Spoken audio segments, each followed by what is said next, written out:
A nossa Lei Maria da Penha, ela é hoje conhecida como uma das melhores legislações do mundo. É uma grande conquista das mulheres deste país. Eu digo conquista porque não foi o beneplácito do Estado. Não foi o Estado dizer, não, eu sou bonzinho e eu estou entregando para as mulheres deste país esta lei. Não. Esta lei, todo mundo sabe a origem desta lei, né? Mas com a Maria da Penha, com a senhora Maria da Penha, várias outras senhoras Marias sofreram para que esta lei pudesse ter sido promulgada. Então, é uma conquista de todas nós. E esta lei, ela veio dizer para mim e para você, enquanto mulheres, que nós temos mecanismos que nós podemos suscitar do Estado para frear o ciclo da violência. Esta lei veio, como já disse no início, para proteger as mulheres, com certeza, mas também para obrigar o Estado a criar mecanismos, criar situações, ações, políticas públicas para dizer, olha, é obrigação minha, enquanto Estado, assegurar a vida da mulher que sofre as mais diversas violências todos os dias, porque nós mulheres, Roberta, sofremos sim violências diárias. E a violência, infelizmente, ela permeia a nossa existência, ela permeia a nossa vida, né? Eu estava vindo para cá e vi uma reportagem sobre uma mulher que foi importunada dentro do ônibus. Ela estava saindo de sua casa, indo para o trabalho. E mesmo assim, neste ambiente, que é o ambiente de locomoção dessa mulher para onde ela deseja ir, ela mesmo ali, ela sofre importunação sexual, né? Mesmo naquele ambiente, ela sofre violência. Ao sair daquele ônibus, muito possivelmente, ela também encontrará outras violências. Porque, infelizmente, é este o cenário que nós, mulheres, enfrentamos não só no Distrito Federal, mas em todo o país. E essa lei, ela veio para colocar um freio nessas violências, nesses agressores que ainda insistem em dizer para nós que a nossa vontade não interessa, que os nossos corpos não nos pertencem e que nós não podemos dizer não quando nós não queremos mais uma relação, né? Então, esta lei, ela tem uma importância gigantesca e que nós mulheres nos valemos mesmo desta lei, né? Ela é para nós o nosso anteparo, ela é para nós mulheres que sofremos violência, ela é para nós um para-raio. Ela veio sim para dizer para nós que é possível sair do ciclo da violência. Um dos avanços da Lei Maria da Penha foi justamente tipificar os tipos de violência, né? Porque a violência, muitas vezes, ela começa sutilmente, tem a violência psicológica, que vai e tem esse processo de escalada, né? Exatamente. Conta para os nossos telespectadores aí, quais são essas violências? Olha, minhas amadas e meus amados, a violência, o ápice da violência, que é o feminicídio, ele nunca... Possivelmente, ele nunca acontece livre de umas violências que antecedem, não é? Então, por exemplo, o feminicida, ele já praticou outras violências com aquela mulher antes de chegar ao ápice da violência. Então, vamos lá. A violência psicológica, né? Que é aquela violência que tira da mulher, muitas vezes, a sua identidade de ser mulher, de ser um ser humano que tem direitos, que tem obrigações, mas que também tem direitos. A violência psicológica, ela vai minando essa mulher, vai tirando a identidade dessa mulher. E muitas vezes, essa mulher que sofre a violência psicológica diariamente, ela já não se enxerga mais como mulher. Ela se vê e vê o agressor. Ela se vê e já se vê justificando, muitas vezes, as violências que sofre. Muitas vezes, e não são poucas, Roberta, a gente se depara com mulheres que dizem assim, não, doutora, ele fez isso, mas é porque eu provoquei mesmo. Eu não devia ter usado aquela roupa, eu devia ter feito aquela comida que ele pediu. Não, doutora, é que eu sorrio alto, eu falo alto. Olha o nível de implicações psicológicas que essa mulher sofre quando ela sofre essas violências reiteradas, quando ela escuta todos os dias o seu homem que ela escolheu para ser o seu amado, o seu marido, o seu namorado, que muitas vezes tem se transformado no seu algoz. Ah, você é inútil, você é irresponsável, cala sua boca, eu não aguento escutar a sua voz, né? Vou te trocar por outra, né? As crianças, você não serve nem para poder cuidar das crianças, a casa fede, olha como você é horrorosa, você é magra, você é gorda. Então a gente vai escutando todos os dias essas falas que nos machucam, né? Nos violam, né? Afetam o nosso psicológico, o nosso ser, e muitas vezes, muitas mulheres acreditam nisso, né? Quantas vezes eu já escutei de mulheres, não, doutora, ele fez isso porque eu provoquei mesmo. Né? E isso é horrível, minha amada, é horrível. E aí dentro dessa escalada, né, tem também a violência física, a violência sexual, a violência patrimonial. Né? Você quer explicar um pouco mais alguma sobre essas aí? Porque, por exemplo, a violência sexual não é só uma agressão sexual, né? Assim, o próprio impedimento de usar contraceptivo. Exatamente. Isso é uma violência sexual. Exatamente. Né? Assim, tem outras sutilezas, né? Tem sutilezas, por exemplo, em uma das nossas andanças por esse país, um senhorzinho disse assim para mim, eu perguntei para ele, o que você gosta mais quando sai do trabalho? Ele disse, eu gosto de namorar com minha mulherzinha. E eu disse, e se ela não quiser? Ela tiver com algum problema, não quiser namorar com o senhor? Ele disse, uai, doutor, eu faço ela querer. E aí, quando a gente foi se aprofundando mais sobre isso, eu disse a ele, o senhor sabia que o senhor está praticando crime contra a sua mulher? Quando o senhor força a sua mulher a praticar um ato sexual com o senhor que ela não deseja? Ela, uai, mas não é possível? Ela é minha mulher, doutora. Ora, e aí, amada, a gente percebe que muitos homens entendem que o fato dessa mulher ser esposa dele, ela deve a ele obrigações quais sejam. Fazer com ele um sexo que ela não deseja, ou fazer o sexo que ela não quer fazer naquele momento. Então, amada, falar em estupro marital, há poucos anos atrás, isso era impossível. E aí a gente tem dito a essas mulheres que são esposas, a gente diz para elas, quando vocês não querem e é forçada a fazer, é violência sexual, é estupro. Vamos dar nome a essas violências. Além dessas violências, muitas vezes, por exemplo, a mulher, quando ela trabalha, tem a vida financeira dela muito bem resolvida, e o marido força a ela a que ela entregue o seu cartão, que ele possa gerir a vida financeira dela, porque ele diz assim, não, meu amor, você não sabe mexer com isso, essas questões financeiras não é para você, deixa que eu tomo conta, porque você já tem tanta coisa para fazer. É violência patrimonial, quando eu tiro desta mulher o poder desta mulher de gerir a sua vida financeira. Não é? E a violência física, amadas, não é somente um tiro, uma facada, um empurrão, um beliscão, não é? Também é violência física. Então, quando a gente priva essa mulher de que ela possa exercer livremente a sua vontade nesta relação, isso é violência passível de ocorrência policial, passível de penalização de acordo com a Lei Maria da Penha.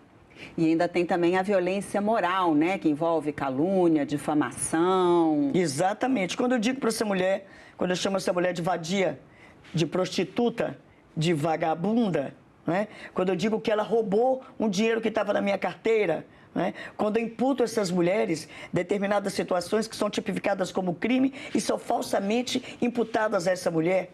Então, são vários os crimes que muitos homens, infelizmente, cometem contra suas mulheres. E tudo isso é tipificado como crime e pode e deve ser denunciado. Pode e deve ser denunciado, né? A denúncia, eu digo sempre, né, que é uma forma de eu dizer a mim mesma que eu me amo e me respeito e que eu não aceito que ninguém viole esses direitos. Nós estamos aqui as duas, né, de Lilás, no mês de agosto Lilás, que é um dos mecanismos né, criados para colocar em efeito, né, a Lei Maria da Penha também para auxiliar nesse combate contra o feminicídio, que é a pior de todas as violências, né, quando a mulher chega a perder a vida. Mas como você bem lembrou, né, assim, o feminicídio, ele é o que se chama de um crime anunciado, né? Ele não acontece, ele tem antecedentes, só que infelizmente, mais de 70% das mulheres vítimas de feminicídio nunca denunciaram violências anteriores. Então, assim, é por isso que é tão importante, né, denunciar, porque para evitar que se chegue essa escalada, né, que continue o processo. Isso é muito importante, esse dado que você deu, porque nós temos que nos debruçar sobre ele. Né? Nós temos que indagar, fazer uma reflexão. Por que essas mulheres estão numa cifra invisível? Né? Por que essas mulheres são invisíveis para o Estado? Porque, ora, quando elas não denunciam, o Estado não alcança essas mulheres com as políticas públicas e com as ações que existem para frear essa violência. E isso é gravíssimo. E por que é grave? Porque, ora, se nós temos um número tão alto de mulheres que não denunciam, por que elas não denunciam? Porque elas não acreditam nos equipamentos públicos que o Estado possui para defendê-las? Porque elas dependem financeiramente desse agressor? Porque elas têm medo de denunciar? Porque ao denunciar elas têm medo de sair de uma delegacia, seja ela uma delegacia especializada, seja ela uma delegacia circunscricional, e ao voltar para casa ela tem medo de ser morta? É necessário que nós reflitamos seriamente sobre esses números. Não é? Então o Estado tem que assumir a sua responsabilidade nesta cifra, que é uma cifra extremamente perigosa para as mulheres. Não é? Essa cifra que coloca essas mulheres neste limbo, não é? Neste limbo de não acesso às políticas públicas, isso é perigoso, porque, ora, se as mulheres estão fazendo isso porque não acreditam e não confiam, o Estado tem sua responsabilidade. Primeiro, de informar, porque a informação em relação à violência contra a mulher, ela salva vidas. A gente, como já disse, a gente tem caminhado por todo esse país e a gente percebe que a informação, amada, não chega onde tem que chegar. E aí, nós continuamos sofrendo na mão daqueles e daquelas, se aqui nós estivermos falando de uma relação homoafetiva. Né? Nós temos que saber que, ao denunciar, eu vou ter do Estado a proteção e a segurança necessária. E eu tenho que ter do Estado a certeza de que o meu agressor ou agressora será responsabilizado. Se eu não tiver essa certeza, amada, eu vou sofrer e morrer nos recônditos deste país, porque não creio e não acredito nos equipamentos que o Estado possui. Porém, se também nós não fizermos essa denúncia, porque não acreditamos e temos medo de que seremos assassinadas por este homem ou por esta mulher, mais uma vez friso, se estiver falando de uma relação homoafetiva, também a responsabilidade é do Estado de informar a essa mulher quais os equipamentos que estão ao seu dispor. E não são poucos os equipamentos, não são poucas as políticas públicas, não são poucas as legislações que existem para proteger a mulher. Ora, mas se existe, eu preciso saber. Eu tenho que ter conhecimento de tudo isso. Senão, conhecimento retido não gera mudança, não gera transformação e não salva vidas. Um desses equipamentos é justamente a delegacia especializada da mulher, né? Onde, idealmente, as pessoas são todas capacitadas para acolher e ouvir esses depoimentos de forma a não revitimizar, né? Por que isso é necessário? As delegacias especiais de atendimento à mulher, elas foram criadas exatamente para isso. Para que nós tenhamos, neste espaço, um ambiente humanizado, com profissionais, de preferência mulheres, sensibilizadas com o tema, para quando eu chegar nesta delegacia, ora, quando eu vou a uma delegacia, eu já venci obstáculos, vários obstáculos. O obstáculo é psicológico, né? O obstáculo físico, porque eu estou saindo de uma região qualquer para ir nessa delegacia, e muitas vezes sem condição financeira para pagar uma locomoção, sem condições de dirigir o meu carro, porque eu estou destruída psicologicamente, e eu tenho que encontrar espaços humanizados. Eu tenho que encontrar espaços em que eu me sinta acolhida. E, claro, eu tenho que encontrar espaços que quem vai me atender é um homem, é uma mulher. Por que isso? Porque nós estamos aqui discriminando os profissionais homens? Não, amada, não. Porque muitas vezes eu vou denunciar um estupro que foi cometido por um homem. E quando eu chego numa delegacia, que eu sou atendida por um homem, essa mulher pode fazer essa conexão. E isso não é bom.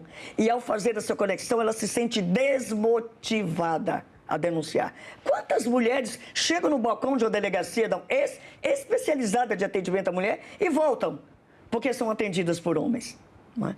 E isso não acontece uma nem duas vezes, e não acontece só no Distrito Federal. Então é importante que o Estado propicie concursos públicos para que mais mulheres possam ser admitidas e atender a essas mulheres. Mas também não basta ser mulher com humanidade, com sensibilidade, para entender que do outro lado deste balcão não tem um número. Tem uma mulher que sofre, tem uma mulher que tem filhos que sofrem, tem uma mulher que tem mãe que sofre por ela, né? E que essa mulher merece esse acolhimento. Essa mulher merece esse trato, não é especial. Esse trato é que dá a ela a certeza de que ela está fazendo a decisão correta de denunciar. Agora, esse dever do Estado de tratar, né, com humanidade, ele não é restrito à delegacia da mulher. De jeito nenhum. Ideal, mas mesmo numa delegacia comum, a obrigação do Estado é a mesma. Exatamente. Nós temos uma rede de proteção. Essa rede de proteção, ela é integrada por vários órgãos, não só do poder público, mas também da sociedade civil, né? Dentre eles, do poder público, nós temos o Ministério Público, a Defensoria Pública, a Saúde. Então, são vários órgãos que fazem parte dessa rede de proteção. E essa rede de proteção há de olhar essa mulher como um ser que sofre, mas que é detentora de direitos. Portanto, essa rede de proteção, além delas dever ser um elo forte, né, de acolhimento, também deve ser um elo forte de humanização, de sensibilização, para que essa mulher se sinta não só motivada a denunciar, mas protegida e sua família assegurada. E onde uma mulher que foi agredida pode fazer essa denúncia? O que compõe essa rede de proteção? Ela pode ir, claro, na Delegacia Especial de Atendimento à Mulher do seu estado. Aqui no Distrito Federal nós temos duas delegacias especiais, uma da 205 Sul e outra em Ceilândia, no centro de Ceilândia, né? São duas delegacias que são especializadas, como eu já disse, que têm esse trato diferenciado para a mulher que sofre. Mas a gente aqui é uma rede nacional, né? É uma rede nacional. Tem que ter, então, né, no país inteiro. No país todo, né? No todo o nosso país, nós temos essas delegacias que, como eu disse, é a conquista das mulheres, né? Também não foi um direito que nós adquirimos sem luta, sem choro, sem sangue. Então, todo o país está aparelhado com delegacias especiais. Mas se na sua localidade não tiver uma delegacia especial, há de ter uma delegacia circunscricional qualquer. Denuncie nessa delegacia, né? E essa delegacia também tem que ter esse acolhimento. E se não tiver? Né? Aí vem a pergunta, doutora, mas eu estou em uma determinada localidade que nós não temos essa delegacia especial ou não temos esse ambiente. E eu vou fazer o quê, doutora? Denuncie da mesma forma. E se você não foi bem atendida nesta delegacia com o acolhimento necessário, denuncie para o Ministério Público, que é o fiscal da lei. É o órgão que é responsável para fiscalizar todas estas políticas, e dentro do MP há um núcleo de gênero que é responsabilizado para fiscalizar todas as políticas para as mulheres deste país. E a própria rede de saúde também está capacitada a receber denúncias. Com certeza. E capacitada e obrigada a fazer essa notificação, que chama-se notificação compulsória, né? Quando a rede de saúde pública recebe uma mulher com indícios dela ter sofrido a violência doméstica, ele é obrigado, este órgão é obrigado a notificar. E qual é, assim, 19 anos, muitos avanços, mas ainda falta muito a percorrer, né? Muito, muito. Nós temos notado, infelizmente, neste país, um crescente número de todas as violências. Enquanto nós estamos conversando aqui, a cada 4 segundos, uma mulher neste país sofre uma espécie de violência. A cada 4 segundos. 4 mulheres são mortas neste país por dia, pelo simples fato de serem mulheres. Então, é um número que nos assusta, é um número que nos amedronta. Mas para e passo a esse susto que nós temos, para e passo a essa tristeza que nós temos que continuar resistindo, nós temos que continuar lutando, porque enquanto uma mulher sofre, a nossa luta não pode parar. E quando eu digo a nossa luta, é um conjunto. Poder público e sociedade civil. Poder público e população, unidas e unidos, para que nós mulheres possamos viver em paz. Lúcia, infelizmente chegamos ao fim do tempo do nosso programa. Agradeço muito a sua participação, as suas informações. Parabéns pela sua luta e boa sorte, sucesso aí na continuação. Se você me permite, eu quero deixar o último recado. Com certeza. Eu quero deixar um recado para as mulheres que sofrem violência nesse país. Você não merece e não deve viver sob o jugo da violência. Não tolere nenhuma violência. Denuncie. A denúncia é uma forma de você dizer a você mesma quão importante você é e quão importante seus filhos e suas filhas são. E eu quero deixar um recado aos homens não agressores. Para que nós possamos alcançar a sociedade justa e essa sociedade que respeita as mulheres e meninas, nós precisamos que vocês também assumam essa responsabilidade dessa luta conosco. É necessário que os homens não agressores estejam lado a lado conosco nessa luta que não é fácil, é uma luta árida, porém necessária para que vivamos em paz. Mas eu quero deixar agora o último recado aos homens agressores. Aqueles homens que não respeitam as mulheres, aqueles homens que insistem em dizer para si mesmo que as mulheres são sua propriedade. Eu quero dizer a você que o braço da lei vai alcançar você, onde quer que você esteja. Nem pensem em nos matar.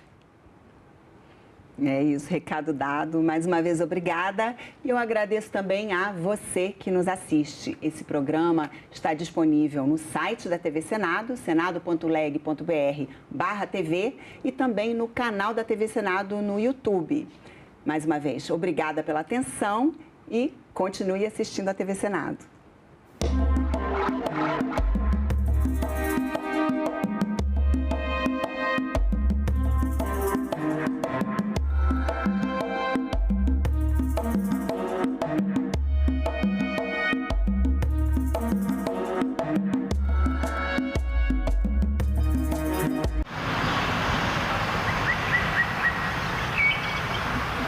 Flávio, o orçamento já é uma coisa complicada. Como o cidadão, onde ele pode encontrar explicações numa linguagem mais simples para entender para onde está indo o seu dinheiro?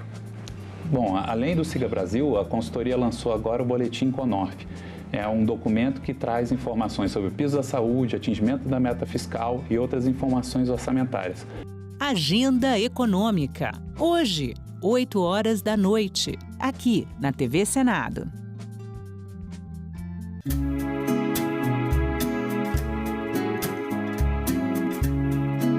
É tempo de cartão postal em Brasília.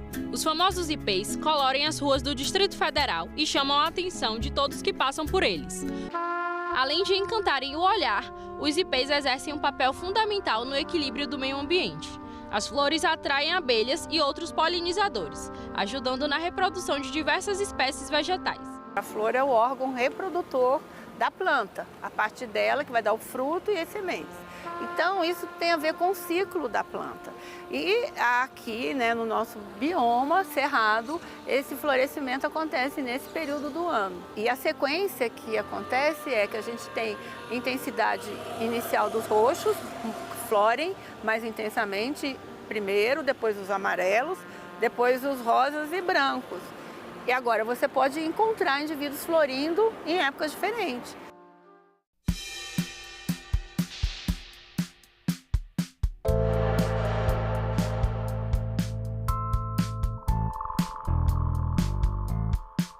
Esse relatório tem produção com a consultoria e assessoria do gabinete. Será um relatório pela rejeição total da PEC.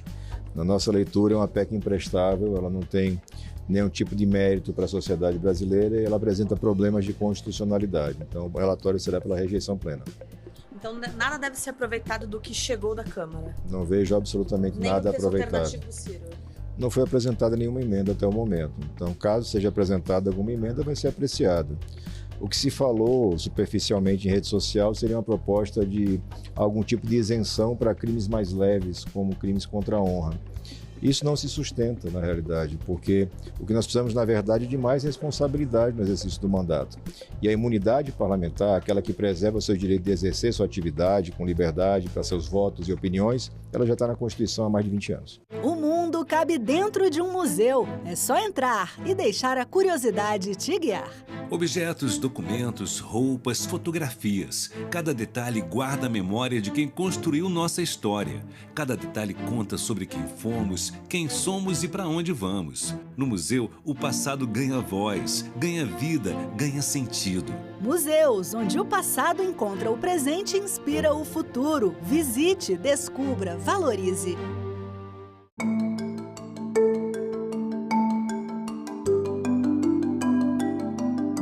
Comissão de Constituição, Justiça e Cidadania, nesta quarta, 9 horas da manhã, aqui na TV Senado.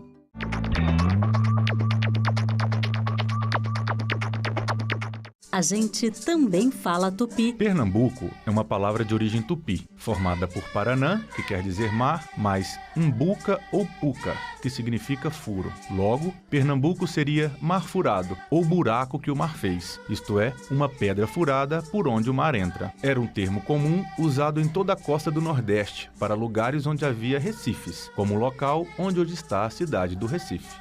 A gente também fala tupi.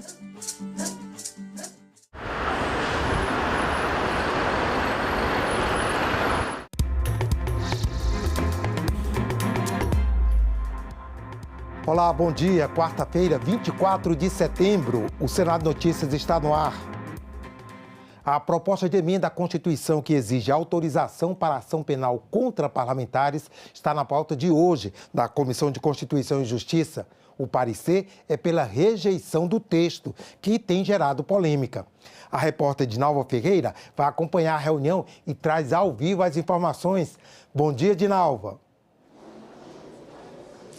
Olá, André, bom dia para você, bom dia a todos. Então, André, essa proposta que aqui no Senado recebeu oficialmente o nome de PEC do mandato parlamentar, como você disse, ela prevê incluir na Constituição que deputados e senadores só podem ser processados com autorização prévia da Câmara ou do Senado em votação secreta. A proposta também prevê votação secreta quando os plenários da Câmara e do Senado tiverem que decidir sobre prisão em flagrante de parlamentares. Hoje essa votação é aberta.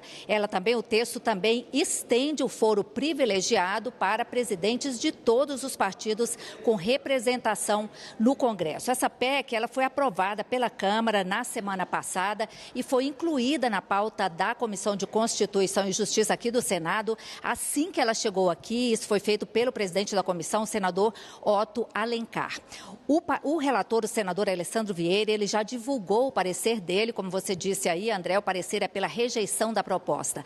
No parecer, Alessandro Vieira diz que essa PEC é um retrocesso, ele aponta inconstitucionalidade e desvio de finalidade e diz que, ao invés de proteger parlamentares, como defendem alguns, ela abre as portas do legislativo para criminosos de todos os tipos. O senador, Alessandro Vieira, ele rejeitou duas emendas apresentadas pelos senadores Sérgio Moro e pelo senador Carlos Portinho, que tentavam limitar os efeitos da PEC aos crimes contra a honra e também previam enviar processos para o Superior Tribunal de Justiça. Além do parecer do relator, foi apresentado um voto em separado pelo senador Jorge Seife, pela aprovação da proposta na forma de um substitutivo. A reunião está marcada para as 9 da manhã e a gente continua aqui, André, acompanhando toda essa movimentação para dar todas as informações nos nossos jornais. Voltamos com você aí. Valeu, Dinalva. Repórter Dinalva Ferreira nos atualizando aí sobre um dos destaques desta quarta-feira aqui no Senado. A Comissão de Assuntos Econômicos se adiantou à Câmara dos Deputados e decidiu votar hoje, quer dizer, ontem, a isenção de imposto de renda para quem ganha até R$ 5 mil. A discussão da proposta começou nesta terça-feira. A decisão de votar essa proposta se deu em função de um projeto do governo que amplia a isenção do imposto de renda para quem ganha até R$ 5 mil estar parado na Câmara dos Deputados. Para acelerar o processo, o Senado resgatou uma proposta de 2019, de autoria do senador Eduardo Braga, semelhante ao texto enviado pelo governo. Até o presente momento, a matéria aguarda decisão para ser pautada no plenário daquela casa, da Câmara dos Deputados, gerando expectativas negativas quanto à tramitação deste tema, que é de grande relevância para a correção de injustiças tributárias com as pessoas de menor renda. A proposta prevê a isenção do imposto de renda, que hoje é de 2 salários mínimos, para R$ 5 mil. Para compensar a queda na arrecadação, o texto prevê ajustes na tributação de rendas mais altas. Quem recebe acima de R$ 50 mil por mês, recursos provenientes de empresas, pagará uma alíquota adicional de 10%. A taxação valerá também para lucros enviados ao exterior. Este projeto estabeleceu novamente um regramento de estimular a produção, aumentar a competitividade das nossas empresas, reduzindo a carga tributária sobre a pessoa jurídica e voltando com a carga tributária para a distribuição de dividendo. Isso vai atingir apenas 141 mil contribuintes. É uma justiça ainda não muito equilibrada, mas já é um passo importante, senador veneziano. 141 mil pessoas que detêm, portanto, um bolo maior de rendimentos, de lucros, de tudo mais, vai contribuir com 10 milhões de pessoas que serão isentas. Esse relatório, senhor presidente, ele dialoga com o que há de mais moderno nas práticas internacionais tributárias. Ele garante segurança jurídica, ele fortalece a confiança da sociedade no sistema tributário, é um passo decisivo para um Brasil mais justo, competitivo e socialmente equilibrado.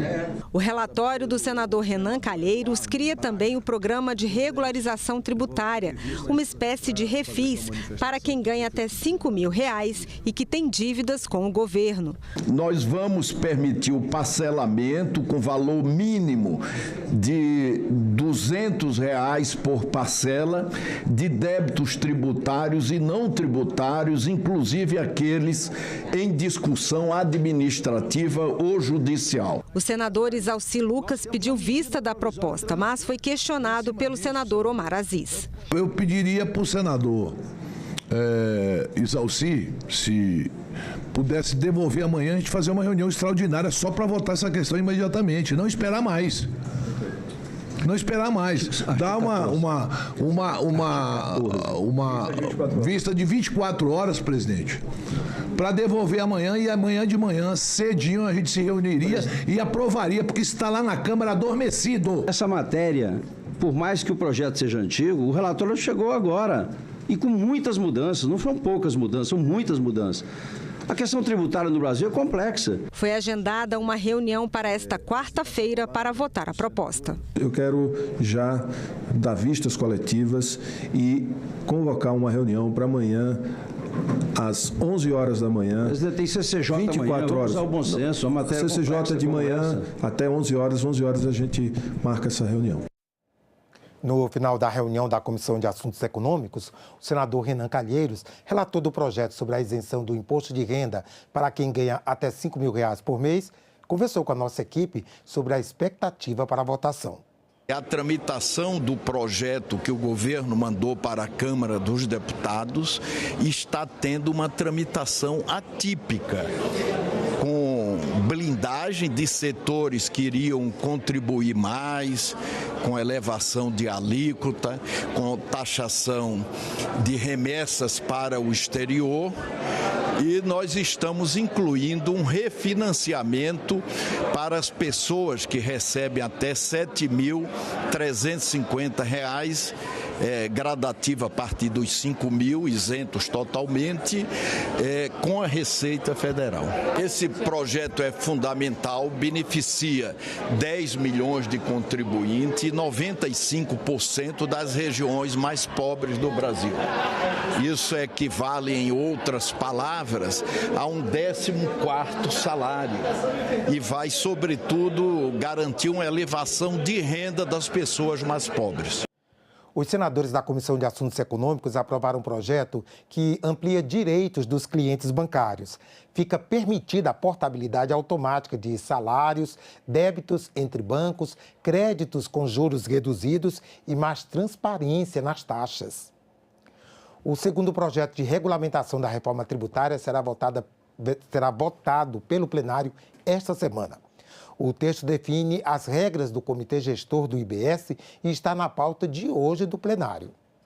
O Comitê Gestor do IBS terá sede em Brasília e vai gerenciar o futuro IBS, Imposto sobre Bens e Serviços, que vai substituir o ICMS e o ISS. O novo tributo será dividido entre estados e municípios. De acordo com a proposta, o Comitê Gestor terá 27 representantes dos estados e do Distrito Federal. Os municípios terão 27 representantes divididos da seguinte forma: 14 membros indicados pela Confederação Nacional dos Municípios e 13 indicados pela Frente Nacional dos Prefeitos. Durante a análise na Comissão de Constituição e Justiça, o relator, senador Eduardo Braga, acatou cerca de 100 emendas que foram apresentadas. O texto que segue ao plenário prevê também regras para plataformas digitais, como a emissão de nota fiscal e responsabilidade solidária, caso o vendedor não recolha os tributos devidos. Nesse caso, a plataforma terá que pagar o imposto. O relatório regulamenta ainda o sistema Split Payment, em que o imposto é descontado na hora da operação. O comprador paga, o comerciante recebe apenas a parte dele e o tributo vai direto para o governo, reduzindo assim a possibilidade de sonegação. A proposta uniformiza ainda as regras para tributos sobre heranças e imóveis, que passam a ter normas nacionais de cálculo e cobrança. Com a aprovação do segundo projeto de regulamentação da reforma tributária, o IBS e a CBS, de competência federal, começam a funcionar em fase experimental a partir de 2026. O funcionamento pleno do novo regime tributário começa a valer em 2033. Está marcada para hoje, às 15h, a instalação da comissão temporária que vai analisar o projeto de reforma do Código Civil. O senador Rodrigo Pacheco, que é autor da proposta, pode ser eleito presidente do colegiado. O projeto, elaborado a partir da minuta de um grupo de juristas, fez mais de 1.000 modificações ao atual Código Civil, em vigor desde 2003.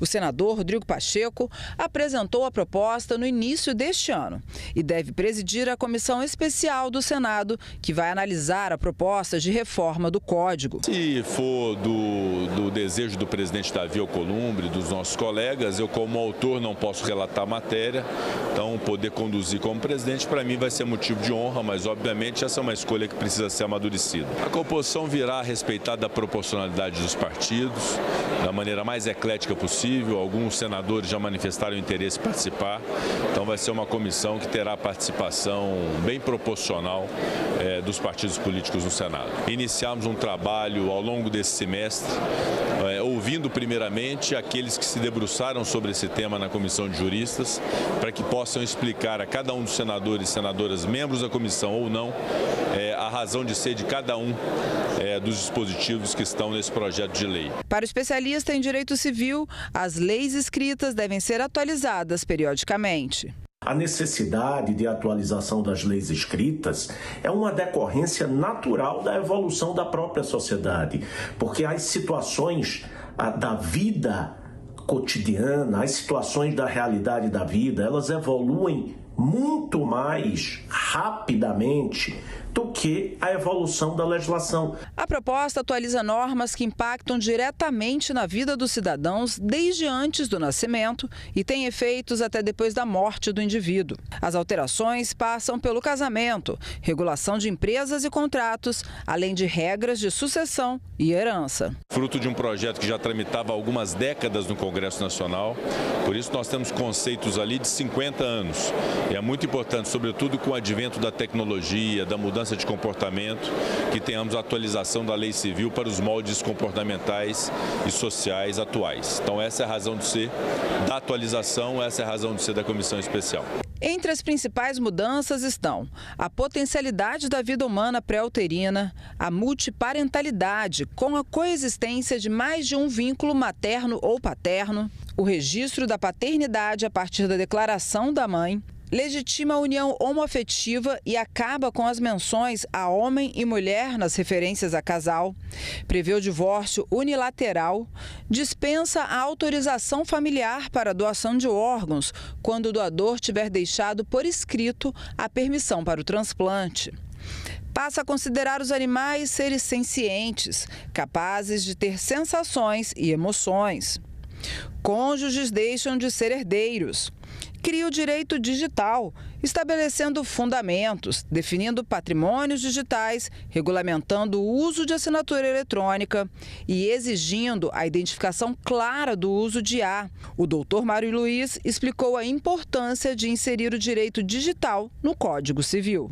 Nós temos hoje um Código Civil que foi concebido na década de 70, que não faz qualquer alusão às relações jurídicas praticadas no ambiente virtual. É uma realidade que não pode mais ser ignorada. Se existe um ponto da reforma do Código Civil que talvez seja o mais urgente, é exatamente o que eu chamo de digitalização do direito civil. Depois de aprovado pelos parlamentares, o novo Código Civil ainda vai precisar ser sancionado pelo presidente Lula.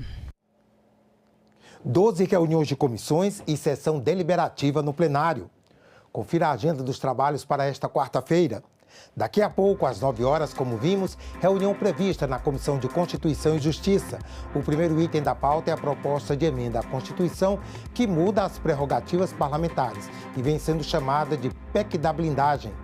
Também às 9, reunião marcada na Comissão de Infraestrutura, uma audiência pública para debater os impactos da consulta pública da Agência Nacional do Petróleo, que trata da revisão tarifária dos gasodutos de transporte, válida para o período de 2026 a 2030. E ainda às 9, a Comissão de Assuntos Sociais deve se reunir para examinar projetos. O primeiro da pauta é o que cria o contrato de primeiro emprego e o contrato de recolocação profissional. Às 9h30, a Comissão Temporária Externa sobre as relações econômicas bilaterais com os Estados Unidos tem audiência pública prevista para debater os desdobramentos quanto às tratativas e desempenho do escritório do representante comercial americano frente às negociações sobre as tarifas. Às 10 horas, audiência pública marcada na Comissão de Ciência e Tecnologia para discutir projeto que regula o crime de má conduta científica. Às 11 horas, reunião prevista na Comissão de Direitos Humanos, na pauta, projeto que torna obrigatórios os requisitos de acessibilidade nos veículos de transporte de saúde. Também às 11, reunião marcada na Comissão de Assuntos Econômicos. O único item da pauta é o projeto que muda alíquotas do Imposto de Renda Pessoa Física e ainda prevê a incidência do IR sobre lucros e dividendos das empresas. Logo mais às 14h, a Comissão de Agricultura tem reunião prevista para examinar indicações quanto à lei orçamentária deste ano. Em seguida, a CRA examina projetos. Um deles estabelece a prioridade de compra de alimentos da agricultura familiar e da pesca artesanal pelo Sistema Único de Saúde, SUS. Também às 2, a Comissão de Educação deve se reunir em audiência pública para debater o tema Garantia de Direitos com Sustentabilidade Financeira, o Fundeb e as vinculações constitucionais. Ainda às 14 horas, sessão deliberativa marcada no plenário do Senado. Na ordem do dia está o projeto de lei complementar que, entre outras medidas, cria o Comitê Gestor do Imposto sobre Bens e Serviços, IBS, um dos desdobramentos da reforma tributária em andamento. Às 2h30, a audiência pública conjunta prevista das Comissões de Direitos Humanos e Assuntos Sociais para debater as necessidades e dificuldades de acesso dos pacientes de PTI, anteriormente conhecida como púrpura trombocitopênica idiopática. Trata-se de doença rara, autoimune, em que o sistema imunitário da própria pessoa ataca e destrói as plaquetas do corpo. Às 2h30, a Comissão da Medida Provisória 1303 deve se reunir para apreciar o relatório. A MP regula a tributação de aplicações financeiras e ativos virtuais no país. Às 3 da tarde, como vimos, a comissão temporária que vai analisar o projeto de reforma do Código Civil deve ser instalada com a eleição do comando do colegiado. Mudanças no benefício Garantia Safra foram aprovadas nesta terça-feira no plenário do Senado. O projeto de lei, que segue para a sanção presidencial, diminui a perda mínima de safra para que o agricultor familiar tenha acesso ao benefício. A proposta aprovada nesta terça-feira pelo plenário do Senado diminui a perda mínima de safra para que o agricultor familiar possa ter acesso ao benefício Garantia Safra. Hoje, o produtor pode fazer uso do benefício se perder 50% da sua safra. O projeto reduz esse piso para 40%. A perda se refere à produção de culturas comprometidas por estiagem ou excesso de chuvas. As medidas propostas pela proposição podem melhorar as condições atuais do Garantia Safra, mantendo o objetivo central de assegurar a renda mínima para a manutenção da agricultura familiar nos municípios sistematicamente sujeitos à perda da safra em razão de estiagem ou do excesso hídrico. Os senadores também aprovaram a urgência para o projeto de lei que cria o Sistema Nacional de Educação para coordenar a cooperação entre União, Estados e municípios na área. Enfatizou a importância do multilateralismo, da cooperação internacional e da proteção ambiental, reafirmando o compromisso do Brasil com a sustentabilidade e os direitos humanos. Discordo desse tarifaço, sempre deixei claro isso aqui, né? É algo que realmente prejudica o nosso país, são empregos, e nós temos uma relação histórica, mas é inegável o que o presidente falou agora, o presidente americano, dizendo que o Brasil sofreu sanções por causa da censura e das perseguições políticas promovidas por um judiciário corrupto. É necessário que haja o quê? Unidade no essencial. O que é o essencial? É a pacificação, né? Sempre que você estende a mão, reconhece determinados excessos, quem ganha são os seus semelhantes. E nós, que falamos várias vezes, que ia chegar a hora do presidente Trump entender a gravidade dos tarifaços, iria, na verdade, fazer uma reflexão para que pudesse novamente fazer com que as relações diplomáticas entre o Brasil e os Estados Unidos, as relações econômicas, relações políticas, sociais, enfim, entre os dois países com mais de 200 anos, pudessem voltar. Nós cortamos aí essa matéria, porque vamos voltar com a repórter Dinalva Ferreira, que está ali no túnel do tempo repercutindo assuntos de hoje aqui no Senado. Dinalva? Então, André, eu converso agora com o presidente da Comissão de Constituição e Justiça, senador Otto Alencar. que saiu para cumprimentar o senador ali, mas já voltou aqui. Senador, bom dia. Qual a expectativa do senhor com essa... O senhor já disse com essa votação, o senhor já disse que é contra a PEC. O senhor acha que tem votos suficientes na Comissão de Constituição e Justiça para aprovar a rejeição da proposta? Acho que sim, nós já levantamos aí 17 senadores, de 24 senadores da Comissão de Constituição e Justiça, se manifestaram contra a PEC. Eu vou abrir a sessão agora, falta 5 minutos para abrir a sessão, e o senador Alessandro Vieira, que é o relator, vai apresentar o seu relatório. Ele me disse que 2 emendas foram apresentadas pelo senador Sérgio Moro, que ele rejeitou. Eu sei que o Sérgio Moro conhece bem a legislação, queria aperfeiçoar de uma forma que ficasse só a parte de votos de opinião, mas essa é uma proposta de emenda constitucional que ela vem com muitos vícios de constitucionalidade. É inconstitucional, ela é contra a moralidade pública, é contra a ética e também ela fere o princípio da isonomia. Por quê? Porque só pode ter foro privilegiado alguém eleito pelo voto popular, os deputados federais, os senadores, os deputados estaduais, os governadores, e ela estende essa prerrogativa de foro para presidente de partido. 29 partidos no Brasil com atividade registrados, ou seja, vai dar prerrogativa de foro a 29 presidentes de partidos até que são desconhecidos, tem representação numa Câmara de Vereadores, no interior ou outro. Isso é o caminho aberto para o crime organizado começar a participar da política. Nós não queremos isso. O colegiado da Câmara e do Senado deve ter parlamentares sintonizados com o trabalho, com a ética, com o respeito e com a lei. Eu pergunto sempre, para que é que existe a lei? A lei existe para limitar o meu poder, o poder do deputado federal, o do governador, do presidente da República, de todos nós estamos submetidos à lei.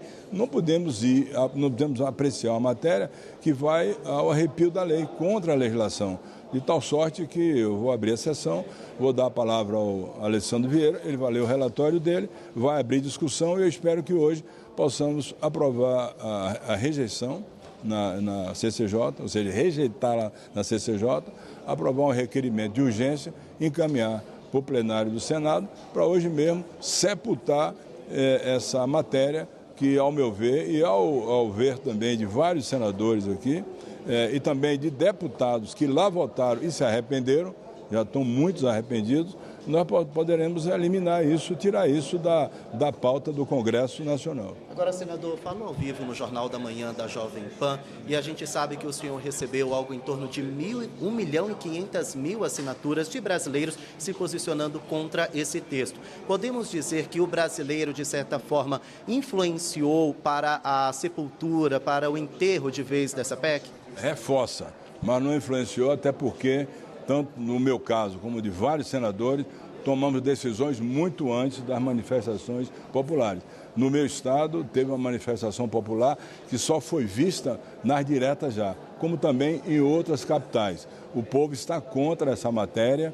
Ontem eu recebi a deputada federal Fernanda Melchiona, lá do Rio Grande do Sul, com 1.500.000 assinaturas, a Sâmia, o Glauber, vários outros parlamentares que foram ao meu gabinete levar essas assinaturas. Então, a rejeição popular foi muito grande.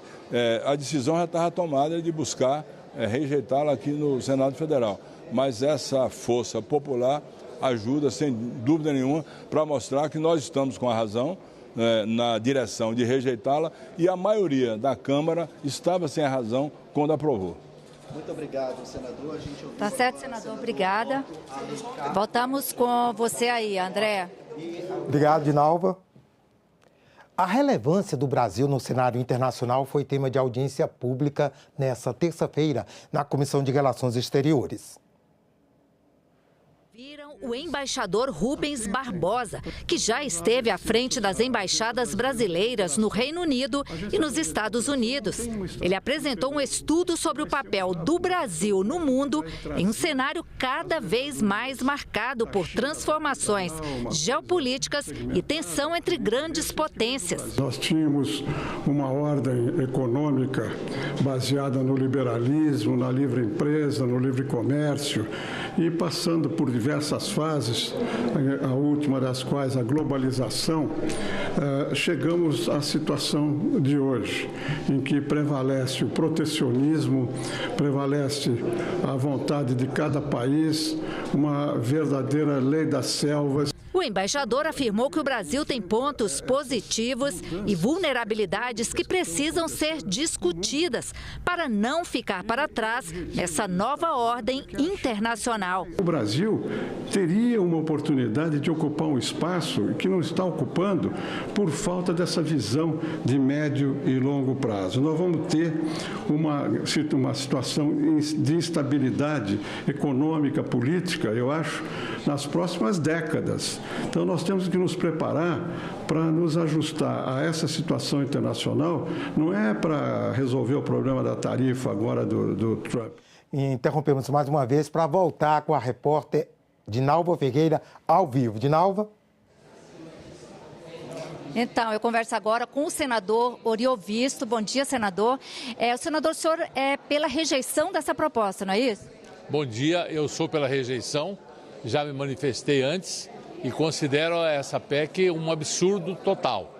A Câmara dos Deputados, ao invés de aprovar o fim do foro privilegiado, que está lá há anos, ao invés de aprovar o fim das decisões monocráticas, que é de minha autoria, que o Senado já aprovou, que depende só da aprovação da Câmara, essas duas PECs colocariam limites no Supremo. Ao invés de fazer isso, o que eles querem é não ter limites. É dar o mau exemplo de dizer que eles estão acima da lei. Então essa PEC não faz sentido, essa PEC é uma afronta à população brasileira. Acho que um deputado e um senador tem que ter imunidade no que diz respeito aos seus discursos, aos seus pronunciamentos em plenário. Fora isso, ele é um cidadão como qualquer outro e que ele tem que responder à justiça, sim, sem precisar de autorização de ninguém. Na avaliação do senhor, aqui no Senado tem votos suficientes para rejeitar essa proposta? Já tem estatística, nós temos mais de 50 votos em 81 senadores, mais de 50 é absolutamente contra e acho que ela vai ser enterrada agora, ali na CCJ. Estou indo para lá votar contra. Tá certo, senador, obrigada, um bom dia. Bom dia. Voltamos com você aí, André. Obrigado, Dinalva. Nós vamos continuar com aquela reportagem da audiência pública de ontem com o embaixador Rubens Barbosa. Acompanhe. Os senadores ouviram o embaixador Rubens Barbosa, que já esteve à frente das embaixadas brasileiras no Reino Unido e nos Estados Unidos. Ele apresentou um estudo sobre o papel do Brasil no mundo em um cenário cada vez mais marcado por transformações geopolíticas e tensão entre grandes potências. Nós tínhamos uma ordem econômica baseada no liberalismo, na livre empresa, no livre comércio, e passando por diversas... E mais uma vez tivemos que interromper a reportagem porque está começando agora a reunião na Comissão de Infraestrutura, uma audiência pública para debater os impactos da consulta pública da Agência Nacional do Petróleo, que trata da revisão tarifária dos gasodutos de transporte, que é válida para o período de 2026 a 2030. Acompanhe. Dessa mesa. Mas os outros já estão ali.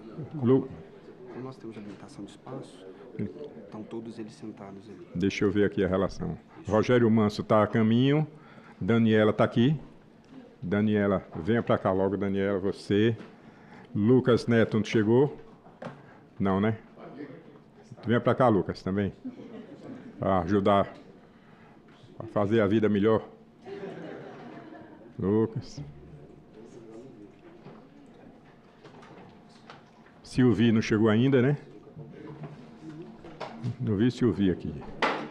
Heloísa está aqui, que eu já vi e já abracei. Venha para cá logo, Heloísa. Vamos trocar as placas. Tudo bem?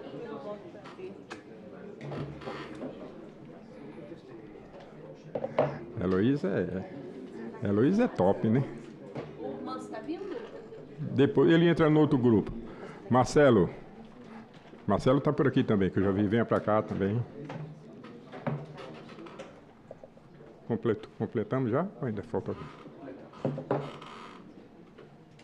2, 3, 4. Quero agradecer muito, viu, gente, a presença de todos vocês aqui nesse nosso encontro. Depois a gente forma a nossa mesa. E antes de passar a palavra aos convidados, eu comunico que esta reunião será interativa, transmitida ao vivo e aberta à participação dos interessados por meio do portal E-Cidadania na internet, no endereço senado.leg.br/ecidadania ou pelo telefone 0800 061 2211. As perguntas que chegarem, comumente chegam perguntas, a gente vai direcionar as pessoas sugeridas pelas pessoas pela sociedade brasileira que acompanha a gente pela TV Senado e pelos canais de informação daqui do Senado Federal. O relatório completo com todas as manifestações estará disponível no portal, assim como as apresentações que forem utilizadas pelos expositores. Eu queria pedir muito, e vou repetir isso na outra mesa, a eficiência de cada um de vocês com referência ao prazo. Nós temos, a ideia de fazer essa audiência era com 8 convidados apenas, para a gente aprofundar um pouco a discussão, mas os senadores têm a prerrogativa de indicar nomes para que viesse. O único pedido que eu fiz aos senadores e aos convidados é que eu não aceitaria via internet, né? Vídeo. Eu acho que quando a gente faz uma audiência pública e você faz ela presencial, acho que o rendimento é muito melhor do que fazê-la por via do vídeo, do sistema. Então, essa foi a primeira decisão que a gente tomou. Então, agradeço muito a presença de todos. Sei que é uma movimentação que precisa fazer para estar presente aqui, mas pela grandiosidade do tema e em respeito aos que estão aqui, ficou decidido isso. Então, todas as apresentações serão feitas presenciais, na presença de cada um dos senhores que foram convidados, gentilmente convidados, e mais gentilmente ainda aceitaram participar com a gente desse primeiro momento de um tema tão importante que a gente quer aprofundar aqui no Senado para discutir com vocês. Ao fim das exposições, a palavra será concedida aos parlamentares inscritos que fizerem suas perguntas. Hoje é um dia de quarta-feira, é um dia muito intenso aqui, muitos deles já estão espalhados na comissão. Nós temos a Comissão de Constituição e Justiça, que discute hoje a PEC da blindagem, e para mim é a PEC da impunidade, que eu vou votar contra, e a CCJ... Será publicado no Diário do Senado Federal. A presente reunião destina-se à liberação de 1 a 6 itens. São 6 itens hoje. O primeiro item da pauta não terminativo é a proposta de emenda à Constituição número 3 de 2021. A relatoria do senador Alessandro Vieira, a quem eu passo a palavra para a leitura do seu voto.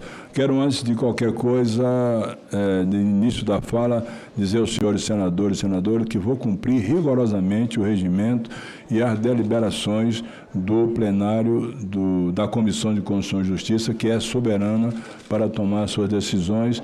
Portanto, não haverá absolutamente nenhum tipo de atropelamento daquilo que está pré-estatuído no regimento do Senado Federal. Senador Alessandro Vieira.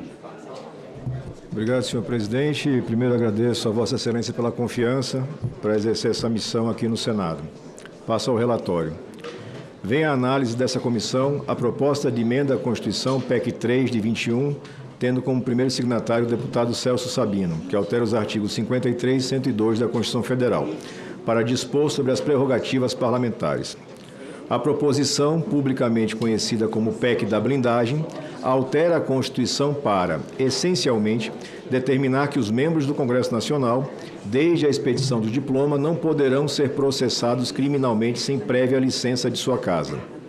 Ademais, estabelece que a deliberação sobre essa licença dar-se-á pelo voto secreto da maioria absoluta dos membros da Casa respectiva, devendo ocorrer em até 90 dias do recebimento da ordem do Supremo Tribunal Federal.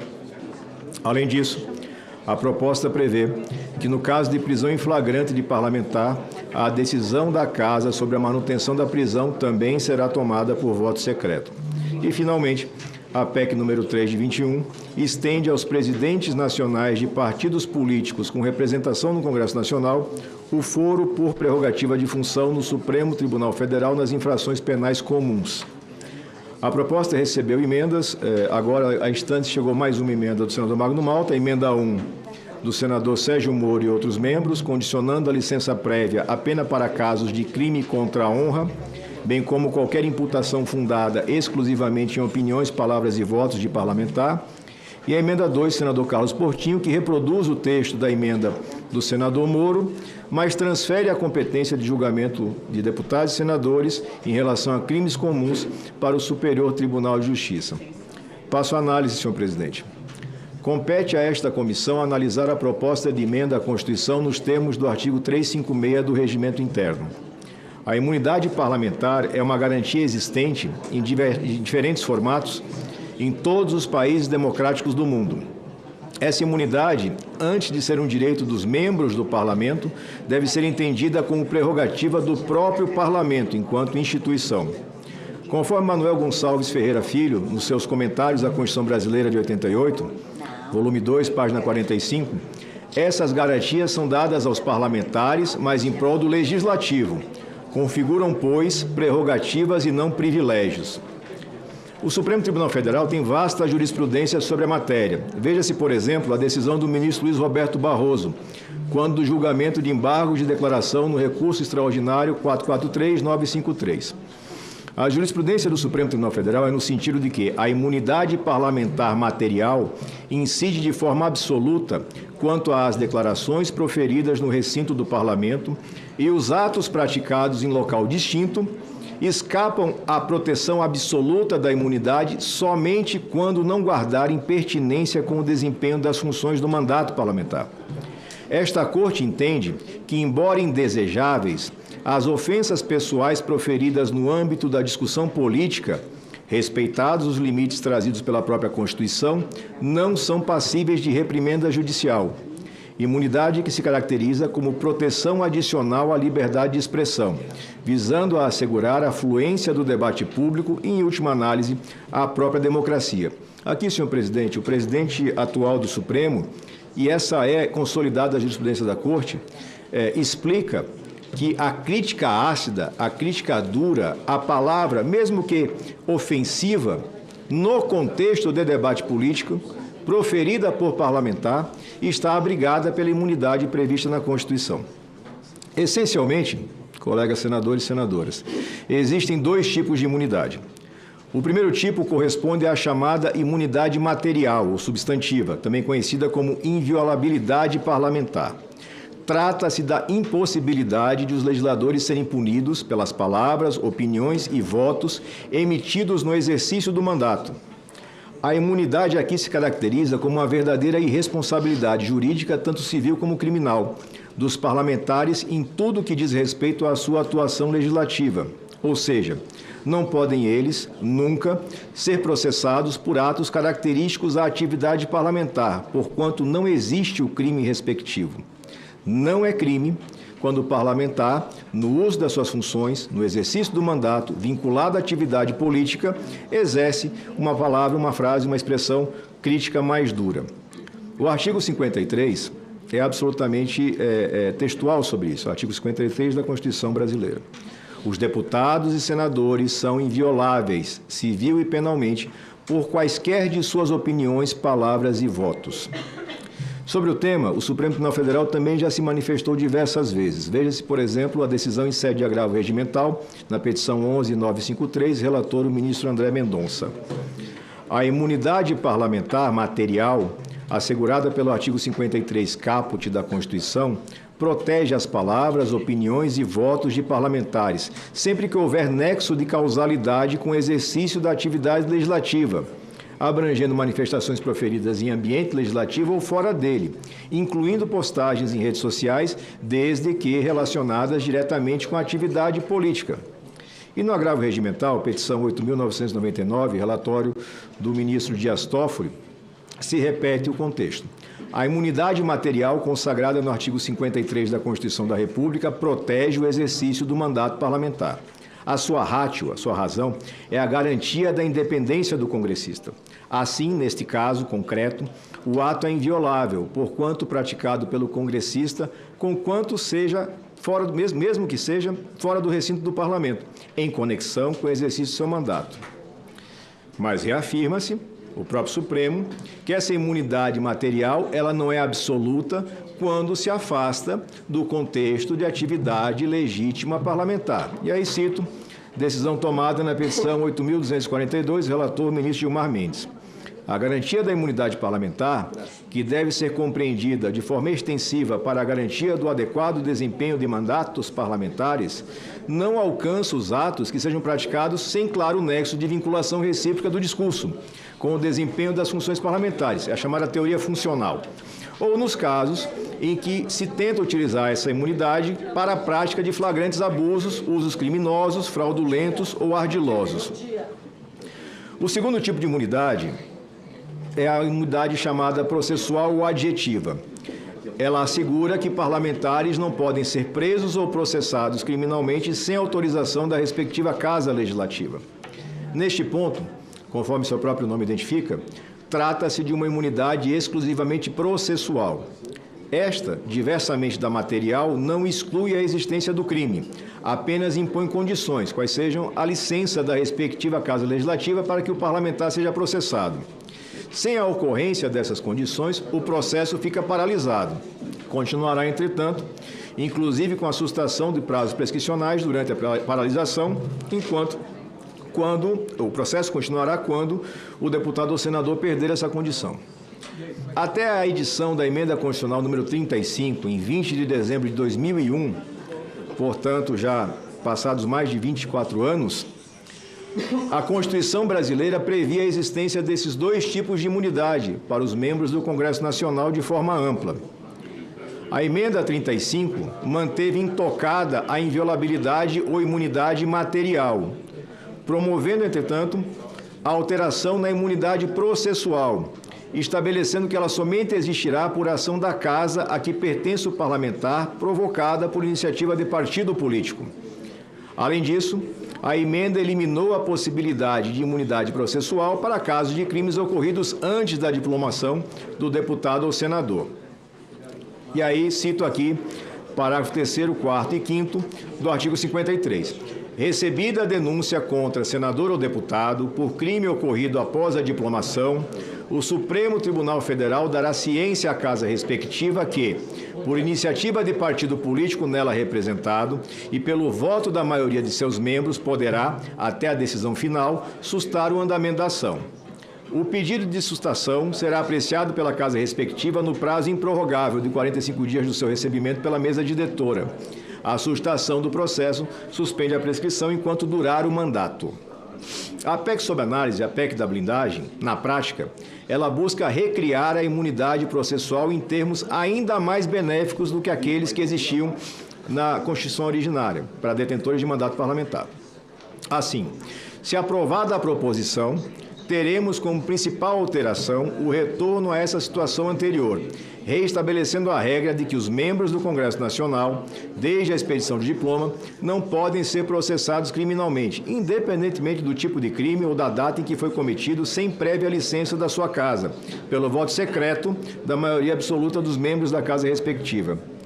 A única alteração nesse ponto é que nesta PEC, PEC da blindagem, se diz que esse prazo para deliberação não será mais de 45 dias, mas sim de até 90 dias.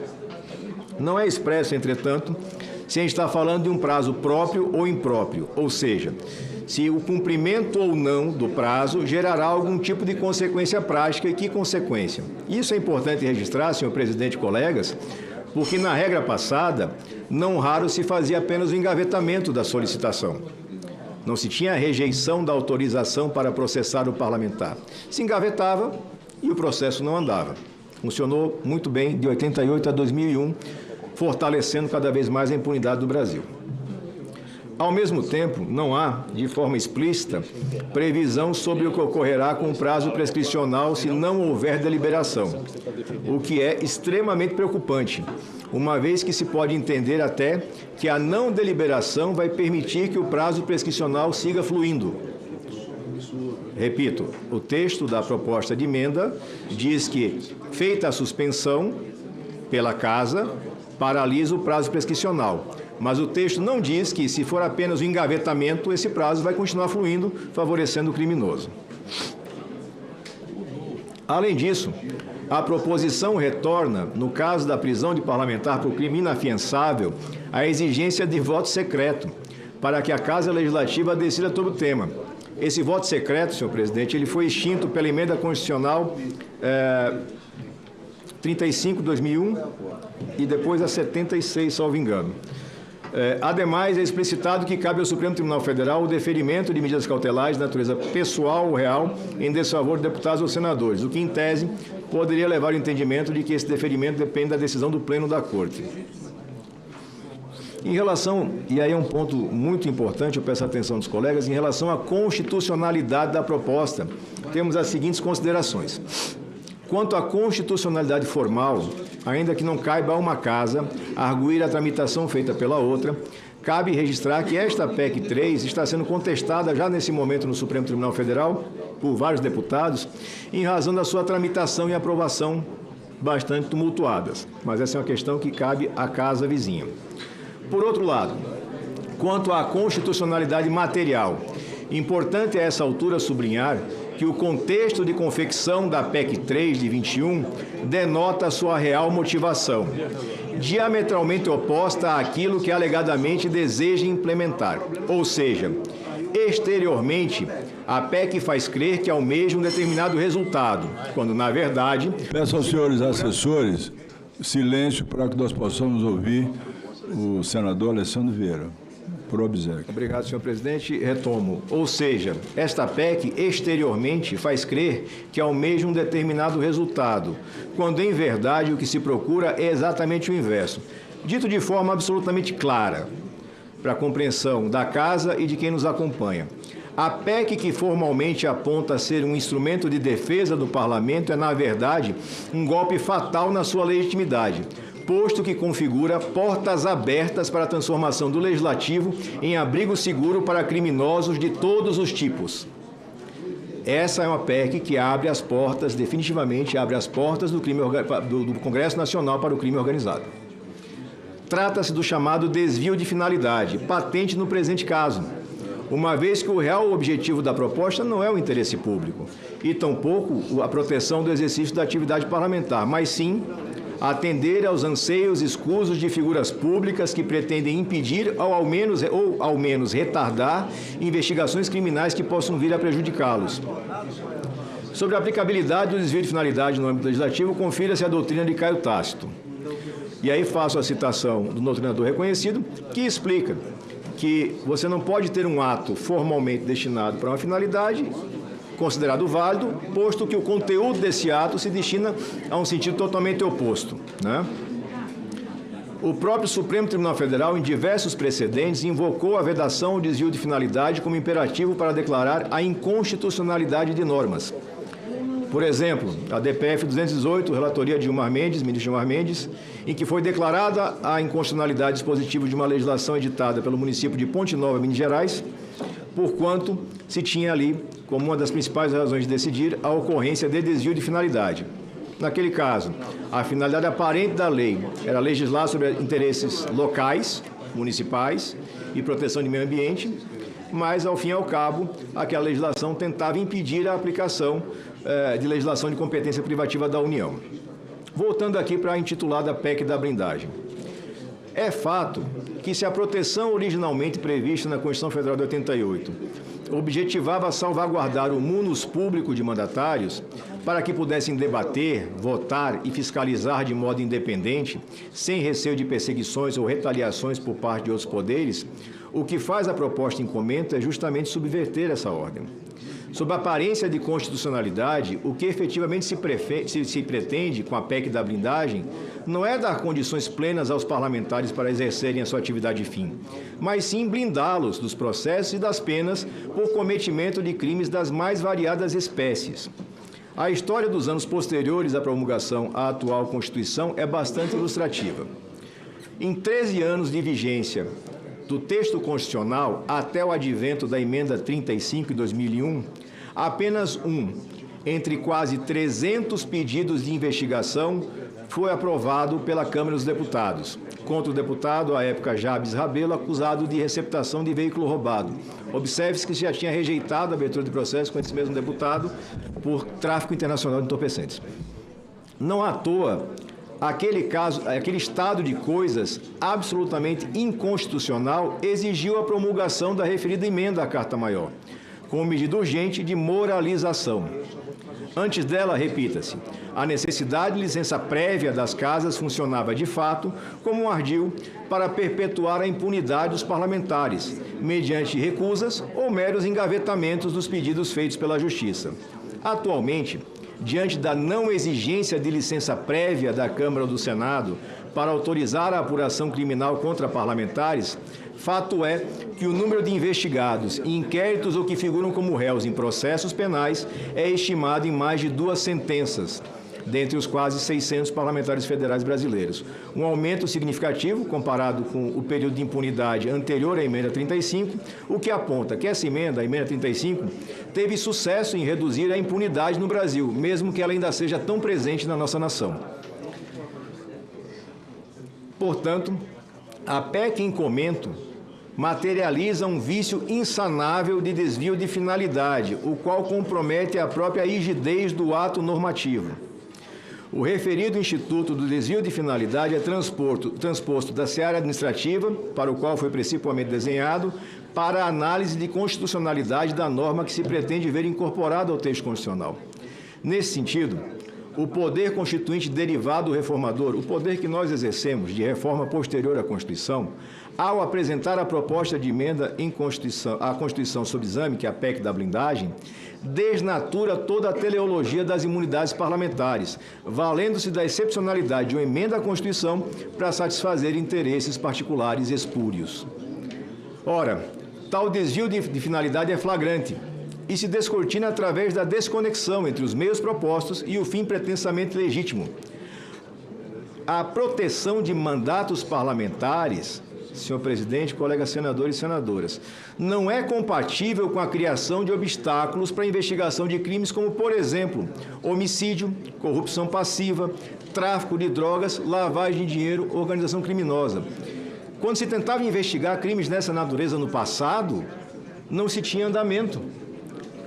E essa casa, esse Congresso, teve a coragem lá em 2001 de corrigir esse erro. Estamos tentando retroceder o erro. 24 anos. Ao contrário, senhor presidente, a apuração desses eventuais ilícitos penais cometidos por parlamentares fortalece sobremaneira a legitimidade do parlamento. O parlamento não pode tolerar que as prerrogativas dos seus representantes se transformem em privilégio pessoal, a servir de escudo para bandido contra a justa responsabilização criminal. O ato normativo, objeto desse parecer, apesar de formalmente uma emenda ao texto constitucional, é materialmente um ato de autoproteção de um grupo abrigado no parlamento e não tem os predicados de generalidade e abstração que devem ser observados no devido processo legislativo. Em outras palavras, a finalidade aparente de proteção do mandato serve apenas como uma desculpa, como uma justificativa inócua para o seu objetivo real, qual seja o de garantir a impunidade plena para parlamentares e presidentes de partidos políticos. Cuida-se, senhor presidente, de vício insanável, que macula a própria gênese do ato normativo, pelo que se pode dizer que a proposta padece da chamada inconstitucionalidade material chapada, na medida em que uma proposta de emenda à Constituição, que deve ter finalidade excepcional, que deve ter primeira grandeza, torna-se expediente para subverter os princípios fundamentais consagrados na própria Carta Magna, como isonomia e moralidade.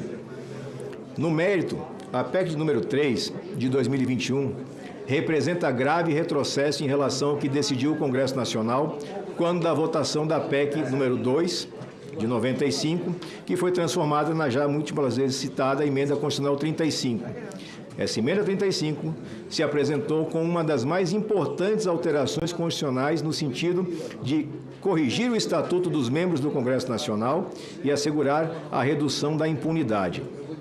Efetivamente, a alteração do Instituto da Imunidade Parlamentar foi um passo imprescindível para a recuperação do prestígio do Poder Legislativo, ao extirpar a possibilidade de se confundir o indispensável Instituto da Imunidade Parlamentar, que é uma garantia do Poder Legislativo, existente em todas as democracias do mundo, com a impunidade pura e simples.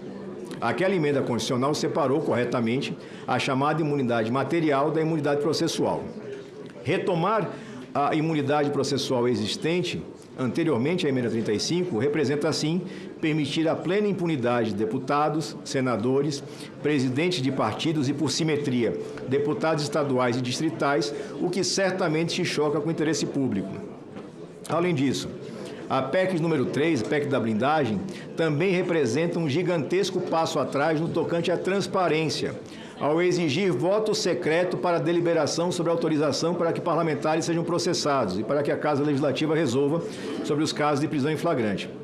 Trata-se aqui de anular a importante decisão tomada no Congresso Nacional na PEC 43, que se converteu na Emenda Constitucional 76 em novembro de 2013, que aboliu a votação secreta para os casos de perda de mandato de deputado ou senador ou apreciação de veto. Essa emenda, a emenda 76, representou outro importante avanço na transparência da atividade parlamentar.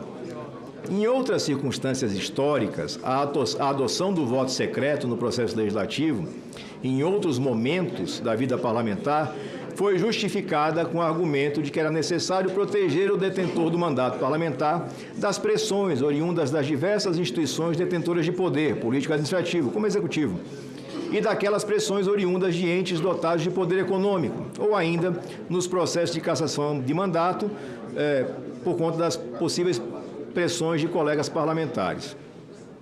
Veja, no exame de veto presidencial, aposto a algum projeto de lei, o voto secreto, na legislação anterior, seria necessário para proteger o parlamentar de eventuais represálias do Executivo.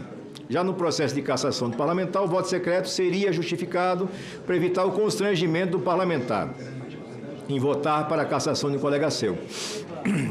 Na realidade, senhor presidente, e essa realidade evolui com o tempo, no nosso país e no mundo, na presente quadra histórica, essas objeções foram todas elas superadas, as quais, a seu modo e no seu tempo, tiveram seu mérito e oportunidade.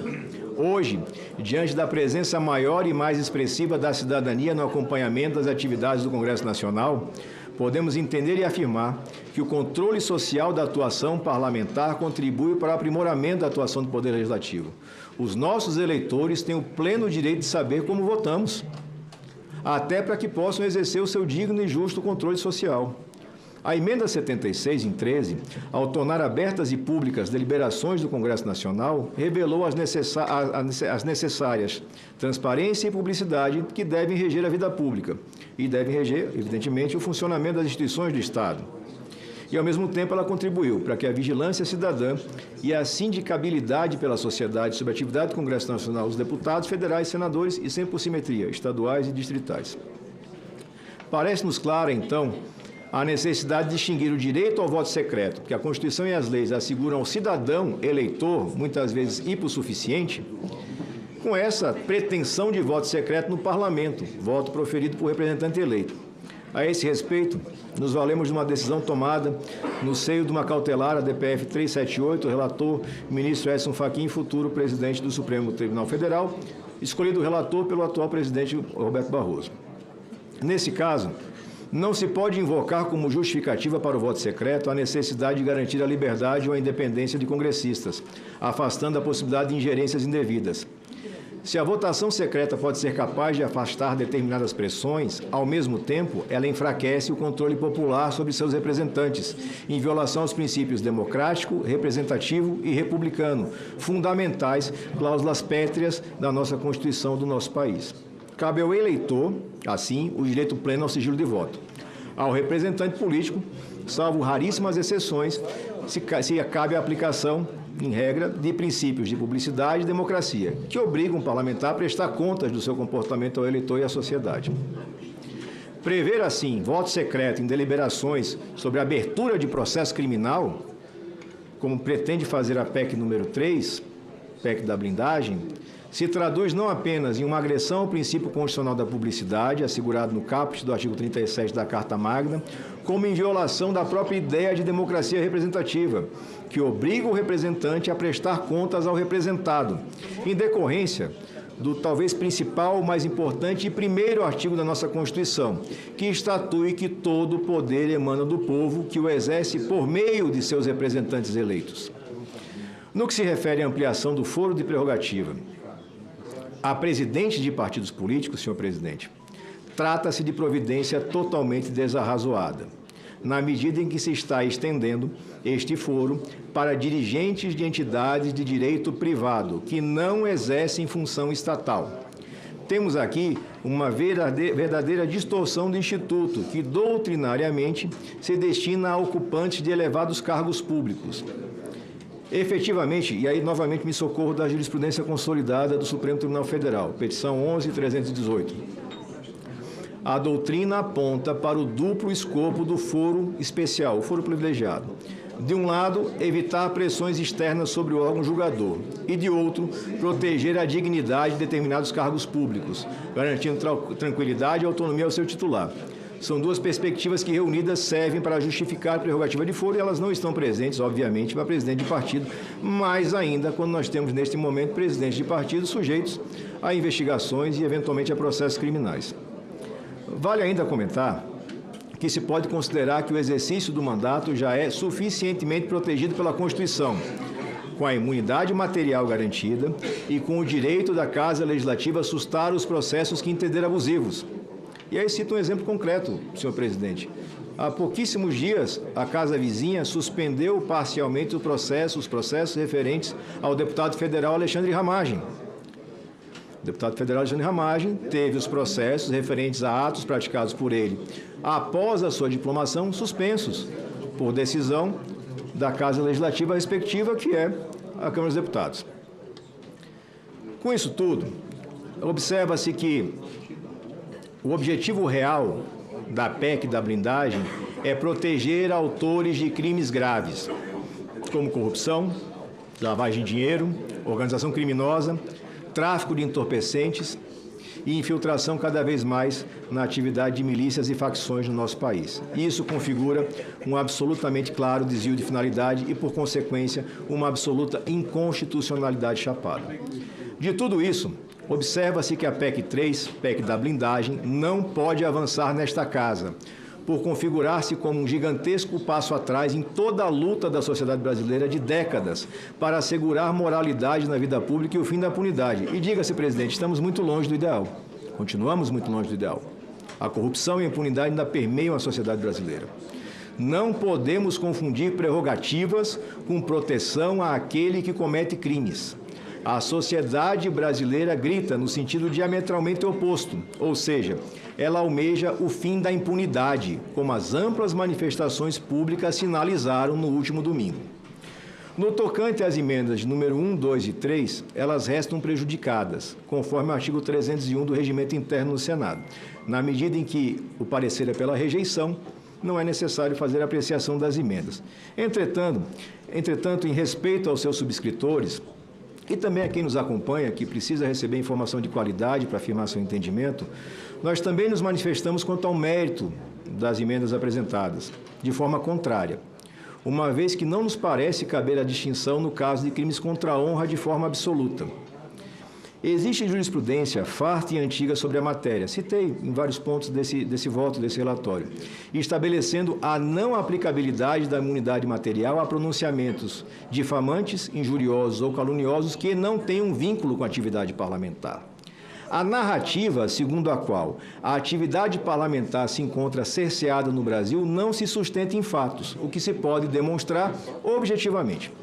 Compulsando as falas públicas de inúmeros parlamentares federais, dentre eles ilustres membros desta comissão, é muito fácil encontrar fartos registros de críticas contundentes a atos praticados por membros do Supremo Tribunal Federal, proferidas na tribuna, em entrevistas ou em redes sociais. Da mesma forma, senhor presidente e colegas, se encontram presentes atos concretos, pedidos de CPI, pedidos de impeachment, votos contrários à indicação de ministros, votos contrários à condução ou recondução de Procurador-Geral da República, sem que se tenha registro de nenhum tipo de processo criminal ou admoestação por conta deste legítimo exercício da atividade parlamentar. E aí citaria exemplos, mas a pedido do meu amigo Expedião Amin, não vou citar nominalmente, porque são muitos. Mas aqui nesta fileira, seguramente todos já proferiram discursos duríssimos com relação a decisões de ministros ou a conduta de ministros. E nenhum dos que está aqui sentado responde a processo por isso. Nenhum.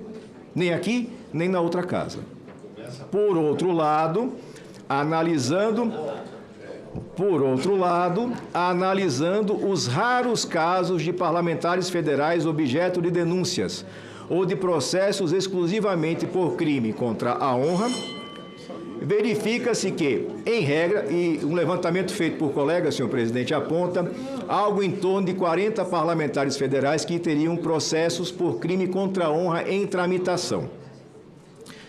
Analisando esses casos, verifica-se que, em regra, esses fatos que viraram procedimentos se referem a condutas absolutamente apartadas da atividade parlamentar ou que ultrapassam largamente o patamar da crítica ácida.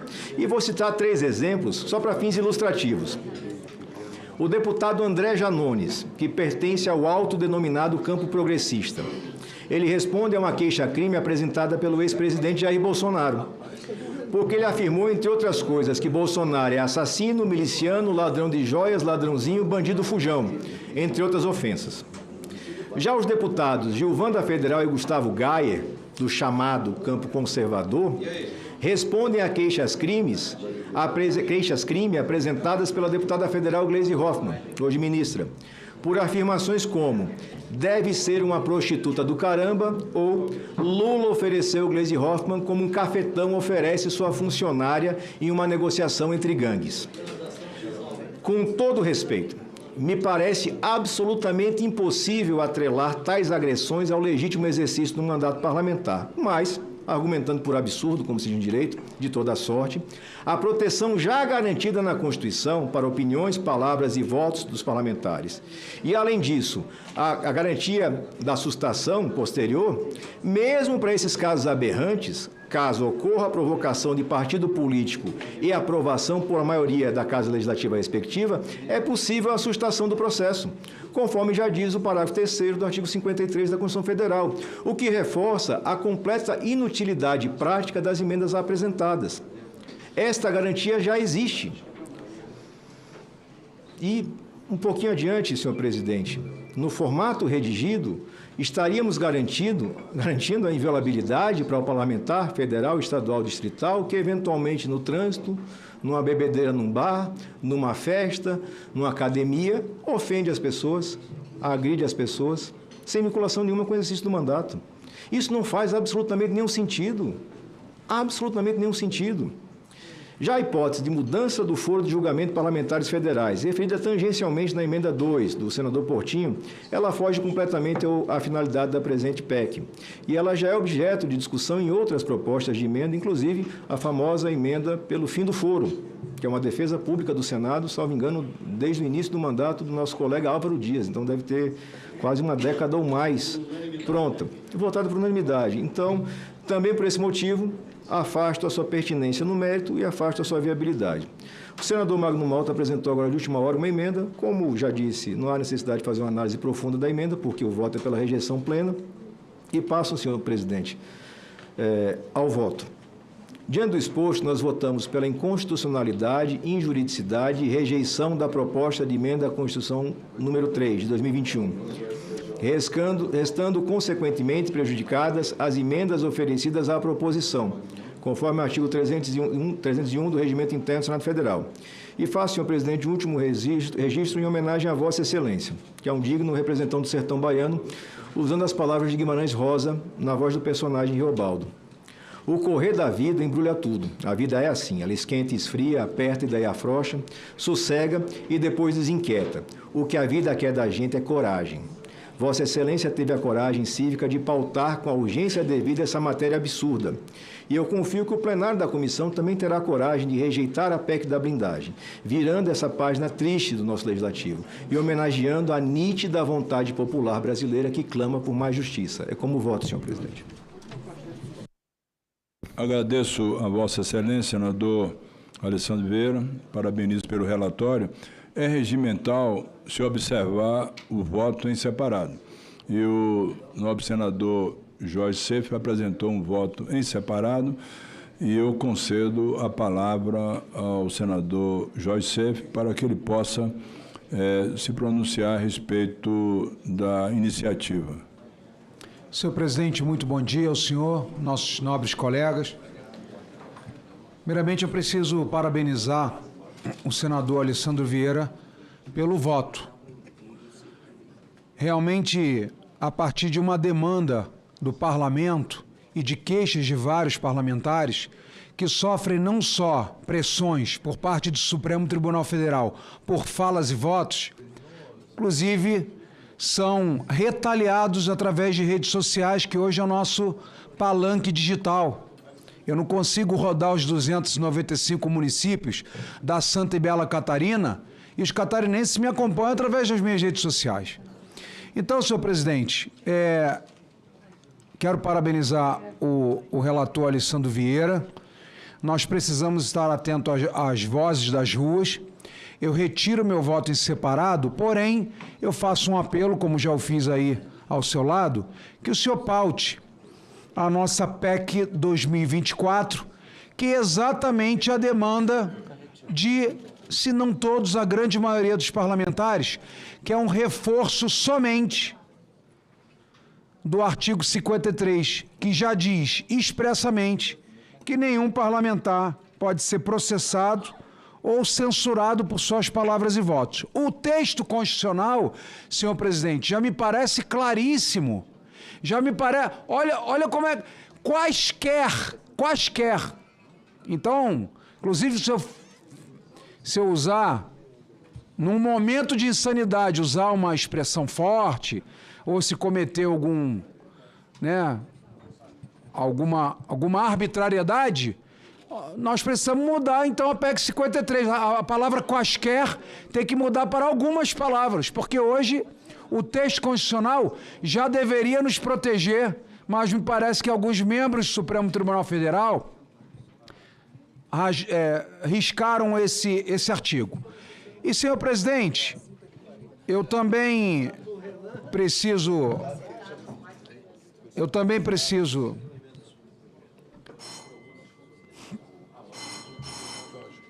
Obrigado, Omar. Obrigado, Otto. E eu preciso também reconhecer que a população, e não falo de esquerda, falo direita, esquerda e centro, tem entrado em contato conosco e nós precisamos estar sensíveis às vozes das ruas.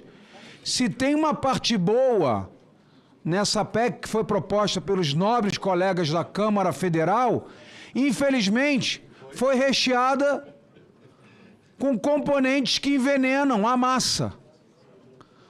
Eu concordo com a liberdade dos parlamentares. O povo nos elege justamente para nós defendermos pontos de vista, bandeiras, valores, ideias. No entanto, é inacreditável que voto secreto, por exemplo, volte a essa casa para ser discutido. Aproveito, senhor presidente, para pedir o voto do nobre relator Alessandro Vieira na nossa PEC de número 71 de 2023, que dá transparência em todos os votos do Legislativo, até para autoridades. Eu concordo com o que ele falou, 100%. O povo quer saber como é que eu voto. O senhor sabe se eu votei a favor ou contra Flávio Dino? Não sabe. O senhor sabe se eu votei a favor ou contra o Zanin? Não sabe. Por que isso? Se existe o princípio de publicidade e o princípio de transparência na vida pública, eu rogo a todos os colegas aqui da CCJ que subscrevam a nossa PEC de número 71 para que cada voto de cada parlamentar representante legítimo dos estados e do povo brasileiro seja conhecido da nossa população. Por isso, senhor presidente, caminhando para o final, solicito Vossa Excelência respeitosamente, retiro meu voto em separado por entender que o processo já está contaminado e peço a gentileza a Vossa Excelência que paute a PEC número 5 de 2024, de autoria do senador Jorge Seif, para a devida relatoria. Muito obrigado, senhor presidente. Agradeço a compreensão de Vossa Excelência, sem nenhuma dúvida, dentro do que está previsto, nós pautaremos a proposta de Vossa Excelência, como já pautamos de tantos outros senadores. O senador Alexandre Vieira pede a palavra para fazer talvez um contraponto ao que Vossa Excelência falou. Obrigado, senhor presidente. Apenas um brevíssimo comentário, agradecendo a compreensão do senador Seif com a retirada do voto em separado, garantindo meu apoio para a PEC que encerra hipóteses quaisquer que tenhamos de voto em segredo, voto velado, não é porque somos representantes parlamentares. E, por último, senhor presidente, repetir um ponto específico do relatório e que deve ser compreendido por todos. Nós já temos as ferramentas constitucionais para combater eventuais abusos de entendimento do judiciário no tocante à atividade parlamentar. Já é absolutamente, plenamente possível, mediante provocação do respectivo partido político, ouvida a maioria, em voto aberto, ouvida a maioria da Casa Legislativa, sustar o andamento. Então, se algum parlamentar federal compreende que ele é afetado por um entendimento equivocado da Justiça e está sendo processado injustamente por crime contra a honra, quando, na verdade, apenas exerceu seu mandato, ele tem a ferramenta pronta. E aí se pergunta, por que não usa? Usaram agora com relação ao Alexandre Ramagem, como exemplifiquei, podemos usar para qualquer caso. A Constituição foi sábia na emenda 35, ela deixou todos os instrumentos à disposição. Eventualmente falta coragem ou competência para usar, mas já estão lá, então agradeço e reitero o apreço a Jorge Seif. Pela ordem de inscrição, eu passo a palavra ao senador Eduardo Girão. Eu escrevi exatamente pela chegada. Quem chegou primeiro aqui foi o senador. Muito obrigado. Eduardo Muito obrigado, Girão. Presidente. Quero cumprimentar todos os colegas. Senador Girão. E eu gostaria, presidente Otto, em primeiro lugar, lhe parabenizar pela sua pontualidade, que é uma coisa que virou realmente uma regra aqui da CCJ, graças à sua presidência. Lhe parabenizo por isso. Mas antes de fazer a minha fala, eu queria fazer uma consulta aqui aos colegas, se for possível. Existe uma expectativa enorme da sociedade brasileira para que seja enterrada essa PEC. Quero parabenizar o senador Alessandro Vieira pelo relatório. E eu pergunto se a gente poderia, por aclamação, não sei, fazer agora essa votação, que acredito até que vai ser simbólica, e depois faríamos aqui as manifestações. Eu escrevi algumas sugestões, se for possível. Se não for, não. Então tá bom. Então eu vou... Então eu queria, primeiramente, presidente, manifestar meu voto contrário. Os senhores senadores, que eu estarei aqui na maior paciência. Pronto. O último inscrito para falar. Perfeito.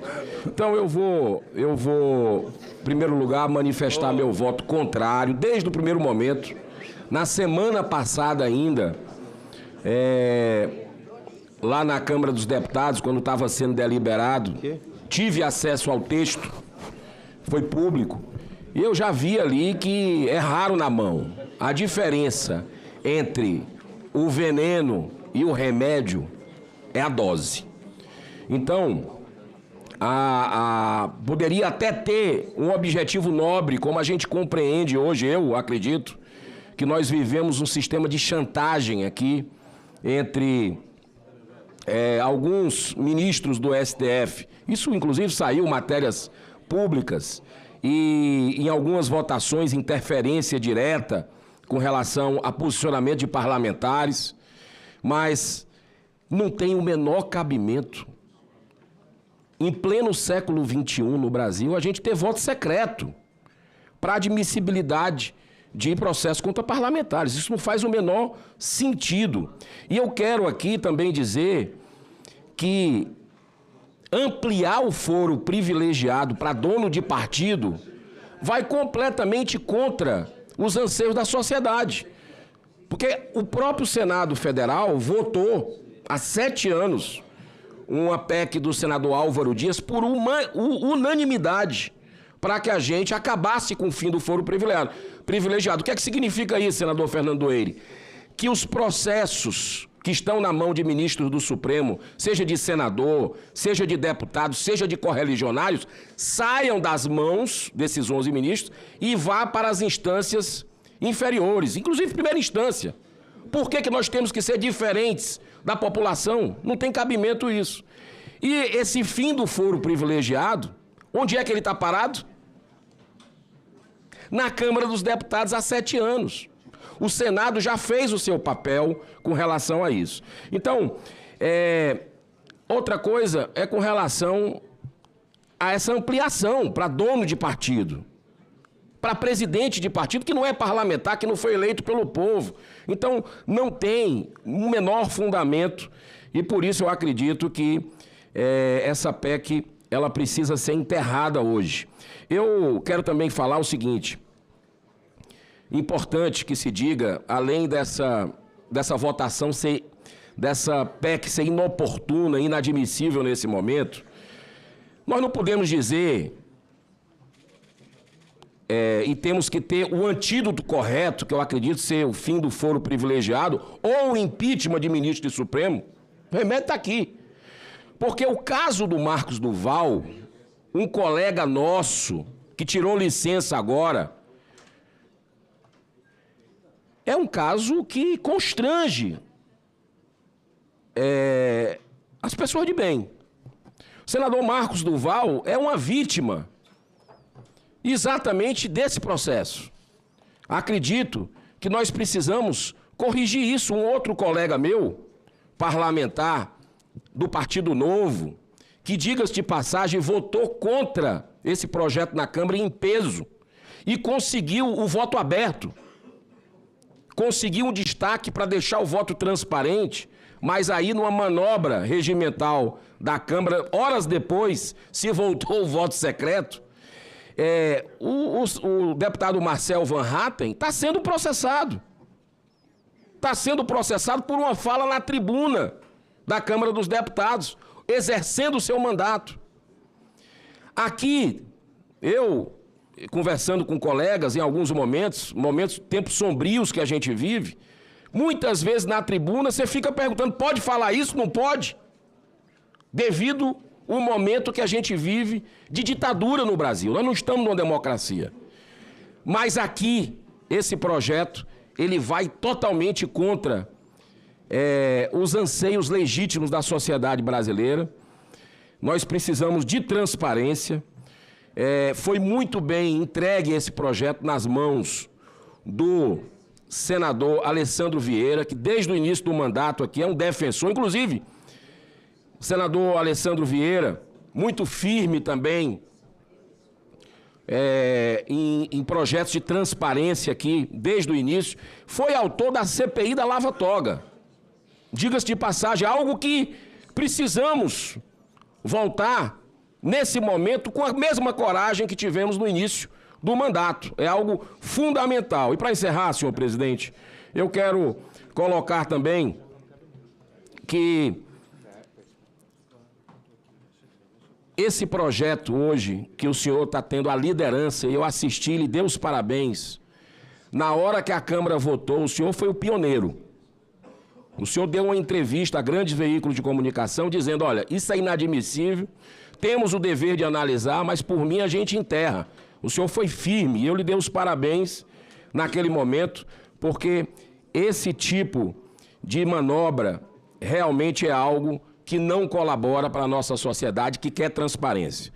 O senador Jorge Seife está com um projeto, presidente, nas suas mãos, na CCJ, que falta o senhor indicar o relator.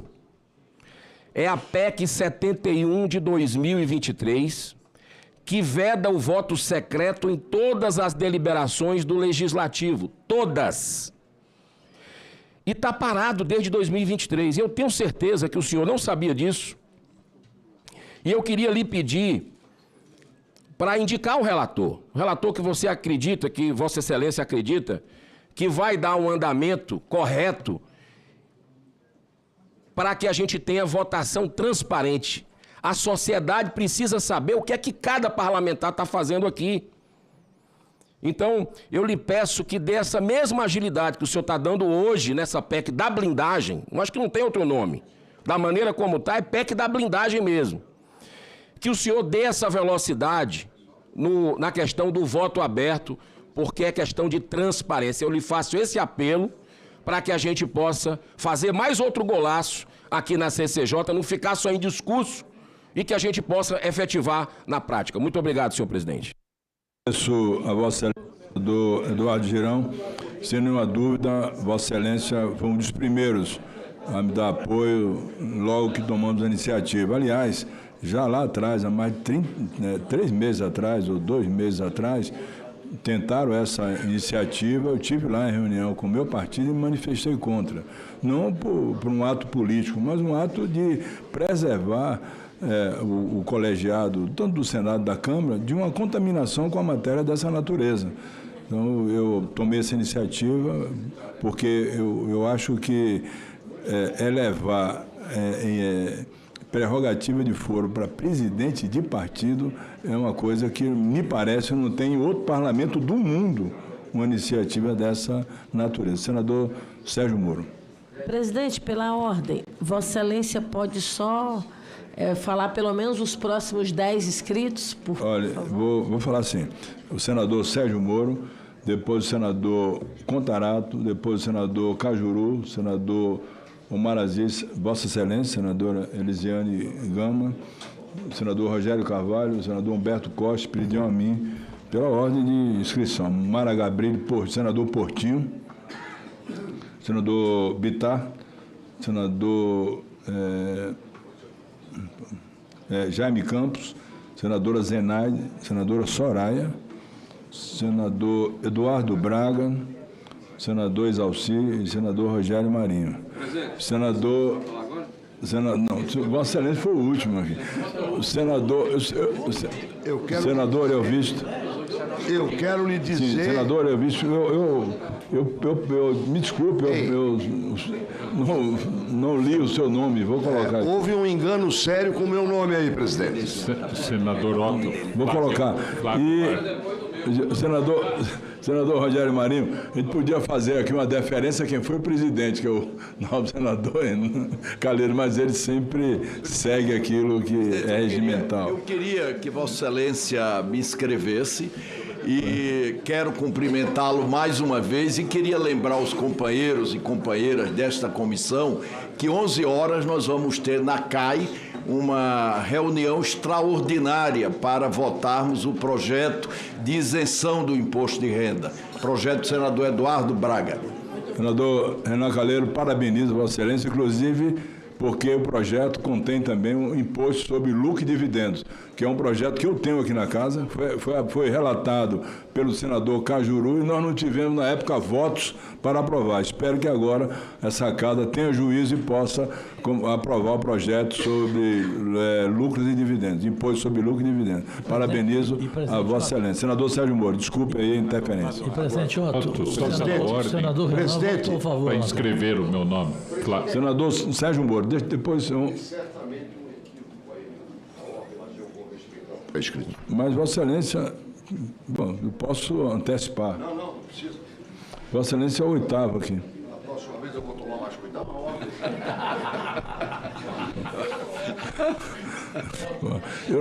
Eu nunca votei contra Vossa Excelência, eu não sou de Santa Catarina, nunca lhe fiz mal nenhum. Porque essa discriminação é porque eu sou baiano, sou do Nordeste, Vossa Excelência de Santa Catarina. Por que me odeias tanto se eu nunca fiz nada para te ajudar? Pois é isso mesmo, senador Sérgio Moro. Bem, primeiro, presidente Otto Alencar, quero também elogiar Vossa Excelência por colocar esse projeto em votação rapidamente. Também aqui registro o meu elogio, cumprimento ao senador Alessandro Vieira pela sua veemência nas suas manifestações. Senador Otto, não teve ninguém, modéstia à parte aqui nesse país, que colocou mais ladrões do erário ou gente que cometeu crimes de corrupção, seja pagando propina, seja recebendo propina, agentes públicos, dirigentes de empreiteiras, do que essa pessoa que aqui fala.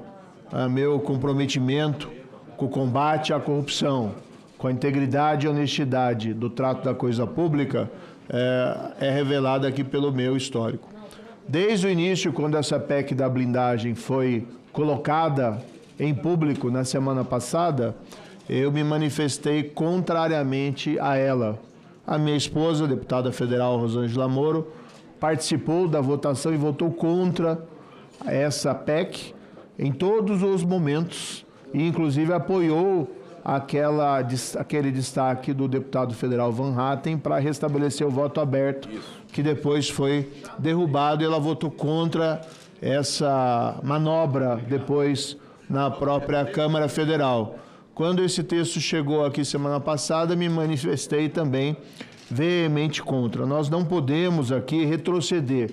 Essa PEC, essa mudança da Constituição que nós tivemos lá por volta do ano 2000, provocado pelo caso de triste memória do deputado federal da Motosserra, Edelbrando Pascoal, foi um avanço e permitiu que processos, investigações represadas que jamais andavam em relação a parlamentares que cometiam ilícitos, que é uma minoria, evidentemente, mas é uma minoria poderosa, que houvesse uma mudança de quadro. E desde então se pôde prosseguir em investigações, se pôde prosseguir em processos em relação a esse tema.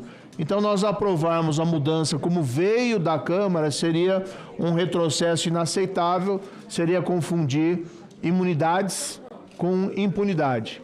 E nós temos aí que rejeitar essa PEC. Nessa linha, eu concordo totalmente com o relator do projeto pelo voto da rejeição, e essa vai ser a minha posição nesse caso.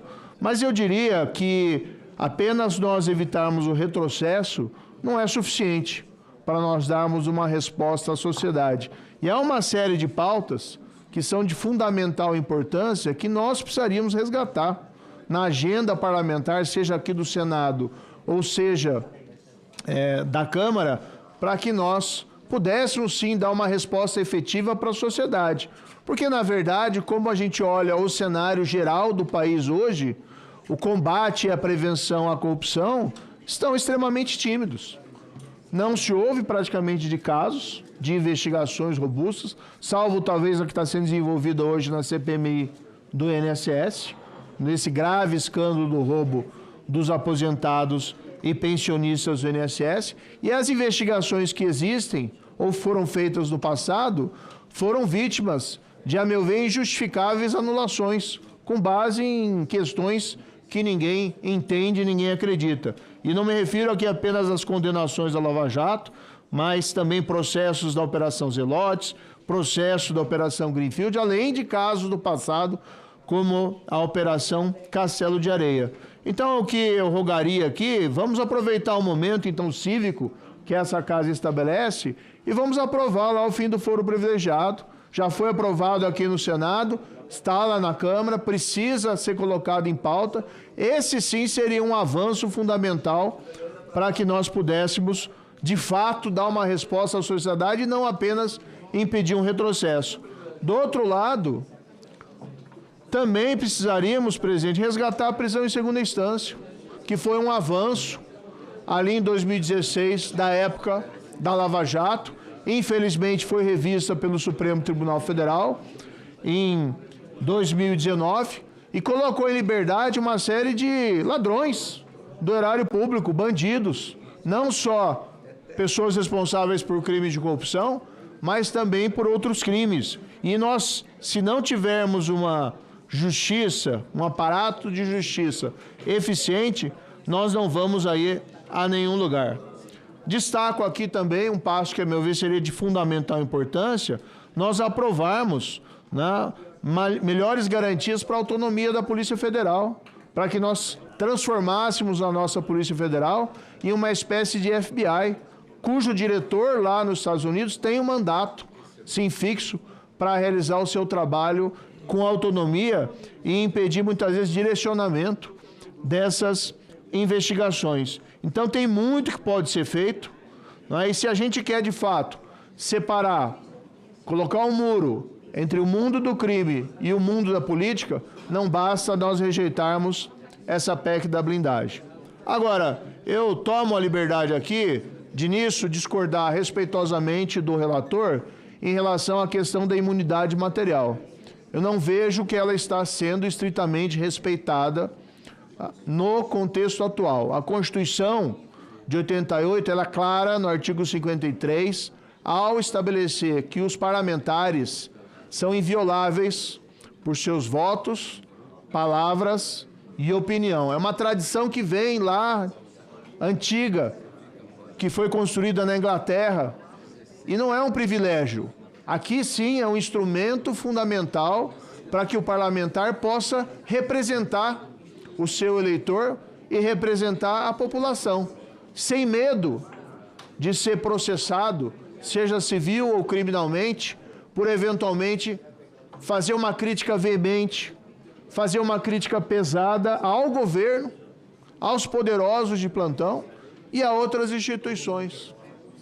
E quando a gente vai olhar no detalhe, eu não tenho esses dados exatos, mas me passaram, que há cerca de 40 processos, investigações e ações penais por crimes contra a honra, só contra deputados da Câmara dos Deputados.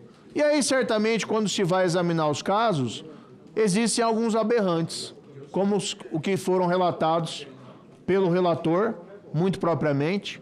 E aqui as pessoas me conhecem, embora eu tenha entrado nessa casa há pouco tempo, eu não sou daqueles que ofende, eu não uso, né, palavras de baixo calão, mesmo quando faço críticas pesadas ou críticas veementes a outras instituições, mas ao lado desses casos aberrantes que ninguém concordaria, né, com a utilização da palavra, existem outros que já são mais alarmantes. Destaco aqui o caso do deputado Nicolas Ferreira, que denominou o presidente da República de ladrão, e não vou entrar no mérito dessa questão, mas denominar políticos, né, de desonestos, de terem cometido crimes, é algo que faz parte do debate político veemente. O deputado federal Van Hatten, que denominou um delegado da Polícia Federal como um abusador da sua autoridade, respondem lá a inquéritos.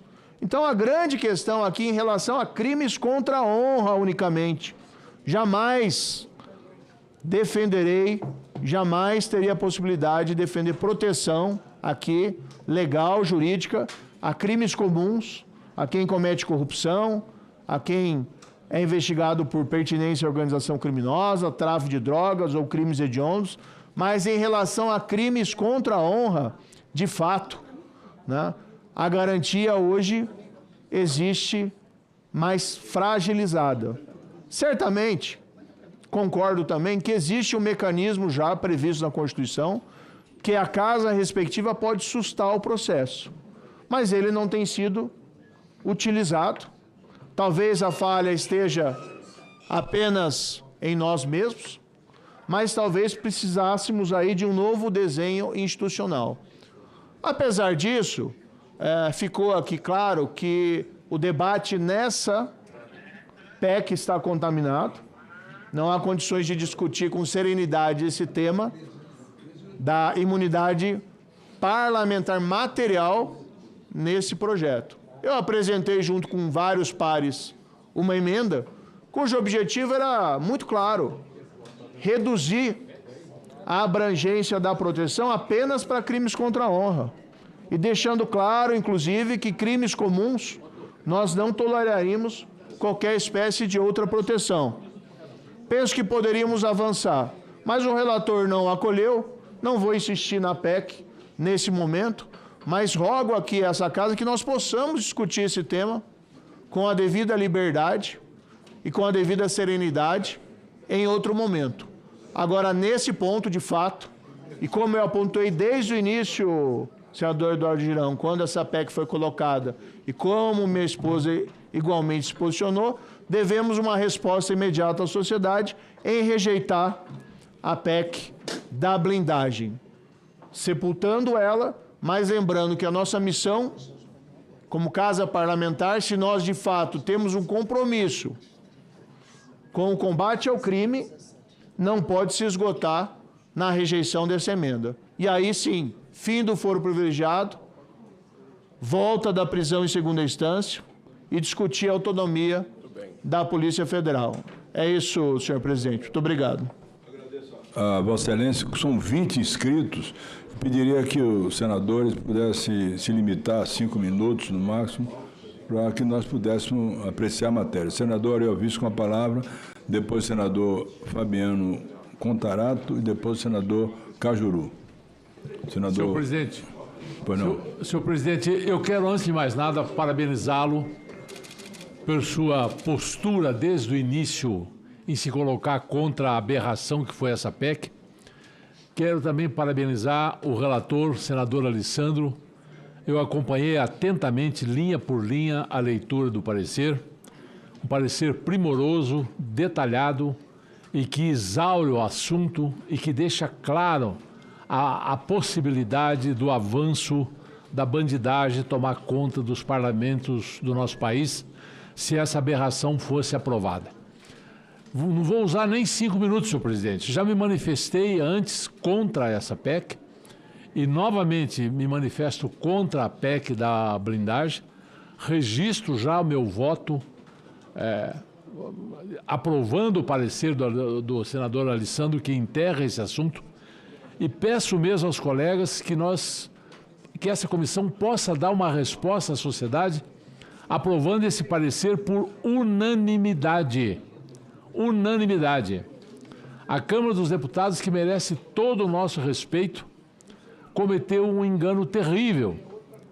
Pedi a esse Senado que aprove extensão de foro privilegiado quando nós aprovamos aqui por unanimidade o fim do foro privilegiado, no projeto do senador Álvaro Dias.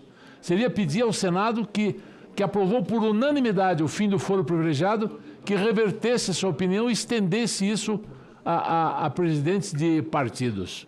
Um pedido descabido, uma afronta a esse Senado. Além disso, além de estar parado lá na Câmara o fim do foro privilegiado, já há 7 ou 8 anos, também encontra-se parado lá o fim das decisões monocráticas que nós aprovamos aqui nesse Senado. Nós temos que colocar regras para o Supremo e não tirar as regras que estão sobre nós. Nós trabalhamos com regras, nós trabalhamos respeitando a lei e nós queremos que todos os poderes da República trabalhem respeitando as leis. O Brasil não merece ter 11 Supremo Tribunal Federal. O Brasil merece e precisa ter um Supremo Tribunal Federal. Nesse sentido, a PEC já aprovada por esse Senado, que está parada na Câmara, continua parada. Ou seja, a Câmara age de forma a permitir nenhuma limitação aos ministros do Supremo Tribunal Federal e, ao mesmo tempo, quer que não haja nenhuma regra, nenhuma limitação para eles mesmos.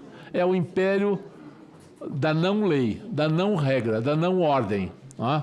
Então, senhor presidente, eu termino parabenizando novamente Vossa Excelência e ao senador Alessandro por esse excelente trabalho e registro aqui meu voto de apoio para que se enterre definitivamente essa absurda PEC. Muito obrigado. Eu agradeço a Vossa Excelência e Vossa Excelência lembrou muito bem. Nós votamos e aprovamos no Senado o fim das prerrogativas, o fim do foro privilegiado. Tem mais de 7 anos isso. Me parece que a presidência era do senador Renan, do senador Eunício. A presidência do senador Renan.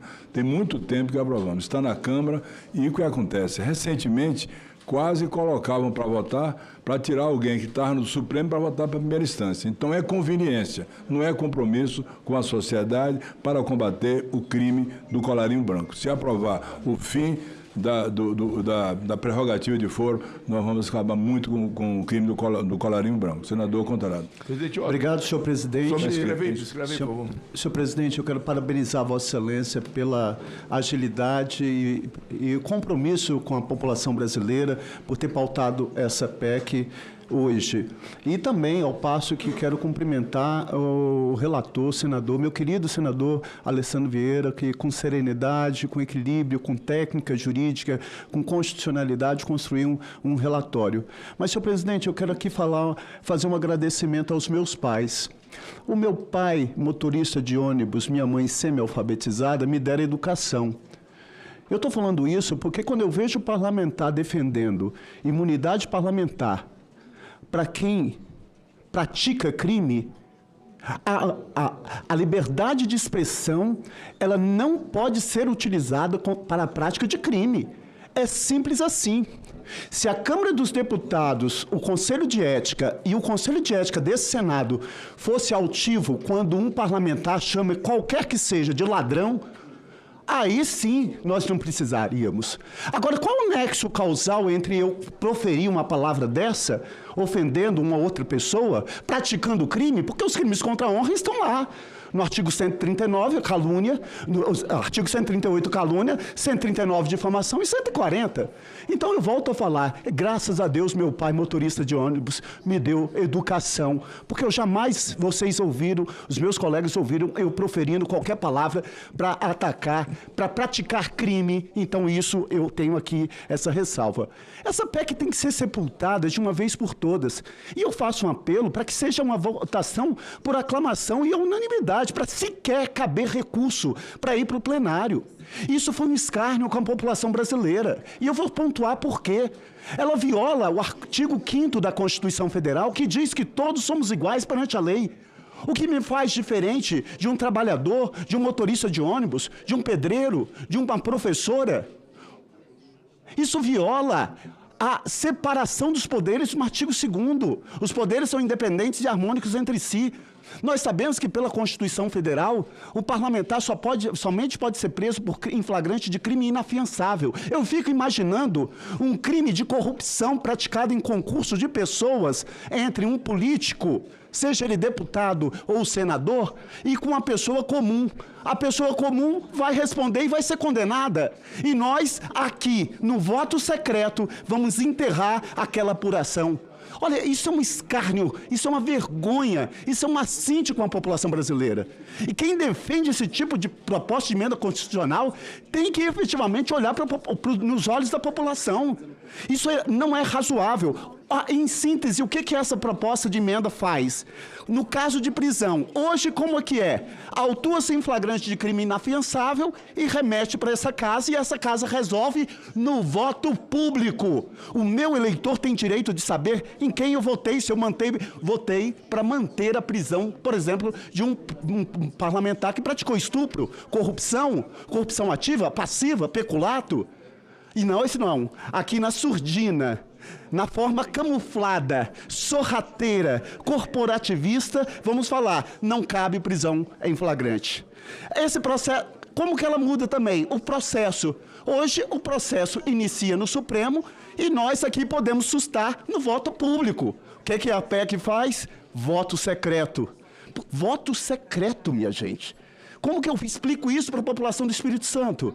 Como que eu explico falando assim, olha, teve uma votação secreta para manter ou não a prisão de um senador por corrupção ativa e ele, no voto secreto, nós sepultamos aquela apuração. Agora, ampliar o que nós tínhamos que acabar era com o foro privilegiado, que já acabamos, pelo menos a parte do Senado, ele amplia para os presidentes nacionais de partido. Meu Deus do céu! Onde que estava? Com todo respeito à Câmara dos Deputados, mas isso que aconteceu, isso só contribui para que a população criminalize ainda mais a política. Eu tenho muito orgulho de ser senador, mas antes de ser senador, eu sou delegado de polícia e professor com muito orgulho. Essas são missões da minha vida. Então, será que aqui vale uma meia-culpa? O que nós, parlamentares, estamos fazendo para que essa caixa de ressonância chegue até a população e a população tenha que se mobilizar para falar, olha, eu sou contra PEC da blindagem, que eu nem chamo de PEC da blindagem, eu chamo de PEC da impunidade e PEC de estímulo à criminalidade. A regra é clara, quem nada deve, nada teme. Se eu praticar qualquer ato ilícito, eu tenho que responder como qualquer outra pessoa, numa responsabilidade penal, civil ou administrativa, porque eu não sou melhor do que ninguém. Essa é uma determinação constitucional. Quando se volta a falar na imunidade parlamentar com relação à opinião, palavras e votos, isso já está na Constituição Federal. Agora, nós sempre temos que ter como premissa de que a imunidade parlamentar, ela não pode ser utilizada como escudo protetivo para a prática de crime. Olha, a PEC ainda vai além. Ela proíbe a expedição de medida cautelar probatória. Quer dizer, não pode ser fazer uma interceptação telefônica, não pode ser feita uma quebra de sigilo bancário ou fiscal, a certeza da impunidade. Eu fiz um resgate aqui, senador Jaime Campos, de 81 até 2001, Cajuru, quando o voto era secreto, de 151 pedidos de autorização, apenas 2 foram autorizados. Quer dizer, já é difícil você condenar um político por corrupção. Quando condena, coloca em prisão domiciliar. Quando condena, coloca em prisão domiciliar. E os pobres estão morrendo e dormitando nos presídios. Olha, por que nós não aprovamos aqui o fim dos penduricalhos, os fins dos subsalários, o fim da escala 6x1? Mas não, nós vamos nos debruçar sobre aquele comportamento na surdina, camuflada, sorrateira, aviltante, cruel, que é um assinte com a população brasileira. Eu acho que é um assinte com aquele trabalhador, aquela professora, aquele guarda municipal. Eu, pelo menos, percorri o meu estado do Espírito Santo com a cabeça erguida, na certeza de que essa PEC jamais teria a minha digital. Porque, para mim, é muito caro a premissa constitucional, que no artigo 5º está expressamente escrito, desde o dia 5 de outubro de 88, que todos somos iguais perante a lei. Independente da raça, da cor, etnia, religião, origem, orientação sexual, ou pessoa com deficiência, ou cargos públicos. Eu não me sinto melhor do que ninguém. E eu tenho que ter responsabilidade, porque o meu pai, motorista de ônibus, a minha mãe semi-alfabetizada, sempre me deu aqueles princípios que passam pela ética, porque não tem nenhum ordenamento jurídico que se sobrepõe a qualquer norma jurídica, se não for em cima de um comportamento ético e moral. Então eu faço aqui um apelo para concluir, que nós votamos por aclamação e que não tem a possibilidade de ter recurso para o plenário dessa casa. Muito obrigado, senhor presidente. Eu agradeço a Vossa Excelência, senador Cajuru, Jorge Cajuru. Com a palavra. Inicialmente, Deus e saúde a todos e todas. Eu vou em uma ferida. Jornalista, que é o que sou. Jornalista vai exigir autorização do seu sindicato ou da sua Associação Brasileira de Imprensa para ser processado? Relator Alessandro Vieira. Portanto, eu entrei na minha ferida, porque o seu relatório é inquestionavelmente, insofismavelmente exímio e não há rigorosamente nenhuma palavra a discordar dele. Senador Seife, não sei se se encontra ainda aqui, de Santa Catarina. O senador Seife falou sobre voto secreto. O senhor não estava aqui. Girão estava, começo de nosso mandato. Eu já cheguei criando confusão na época, porque eu pedi o microfone e falei que não votaria secreto. O presidente Davi queria o voto secreto. Girão me acompanhou. Disse, eu também não vou. E nós mostramos o nosso voto na época. Portanto, Cef, fique tranquilo. Eu sou totalmente favorável a que também se aprove hoje mesmo o fim do voto secreto. Porque nada é secreto na minha vida. Na época eu até contei. As mulheres não vão gostar, talvez. Mas eu contei. Eu, com 10 anos de idade, peguei o meu pai em flagrante, traindo a mamãe. Eu dedurei a mamãe. Mamãe, papai tem um amante. Então, com o Cajuru não tem off. não tem segredo. Então é claro que eu sou favorável. E por fim, senador Moro, o senhor coloca a questão do foro privilegiado. Além de tudo, a gente prestaria uma homenagem a um homem público que fez história neste Congresso Nacional, chamado Álvaro Dias. Lá vem o Amin dizendo que eu estou bajulando, mas não. E aí vem falar da tatuagem. Mas é verdade, uma homenagem, o foro não foi isso que o Amin, a maioria está dizendo, que não gostaria de ter um filho como Vossa Excelência. com essa alma de garçom, de entregar na bandeja o pai. Alma de garçom, entregar na bandeja o pai. E, presidente Mourão, eu vi, eu te conheço. Mas, para terminar, então, gente, seria tão bom para o Brasil, porque quando você se arrepende de um erro, aquele que antes votava a favor da PEC da blindagem, é tão bonito. Eu não vou aqui criticar, mudou de opinião, e daí? Mudou de opinião, pronto, acabou. É isso que é importante. E a gente hoje teria um dia consagrado, para que esperar amanhã? Vamos hoje mesmo realizar. E apenas, senador Oriovisto, o senhor esqueceu, numa declaração histórica sua, onde o senhor Ronaldo Caiado e eu estávamos conversando, o senhor dizendo que há um tripé aqui no Congresso Nacional que, sendo votado, a gente faria história. O senhor falou da decisão monocrática, o senhor falou do foro privilegiado e o senhor falou também do meu humilde ou da minha humilde PEC, o fim da reeleição. Portanto, hoje é um dia que vai mudar muito a nossa imagem no Brasil, a imagem do Senado Federal. E eu não tenho nada contra a Câmara, tenho muitos amigos e muitas amigas lá, mas lá aqui no cafezinho, o apelido da Câmara, sabe qual que é? É rodoviária. E o nosso apelido é aeroporto. Então, que ela continue rodoviária e que a gente tenha hoje uma atitude de aeroporto. Obrigado. Agradeço ao senador Cajuru. Com a palavra a senadora Elisiane, depois o senador Rogério Carvalho, depois o senador Amaziz. Senhor presidente, senhores colegas parlamentares, relator, senador Alessandro Vieira, eu quero inicialmente, presidente, cumprimentar o presidente desta casa, o senador Davi Alcolumbre, que encaminhou prontamente essa PEC à CCJ, né? Todo o Brasil acompanhou a manifestação que ocorreu depois, na verdade, da votação na Câmara dos Deputados. Houve uma verdadeira mobilização nacional imediatamente após a votação da Câmara dos Deputados. E aí, a partir de então, o Brasil, em todos os cantos desse país, acabou fazendo vários atos, não é, que ocorreu precisamente no último domingo. E Vossa Excelência, já num primeiro momento, manifestou ser contrário à PEC. A posição de Vossa Excelência, como presidente dessa comissão, acabou criando uma força muito grande no sentido do resultado que nós estamos acompanhando hoje aqui, que claramente nós teremos aí o sepultamento desta PEC, né? E a escolha de Vossa Excelência, do relator, apontou exatamente para isso.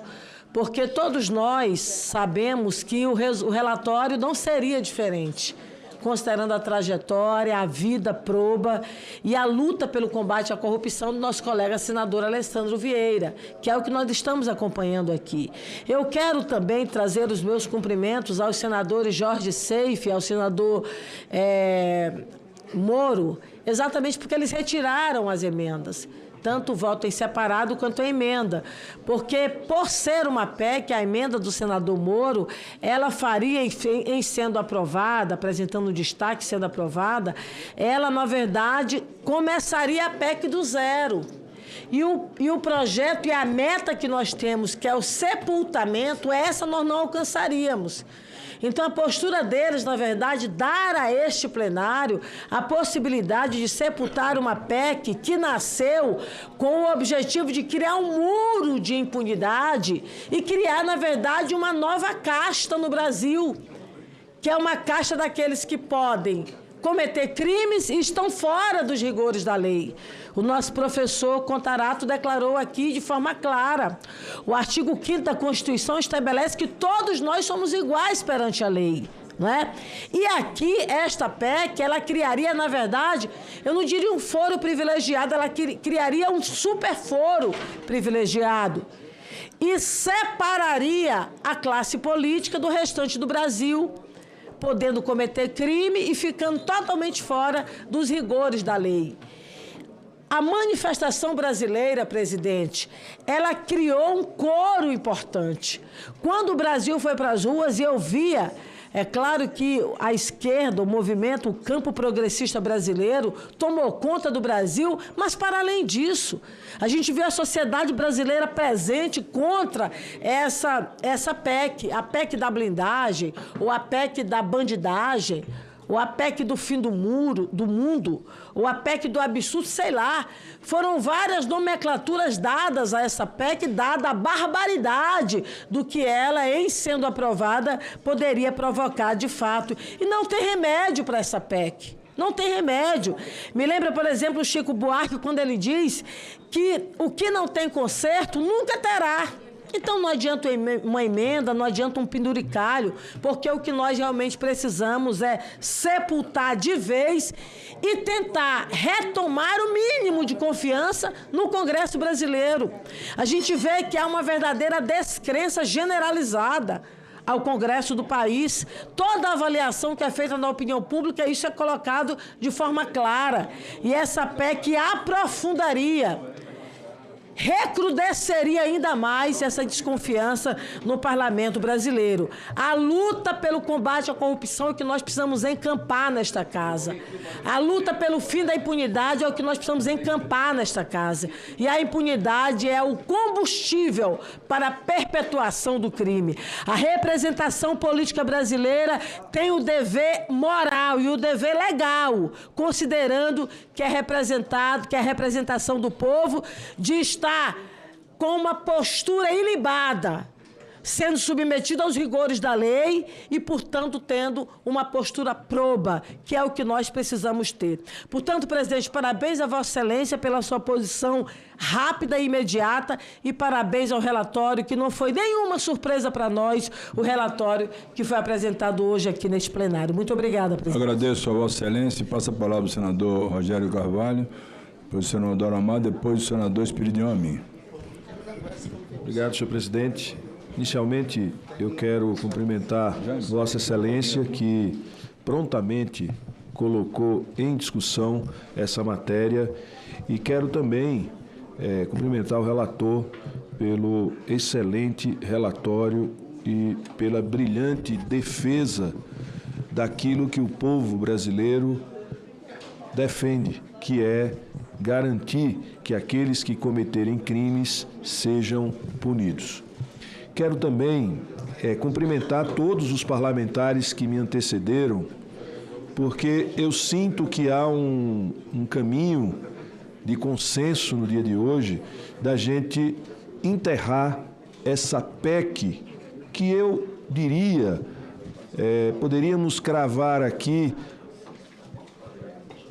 o título de PEC da bandidagem, porque ela favorece o cometimento de crimes e cria no Congresso Nacional um ambiente para proteger praticantes de diversos tipos de crimes. Nós estamos vendo uma operação que foi feita pela Receita Federal que abrange segmentos diversos da sociedade, como setor financeiro, setor empresas comerciais que comercializam combustíveis e denúncias contra presidentes de partidos, uma série de questões gravíssimas.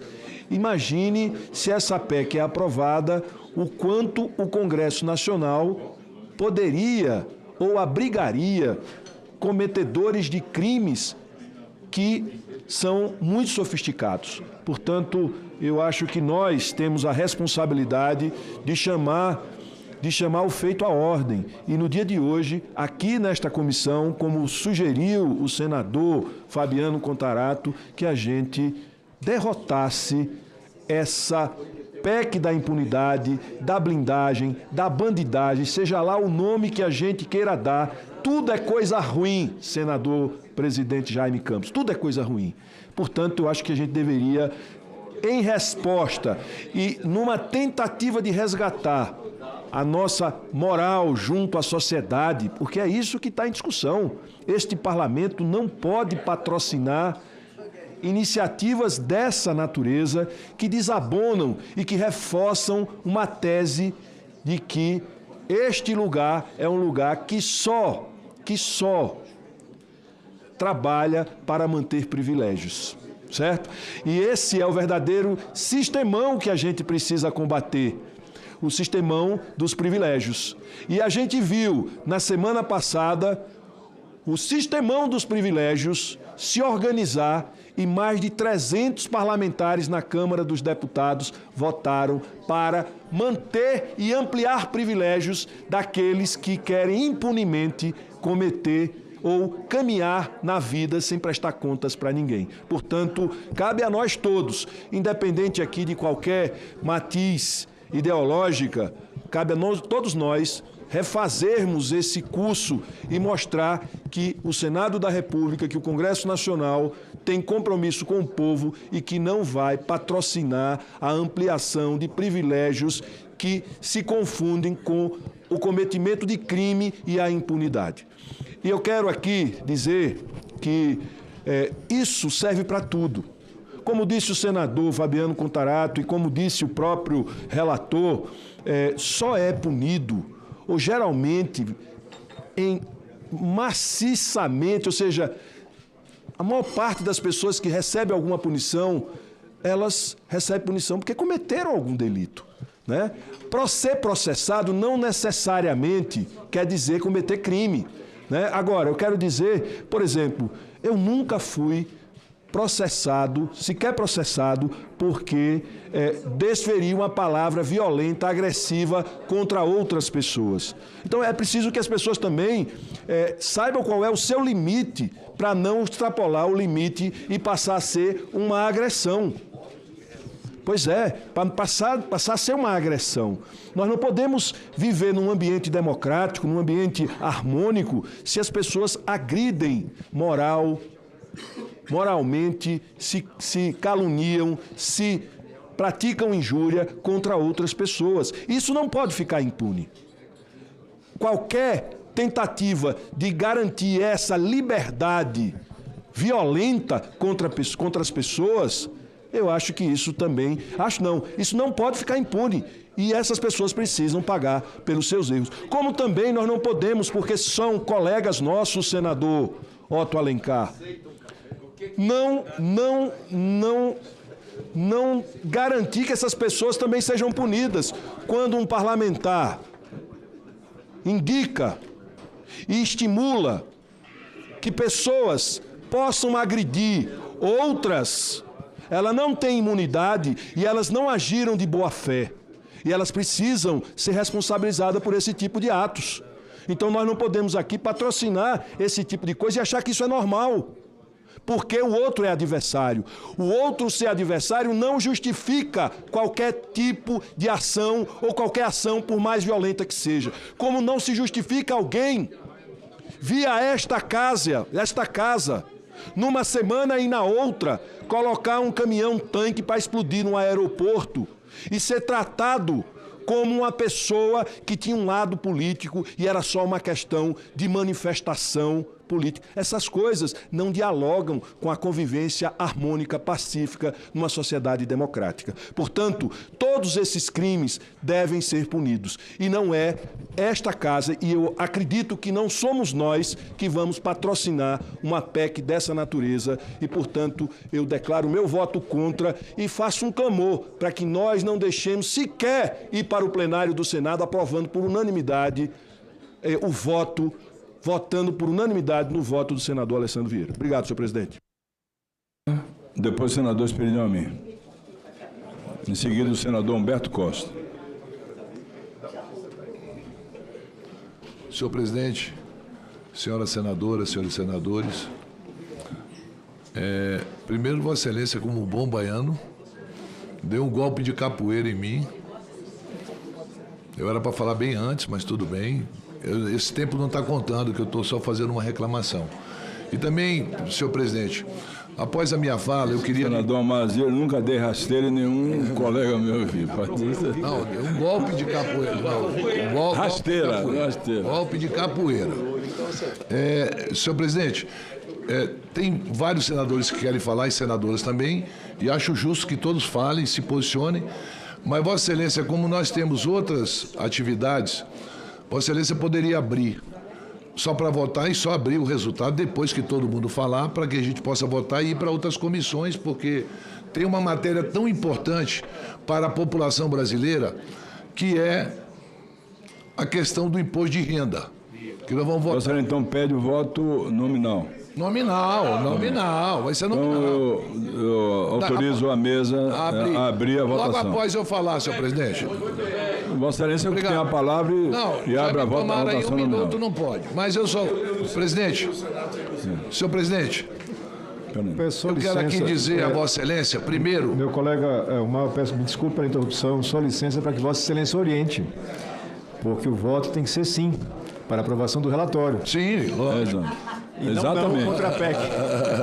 Quem vota sim, vota com o relator. Sim. Vota para rejeitar a matéria. Bom, senhor presidente, primeiro eu quero aqui parabenizar o presidente do Congresso Nacional, o senador Davi Alcolumbre, que ouviu o clamor dos líderes na quarta-feira passada e todos se manifestaram. Primeiro fui eu como líder do PSD, depois o líder do PT, Rogério Carvalho, depois o líder do MDB, senador Eduardo Braga, senador Amin, pelo PP, senador Magno Malta, pelo PL, e senador líder Girão, pelo Novo, vários líderes, e aí se eu não tiver me esquecido de alguém, me desculpa, mas pedindo ao presidente Davi Alcolumbre que encaminhasse a Comissão de Constituição e Justiça e não levasse essa matéria diretamente ao plenário. O presidente Davi, quero aqui parabenizá-lo por ter seguido o nosso pedido e ter encaminhado. E Vossa Excelência, presidente Otto, por ter dado celeridade e entregado a relatoria para uma pessoa que eu conheço bem, que é o senador Alessandro Vieira, e não esperava outro relatório que não fosse esse. Primeiro, parabenizá-lo, Alessandro, pelo seu relatório. E dizer, eu estou há muito tempo aqui no Senado, eu estou no segundo mandato só. Tem outras pessoas que estão há mais tempo do que eu. Eu nunca vi uma PEC ter tantos apelidos como essa teve. A PEC era da PEC das prerrogativas. Aí virou PEC da bandidagem, PEC da picaretagem, PEC da imoralidade, PEC da impunidade, PEC do escudo parlamentar, PEC do PCC, PEC do escudo da corrupção, PEC dos intocáveis. Intocáveis. Quando um cidadão brasileiro, que não tem direito, muitas vezes, a uma certidão de nascimento, e nós temos direito a passaporte vermelho, acha que nós temos poucas prerrogativas. E vem uma PEC dessa, felizmente, o consenso praticamente é a unanimidade dos senadores, é derrubar essa PEC agora, e ela não ir nem a plenário para a gente discutir mais isso, e tocar o Brasil. Porque tem muitas coisas importantes que está sendo colocada para trás para estar discutindo o artigo 53 da Constituição. E a Constituição, senador Jaime Campos, que Vossa Excelência também se posicionou no dia, pela União Brasil, a Constituição em 88, nós estávamos com uma democracia incipiente. Era cheio de dedos. Assim mesmo, porque já tinha sido caçado muitos parlamentares na ditadura, porque falavam, se posicionavam contra, foram caçados e exilados. Se fez ao artigo 53 para que um parlamentar, no exercício da sua função, pudesse se expressar e tivesse direito ao voto secreto, exclusivamente para que não fosse perseguido depois em relação. Nós acabamos com o voto secreto. Ficou só autoridades que é votada no Senado Federal o voto secreto. Não tem mais voto secreto para mais nada. Mas o que mais me chama a atenção, senhor presidente, é que essa pauta, em 2017, nós votamos, que foi a PEC 10. Foi votado aqui, acabando com o fórum. Nós votamos a unanimidade no Senado. Não andou. Nós temos matérias tão importantes para votar que a população brasileira, e dizer que domingo teve uma movimentação de esquerda, de extrema, coisa para... É mentira. Isso é um pensamento, está na extrema de esquerda, está na extrema direita e está no centro. Nem todos concordam com isso. Não dá aqui para dizer que essa PEC é ideológica, não é ideológica. Essa PEC é imoral. Não é ideológica, ela é imoral. Até porque um senador da República não tem o direito de expor a família de ninguém.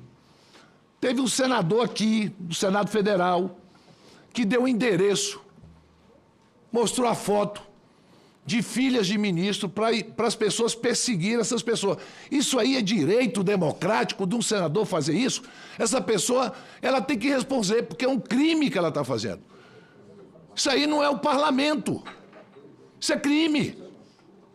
Por isso, senador Alessandro Vieira, Alessandro Vieira, vou votar e recebi, senador Otto, primeiro uma ligação sua, dizendo, meu líder, eu não voto a favor dessa PEC. Petecão me ligou, falei com o Ângelo Coronel, falei com a Elisiane, falei com o Irajá, falei com a Jussara, falei com o Lucas, falei com a Mara Gabrilli, falei com o Nelsinho Trade, falei com o Rodrigo Pacheco e falei com a senadora Zenaide. Todos. O partido inteiro se posiciona contra essa PEC. E eu, como líder do PSD, e me orgulho muito de ser líder do meu partido, eu encaminho o voto sim ao relatório do senador Alessandro Vieira. Vossa Excelência, senador Espiridião Amin, depois a senador Mara Gabrilli, senadora Mara, e depois o senador Portinho. Senador Otto. Oh, desculpe. Depois do senador meu, o senador Humberto Costa. Desculpe. Bom, presidente. Escrevi, mas tem uma lista grande. Você chegou depois? Você chegou depois. Eu não vou mais reclamar da ordem de inscrição e acho que o senhor faz bem em respeitar o que está registrado. Vale o escrito, não é essa uma regra que o senador Marcelo Castro ergueu de jogos e diversões à condição de psicoterapia. Vale o escrito. Eu separei aqui a minha fala em 5 pontos que eu pretendo que sejam os mais concisos possível. Primeiro, a regra que eu procuro cumprir quando faço críticas é a regra de Santo Agostinho. Deve-se bater no pecado, não no pecador. Pecadores somos todos nós. Agora, um pecado, um erro, pode ser batido e batido à exaustão, principalmente quando não é corrigido. Vou voltar a esse assunto. O senador Sérgio Moro, de todas as homenagens que ele recebeu, e eu subscrevi a emenda dele, ele mudou a linha do Equador. Um dos poetas que acompanhou o Maurício de Nassau percebeu, naquela época, século XVII, que só se prendia pobre, preto e índio. Os outros jamais foram presos. O Sérgio Moro conseguiu movimentar a linha do Equador. E esta PEC quer movimentar a linha do Equador, mas em sentido contrário. Porque, infelizmente, foram plantados no seu corpo 3 fatores diabolicamente premeditados, porque no mesmo dia ia ser votada a urgência para anistia. Nós temos que entender as circunstâncias. Isto aí entrou como parte da votação da urgência da anistia, que agora estão chamando de dosimetria. Por isso que eu quero fazer aqui uma associação. O senador Alessandro Vieira sabe da minha admiração pelo seu trabalho como senador, como cidadão, e o meu profundo respeito ao seu voto. Mas, me explica uma coisa. Como é que invadiram a casa e o gabinete do Marcos Duval, impuseram-lhe uma multa de 50 milhões de reais, 50 milhões de reais, e fizeram escrever na conta corrente dele, o que é um crime financeiro, porque ele não tem limite para receber um crédito desse, e com as correções devidas, sem inquérito. Sabe por que fizeram? O senhor me respondeu, em parte, porque existe um inquérito que cobre todos os outros, que o senador, o senador líder do governo no Congresso, na época, nos advertiu. Isso é pior do que o AI-5, senador Randolph. E é mesmo. Então ele entrou nessa música, nesse baile, porque existe há 6 anos e meio de abuso de poder, de deboche, inclusive ao nosso esforço aqui, do tal inquérito 4781, que foi criado por quem? Bota blindagem nisso. Isso é que é blindagem. Foi criado pelo então presidente do Supremo, ministro Toffoli, que designou sem sorteio, com base num artigo do regimento interno. Olha bem o grau do abuso. Designou o ministro Alexandre de Moraes, que é o juiz do Brasil desde então. É neste clima que foi ressuscitada a PEC 3 de 2021. Ela foi feita quando o Bolsonaro era presidente. Essa PEC não foi feita agora. Ela foi apresentada em 2021, senhores. Quem tirou ela da toca, e infelizmente vestiu-a mal, foi a circunstância que nós estamos vivendo. Nós estamos vivendo sob a égide da Inquisição. Inquisitoriais são os procedimentos do 4781.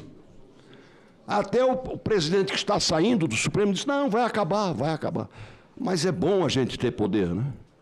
Poder discricionário. Passou na porta, chama para cá.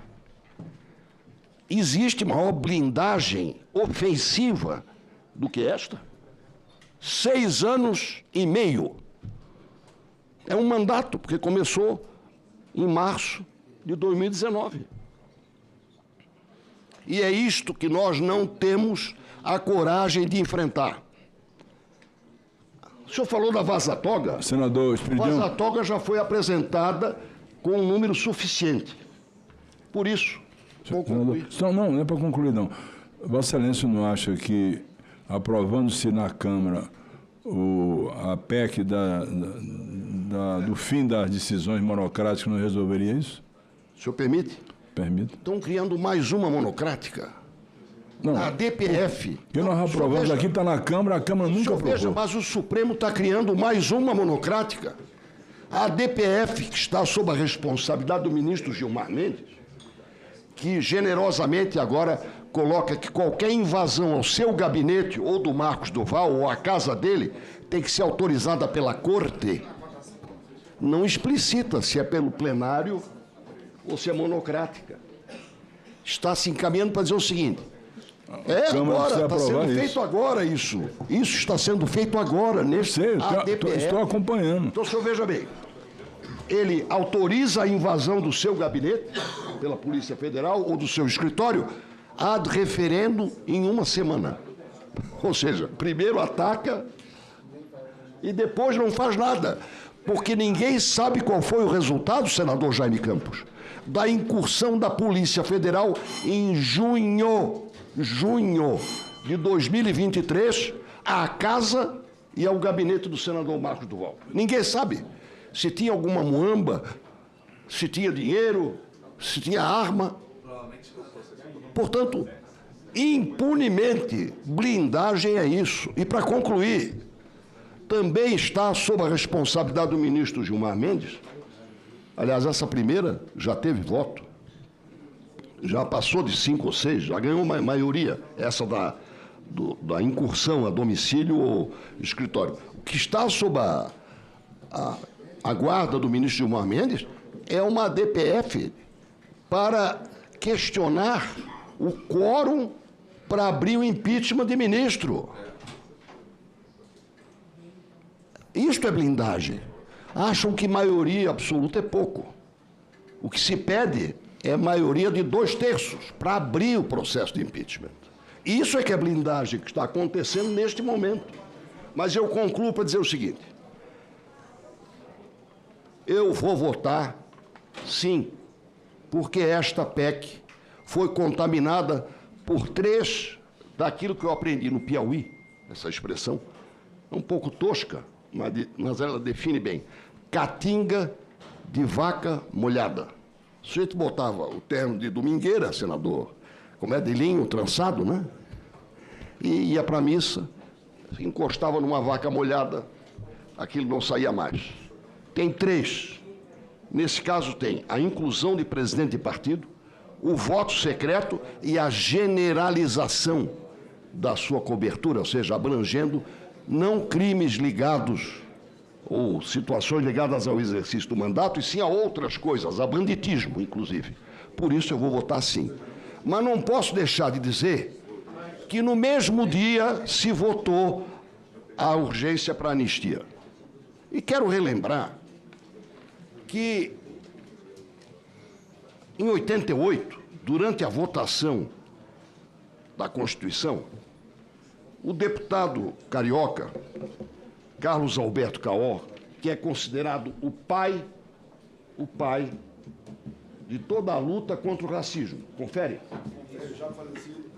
Do PDT do Rio de Janeiro, ele apresentou a seguinte emenda: constitui crime inafiançável, imprescritível, insuscetível do benefício da anistia a ação de grupos armados, civis e militares contra a ordem constitucional e o Estado democrático. Portanto, a previsão é que ficasse proibida a anistia para crimes tais. Acontece que isso foi votado nominalmente, já que vamos ter uma votação nominal, e votar nominalmente é muito bom, porque ficam os nomes registrados. E eu quero me congratular com o presidente Lula, porque ele votou contra isto, contra a proibição da concessão da anistia em caso de crimes que se podem hoje chamar de golpe de Estado. Votação de Luiz Inácio Lula da Silva merece o meu aplauso. E por isso, sou contra este projeto e sou a favor da anistia. Muito obrigado. Parabéns, senador Espírito Amigo. O senador Humberto Costa. Lembrando ao senador Espírito Amigo que lá no sertão da Bahia se diz o seguinte: só não muda de opinião quem não as tem. Senador Humberto Costa. Do Lula? Porque eu não mudei de opinião. Senhor presidente, senhores senadores, senhoras senadoras, eu acho que hoje é um dia histórico para o Senado Federal. E eu quero começar parabenizando Vossa Excelência, senador Otto Alencar, por ter colocado de imediato essa PEC para ser votada. Hoje é um dia que vai marcar um posicionamento do Senado contra a impunidade e em favor da defesa da Constituição. Depois daquelas enormes manifestações do último domingo e de pesquisas que mostraram que mais de 80% da população é contra essa proposta, a mim parece, e é claro, que a máscara caiu. Aqui, obviamente, as pessoas tiveram essa chance de mudar de opinião, Mas é claro que a extrema-direita desse país patrocinou essa proposta. E eu digo que a máscara caiu porque o discurso da extrema-direita, ao longo desses últimos anos, foi o discurso que hoje se mostra a hipocrisia. Contra o sistema, contra a corrupção, contra os privilégios e sempre a recusa de discutir os temas de grande interesse da população, como agora o imposto de renda, a isenção. Parabéns, senador Renan Calheiros, a Câmara está lá enrolando a proposta que foi mandada pelo governo. Temos que votar aqui a proposta que Vossa Excelência relata. Não se preocupam com nada que diga respeito à vida da população brasileira. E respaldaram essa proposta que cria no Brasil cidadãos de primeira categoria. Disse muito bem aqui o senador Contarato, lembrando que a Constituição brasileira diz que todos são iguais perante a lei. E essa proposta, se aprovada, criaria cidadãos de primeira categoria, que seríamos nós e o restante da população, que muitas vezes não tem direito nem ao processo legal. Na periferia, os negros, as mulheres, os LGBTs, que são muitas vezes assassinados sem a possibilidade de sequer ter direito a responder a um processo. O que se pretendia com isso era que houvesse uma licença prévia para que alguém fosse processado. Era a criação de uma proteção mútua para os parlamentares, apostando no corporativismo. E coisas absolutas, absurdas.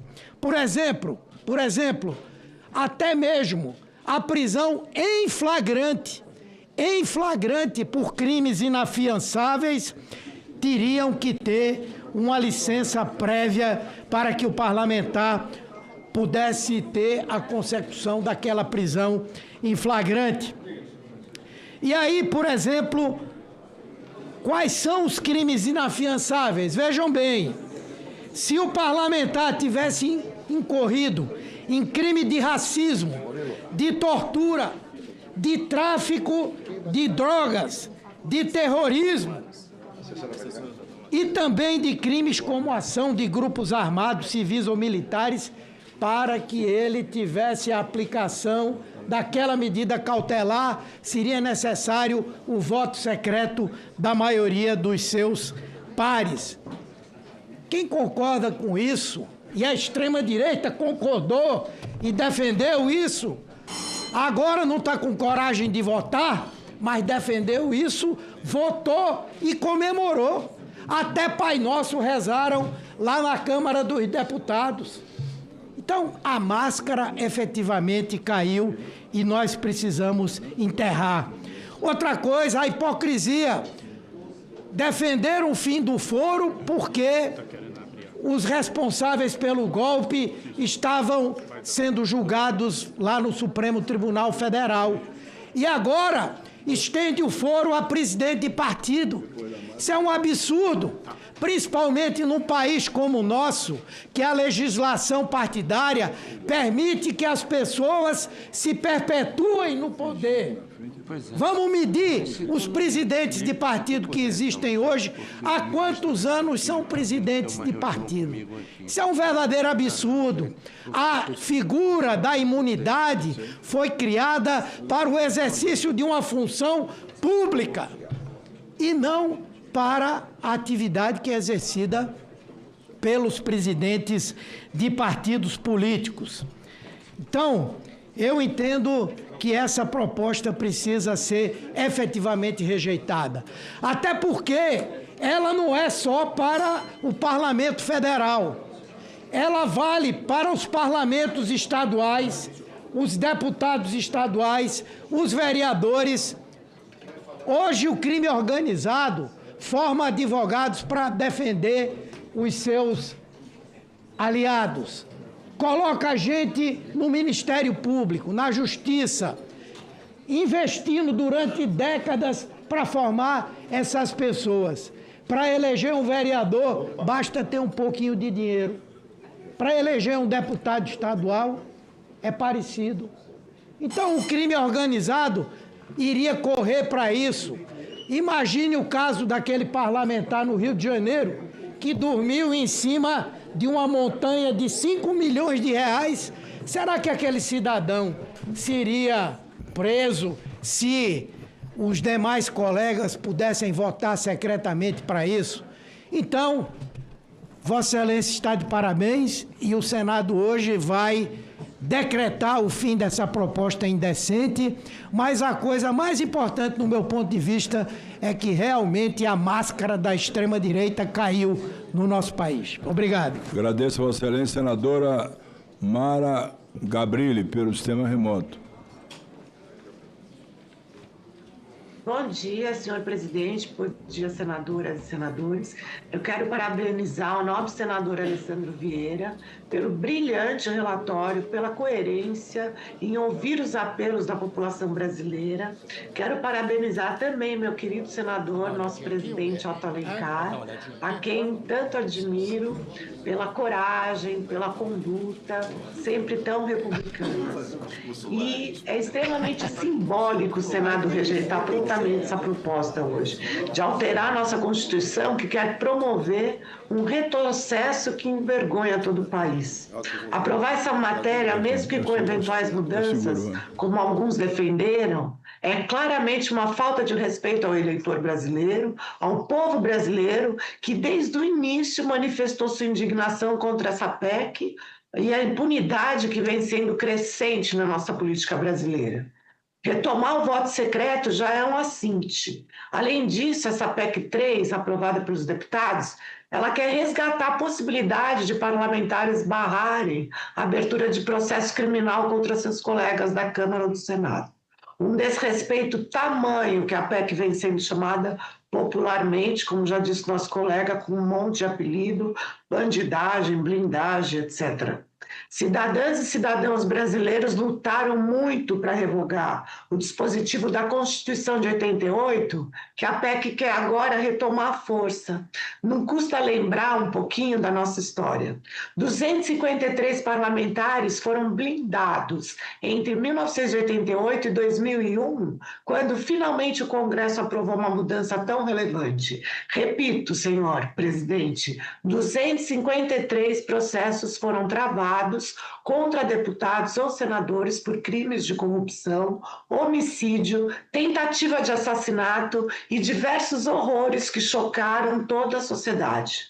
Eu costumo dizer que nós, pessoas públicas, a gente tem que dar exemplo. Exemplo de boa conduta, exemplo de transparência, exemplo de saber ganhar e de saber perder, como é em qualquer democracia. E dar exemplo de respeito às diferenças, ao contraditório e, sobretudo, de respeito às leis. A gente tem que lembrar qual é o legado que vamos deixar e o que nós, que somos temporários por aqui, vamos ensinar às novas gerações com esse tipo de proposta.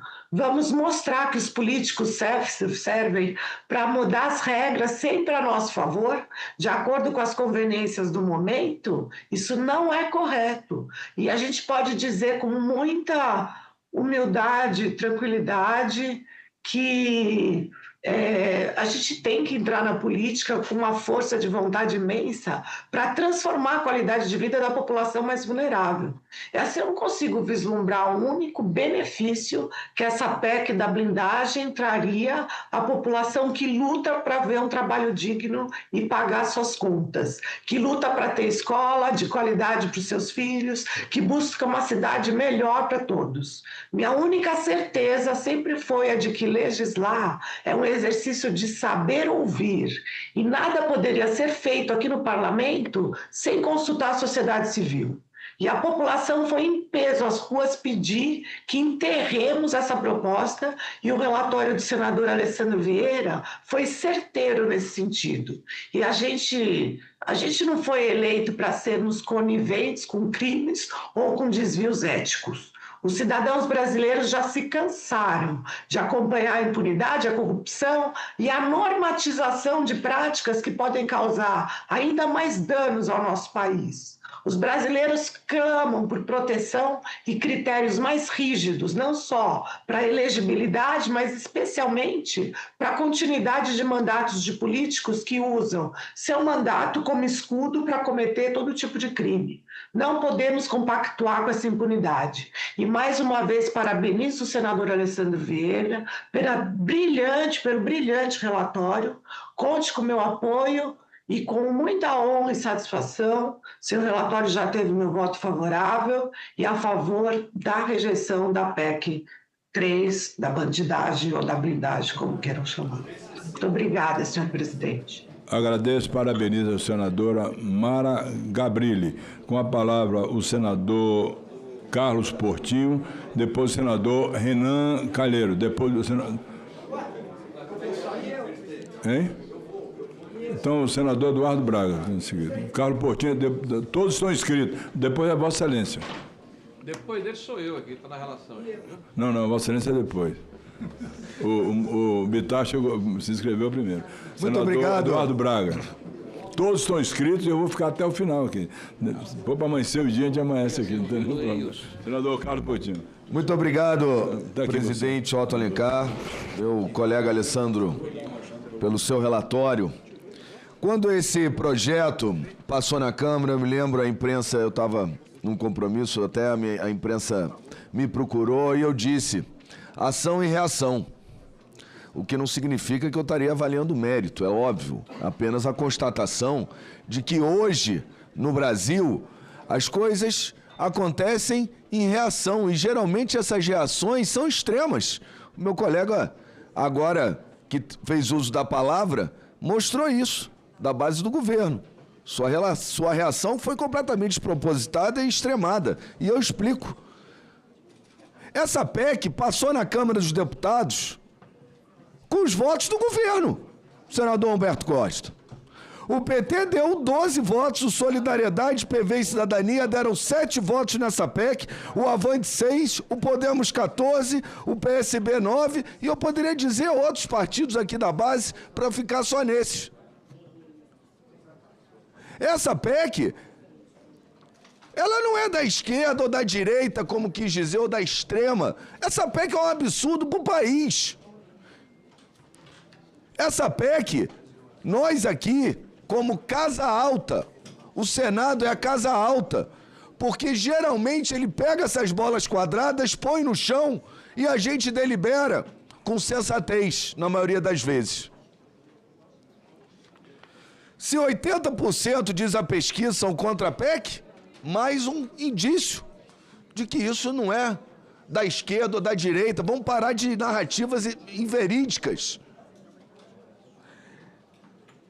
A máscara cai quando a gente faz a conta da votação na Câmara e vê que a base do governo, se não tivesse votado, a base do governo Lula, se não tivesse votado a favor dessa PEC, ela tinha derrubado a PEC. Então eles foram para as ruas contra eles mesmos, contra a decisão que eles tomaram. Então vamos deixar isso de lado. Vamos parar de fazer plataforma política em cima da desgraça do povo. Essa PEC é uma indecência. Essa PEC não representa em nenhum de nós, seja de que partido for, vai estar aqui para defender bandido. Ninguém vai defender bandido aqui. O caso citado da Assembleia Legislativa do Rio de Janeiro é emblemático. Um membro do Comando Vermelho, que alçou uma vaga na Assembleia Legislativa do Rio. E é isso que a gente tem que se preocupar e evitar. O que essa PEC não contribui em nada. Por isso ela é indecente. Eu apresentei uma emenda para marcar a posição do que a gente já votou aqui, que está na Câmara dos Deputados, que é o fim do foro privilegiado. Isso é uma pauta que nos une. E era isso que a Câmara dos Deputados tinha que ter enfrentado, se não é em primeira instância, que coloque no STJ. O que não dá é para realmente muitos colegas aqui viverem chantageados pelo STF. E isso é um fato verdadeiro que todos conhecem e é publicado na imprensa. E eles também não fazem nem mais questão de esconder isso. Isso é inadmissível porque isso quebra a harmonia, o equilíbrio e a independência dos poderes que está lá na nossa Constituição. Agora, esse não é o remédio. A emenda do senador Sérgio Moro também marcou a posição para deixar claro o que era, na essência, que nós discutíamos aqui, não através de um projeto, mas discutíamos, que é preservar, valorizar o que diz a Constituição, que são as prerrogativas parlamentares no que diz respeito ao direito de fala, a não ser criminalizada a opinião de um parlamentar, seja da tribuna ou na sua extensão, que são as redes sociais, onde ele fala com o eleitor e com o povo. E meu único reparo ao relatório do senador Alessandro, ele tem toda a razão. Quando há denúncia de um parlamentar, é provocado às casas para que se manifestem. Isso já está lá.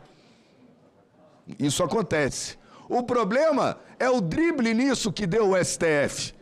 Porque ele não denuncia mais. Ele, em sede de inquérito, em sede de investigação, ele adotou, sim, medidas restritivas, busca e apreensão sobre parlamentares em razão de suas opiniões. E isso é o dever de todos nós aqui defendermos, porque isso vale em qualquer governo. Sabe por quê? Porque essa prerrogativa está na Constituição. E o que a emenda do senador Sérgio Moro faz era praticamente desenhá-la. E a gente vai precisar, em futuro próximo, voltar a isso. Vai ter que desenhar o que já está na Constituição para que seja cumprido, senador Otto. Porque foi em sede de inquérito que o senador Marcos Duval, goste dele ou não, concorde com seus argumentos ou não, mas ele é um parlamentar de mandato que representa o Espírito Santo. Sofreu busca e apreensão, foi alijado das redes sociais, foi calado, foi censurado. E a gente não pode admitir isso, como eu não admitiria se fosse qualquer colega de qualquer partido que fosse. Isso aconteceu com o deputado Carlos Jordi e com outros inúmeros. E a gente está falando de criminalização de opinião, o que infelizmente nos levou à censura no país. E isso é repugnável, repugnante. É tão indecente quanto essa PEC, mas não é o erro que justifica outro. Então, como líder do PL, oriento a bancada a votar sim com o relatório. Vamos enterrar esse monstro, porque esse é o papel da Casa Alta. Esse é o papel que nos cabe. E o momento da gente se manifestar é agora. Eu não intrometo em assuntos da Câmara dos Deputados, acompanho, mas eu respeito a autonomia de cada parlamentar. Mas aqui é o momento da gente se manifestar e o voto é por enterrar esse monstro que a sociedade não quer e que não é bandeira de extrema-direita e também não é bandeira de extrema-esquerda. Porque, se pegar a votação, infelizmente na Câmara, foram muitos parlamentares de todos os partidos, de governo, de oposição, que votaram. E aqui também, muitos parlamentares, em unanimidade, vão derrubar essa proposta, que ela não tem cor e não tem partido. Chega. Obrigado, senador Eduardo Braga, depois o senador Bittar. Eu agradeço a Vossa Excelência, presidente Otto Alencar, e também agradeço ao senador Renan Calheiros pela permuta. E, colegas senadoras, colegas senadores, essa PEC é, sinceramente, uma PEC que desrespeita o povo brasileiro. Ela já recebeu inúmeros apelidos, mas nós não podemos dar guarida a uma PEC que desmoraliza o mandato popular. Essa PEC desmoraliza o mandato popular. E o MDB, senhor presidente, imediatamente à aprovação desta PEC na casa da Câmara dos Deputados Federais, se manifestou em nota oficial, em nome de todos os 12 parlamentares do MDB. E o meu voto hoje, aqui, ele será sucinto, será ler a posição do nosso partido em nota oficial. diante da PEC da imoralidade, da PEC da bandidagem, da PEC da blindagem. O Movimento Democrático Brasileiro, principal partido responsável pelo resgate da democracia brasileira e protagonista da Constituição Cidadã de 1988, manifesta sua firme e inabalável oposição à proposta de emenda à Constituição PEC 03/2021, conhecida como PEC da blindagem. Consideramos esta proposta como impunidade absoluta e um imenso retrocesso à democracia e à transparência pública. Em total desrespeito ao nosso compromisso permanente com o fortalecimento das instituições democráticas, que não admite qualquer erosão, é inconcebível transformar a imunidade parlamentar em impunidade universal e desmedida. Além de minar a transparência pública, essa medida estabelece um precedente perigosíssimo. A Constituição que o MDB ajudou a promulgar é clara ao afirmar que todos são iguais perante a lei, sem distinção de qualquer natureza.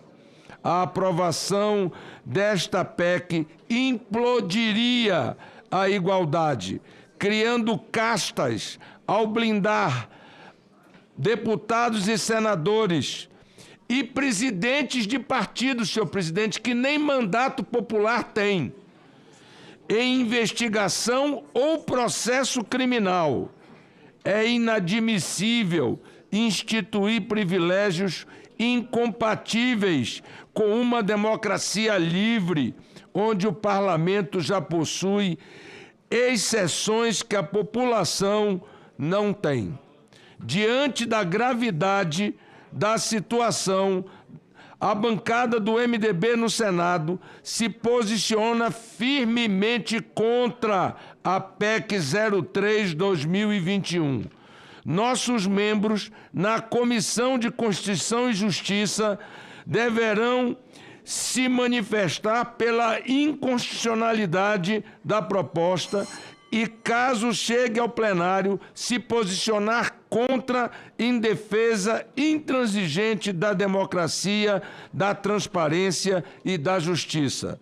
Assinado senadores do MDB, assinado senador Eduardo Braga, líder do MDB no Senado Federal. Esta nota foi pública e o parecer do eminente senador Alessandro Vieira nos representa nesta Comissão de Constituição e Justiça. E eu queria aqui publicamente cumprimentar o senador Alessandro Vieira, que, cumprindo com o compromisso com a Constituição, com a transparência e com a ética, dá parecer para que aqui nesta CCJ nós enterremos esta PEC da bandidagem, esta PEC da blindagem. E quero, ao encerrar, cumprimentar Vossa Excelência, presidente Otto Alencar, porque, fazendo justiça a Vossa Excelência, se o MDB foi o primeiro partido a sair com uma nota se posicionando oficialmente e fechando questão na bancada, Vossa Excelência foi o primeiro parlamentar do Senado da República a se posicionar e a declarar publicamente que aqui nesta CCJ esta PEC não prosperaria. E tenho certeza que quando abrir aquele painel, nós teremos 27 sim pela Constituição brasileira, que nós juramos respeitar, pela transparência, pela ética e pelo respeito ao povo que representamos na Casa Parlamentar Alta do país. Muito obrigado, senhor presidente. Agradeço a Vossa Excelência as palavras. E realmente o MDB foi o primeiro partido a se posicionar oficialmente e também a contribuição dada pelo MDB com a relatoria do senador Alessandro Vieira. Senador Márcio Bittar. Todos terão direito, aqui foram muitos senadores que se inscreveram, eu estou seguindo aqui a... Presidente, Otto Alencar, primeiro dizer não ao voto secreto. A primeira Assembleia do Brasil que aboliu o voto secreto é a Assembleia Acreana, com apoio inclusive do Sérgio Petecão, que era vice-presidente à época.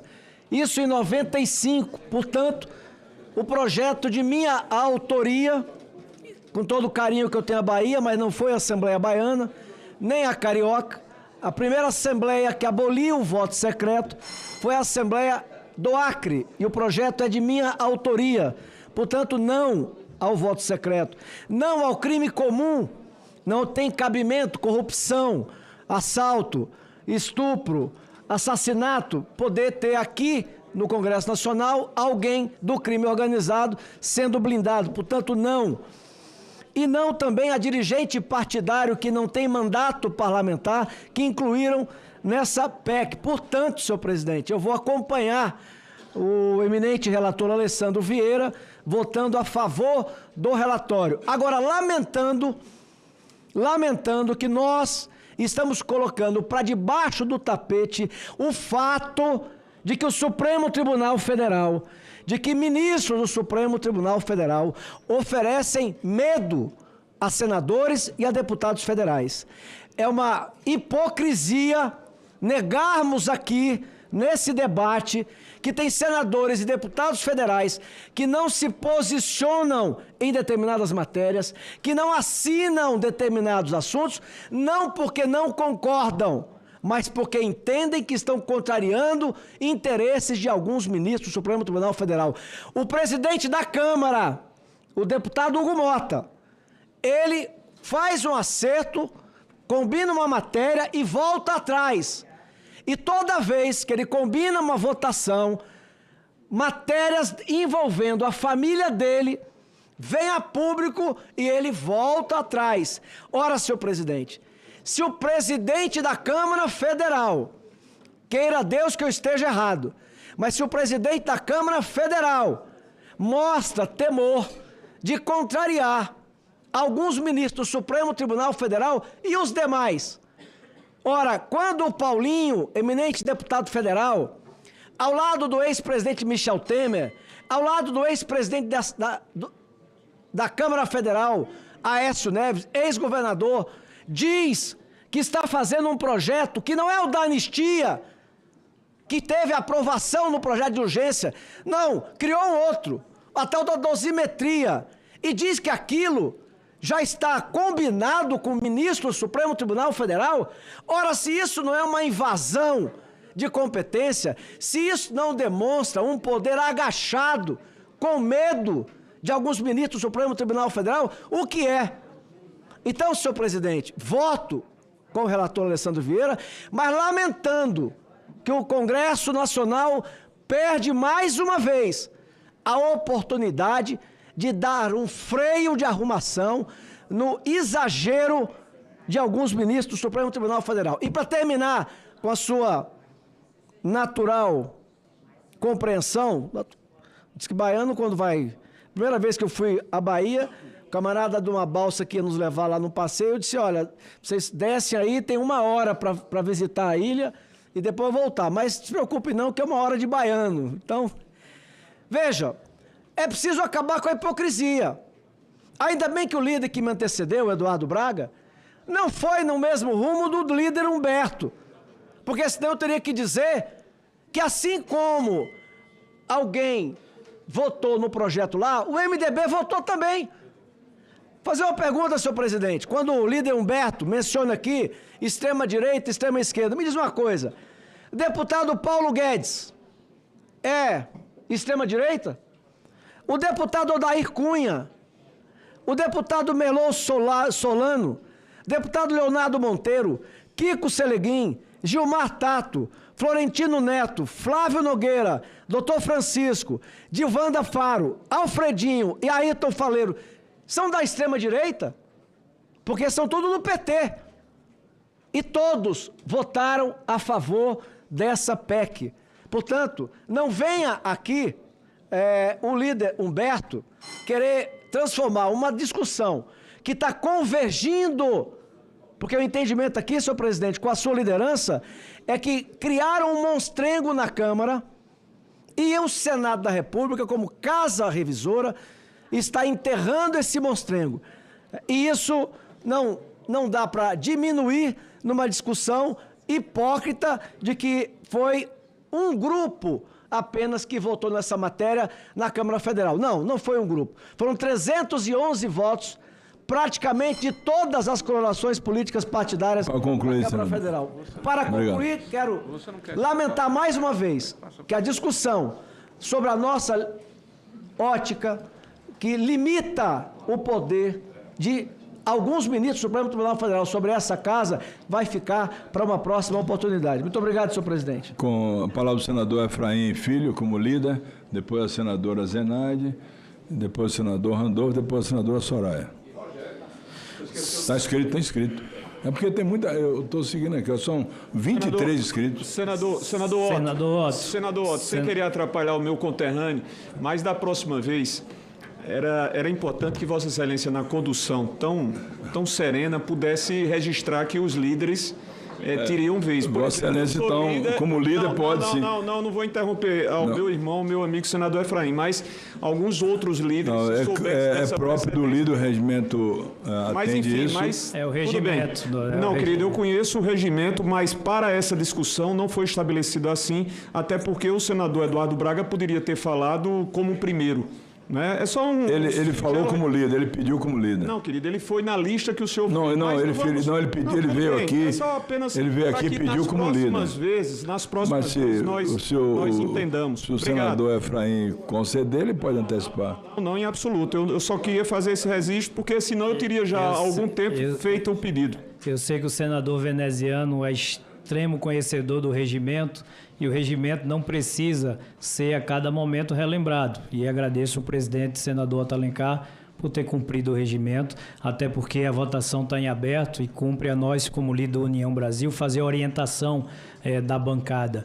E é importante num tema como esse, um tema que a sociedade brasileira discute e por está discutindo, saber como pensa e como age cada senador. A orientação do União Brasil é contra a PEC. O voto é contrário à PEC e a favor do relatório do senador Alessandro Vieira. Porque há aí uma mistura de conceitos. Existem abusos, existem excessos, todo mundo percebe que existem, mas a proteção às prerrogativas não pode se confundir com a impunidade. E o que contaminou esse debate para ter uma reação tão severa da população é a percepção de que essa é uma PEC que favorece a impunidade. E de impunidade o Brasil está cansado. E a classe política não pode se entender como um patamar acima ou um patamar diferenciado. É essa preservação de liberdades, inclusive até a liberdade de falar, que é próprio do parlamento, que tem sido contestada, ela não pode significar que a impunidade para o cometimento de crimes, certo, possa estar de alguma forma vinculado a essa votação.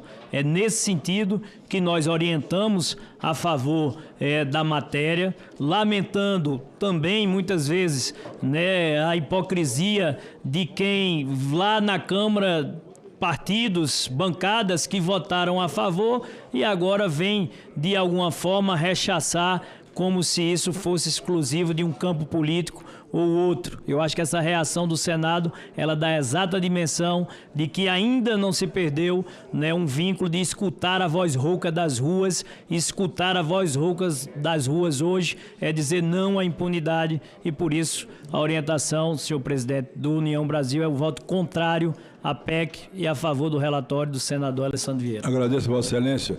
Peço desculpa ao senador veneziano. Senador veneziano, Vossa Excelência tem a palavra, eu lhe peço desculpa, realmente errei. Querido, mais uma vez, eu errei aqui em absoluto. Meu presidente, que inclusive antes de mim, eu poderia fazer, tá a senadora Soraya Tronic. Eu só fiz uma ponderação, porque todos os líderes fazem-se presentes na Comissão de Constituição e Justiça. Se assim fosse, todos são conhecedores do regimento, tanto quanto o senador Efraim. Então, eu não achei correto, porque sabedor que já estavam inscritos, nós pudéssemos manter, mas nada contra a sua condução. E a mim me parece que não na condição de líder, eu estou inscrito depois da senadora Soraya e eu quero ouvi-la. Não, o senador Eduardo Braga, líder do partido de Vossa Excelência, veio aqui e pediu para encaminhar como líder. Depois veio o senador Renan Calheiro da mesma forma. Então eu atendi ao apelo dos dois, o ex-presidente e o líder do partido de Vossa Excelência. E não dava para atender só o MDB, né, senhor presidente? O União Brasil também tem o mesmo direito. Eu tenho um apreço muito grande e respeito pelo senador veneziano. Eu sei disso, presidente. Então, Vossa Excelência, se quiser falar, pode. Senadora Zenaide, então senadora Soraya. Porque antes a senadora Soraya. Zenaide. Eu fico depois das meninas.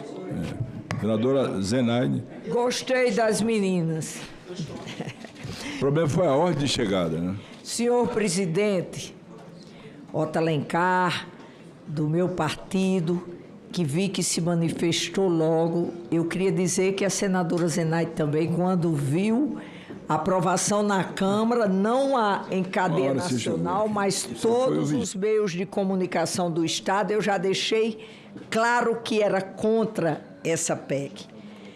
Eu queria dizer o seguinte, essa PEC chamou tanta atenção da população que a maioria nunca disse PEC número 3. Ela já era da blindagem, da bandidagem, como se falou. Eu diria que isso é uma PEC para transformar o Congresso Nacional e presidente de partido os intocáveis. Aquele que pode cometer qualquer erro, qualquer crime, nunca esquecendo, gente, que quando a gente comete erros aqui, em votações, seja no que for, nós não estamos prejudicando só a nós, e sim aos mais de 200 milhões de habitantes desse país. Isso não é o papel do Congresso Nacional, mudar a Constituição para criar os intocáveis. Isso não é o papel. O nosso papel aqui e nosso dever é aprovar projetos de lei, de emenda à Constituição, que beneficiem nossa população. Se a gente for falar em violência contra os parlamentares, perto da violência contra a população mais pobre desse país, e que a gente tem esse diagnóstico, que a maioria das mortes, seja de mulheres, de homens, são mulheres e homens negros e de periferias. E nós todos aqui sabemos que a única prevenção é a principal, uma educação pública de qualidade em tempo integral. Eu sou médica, meu colega ali médico também, e sabe, nós temos o diagnóstico da violência. A menor violência ainda é contra a gente.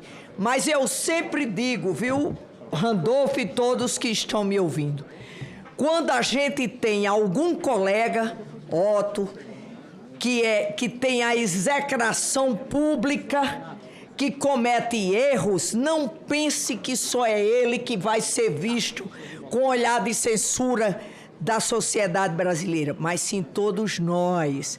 Ou seja, não devemos ficar felizes quando alguns dos colegas que a gente vê aqui, que todos... Não existe forte sem momentos de fraqueza, mas a gente não tem o direito de fraquejar, porque quando nós fraquejamos aqui o Congresso, nós prejudicamos, não é A, B ou C, nós prejudicamos homens e mulheres desse país.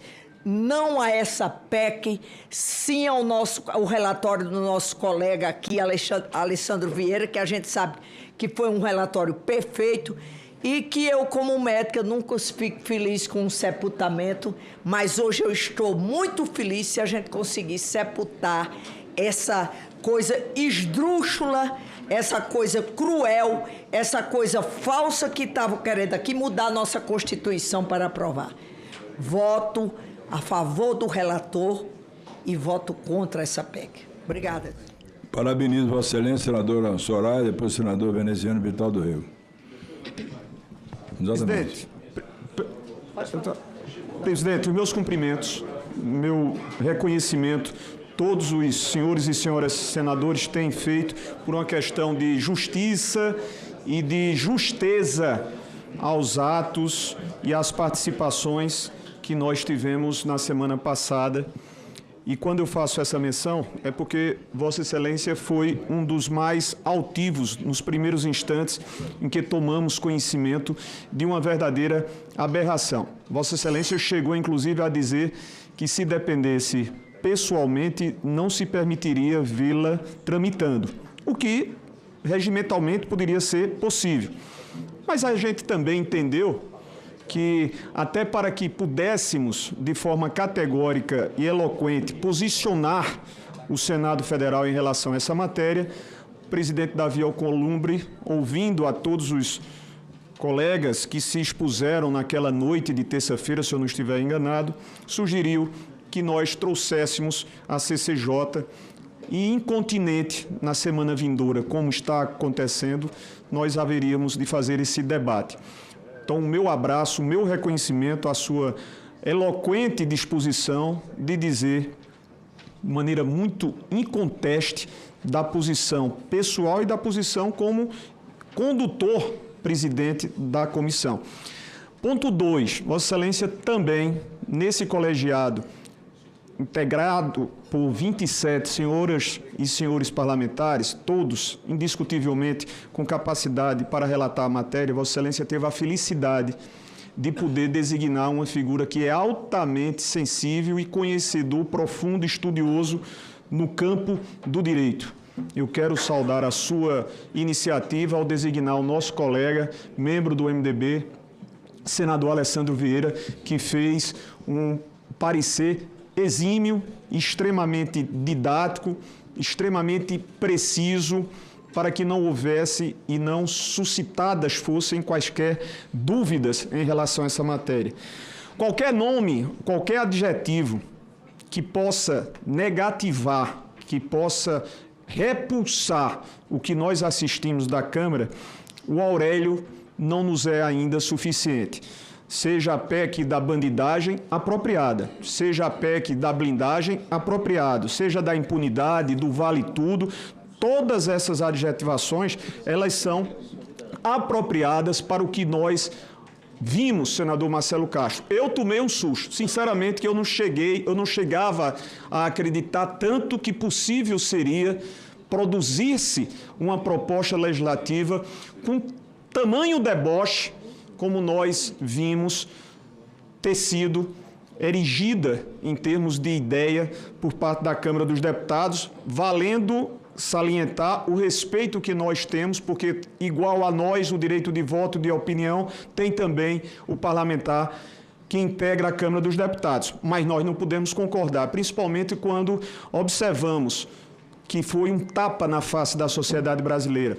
A pretensão de se constituir uma super casta de homens e mulheres que, porventura, dotados e dotadas, senadora Soraya, senadoras presentes, dotados de condições materiais, poderiam se escudar em mandatos, sejam esses mandatos no Congresso Nacional ou em quaisquer outras casas legislativas, é algo assintoso, é algo indecente, é algo indecoroso, que não poderia ter deixado de ter já do Senado, diga-se de passagem, na quarta-feira, todos aqueles que aqui estão a colocar as suas digitais, votando sim pelo relatório do senador Alessandro e rejeitando de forma uníssona, creio eu, essa matéria, nós assim o fizemos. E, em seguida, nós tivemos também a bastante efetiva, eloquente posição adotada nas mobilizações Brasil afora do último domingo.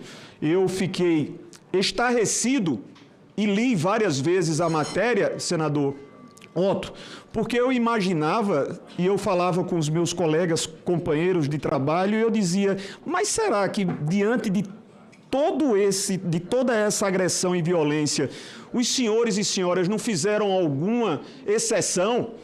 Estão colocados os crimes, sejam estes o feminicídio, o homicídio qualificado, o estupro, enfim, todos sem exceção estariam ou estão no rol daquelas ações perpetradas por quem poderia estar se escudando e protegido pelo espírito corporativista que muitas vezes nós assistimos. Mas, enfim, venturosamente, sepultada está esta matéria e que servirá como exemplo para que as casas legislativas tenham a atenção devida e se preocupem muito mais com as suas imagens. Então, eu posiciono, como já o fez o senador líder Eduardo Braga, em nome dos 12 senhores e senhoras parlamentares do MDB, votamos sim, fazendo as devidas e merecidas homenagens à Vossa Excelência e ao senador Alessandro Vieira. Muito grato, presidente.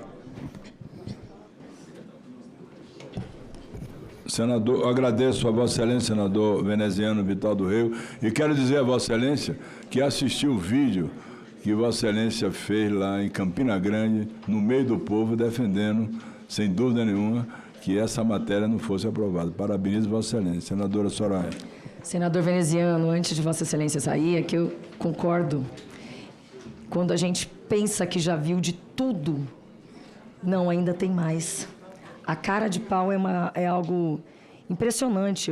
Eu pensei que eu já tivesse visto todas as excrescências aqui. E é inacreditável. Parabéns. Senhor presidente, Otto Alencar, parabenizo Vossa Excelência, parabenizo também o presidente Davi Alcolumbre, com quem eu conversei nesse final de semana, sobre a coragem. Realmente, Guimarães Rosa cabe bem aqui, relator Alessandro Vieira, que a vida que é da gente é coragem e não covardia. E o que mais me alegrou é ver que algo que eu já vinha raciocinando acerca da tal polarização confirmou-se, de que não há exatamente uma polarização neste país. O que há, e foi provado aqui, tanto na votação dessa fatídica PEC, que tivemos parlamentares de várias ideologias votando a favor, como nas ruas. As ruas estavam repletas do povo brasileiro, agora sim, uma pauta que une todos nós, que é a pauta pela honestidade, pelo respeito. As ruas estavam pintadas das cores de todos os partidos, todos. Mas o mais interessante é que havia um consenso. As cores da bandeira do Brasil. Essa sim, única. Essa sim, de todos nós. A bandeira verde, amarelo, e branco e azul anil de todos os brasileiros. E eu vim até com uma roupa listrada de vermelho para lembrar que aqueles que mais bradavam que a nossa bandeira jamais será vermelha, e jamais será vermelha, nunca nem sequer foi ameaçado. Mas foram esses que disseram, que sempre bradaram esta mentira, foram eles que começaram a pintar de listrado a nossa bandeira. Eu posso andar de listrado de vermelho, eu posso usar qualquer cor, mas eu não posso listrar, nem pintar a nossa bandeira de vermelho. E o próprio senador Girão tem um projeto de lei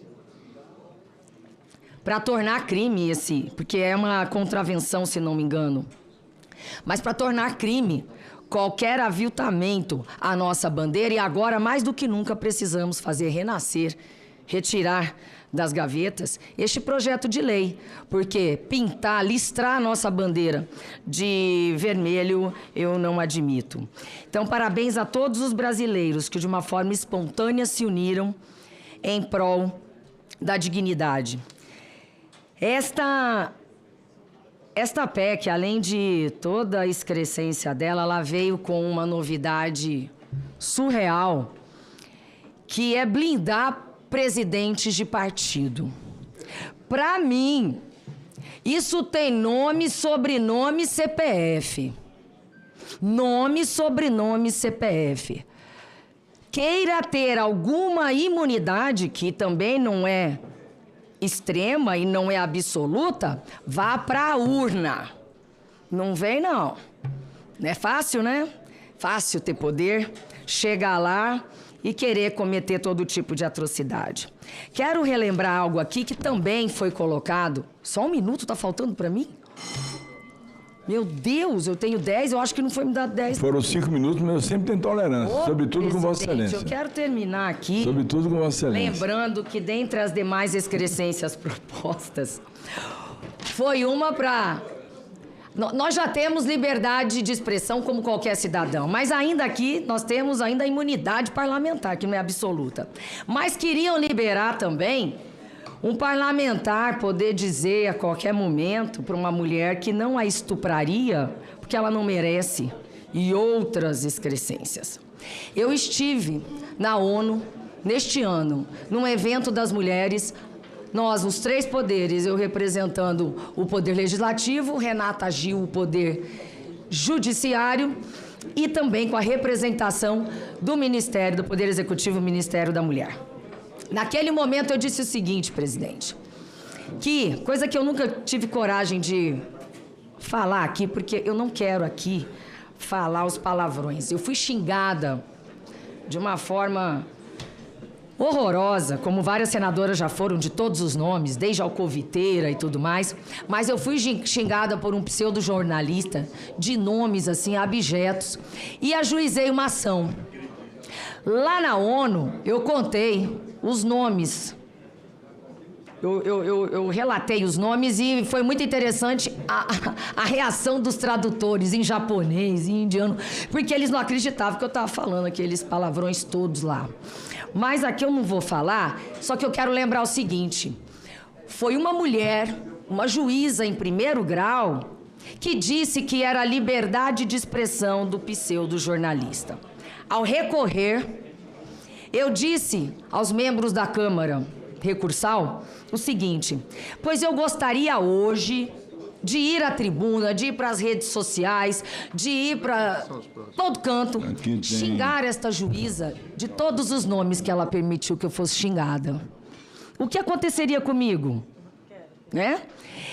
Por mais, Fabiano Contarato disse aqui que o pai dele não teve educação suficiente, educação à altura, mas sabe, porque não teve instrução. Mas sabedoria e educação é algo inato, é algo que não se compra. Não adianta ter o maior título do mundo e ser uma pessoa mal educada e insensata. Então, imagine, eu tenho liberdade de expressão como qualquer ser humano, como qualquer cidadão, e ainda imunidade parlamentar, e nunca iria fazer isso. Então, parabéns ao povo brasileiro, que mostrou que sim, há algo muito maior que nos une. Parabéns ao senador Alessandro Vieira. E lembrar aqui que, por último, presidente, que o voto secreto em autoridades, ele nos traz uma segurança de não sermos perseguidos. Então, não há uma certa contradição. Estão falando da perseguição do judiciário, mas o voto nas autoridades é embasado no princípio do voto secreto, que é o voto das urnas, para evitar o voto de cabresto. Diferente deste caso, absolver e liberar um bandido, um pedófilo, aqui dentro desta casa. E como é que nós iríamos, eu, minha amiga Elisiane, aqui a Ana Paula, eu não tenho recurso de crime organizado para competir nas urnas com o crime organizado. Isso aqui seria tomado de vez pelo crime organizado. E a última diferença, uma coisa é enterrar uma PEC, o que nós faremos hoje. Outra coisa é engavetar. Enterrando esta proposta, ela não virá tão cedo, porque é impedido pela Constituição, coisas que pessoas só lêem 4 linhas. Tem que ler mais, ela não tem só 4 linhas. Parabéns a todos nós que vamos entregar uma resposta digna à população brasileira. Obrigada. Senador líder Rogério Marinho. Agradeço a gentileza de Vossa Excelência. Quero iniciar minha fala aqui parabenizando o senador Alessandro pelo relatório e dizer que, antes de entrarmos no tema, é importante nos debruçarmos sobre a narrativa que está sendo feita. Alguns que me sucederam falam, até com uma certa eloquência, de que este é um projeto de um espectro político que foi barrado pelo outro espectro político. A direita apresentou um projeto e a esquerda barrou. Não é verdade. E quando eu falo assim, eu me fio em fatos. Basta observar os deputados e as suas respectivas filiações na Câmara dos Deputados que votaram contra ou a favor da PEC. Tem do PSB, tem do PT, tem do PL, né? Tem de todos os partidos, do MDB, né? Vários deputados entenderam que era uma reação que deveria ocorrer contra a hipertrofia de um poder sobre o outro, ou seja, a invasão de prerrogativas. Acredito que erraram na dosagem e o medicamento, quando é dado em excesso, termina sendo veneno. Por exemplo, eu sou contra o voto secreto, com a única exceção, na votação do presidente dessa casa. Porque nós, quando disputamos a presidência, e falo com a experiência pessoal, né, e que é legítimo, que é democrático, passado o processo eleitoral, nós fomos perseguidos. O presidente que se elegeu não teve a altura para entender que era necessário distribuir a proporcionalidade do tamanho de cada bancada nessa casa, na presença das comissões ou na composição da mesa diretora. Nessa única exceção. Acho até que o voto secreto, quando se julga uma autoridade aqui, e se diz, por exemplo, vamos votar aqui no ministro do STF ou no Procurador-Geral da República, é um voto forte, que é alguém que vai, ao longo da vitalidade do seu mandato, quer dizer, até ele morrer, julgar, eventualmente, os senhores parlamentares. Eu, particularmente, abri mão da condição de voto secreto. Eu disse aqui que votei contra o ministro Zanin. E disse que votei contra o ministro Dino. Apesar do voto ser secreto, eu abri mão dessa prerrogativa, porque entendi que nenhum dos dois poderia ter sido ministro do Supremo Tribunal Federal. O primeiro porque era advogado pessoal do atual presidente, e o segundo porque tinha uma ação contra o ex-presidente. Não teria isenção para fazer o julgamento do presidente, como de fato não teve. Prerrogativa minha, o voto é secreto, a prerrogativa é minha. E eu abri mão dessa prerrogativa. Então não me sinto confortável com o voto secreto. Nem tampouco blindar parlamentares e blindar presidentes de partidos políticos. Excessos que certamente não deveriam ter sido acolhidos pelo processo, pelo projeto. Porém, o que a PEC determina é a volta à Constituinte originária. Então, se há aqui atentado à vida, a bandidagem, então vamos chamar de bandidos todos os constituintes originários, começar por Ulisses Guimarães. Tá? O que se fez nessa PEC, o cerne dessa PEC, com as exceções que eu acabei de elencar, é a volta à Constituinte originária de 1988. Então são todos bandidos? Todos aqueles, inclusive Lula, que era constituinte, é bandido? Bom, dito isso, eu quero dizer que, da mesma maneira que a sociedade se mobilizou e foi para as ruas, indignado com a PEC, da prerrogativa ou da blindagem, a população está mobilizada há quase 2 anos, indignada com a injustiça e com a perseguição que o espectro da sociedade está sofrendo. E eu não vejo a mesma repercussão por parte dos veículos da imprensa. O número de pessoas que foi para as ruas na Avenida Paulista foi muito maior em várias oportunidades. Eu não vi essa homenagem ao povo nas ruas agora, está acontecendo. Aliás, com muitos artistas que são beneficiários da Lei Rouanet. Eu tenho certeza que Vossa Excelência vai ter a mesma benevolência comigo que teve com aqueles que me antecederam. Bom, dito isso, nós estamos diante de um grave atentado à democracia. E eu chamo a atenção, inclusive, do presidente da CCJ, o eminente ilustre, esclarecido senador Otto Alencar. E um dos nossos decanos aqui, um dos senadores mais importantes, que é o senador Jaime Campos. Veja, qual é o princípio da democracia liberal? Inclusive o nosso relator, o senador Alessandro. Qual é o princípio da democracia liberal básico que todos defendem? Separação dos poderes, equilíbrio entre os poderes, independência entre os poderes. Pois muito bem, este Senado da República, que deveria fazer o seu papel, não faz. Nós temos aqui um requerimento com 29 senhores senadores que pedem uma investigação do vaza-toga. É um absurdo o que foi vazado. Conversas não republicanas entre assessores do senhor Alexandre de Moraes com membros do TSE, onde se pede que se use a criatividade para se encontrar provas, para se atingir um adversário. Nós queremos investigar isso. 29 senhores senadores perguntaram ao senhor presidente da Casa se é possível usar a lei para a gente investigar o que está acontecendo, é o vaza-toga. Aí nós temos hoje, vamos falar de blindagem ou de bandidagem, tem a DPF número 1260. Os senhores sabem que tem uma DPF 1260? Proposta pela Associação dos Magistrados do Brasil e pelo Solidariedade, que é a linha auxiliar hoje do Judiciário. Você sabe o que é que eles propõem aqui? Mudar o rito do impeachment dos senhores ministros do Supremo Tribunal Federal. E no processo que é colocado aqui da DPF, está com o senhor Gilmar Mendes, que abriu vista para a Procuradoria-Geral da República. Hoje o poder que não pode ser fiscalizado, que está acima de todos nós, é o Supremo Tribunal Federal. Hoje a DPF diz o seguinte, que só quem vai poder oferecer denúncia é o Procurador-Geral da República, ou seja, os senhores senadores não poderão oferecer denúncia. Os cidadãos brasileiros não poderão oferecer denúncia de afastamento de ministros. A AMB diz que é necessário que nós tenhamos cuidado na questão da recepção da lei de 1950, do julgamento dos senhores ministros. Vocês estão atentos a isso? A diminuição do poder deste parlamento, do Senado da República, que é a Casa Revisora, que deveria ser, dentro do princípio da democracia liberal, o poder que modera e é moderado, o peso e o contrapeso. Pois vejam, senhores, a nossa indignação não pode ser seletiva. Vossa Excelência me dê só mais um minuto que eu concluo.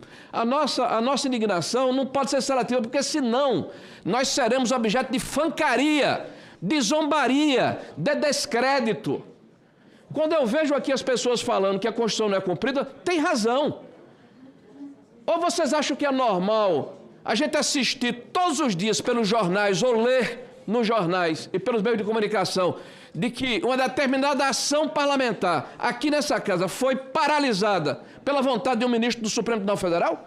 Como aconteceu, por exemplo, com o relator designado pelo deputado Hugo Mota para julgar a questão da anistia, que anunciou que estava parando tudo porque Alexandre de Moraes mandou, ou orientou, ou pediu. Senhores, vamos nos dar o respeito. Tá? Estou votando favorável, nobre senador Alessandro Vieira, mas querendo dizer aos senhores aqui que ou nós nos damos o respeito ou ninguém mais nos respeitará. E está aí, qualquer pesquisa de opinião pública, nós somos a instituição menos respeitada da República, Então vamos fazer a nossa parte para mudar essa parte. Senador Randolfo Rodrigues, depois o senador... Olha, o senador Exalci saiu, depois voltou o senador Jaime também. Então eu vou, depois do senador Rodrigues, dar a palavra ao senador... Eu vou dar a palavra ao senador Flávio Arnes, vou mesclando aí depois o Exalci para todos falarem com liberdade. Então o senador Randolfo, depois o senador Flávio Arnes, tem o senador Paim também que está inscrito, tem o senador Magno Malta. Eu vou ouvir a todos, não tem problema.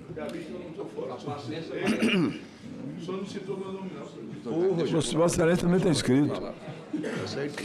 Senhor presidente, antes de mais nada, meus cumprimentos ao presidente Davi Alcolumbre pelo encaminhamento dado a essa proposta de emenda constitucional para tramitar pela Comissão de Constituição e Justiça.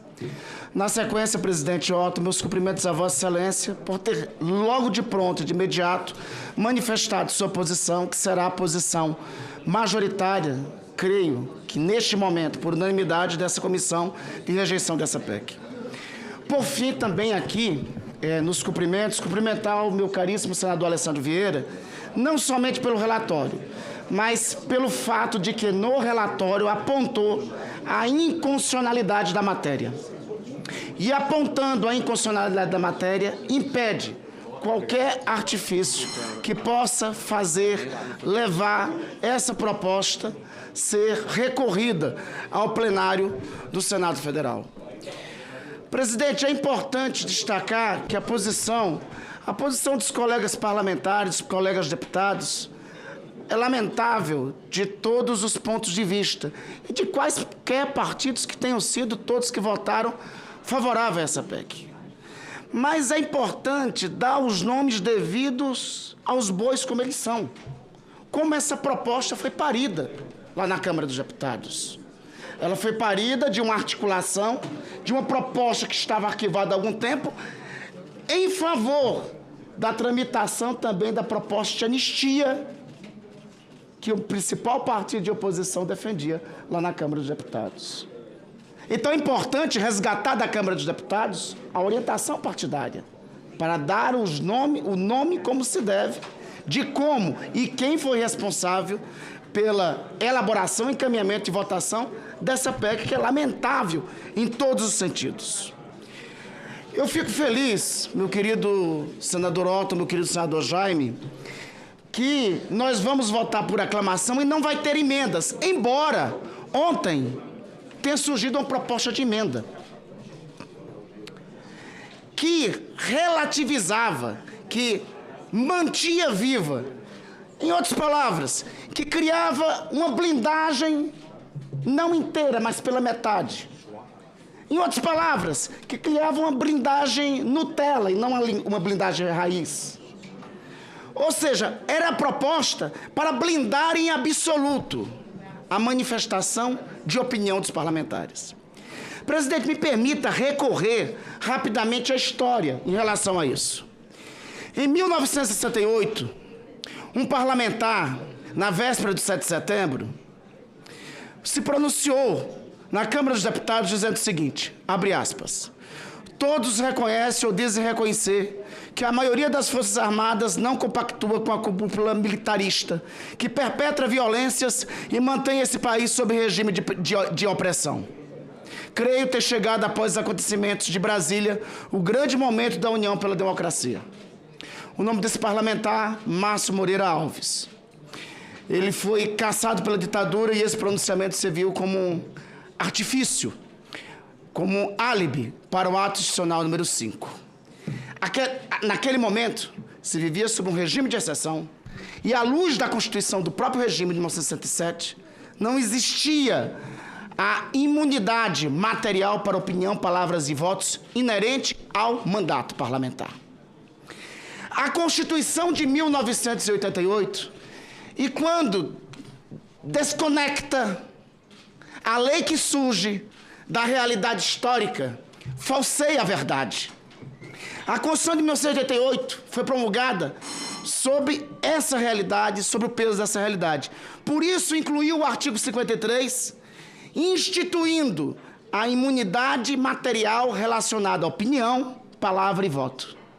Imunidade material não é imunidade absoluta, porque a Constituição, na sua sabedoria, também diz que não existe nenhum direito absoluto, nem para os cidadãos. No artigo 5º da Constituição, inclusive que essa PEC fere, diz que todos são iguais perante a lei, mas nenhum dos direitos do artigo 5º é absoluto, porque se o fosse, um daqueles direitos, inclusive de liberdade de expressão, ofenderia outros direitos, como a honra da pessoa. Por isso, senhor presidente, a Constituição é sábia em dizer que a imunidade é material, a imunidade, inclusive, dos parlamentares é material, mas não é absoluta. E não é absoluta porque, senhor presidente, veja, um parlamentar não pode dizer para uma deputada, abre aspas, eu não lhe estupro porque você não merece, fecha aspas. Um parlamentar não pode declarar o seguinte, através do voto, abre aspas, através do voto, você não vai mudar nada nesse país. Só vai mudar se um dia partirmos para uma guerra civil. E fazendo o trabalho que o regime militar não fez. Matando uns 30 mil. Começando com o senhor Fernando Henrique Cardoso, fecha aspas. Um parlamentar não pode fazer isso. Um parlamentar não pode fazer apologia, um parlamentar e ninguém pode fazer apologia à morte de quem quer que seja, em qualquer momento, em qualquer circunstância. Por isso que a imunidade, ela é material, mas não é absoluta. Um parlamentar, e já concluindo, senhor presidente, não pode dizer o seguinte, abre aspas, nesse tempo, abriram-se-me os olhos para dois perigos que eu mal conhecia pelos nomes e que de nenhum modo se me apresentavam nitidamente na sua horrível significação para a existência do povo germânico, o marxismo e o judaísmo. Fecha aspas. Se o parlamento alemão, em 1929, tivesse tomado providência contra um parlamentar de bigodinho chamado Adolf Hitler, por ter pronunciado isso, talvez nós não tivéssemos o genocídio e as atrocidades que perpetraram na Alemanha de 1933 até 1945. Por isso que a Constituição, na sua sabedoria, disse que a imunidade é material, para opinião, palavra e voto, circunscrita ao mandato, mas ela nunca é absoluta. Por isso que é absurdo qualquer tipo de meia blindagem, seja a blindagem total, seja a blindagem inteira, seja a blindagem pela metade, que elas sejam sepultadas nessa Comissão de Constituição e Justiça. Seja a blindagem raiz, seja a blindagem Nutella, que ela seja encerrada aqui nessa CCJ. Meus cumprimentos, senador Alessandro Vieira. Parabéns, senador Randolfo Rodrigues, pelo conhecimento, pela capacidade de expressar aquilo que o povo brasileiro sente na sua alma, que é o direito de se respeitar as pessoas. Acho que a liberdade vai até o limite da lei. Ultrapassou o limite da lei, todos nós teremos que ser responsabilizados. Senador Flávio Arnes, depois o senador Jaime, que ele estava inscrito, voltou agora, depois o nosso senador Paulo Paim, aí vem depois o Isalci, que chegou, e o Petecão, e o último aqui, lamentavelmente, é o Augusto, depois do Magno Augusto, mas vou ouvir a todos. Agradeço, senhor presidente. Eu quero dizer que, logo após a aprovação da PEC na Câmara dos Deputados, no dia seguinte eu já me manifestava dizendo que era radicalmente contra a PEC aprovada naquela casa, inclusive usando palavras que foram utilizadas hoje aqui no plenário. É uma excrescência, é uma aberração, e afrontava aquilo que o povo acha mais importante: lisura, transparência, honestidade, combate ao crime e combate aos criminosos. E é isso que a gente viu na manifestação nas ruas no último domingo. Isto uniu o povo brasileiro de todas as tendências. Essa é uma bandeira do país, do povo, dizendo: queremos transparência, queremos cidadãos não de primeira classe, de segunda classe, mas nós queremos que todos respeitem, conforme o próprio presidente acabou de dizer, os limites da legislação. Então é um momento importante do Senado Federal em que nós estamos eliminando, enterrando, essa PEC já na Comissão de Constituição e Justiça.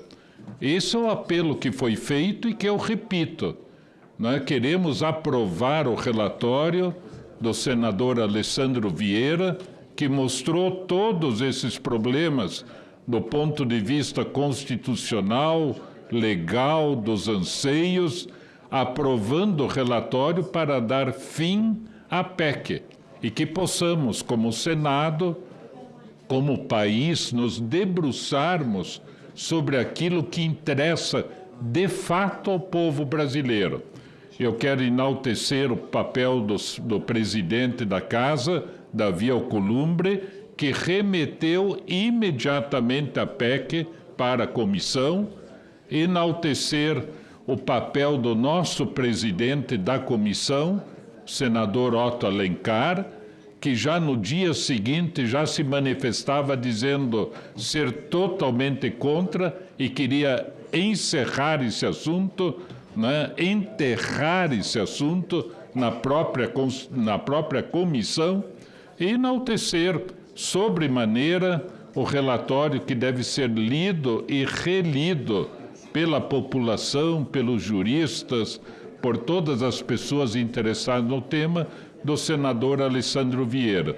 O apelo que eu faço, repetindo a outras pessoas, que seja isto tudo aprovado por unanimidade, para mostrar para o povo brasileiro que o Senado é contra iniciativas que violem princípios defendidos pelas pessoas no país todo. Obrigado, senhor presidente.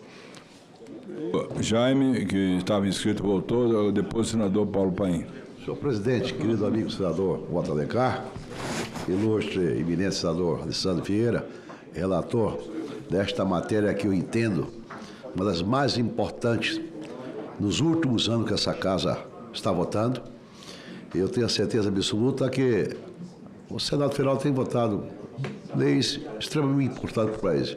Esta aqui, desde o primeiro dia, quando eu vi falar que estava tramitando lá na Câmara, por sinal, antes mesmo de chegar aqui, essa PEC, nós tínhamos notícia, eu fui um dos primeiros que manifestei.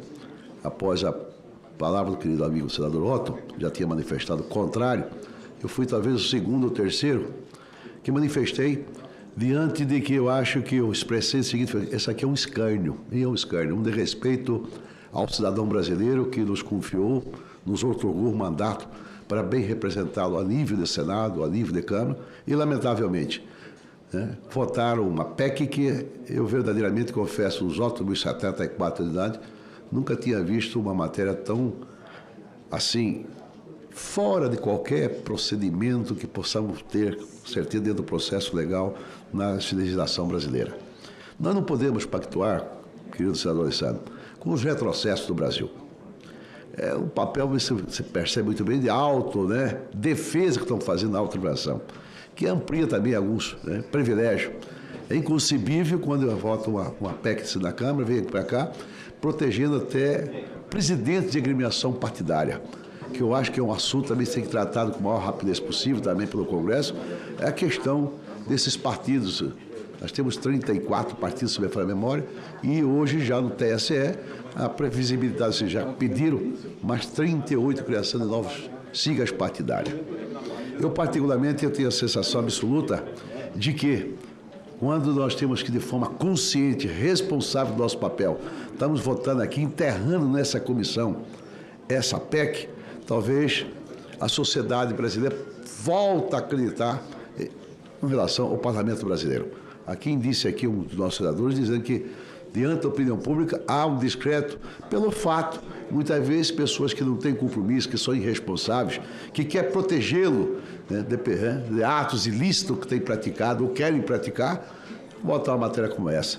De maneiras que eu quero apenas aqui cumprimentar o senador Otto Alencar, Vossa Excelência, que foi um dos primeiros declarar de público que jamais, em tempo algum, essa matéria ia ser votada e aprovada nesta comissão, pela consciência de todos nós, mas, sobretudo, pela sua forma reta, sempre agiu nessa casa aqui, como parlamentar, representando o seu querido povo do estado da Bahia, e, particularmente, representando também o povo brasileiro. Eu, particularmente, estou muito feliz de votar aqui, sim, favorável ao relatório do grande senador, eminente senador do estado de Sergipe, querido amigo Alessandro Vieira, que todas as suas manifestações aqui, o que eu acompanho, tem sido de forma sensata, coerente, sobretudo respeitosa com aquelas pessoas que lhe confiaram para bem representá-lo aqui no Senado Federal. De maneira que eu quero registrar prazerosamente, como um homem que tem 6 mandatos já, sem falsa modéstia, a minha trajetória, a minha biografia, como 3 vezes prefeito, governador do meu estado, sobretudo como senador da República no segundo mandato, eu me sinto contemplado com o seu relatório perfeito e eu imagino que todos nós aqui vamos votar sim favorável a esse relatório que enterra por vez esta PEC que é um escárnio, que é uma excrescência que lamentavelmente foi aprovada lá na Câmara dos Senhores Deputados. Parabéns, senador Otto, parabéns, senador Davi Alcolumbre, que de imediato encaminhou para essa comissão e, se fosse possível, se todas as matérias relevantes como essa fossem aprovadas nessa velocidade aqui, talvez nós estaríamos bem na frente. Não só na comissão CCJ, mas em outras comissões. Eu acabei de botar uma matéria lá na CDH, que é a destinação de 5% de 3 concursos da loteria esportiva seja destinado para os abrigos dos velhos do Brasil, ou seja, para casa, acolhimento para pessoas idosas. São projetos relevantes, interessantes e, sobretudo, que nós estamos atendendo, de fato, o anseio da sociedade brasileira. Portanto, diante do envelhecimento da nossa população, nós temos que preocupar também com os idosos. Parabéns, senador Otto, parabéns, senador Alessandro. Tenho certeza que esta data, este momento, ele é histórico para registro dos anais do Senado Federal. Muito obrigado. Senador Paulo Paim. Presidente Otto Alencar, vou tentar ficar nos 5 minutos, é um compromisso. Senador Alessandro Vieira, eu cumprimento a ambos.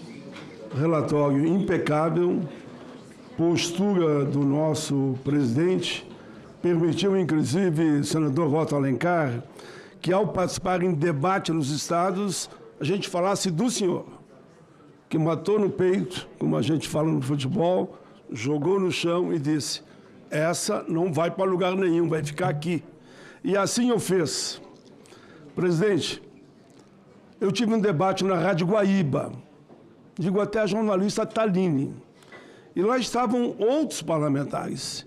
Eu disse, por conhecer os parlamentares, conheço a comissão, estou aqui há 40 anos, e a fala do Otto Alencar, eu disse lá, está gravado, 99,9% de votos contra essa PEC. Tudo aponta que será unanimidade, errei por 1/10. Uma mostra que eu confiei no bom senso dos nossos pais. Senhor presidente, o movimento realizado no dia 21 de setembro, início da primavera, com certeza mais de 2 milhões de pessoas nas ruas do Brasil, e aqui eu tenho que concordar com algumas manifestações. Se alguém acha que era só a esquerda, está errado. Estavam lá setores das mais variadas áreas, eu vi, negando essa PEC que eu chego a dizer que é um crime de lesa pátria. E vi depois muitos parlamentares pedindo perdão por terem votado da forma que votaram. Muitos. E não é desse ou daquele partido. Eu diria de quase todos os partidos pedindo perdão. Não todos, mas de todos os partidos pedindo perdão pelo voto. Senhor presidente, me permita que eu diga, não foi só no Brasil. O mundo estava olhando para cá. Cito aqui, tomo a liberdade, países como Londres, Portugal, como a França, como a Alemanha, onde houveram grandes manifestações contra a posição da Câmara dos Deputados. A PEC cria privilégios injustificáveis. Eu tenho que citar 2, como o fim do voto secreto, protege todos os parlamentares, de vereador a senador, e ainda os presidentes de partido. E falo com tranquilidade, porque eu fui um dos atores da PEC que acabou com o voto secreto. Um dos autores, porque eles aproximaram todas que iam nesse mesmo sentido. Presidente, e aqui eu vou terminando nesse 1,40 que eu tenho ainda. Com a PEC da blindagem, a PEC da bandidagem, como o povo assim a apelidou, essa PEC eu tenho certeza que hoje aqui na CCJ, irá para uma cova profunda, não tem velório. Porque se tivesse velório, nós iríamos ter que estar com ela no plenário. Que ela seja enterrada definitivamente sem velório. E termino, senhor presidente, cumprimentando meu amigo João Kozer. Vou terminar nesse minuto. Deputado estadual e foi prefeito de Vitória, foi também deputado federal. Está aqui ao meu lado. E vou usar uma frase que foi dele, que não pode falar. Diz ele: a maior mobilização da nossa geração no estado do Espírito Santo. Assim, está comprovado que quando há o rufar dos tambores nas ruas e o grito do povo, muda o rumo da história. E da longa democracia, vai ser muito bom poder olhar para esse painel e ver votação por unanimidade contra essa PEC. É isso, presidente. Deixei 11 segundos ali ainda para o que vai falar agora.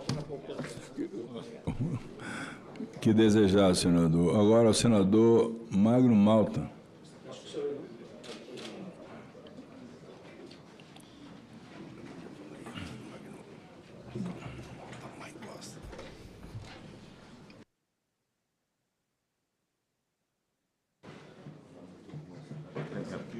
Minha cadeira está ruim, meu joelho está pesado. Obrigado,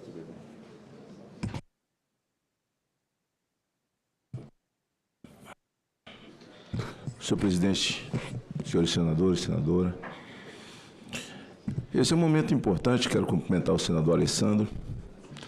Fico muito à vontade com relação ao assunto de hoje, porque é um assunto que precisa fazer algumas ligações históricas.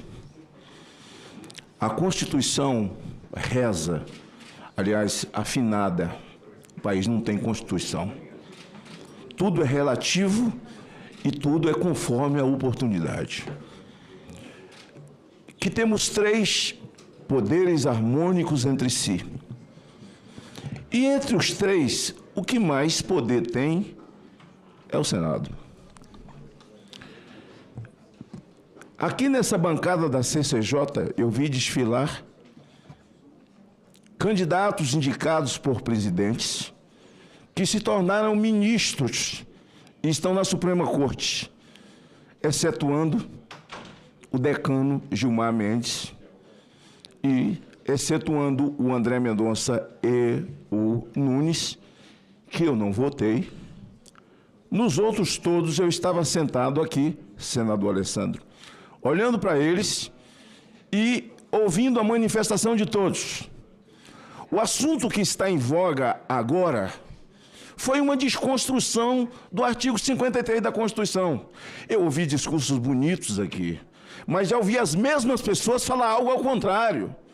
Aí você sai citando um cabedal de coisas e citando países, suas constituições, e faz uma jogada de palavras para poder se apoderar do tema moralidade.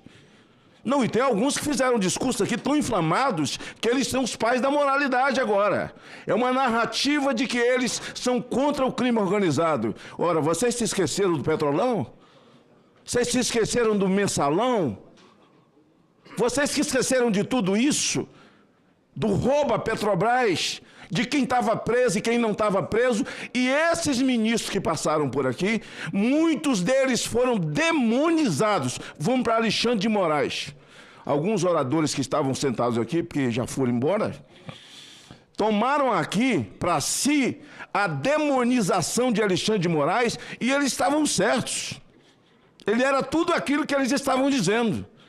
Mas hoje eles são amigos. Alexandre de Moraes não tem o mínimo respeito pelo artigo 53 da Constituição. A mim entristece muito perceber que os outros, que em determinado momento eles defendiam a Constituição com unhas e dentes. E eu falo de ativismo judicial desde 2004, 2005, mas hoje não é mais ativismo judicial. Tem uma Suprema Corte que manda. É uma ditadura da toga mesmo. E é verdade que nós temos deputados morrendo de medo. O presidente da Câmara, ele é chantageado. E o presidente dessa casa também. Eles não fazem nada sem consultar o Supremo. Sem consultar o Alexandre de Moraes. Aliás, não só o parlamento, que também não existe. Porque se o artigo 53 da Constituição, se a Constituição do Brasil estivesse em vigor, o artigo 53 estivesse em vigor plenamente, porque oportunamente ele é usado da forma que as pessoas precisam para aquele momento da sua vida. E os mais inflamados são aqueles que estão indo para a reeleição. Aqueles que estão indo para a reeleição tomaram conta desse tema. Eles são os moralistas. Eles são os donos agora da proteção a essa casa e a proteção ao povo brasileiro. Ora, as ruas estavam cheias. Porra, com Lei Rouanet tem que estar mesmo. Com show tem que estar mesmo. Ora, o mamatório da cultura ontem se mostrou domingo que ele está eficiente, valente e nas ruas. Eu sempre votei contra. Eu fiz uma emenda, assim, como o projeto, a proposta está encerrada, eu sempre votei aberto, em todas as situações, seja ministro, seja o que for, sempre dei nome e votei aberto. Há uma proposição do voto aberto, assim, é a coisa mais importante. Era a votação, era a queda do voto aberto. E a minha emenda era exatamente aí, porque parece que a gente está aqui tentando reconstruir o artigo 53 da Constituição. Então, alguns deputados de todos os partidos, não é porque foi do PT, do PSB, sei lá, todos os partidos que tiveram os seus membros e deputados que votaram, eles não precisam ser demonizados aqui, porque eles sabem que alguns estão debaixo da proteção do Supremo Tribunal Federal, porque fazem parte do espectro político em que o Supremo se meteu, porque o Brasil hoje é governado por um consórcio de perversos e que o Supremo faz parte disso. Tem uns que estão protegidos aí, por esse consórcio. Esses demonizaram os outros. E eu estou me referindo aqui a gente do PMDB, a gente do PT, do PSDB, que estão sob nenhuma proteção. Muitos deles estão lá no Supremo. Eu me lembro e encerro com o caso Aécio Neves e Delcídio Amaral.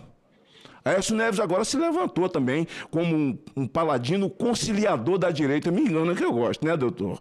Me engana que eu gosto.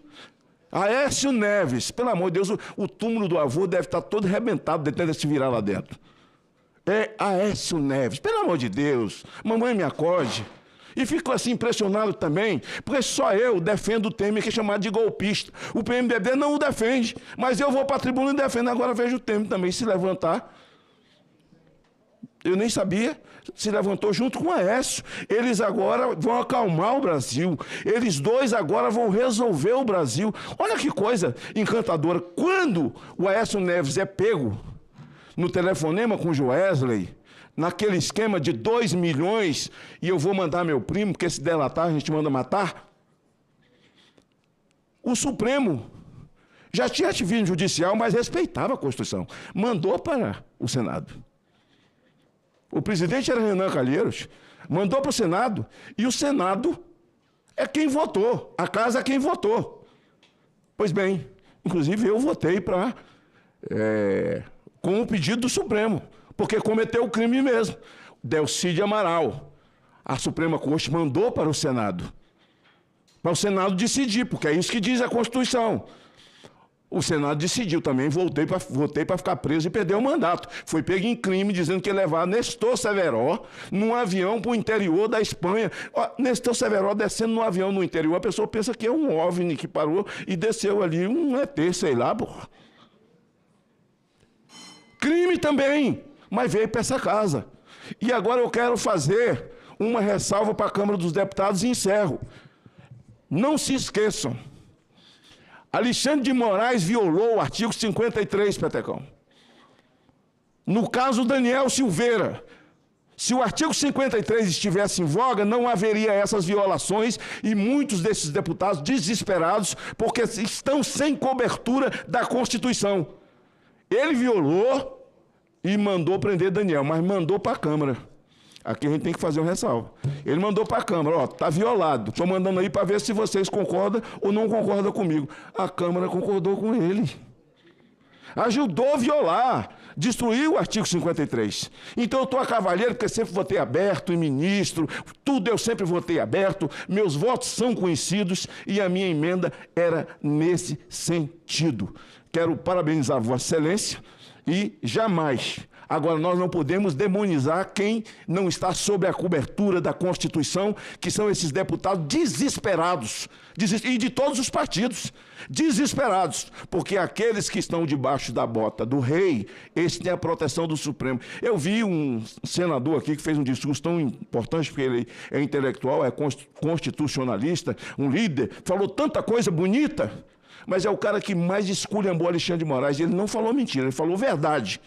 Mas hoje é amiguinho, está sob a proteção do rei. Então o artigo 53 é relativo. Não é relativo, senhores. O artigo 53 é o que está na Constituição. Mas, infelizmente, essa finada está sepultada e a maioria desses 300 e tantos deputados, eles estão sem proteção nenhuma, morrem de medo. Nós temos senador aqui que tem medo, Vossa Excelência sabe disso. Nós temos senador aqui que morre de medo. Nós temos senador aqui que sai chantageado. Ligaram do Supremo, ele já se encolhe porque deve ter um BO por lá. Agora comigo não é desse jeito. Ou resgatamos o artigo 53 da Constituição sem tentar relativizar, porque é isso que diz, aí sim nós estaremos todos protegidos no nosso direito de exercer o nosso mandato. Porque sem isso, para que ser deputado? Para que ser senador? Se eu posso falar uma coisa e monocraticamente, Alexandre pode mandar invadir minha casa. É isso que eles querem. Senador Petecão. Presidente, eu vou pedir só uma ordem. Não, Vossa Excelência estava na frente, mas saiu, eu estou botando, estavam inscritos. Logo depois dele, Vossa Excelência. Senador Alessandro Vieira. É só apenas um pequeno... Você está inscrito. Uma pequena observação em complemento ao que o senador Magno Malta está falando. O artigo 53, como em regra a lei funciona, ele não se ativa por si. Ele exige que um partido político solicite e que a Casa vote. E me parece, posso estar enganado, que não temos nenhuma solicitação de suspensão de processos feitas pelo PL, que é o partido de Vossa Excelência.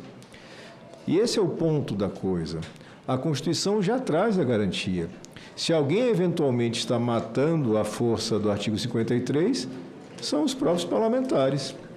E eu tenho lá no meu Sergipe um ditado, sei que o senador Otto conhece: quem não aguenta com o peso do pote não pegue na rodilha. Para ser parlamentar tem que ter coragem, tem que ter ficha limpa. Quem tem rabo preso, de fato, não pode fazer enfrentamento com ninguém. Então, esse é o problema de raiz, não é um problema de justiça. E é o rabo preso que fez com que o parlamento se acovardasse diante, não do Supremo, mas de Alexandre de Moraes. Senador Petecão. Senhor presidente, obrigado aí pela oportunidade. Eu nem acreditava mais que eu iria falar, mas chegou minha hora. Olha, senador Petecão, Vossa Excelência foi um dos últimos a chegar. Eu estou lhe agradecendo. Eu estou lhe agradecendo. Eu estou lhe agradecendo. Presidente, na verdade, eu gostaria apenas de ser bem breve. Quando esse projeto começou a tramitar lá na Câmara, nós acompanhamos, fizemos questão de acompanhar, que eu vi muita gente interessada pelo projeto. E aí chama atenção. Foi quando a Câmara aprovou, eu confesso que para mim foi até uma surpresa, porque o projeto ele tem uma dimensão muito ruim. Eu liguei ao líder do meu partido, o senador Almar Aziz, conversei com Vossa Excelência, uma pessoa que eu sempre consulto, uma das lideranças do PSD, perguntei ao senhor o que você achava desse projeto. Ele disse: olha, isso é um absurdo, não tem o meu apoio. E eu me manifestei através da minha rede social, dizendo que jamais iria votar a favor desse projeto.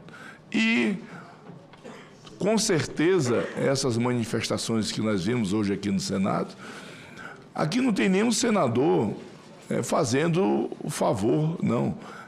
Eu acho que é a nossa obrigação votar contra esse projeto. Eu fiquei muito feliz quando a relatoria caiu na mão do colega senador Alessandro Vieira, porque eu conheço a sua competência, eu quando fui presidente da Comissão de Segurança, conheço da sua postura e sabia que jamais ele ia compactuar com esse projeto. Jamais. Agora, o que nós não podemos... mas o PMDB lá na Câmara votou. Está aqui, ele é do PMDB, do MDB. Qual o problema disso? O PSD lá na Câmara, vários parlamentares também votaram. E aqui eu vi o senador Omar Aziz dando a informação que a bancada do PSD, 100% da bancada, irá votar contra esse projeto. Então eu penso que aqui nós demos aqui um grande passo, né? Como eu disse, eu não estou falando aqui como nenhum paladino da moralidade. Agora, ouvi atentamente aos colegas, e eu não quero acreditar que quando eu botei nas minhas redes sociais, recebi alguns comentários contrários. Pessoal, uns se dizendo de direita, outros se dizendo de esquerda, né? Porque falando muito dessa relação com o Supremo. Eu convivi com o Bolsonaro, fui deputado, jamais o Bolsonaro iria compactuar com um projeto desse. E da mesma forma, eu penso que o presidente Lula compactuaria com um projeto desse. O problema é que tem muitos colegas lá na Câmara com bicho na reta. E usar um artifício desse, porque a imagem da Câmara ficou muito ruim. E graças a Deus, o nosso Senado vai cumprir um papel importante, porque pelo que eu ouvi aqui de todos os colegas, a Câmara, esse projeto vai morrer aqui na CCJ, na comissão que o senhor preside. Nós não podemos, de forma alguma, pelo menos pensar em levar esse projeto ao plenário. Então, senhor presidente, fica aqui meus parabéns a Vossa Excelência que conduziu isso aqui, né? Mais uma vez, parabenizar o colega senador Alessandro Vieira. Nós temos outros projetos importantes.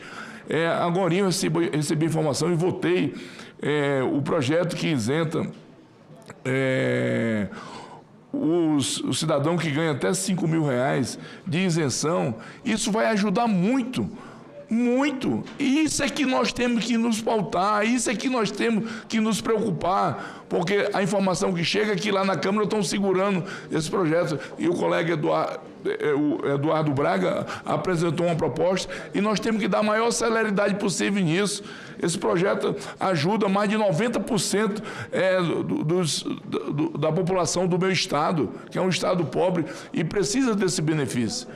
Então era isso, presidente. Muito obrigado, parabéns aí pela condução e estamos juntos para votar contra esse projeto.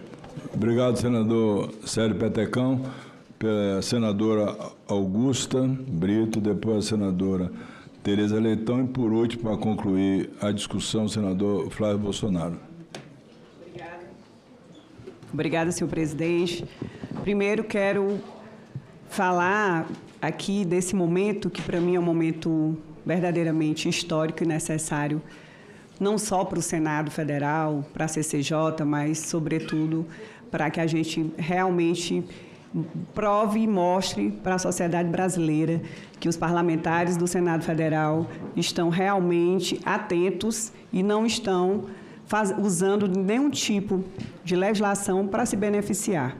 Eu acho que é um momento histórico por esse motivo. Parabenizar o nosso presidente, que teve realmente essa rapidez e essa dedicação, se tratando de um momento necessário que fosse feito dessa forma.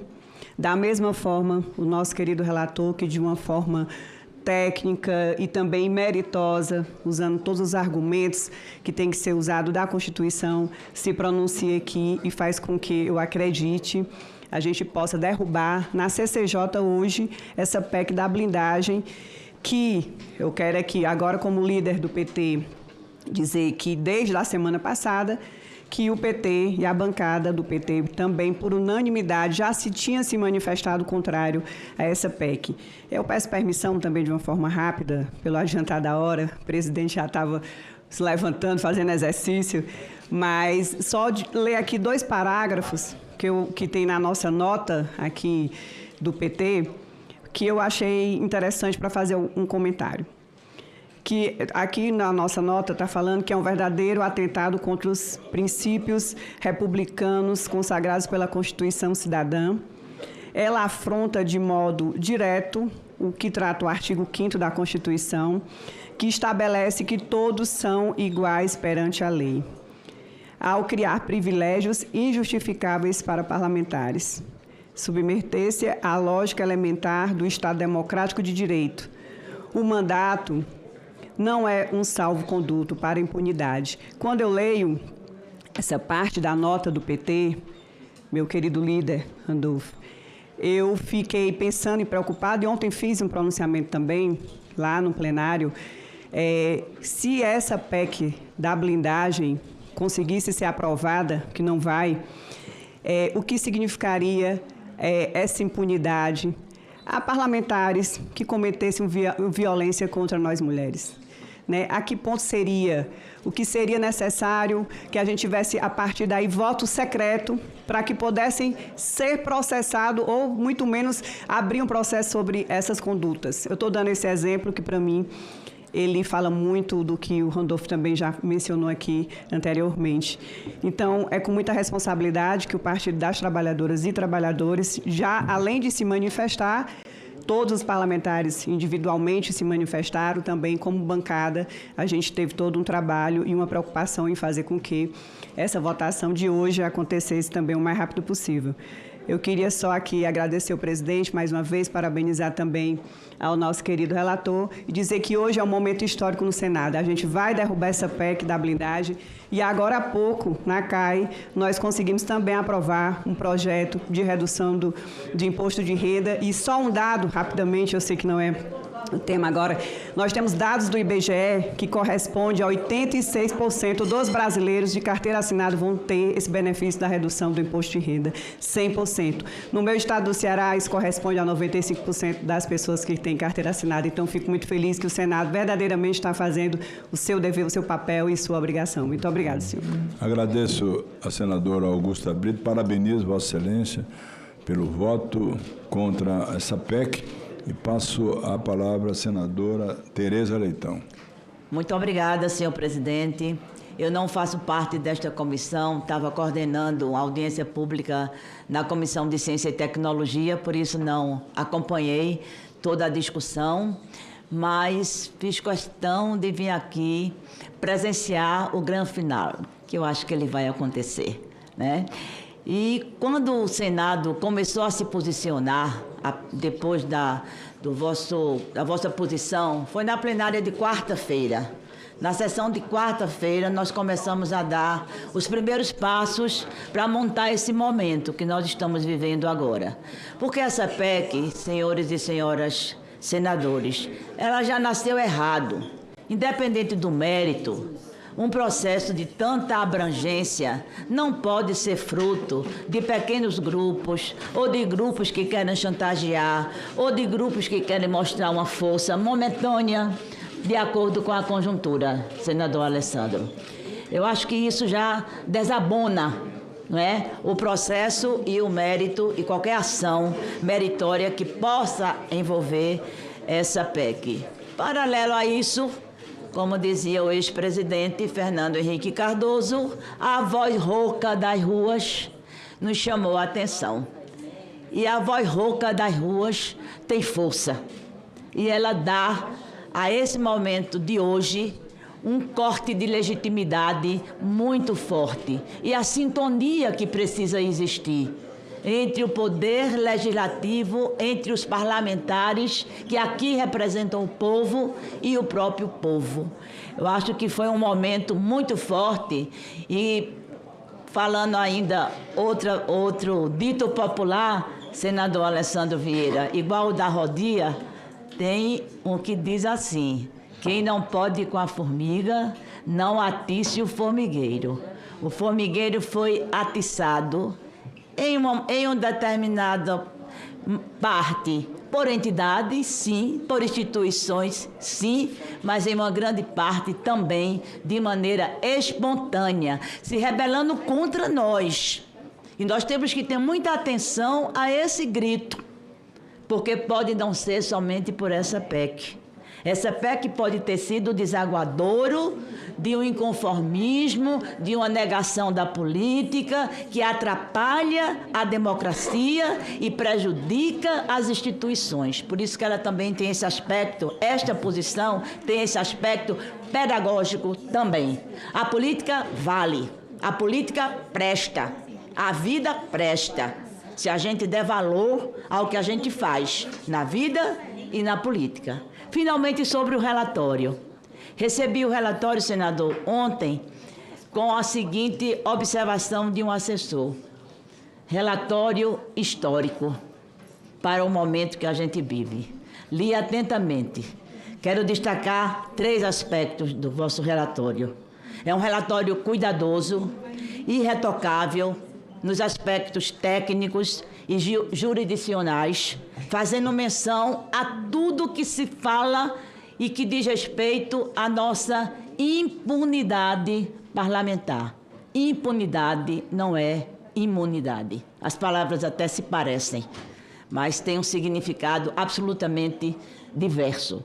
E Vossa Excelência foi muito feliz, né, nesse aspecto. Também não descuida, presidente, dos aspectos éticos. Os aspectos éticos que são iluminados pelos aspectos técnicos e jurídicos, mas que dizem muito da prática parlamentar, da nossa prática política e da ética do parlamento. No 1 minuto que me falta, o parágrafo final, senador, onde Vossa Excelência faz uma homenagem ao senador Otto Alencar, nas palavras de Riobaldo, e eu quero lê-las de novo, fazendo uma homenagem, evidentemente, repetindo a sua homenagem ao senador Otto Alencar, também lhe homenageando e desejando que todos nós sejamos contagiados por aquilo que Riobaldo, Grandes Sertões Veredas, no sertão baiano, de onde vem o senador Otto Alencar, que a gente possa também se sentir parte dessa homenagem, votando pela rejeição a essa PEC. O correr da vida embrulha tudo. A vida é assim, esquenta e esfria, aperta e daí afrouxa, sossega e depois desinquieta. O que ela quer da gente é coragem. Tenhamos coragem de rejeitar essa PEC. Obrigado, senadora Tereza Leitão. Agradeço as palavras de Vossa Excelência e passo a palavra ao senador Flávio Bolsonaro. Boa tarde. Se tudo tivesse normal no Brasil, essa PEC jamais estaria sendo votada aqui agora.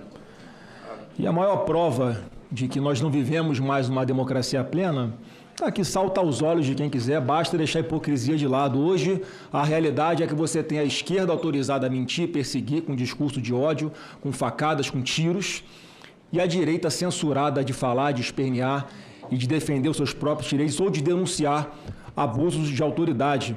A realidade hoje é que você tem um núcleo da PF do governo Lula que parou de perseguir bandido e persegue político de direita. Criaram um novo núcleo para ficar analisando as postagens em redes sociais, porque são perigosíssimas para a democracia. Enquanto isso, quem roubou os aposentados do INSS está aí livre, leve e solto. A própria AGU do governo tira sindicato de parentes de Lula de investigação. E está todo mundo achando que está tudo bem no país. É a esquerda, deputado de esquerda do PT, que pode cuspir no de direita no plenário, que não acontece nada.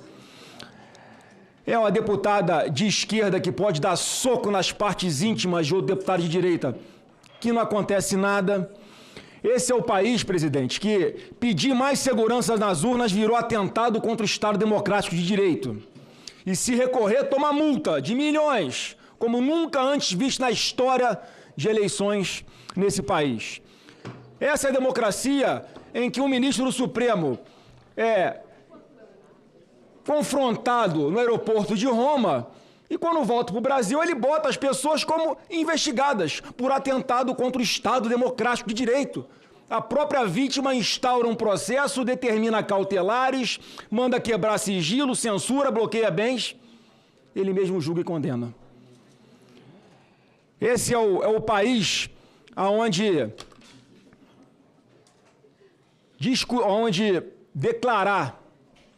um ministro do Supremo, em pleno julgamento transmitido ao vivo, pode antecipadamente declarar que um projeto de lei tramitando aqui na casa é inconstitucional. Nem sabe-se qual o texto do projeto de lei da anistia, já fala que é inconstitucional, como uma ameaça à autonomia desse parlamento. E pior, a imprensa tratando com a maior naturalidade. O ministro do Supremo liga para o presidente da Câmara para tirar satisfação sobre qual o texto da anistia. Está todo mundo achando normal. Eu acabei de ouvir aqui, presidente, que discutir essa PEC que nós estamos discutindo aqui já é um crime de lesa pátria. Olha só onde é que a gente está chegando. Você discutir um projeto de lei, uma PEC aqui, virou crime de lesa pátria. Da mesma forma que, quando Eduardo Bolsonaro vai para o exterior denunciar os abusos de Alexandre de Moraes, ao invés de tomarmos providências para investigar os abusos, não. O próprio suposto ofendido, ele mesmo instaura um processo e o denunciante vira investigado. De igual forma, Eduardo Tagliaferro fez denúncias gravíssimas de manipulação de processo judicial. PGR foi provocada, fez alguma coisa? Não, e nem fará. Ao invés de se investigar, sabe o que faz, presidente Otto Alencar? Coloca Eduardo Tagliaferro de investigado. Tá tudo normal no Brasil. Tá tudo normal. Tá tudo normal um ex-presidente da República ser julgado por 5 ministros, sendo que 3 são seus inimigos publicamente declarados. E estão defendendo o Estado Democrático de Direito. Aonde? Eu vou ler aqui um trecho que a época em que um senador, né, hoje base do governo, fala sobre o inquérito das fake news. Indignado, porque a então procuradora da República, Raquel Dodge, opina pelo arquivamento do inquérito, porque é claramente inconstitucional, não foi motivado, não foi provocado pelo Ministério Público Federal, como manda a lei. Olha o que esse senador falou. O nível de esgarçamento, principalmente com a manifestação recente agora de não considerar a manifestação da PGR, não deixa outra alternativa a não ser o que eu e o senador Alessandro Vieira e outros senadores acabaram de tomar, interpor mais um pedido de impeachment em relação ao ministro Alexandre de Moraes. Mas agora Alexandre de Moraes está sendo útil para o governo, né? Está sendo muito útil. Está querendo dizimar com a direita. E olha, na mesma matéria aqui do Poder 360, estou só lendo aqui. Olha o que esse mesmo senador falou agora em 2022. Perdão, presidente. Deixa eu achar aqui.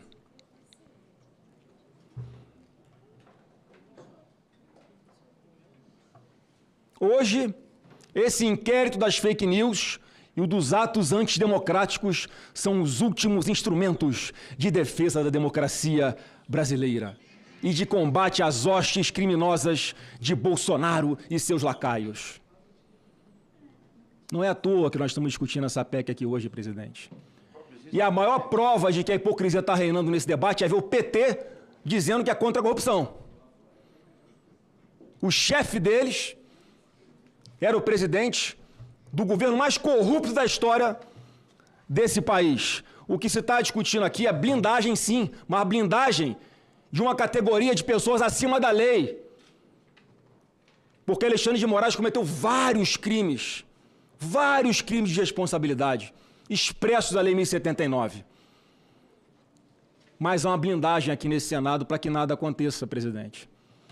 E como nós só vemos parlamentares, por suas opiniões, palavras e votos, sendo perseguidos, é que chegou-se ao ponto de se buscar um remédio constitucional para, no mínimo, essa casa poder voltar a andar de cabeça erguida, poder falar o que pensa, para parar um parlamentar de subir na tribuna e ter medo do que fala, porque pode virar investigado imediatamente. E só está funcionando para atacar um lado. Mas enquanto está sendo útil para perseguir a direita, está tudo bem. Mas o mundo dá a volta rápido. Isso aqui não é ameaça, isso é história. Isso é história. E isso vai acontecer em algum momento. Como foram citadas aqui várias várias frases. Eu quero encerrar aqui também com vários poemas, né? Vários ditados populares. Eu gosto sempre de citar a Bíblia. Eu gosto de pegar alguns versículos e contextualizar para o que está acontecendo aqui hoje. Não sem antes dizer que hoje a gente parece que está aqui criando no Senado Federal a bancada da Síndrome de Estocolmo. Aqueles que parece que se apaixonam pelos seus algozes, né? Ontem era algoz, hoje é parça. E o que é que diz aqui o Provérbios 26, senador Magno Malta, Vossa Excelência que é pastor? Vê se se enquadra nesse contexto. Provérbios 26, versículos 27 e 28. Quem coloca uma armadilha para os outros, acaba caindo nela. Quem rola uma pedra, será esmagado por ela. Quem odeia, fere os outros com mentiras. As palavras bajuladoras causam desgraças. Então, o que nós estamos fazendo aqui, presidente, é evitar ainda mais desgraça, porque esse país não pode mais continuar pagando um custo tão alto para garantir a impunidade de Alexandre de Moraes. Agradeço ao senador Flávio Bolsonaro. Pela ordem, passa a palavra ao senador Alessandro Vieira. Obrigado, senhor presidente. Apenas para agradecer a manifestação do senador Flávio Bolsonaro, que me permite fazer essa reflexão histórica. No ano 2019, em fevereiro, logo que entramos aqui, eu comecei a trabalhar e trabalhamos fortemente, juntamente com 32 senadores, colocamos de pé um pedido de CPI para apurar a conduta individual de determinados ministros das Cortes Superiores Brasileiras. Ficou chamada de CPI da toga. E logo mais adiante, no mês de abril de 2019, eu apresentei um pedido de impeachment do ministro Alexandre de Moraes e do ministro Dias Toffoli, por conta da instauração, na minha visão ilegal, do inquérito das fake news, milícias digitais, e esse nome foi se desdobrando ao longo dos anos. Esses dois atos, essas duas ações não foram à frente. E a principal voz nessa casa contrária a esse procedimento era do senador Flávio Bolsonaro. Os atos estão aí, está tudo documentado, né? Graças a Deus, a história é uma grande professora e ela documenta as coisas. À época, tivemos falas do senador Flávio Bolsonaro, do deputado federal Eduardo Bolsonaro. Na tribuna, o nosso saudoso senador Major Olímpio, a ex-senadora Selma, a senadora Soraya, que ainda está aqui conosco na casa, referiram o fato de terem sido convocados pelo presidente à época, presidente Bolsonaro, para reverter seus votos no tocante à CPI. Então, ao falar sobre hipocrisia, é preciso que cada um de nós coloque a mão na sua própria consciência. E ninguém é isento de erro. Como o senhor disse muito bem o dito popular baiano, e os ditos populares nos socorrem bem às vezes. Só não muda de ideia quem não as tem. Então, é natural que você tenha uma mudança de opinião. Não é natural tentar se aplicar uma narrativa quando ela não corresponde aos fatos, repito, documentados. Tudo o que eu falo aqui está plenamente documentado. E um segundo ponto que eu acho que merece uma profunda reflexão. Esta casa tem um papel fundamental, o Senado da República tem um papel fundamental para o equilíbrio entre os poderes. Mas eu fico escutando parlamentares falando de abusos do Supremo, e eu vou aos autos buscar o que concretamente fizeram contra algum abuso e não encontro nada. Como é que eu posso dizer que o artigo 53 não funciona se o partido não pede a suspensão dos processos? Porque, de fato, aqui ou lá você tem processos instaurados que me parecem indevidos. E a Constituição já assegura. E por que isso não acontece, senhor presidente? De novo, usando da linguagem popular para ser mais claro para quem nos escuta. Quem tem rabo preso não aguenta essa discussão. Quem tem medo de investigação não aguenta fazer enfrentamento correto com o judiciário. Prefere as narrativas. Narrativa qualquer um faz. Qualquer um faz. Falar, até papagaio fala. Fazer, faz quem tem coragem e capacidade. Por isso a referência que fiz elogiosa à coragem de Vossa Excelência. Por isso faz questão, senhor presidente, de registrar que esse é um momento histórico e não é o primeiro, não será o último, com fé em Deus, onde você tem aqui na comissão a orientação pública de PT e PL favoráveis ao relatório. Pelo encerramento dessa PEC, que é absurda, é vergonhosa. Muito recentemente, aprovamos uma legislação inovadora de proteção à criança e adolescente no ambiente digital, ECA digital, e novamente as duas casas quase que por unanimidade aprovaram, o que prova que é possível sim superar essa barreira de polarização, desde que se tenha coragem e capacidade para fazer o enfrentamento. Então, esse acho que é o ponto só de registro. Se entender os momentos, se ter a consciência e coragem de abrir mão de uma conveniência de oportunidade e pensar no nosso país. E, de fato, concordo com várias falas, o nosso país precisa revisar a sua relação entre os poderes. Falo sobre isso desde o início do mandato. Agora, só por conveniência fica difícil. A gente tem que trabalhar com convicção e qualidade, senhor presidente. Presidente, eu fui citado pejorativamente. O senador Randolfo pediu a palavra, mas... Não, presidente, só para... Senador Flávio, senador Alessandro, ter vida limpa é dever de cada um de nós, dos parlamentares. Não ter, ao longo da sua trajetória, nem denúncia, nem responder por nenhum processo. Eu acho que isso é só ter o compromisso com a lei. Eu vou fazer agora 40 anos, o ano que vem, de política. E fui governador, 3 vezes secretário, conselheiro de Tribunal de Contas, 2 vezes senador, e nunca tive o desprazer de ser denunciado pelo Ministério Público, nem responder nenhum processo. Fiz minha obrigação, cumpri a minha missão do eleitor e da confiança que o eleitor me deu. Então, cumprir a lei, ter vida limpa, é dever, não é favor absolutamente. É um dever que a pessoa tem de cumprir a lei. Senador Flávio. Presidente, só para não deixar as mentiras no ar, né, primeiro que... Com relação à CPI de Lava Toga, eu sempre falei, busque nos documentos, né, que eu acreditava numa autocontenção do Supremo. Isso em 2019, que não veio. Infelizmente não veio. Todas as pontes foram tentadas, todos os diálogos foram tentados, mas hoje eu enxergo que já havia algo premeditado para chegarmos até o ponto que chegamos hoje. Em segundo, essa questão de um partido não motivar o plenário para analisar se autoriza ou não o início de um processo judicial, como se os partidos não tivessem feito nada, também é mentira. O próprio PL, o próprio Novo, agiram dessa forma com relação a Daniel Silveira, com relação a Carla Zambelli, com relação a Alexandre Ramagem. Só que não adianta porque o Supremo vai e ilegalmente e inconstitucionalmente simplesmente estupra a Constituição, interpreta do jeito que melhor convém e atropela esse Congresso Nacional, atropela 594 parlamentares com uma decisão monocrática, com uma canetinha. Então é sobre isso que nós estamos falando. Então, se nós não nos dermos o respeito, se nós não tivermos o mínimo de condição aqui de ter uma atuação independente, eu falo aqui como alguém que é ficha limpa, alguém que não tem absolutamente nada contra mim, em mais de 20 anos de atuação de vida pública, com muita tranquilidade. Algo precisa ser feito, porque se depender da autocontenção do Supremo, isso já ficou provado que não vem. E lembrando que muitos dos abusos ocorrem em fase de investigação. Senador Randolfo Rodrigues. Tão rápido pela ordem, diz respeito, inclusive, a outro aspecto de uma fala que eu vi aqui. Presidente, em 1968, recorro novamente à história, 3 artistas brasileiros, 2 baianos, lideraram... Meus conterrâneos e contemporâneos, Caetano e Gil. Lideraram uma passeata contra a ditadura de então. E não tinha lei Rouanet. E não tinha. Foi uma das mais expressivas manifestações. Não tinha lei Rouanet. Tinha porrada de policial, tinha o exército batendo na gente nas ruas de Salvador. Apanhando muito. Então, presidente, em 1968, apanhando muito.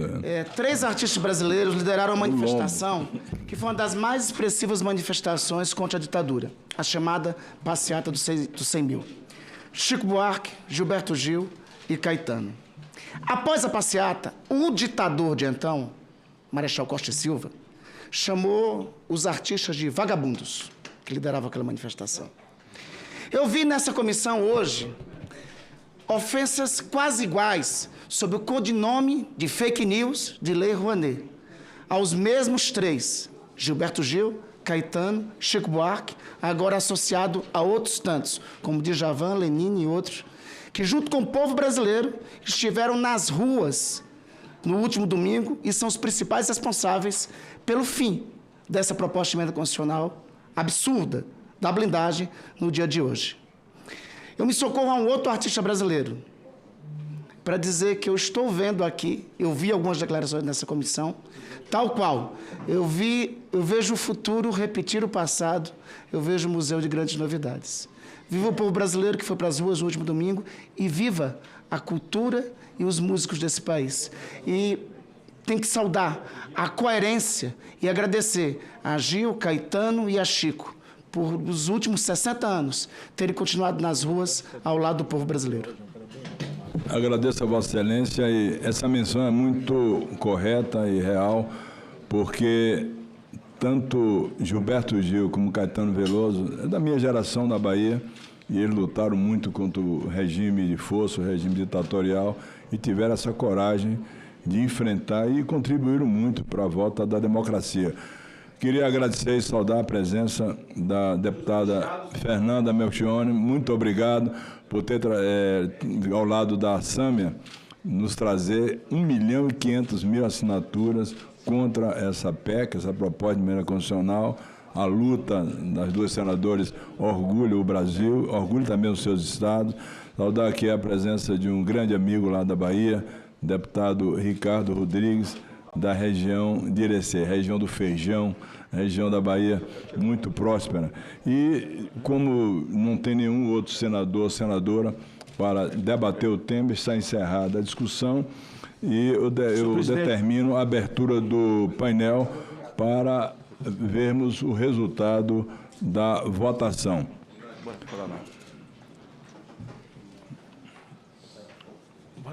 Passa.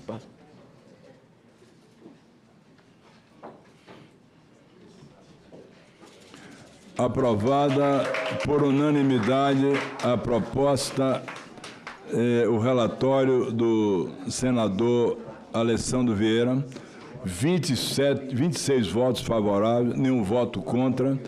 Eu quero esclarecer que o presidente só vota em caso de empate, portanto, não foram 27 votos. Mas eu voto sim ao relatório do senador Alessandro Vieira.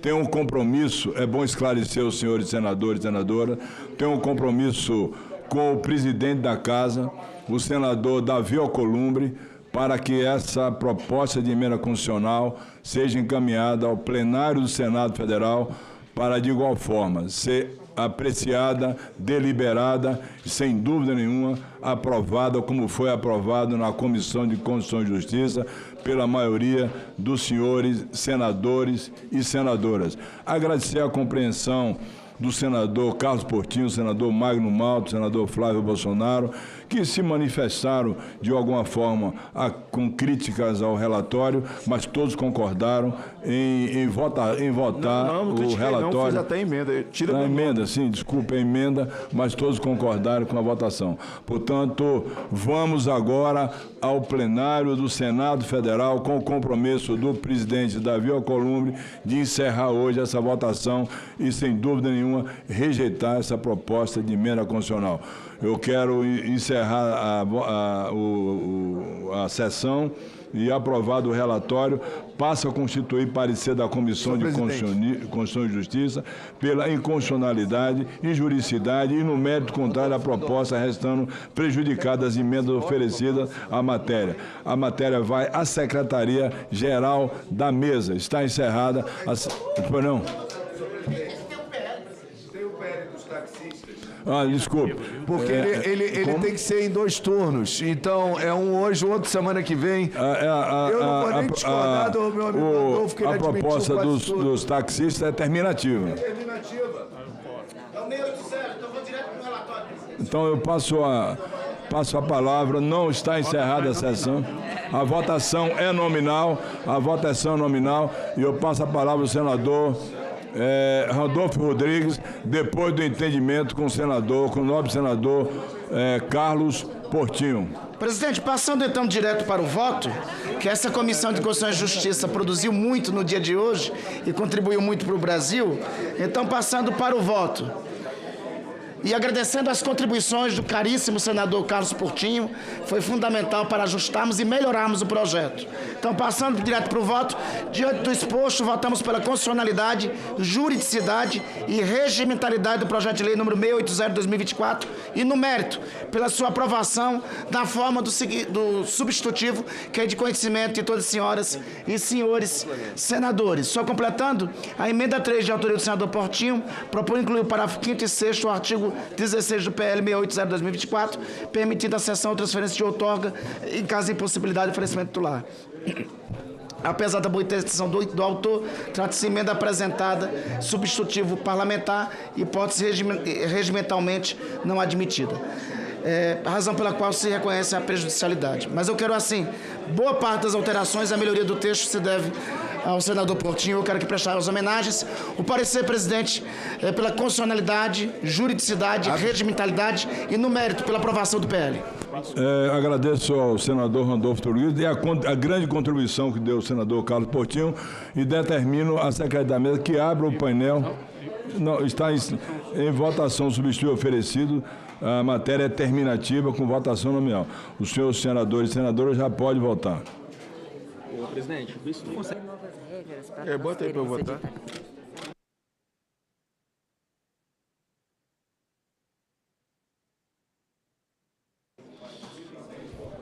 Não abriu, né?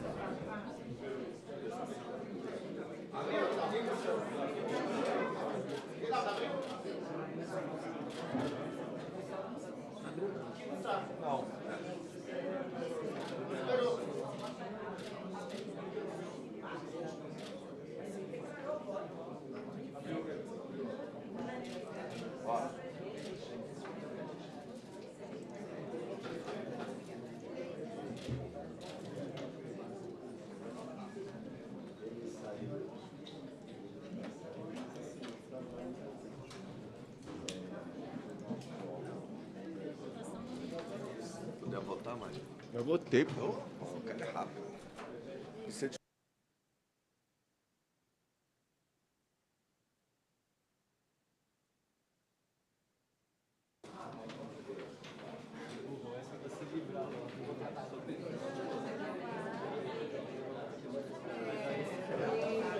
Chamar a atenção dos senadores e senadoras que essa matéria é terminativa com voto nominal.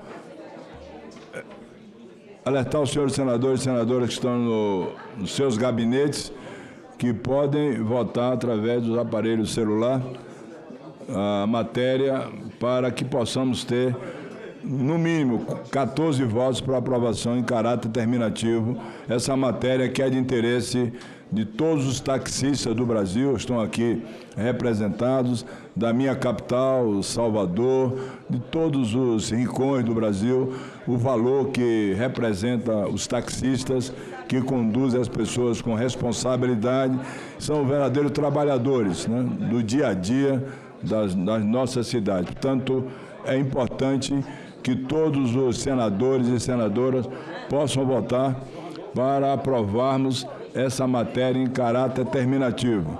Alertar os senadores e senadoras que estão nos gabinetes que nós precisamos ter, no mínimo, 14 votos, votos para aprovar essa matéria. Temos até agora 10 votos.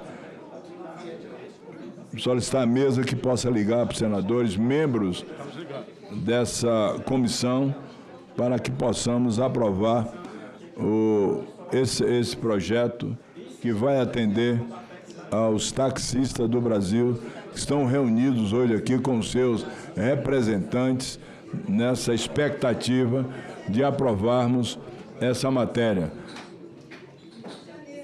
que teve a contribuição do nosso senador Carlos Portinho, aqui hoje, porque, sendo carioca, eu chamo sempre do novo Carlos Lacerda, pela competência, pela capacidade, por ser um senador guerreiro que representa muito bem o estado do Rio de Janeiro. Estado tão querido por todos nós. Só falta um senador.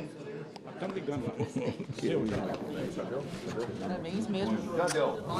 Valeu, presidente. Seu critério. Já deu um código de 14. Se quiser esperar um pouquinho, 15. Está entrando agora. Chamar a atenção aí dos representantes dos taxistas que nós já temos votos suficientes para aprovar a matéria. Gratidão a todos, hein? Gratidão. Tá bom.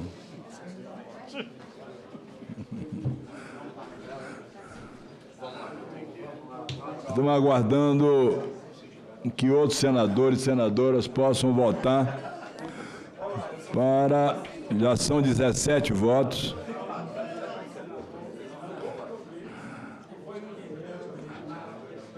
Mas estou sendo prudente para que tenhamos segurança total para a aprovação do projeto.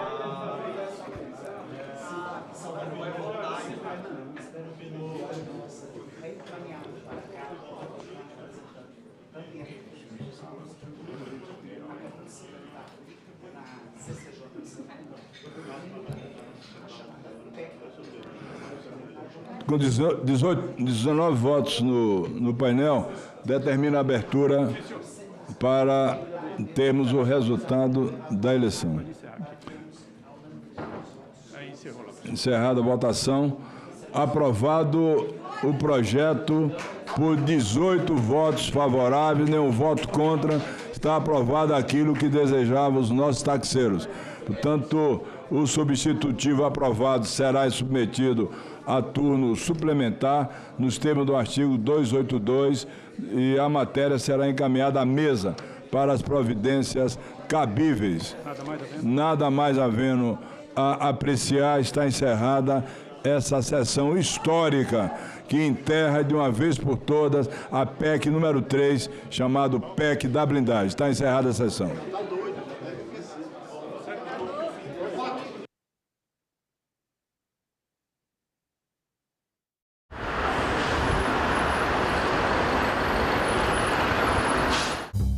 O bendito celular, ele é viciante. Vício precisa de psiquiatra, precisa de psicólogo. Como o senhor vê a publicidade voltada para a criança no ambiente digital hoje? O meu projeto estipula as condicionantes, quais são as propagandas mais nocivas. Salão Nobre, hoje, 8 horas da noite, aqui na TV Senado.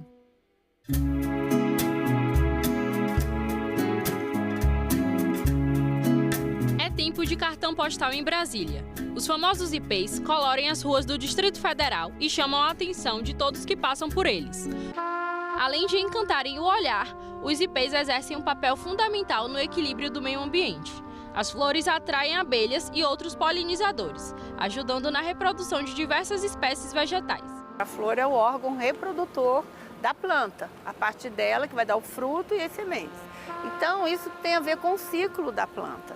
E aqui, no nosso bioma cerrado, esse florescimento acontece nesse período do ano. E a sequência que acontece é que a gente tem intensidade inicial dos roxos, que florem mais intensamente primeiro, depois os amarelos, depois os rosas e brancos. E agora você pode encontrar indivíduos florindo em épocas diferentes.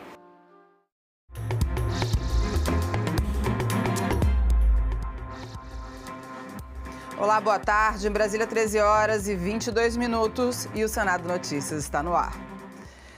A Comissão de Assuntos Sociais aprovou hoje projeto que inclui o lúpus e a epilepsia na lista de doenças dispensadas do prazo de carência para concessão dos benefícios do INSS. Foram aprovados ainda outros projetos na reunião desta quarta-feira. O projeto de autoria do senador Chico Rodrigues prevê que os trabalhadores regidos pela CLT tenham a ampliação da licença de 2 para 8 dias em caso de morte de parentes. A licença vale para a morte de cônjuge, filhos, pais, irmãos. Nós interrompemos a matéria, daqui a pouquinho a gente exibe de novo, porque agora o presidente da Comissão de Constituição e Justiça, o senador Otto Alencar, está dando uma coletiva. Vamos ouvir. Diretamente ao plenário do Senado Federal para apreciação, deliberação e, pelo que eu percebo, pela maioria absoluta dos senadores e senadoras. Portanto, esse foi um compromisso que nós assumimos, eu tenho certeza absoluta que o presidente Davi vai cumprir, até porque, quando ele me chamou ao plenário assim que veio da Câmara, nós tivemos o entendimento que essa proposta de emenda constitucional não poderia prosperar no Senado Federal e vamos, sem dúvida nenhuma, recusá-la hoje, rejeitá-la hoje no plenário. Ainda hoje no plenário. Sem dúvida nenhuma, com o compromisso de levar ao plenário. Proposta de emenda constitucional não cabe requerimento de urgência, cabe tramitação em regime especial, mas nós vamos levar diretamente no plenário. Agora, presidente, ela foi derrotada por unanimidade aqui na comissão. Não há um risco de alguma mudança no plenário do Senado? Absolutamente. Eu conversei já com muitos senadores e senadoras. Eu acho que no plenário do Senado Federal nós vamos ter também unanimidade dos senadores que vão votar hoje à tarde. Nós temos que votar hoje, até para encerrar esse capítulo aí da Câmara Federal, onde alguns, acho que a maioria talvez dos deputados federais, votaram e reconheceram o erro e se arrependeram do que foi feito a toque de caixa. E uma matéria dessa tem que ser debatida, apreciada, para que não venha com tantas inconstitucionalidades regimentais, com também dificuldades, até com... não tinha isonomia naquilo que era proposto. Um presidente de partido não pode ter prerrogativa de foro. Isso é natural dos parlamentares eleitos pelo voto do povo brasileiro. Portanto, não podia se fazer absolutamente isso. São 29 presidentes de partidos que tem no Brasil. Você imagina 29 presidentes de partido com foro privilegiado. Seria o caminho para a entrada do crime organizado na política. Senador, eu tenho duas dúvidas. Então, levar para o plenário, pelo que eu estou entendendo, é um gesto político para mostrar que quem é contra a PEC não é só a CCJ, é o Senado todo. É isso, certo? Mas em levando para o plenário, a CCJ não está abrindo mão de uma prerrogativa, porque a CCJ, na prática, está deixando de enterrar uma matéria que a CCJ mesmo podia ter enterrado. Eu devo dizer a você que proposta de emenda constitucional nunca pode ser encerrada na comissão. Tem que ir para o plenário. Não tem que ir para o plenário. Qualquer proposta de emenda constitucional é observada, analisada como foi essa. Por unanimidade, mesmo assim, tem que levar à deliberação do plenário do Senado Federal. Isso é o que está no regimento e é o que a legislação permite. Mas é o que nós entendemos, que quando é por unanimidade, não precisaria ir para o plenário. Nós entendemos isso. Então, não. Eu achei até, presidente, que era um simbólico que o senhor estaria fazendo. Não. Isso é quando são, nesses casos, de levar a plenário proposta de emenda constitucional, absolutamente. Ela tem que ser apreciada no plenário do Senado Federal. Às vezes, quando é lei ordinária ou até lei complementar, pode ser encerrada aí. Mas proposta de emenda constitucional, não. É decisivo levar para o plenário. Obrigada, presidente. E hoje, né? Hoje. Tomara que seja o primeiro item da pauta também. Estou desde ontem ligado. Certeza absoluta, porque o Davi está lá confirmando isso. Ele tem compromisso comigo. Ele mas vai votar regimentalmente pode mesmo? Pode, sim. Por que não? Porque tem um artigo 110 que fala que quando é unanimidade, ela morre. Não, mas não é proposta de emenda constitucional. É porque é PEC. Porque é PEC, tem que ir para o plenário. Aí é lei complementar, lei ordinária, isso aí. Porque mesmo a secretaria informou para a gente que unanimidade não haveria Não, vai ter que ir para o plenário, não vai ter que ir para o plenário. Tá bom. Obrigada, presidente. Obrigada. Hein? Não, o compromisso com o presidente Davi Alcolumbre é de levar para o plenário hoje. E assim vai fazer. Tá, perfeito. Obrigada. Foi isso que ele combinou comigo e eu acho que uma matéria dessa tem que ser levada ao plenário, até porque nós somos 81 senadores e senadoras e todos querem se manifestar nesse sentido. Daqui está o relator da matéria e levar ao plenário é uma coisa importante para que todos possam se manifestar contra uma matéria que o próprio relator, com muita propriedade, porque ele estudou muito o tema, e ninguém melhor para relatar essa PEC de que, já que é um caso de polícia, um bom delegado. Então, o delegado que relatou aí a matéria e vai para o plenário para votarmos lá no plenário da tarde. Isso aí. Obrigada, presidente. Boa tarde, senhor. Tchau, querido. Obrigada, querido. Um beijão. Tchau. Perfeito, obrigada. Aqui na frente, senador, por gentileza, mais um passo na frente. Mais um pouquinho aqui na frente.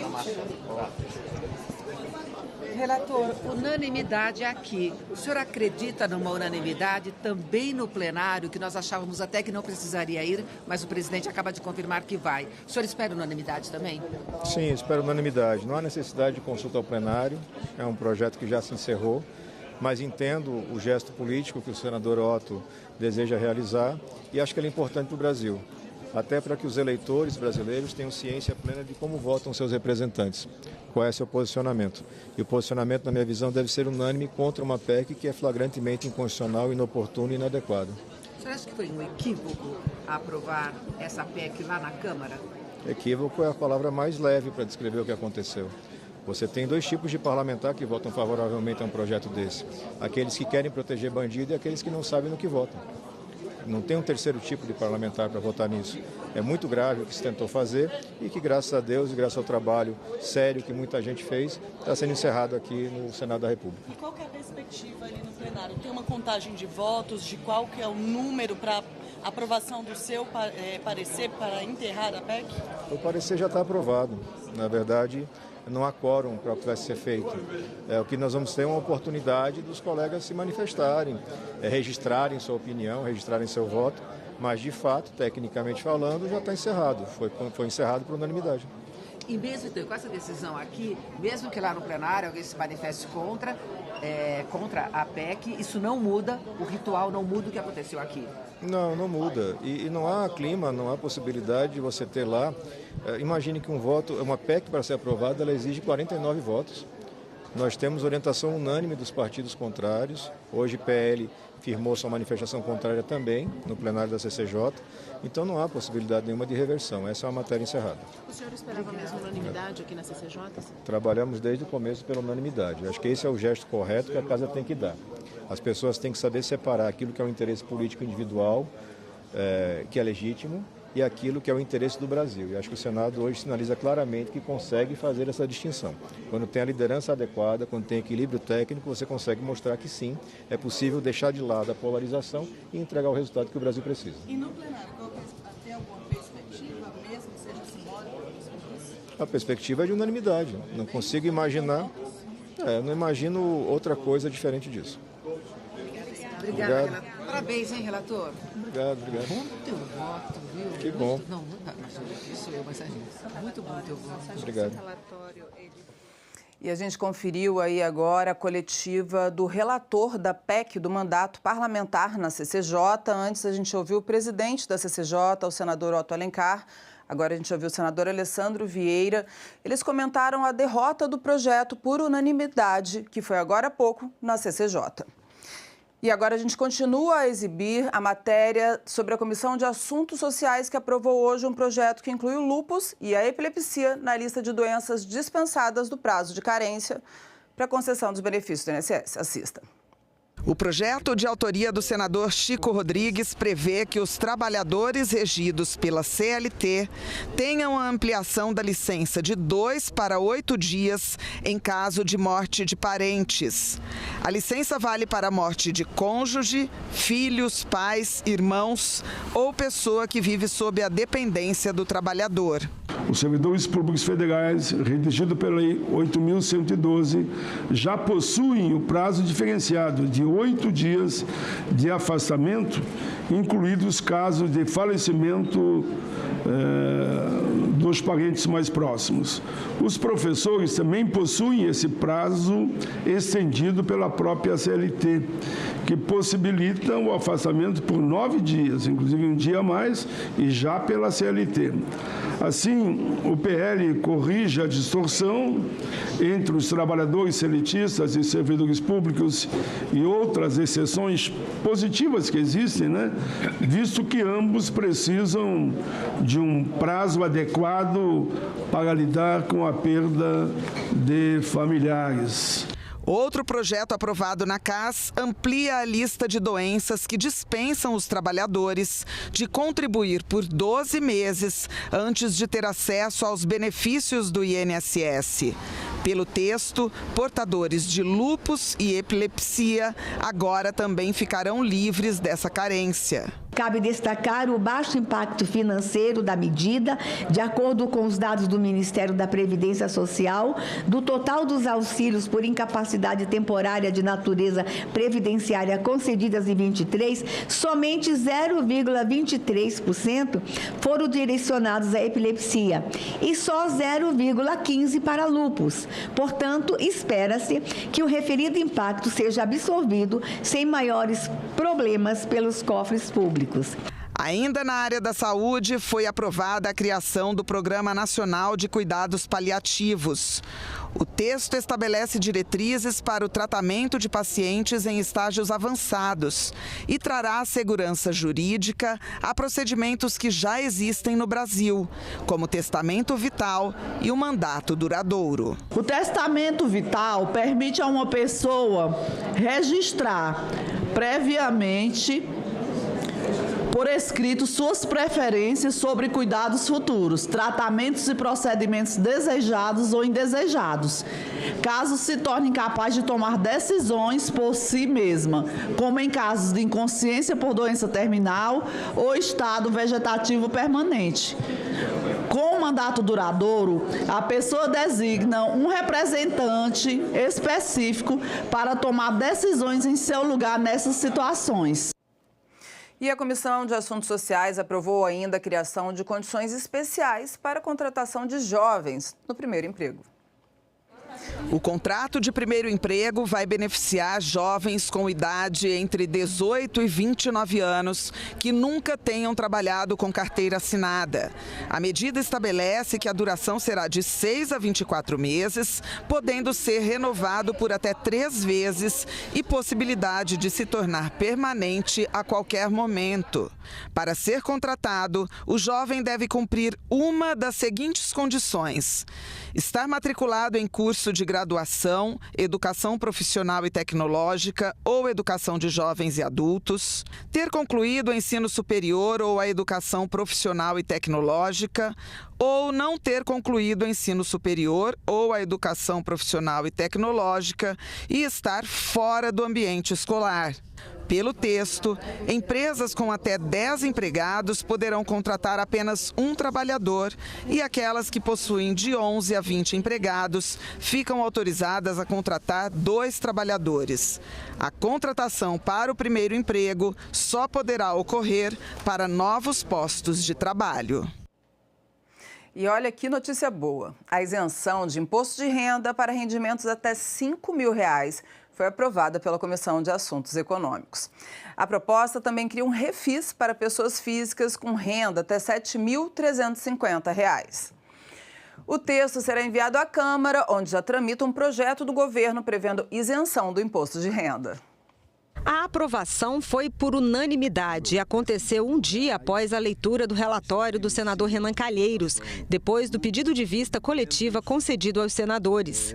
O projeto garante isenção total de imposto de renda para quem ganha até R$ 5.000 por mês. Quem recebe entre R$ 5.001 e R$ 7.350 pagará uma alíquota com redução decrescente do imposto de renda, corrigindo a defasagem da tabela. O projeto estabelece ainda o imposto de renda de pessoa física mínimo a ser cobrado de quem tem rendas mais altas, acima de R$ 600 mil por ano. Nesse caso, seria aplicada uma alíquota progressiva que pode chegar até 10%. O texto também trata dos lucros e dividendos.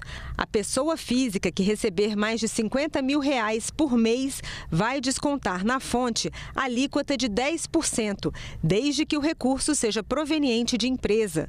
A taxação valerá também para lucros enviados ao exterior. O projeto aprovado também cria o Programa de Regularização Tributária, uma espécie de refis para quem tem dívidas com o governo. O texto inicial dava direito a essa renegociação para pessoas com renda de até R$ 5.000. Mas o relator, senador Renan Calheiros, acatou uma emenda do senador Omar Aziz, ampliando o benefício para quem ganha até R$ 7.350. O texto segue segue agora para análise aqui da Câmara dos Deputados. Mas, segundo os senadores, a votação do projeto do Senado surtiu efeito aqui na Câmara. O presidente Hugo Mota agendou para a próxima semana a votação do projeto do governo que prevê a isenção do imposto de renda para quem ganha até R$5 mil. O projeto foi enviado em março, mas até hoje não foi votado pelo plenário aqui da Câmara. Que nós já estamos vendo movimentos da Câmara dos Deputados no sentido de também acelerar a votação do projeto de lei que está com regime de urgência naquela casa. E se não fosse a iniciativa da Comissão de Assuntos Econômicos, nós talvez não estivéssemos vendo finalmente a realização de um direito do povo brasileiro, do trabalhador brasileiro ser conquistado. Lembrando que para a região Norte e Nordeste, isso representa um 14º salário para 95% ou mais dos trabalhadores que têm vínculo formal. E a comissão temporária, que está analisando as relações econômicas entre o Brasil e os Estados Unidos, fez uma audiência pública hoje para debater as investigações conduzidas pelo escritório do representante comercial dos Estados Unidos contra o Brasil. Os senadores também discutiram ações para resguardar o comércio e a economia brasileiros. A reunião ela foi muito propositiva, muito assim pragmática, no sentido da gente ter observado que os acenos que ocorreram ontem na Assembleia da ONU entre o presidente Trump e o presidente Lula é tudo aquilo que a gente vem defendendo há muito tempo. Não se resolve essa questão do tarifaço se não tiver o diálogo de alto nível entre as partes. A gente espera que isso possa realmente acontecer. Nós vamos incentivar, nós vamos fomentar para que isso aconteça, porque ao olhar o mapa geopolítico que foi colocado lá numa exposição, o Brasil é o único país que não está estabelecendo esse diálogo que é imprescindível para deixar essa história como coisa do passado. E às 14h tem sessão deliberativa marcada no plenário do Senado. Na ordem do dia, o segundo projeto de regulamentação da reforma tributária. O texto define as regras do Comitê Gestor do IBS. O Comitê Gestor do IBS terá sede em Brasília e vai gerenciar o futuro IBS, Imposto sobre Bens e Serviços, que vai substituir o ICMS e o ISS. O novo tributo será dividido entre estados e municípios. De acordo com a proposta, o Comitê Gestor terá 27 representantes dos estados e do Distrito Federal. Os municípios terão 27 representantes divididos da seguinte forma: 14 membros indicados pela Confederação Nacional dos Municípios e 13 indicados pela Frente Nacional dos Prefeitos. Durante a análise na Comissão de Constituição e Justiça, o relator, senador Eduardo Braga, acatou cerca de 100 emendas que foram apresentadas. O texto que segue ao plenário prevê também regras para plataformas digitais, como a emissão de nota fiscal e responsabilidade solidária, caso o vendedor não recolha os tributos devidos. Nesse caso, a plataforma terá que pagar o imposto. O relatório regulamenta ainda o sistema Split Payment, em que o imposto é descontado na hora da operação. O comprador paga, o comerciante recebe apenas a parte dele e o tributo vai direto para o governo, reduzindo assim a possibilidade de sonegação. A proposta uniformiza ainda as regras para tributos sobre heranças e imóveis, que passam a ter normas nacionais de cálculo e cobrança. Com a aprovação do segundo projeto de regulamentação da reforma tributária, o IBS e a CBS, de competência federal, começam a funcionar em fase experimental a partir de 2026. O funcionamento pleno do novo regime tributário começa a valer em 2033. Como nós mostramos agora há pouco, o relator e o presidente da Comissão de Constituição e Justiça falaram sobre a rejeição, por unanimidade, da PEC que reintroduziu o voto secreto para a cassação de parlamentar. A proposta já tinha sido aprovada pela Câmara e agora vai ao plenário do Senado. A PEC inclui na Constituição que senadores e deputados só podem ser processados com autorização prévia da Câmara ou do Senado em votação secreta. No parecer pela rejeição da proposta, o relator, senador Alessandro Vieira, disse que ela representa um grave retrocesso. Ele apontou desvio de finalidade e inconstitucionalidade. Tal desvio de finalidade é flagrante e se descortina através da desconexão entre os meios propostos e o fim pretensamente legítimo.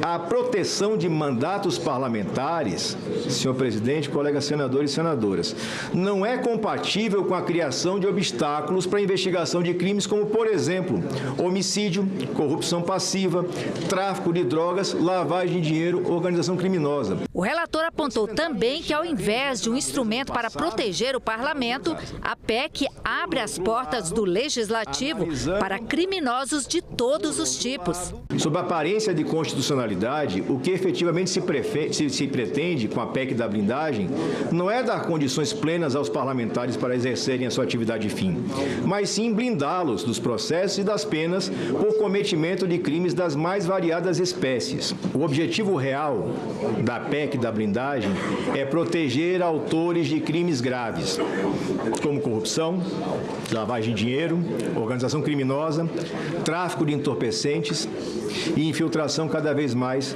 na atividade de milícias e facções no nosso país. No parecer, ele também registrou que estender o foro privilegiado para presidentes de partidos políticos, como prevê a PEC, não tem nenhuma razoabilidade. Trata-se de providência totalmente desarrazoada, na medida em que se está estendendo este foro para dirigentes de entidades de direito privado que não exercem função estatal. Alessandro Vieira rejeitou duas emendas apresentadas pelos senadores Sérgio Moro e Carlos Portinho, que tentavam limitar os efeitos da PEC a casos de crimes contra a honra e transferiam julgamentos para o Superior Tribunal de Justiça. O senador Jorge Seife, que tinha apresentado voto em separado pela aprovação da PEC, pediu que ele fosse retirado. Eu retiro meu voto em separado, porém, eu faço um apelo, como já o fiz aí ao seu lado, que o senhor paute a nossa PEC 2024, que é exatamente a demanda de, se não todos, a grande maioria dos parlamentares, que é um reforço somente do artigo 53, que já diz expressamente que nenhum parlamentar pode ser processado ou censurado por suas palavras e votos. Durante o debate, parlamentares dos mais diferentes partidos se alinharam ao senador Alessandro Vieira na rejeição da proposta. Não tem o menor cabimento, em pleno século XXI no Brasil, a gente ter voto secreto para admissibilidade de processo contra parlamentares. Isso não faz o menor sentido. Se nós aprovarmos a mudança como veio da Câmara, seria um retrocesso inaceitável, seria confundir imunidades com impunidade. E nós temos aí que rejeitar essa PEC. A Câmara dos Deputados, que merece todo o nosso respeito, cometeu um engano terrível. Pedir a esse Senado que aprove extensão de foro privilegiado quando nós aprovamos aqui por unanimidade o fim do foro privilegiado. A PEC ainda vai além. Ela proíbe a expedição de medida cautelar probatória. Quer dizer, não pode ser fazer uma interceptação telefônica, não pode ser feita uma quebra de sigilo bancário ou fiscal, a certeza da impunidade. PEC da impunidade, da blindagem, da bandidagem, seja lá o nome que a gente queira dar, tudo é coisa ruim. Parecer do relator pela rejeição da PEC foi aprovado por unanimidade. E às 15h está marcada a instalação da comissão temporária que vai analisar o projeto de reforma do Código Civil. O senador Rodrigo Pacheco, que é autor da proposta, pode ser eleito presidente do colegiado. O projeto, elaborado a partir da minuta de um grupo de juristas, fez mais de 1.000 modificações ao atual Código Civil, em vigor desde 2003. O senador Rodrigo Pacheco apresentou a proposta no início deste ano e deve presidir a comissão especial do Senado, que vai analisar a proposta de reforma do Código. Se for do desejo do presidente Davi Alcolumbre, dos nossos colegas, eu como autor não posso relatar a matéria, então poder conduzir como presidente para mim vai ser motivo de honra, mas obviamente essa é uma escolha que precisa ser amadurecida. A composição virá a respeitar da proporcionalidade dos partidos, da maneira mais eclética possível. Alguns senadores já manifestaram interesse em participar, então vai ser uma comissão que terá participação bem proporcional dos partidos políticos no Senado. Iniciamos um trabalho ao longo desse semestre, ouvindo primeiramente aqueles que se debruçaram sobre esse tema na comissão de juristas, para que possam explicar a cada um dos senadores e senadoras, membros da comissão ou não, a razão de ser de cada um dos dispositivos que estão nesse projeto de lei. Para o especialista em direito civil, as leis escritas devem ser atualizadas periodicamente. A necessidade de atualização das leis escritas é uma decorrência natural da evolução da própria sociedade, porque as situações da vida cotidiana, as situações da realidade da vida, elas evoluem muito mais rapidamente do que a evolução da legislação. A proposta atualiza normas que impactam diretamente na vida dos cidadãos desde antes do nascimento e tem efeitos até depois da morte do indivíduo. As alterações passam pelo casamento, regulação de empresas e contratos, além de regras de sucessão e herança. Fruto de um projeto que já tramitava há algumas décadas no Congresso Nacional, por isso nós temos conceitos ali de 50 anos. E é muito importante, sobretudo com o advento da tecnologia, da mudança de comportamento, que tenhamos a atualização da lei civil para os moldes comportamentais e sociais atuais. Então essa é a razão de ser da atualização, essa é a razão de ser da comissão especial. Entre as principais mudanças estão a potencialidade da vida humana pré-uterina, a multiparentalidade com a coexistência de mais de um vínculo materno ou paterno, o registro da paternidade a partir da declaração da mãe, legitima a união homoafetiva e acaba com as menções a homem e mulher nas referências a casal, prevê o divórcio unilateral, dispensa a autorização familiar para a doação de órgãos quando o doador tiver deixado por escrito a permissão para o transplante. Passa a considerar os animais seres sencientes, capazes de ter sensações e emoções. Cônjuges deixam de ser herdeiros. Cria o direito digital, estabelecendo fundamentos, definindo patrimônios digitais, regulamentando o uso de assinatura eletrônica e exigindo a identificação clara do uso de IA. O doutor Mário Luiz explicou a importância de inserir o direito digital no Código Civil. Nós temos hoje um Código Civil que foi concebido na década de 70, que não faz qualquer alusão às relações jurídicas praticadas no ambiente virtual. É uma realidade que não pode mais ser ignorada. Se existe um ponto da reforma do Código Civil que talvez seja o mais urgente, é exatamente o que eu chamo de digitalização do direito civil. Depois de aprovado pelos parlamentares, o novo Código Civil ainda vai precisar ser sancionado pelo presidente Lula. E nós vamos ver agora quais são as outras atividades previstas para esta tarde. Daqui a pouquinho, às 2h, a Comissão de Agricultura tem reunião prevista para analisar indicações quanto à lei orçamentária deste ano. E, em seguida, vota projetos. Um deles estabelece a prioridade de compra de alimentos da agricultura familiar e da pesca artesanal pelo Sistema Único de Saúde. Também às 2h, a Comissão de Educação deve se reunir em audiência pública para debater o tema Garantia de Direitos com Sustentabilidade Financeira, o Fundeb e as vinculações constitucionais. Às 2h30 tem uma audiência pública conjunta das Comissões de Direitos Humanos e Assuntos Sociais para debater as necessidades e dificuldades de acesso dos pacientes de PTI, anteriormente conhecido como púrpura trombocitopênica idiopática. Trata-se de doença rara autoimune em que o sistema imunitário da própria pessoa ataca e destrói as plaquetas do corpo. Às 2h30, a Comissão da Medida Provisória 1303 deve se reunir para apreciar o relatório. A MP regula a tributação de aplicações financeiras e ativos virtuais no país. Mudanças no benefício Garantia Safra foram aprovados nesta terça-feira no plenário do Senado.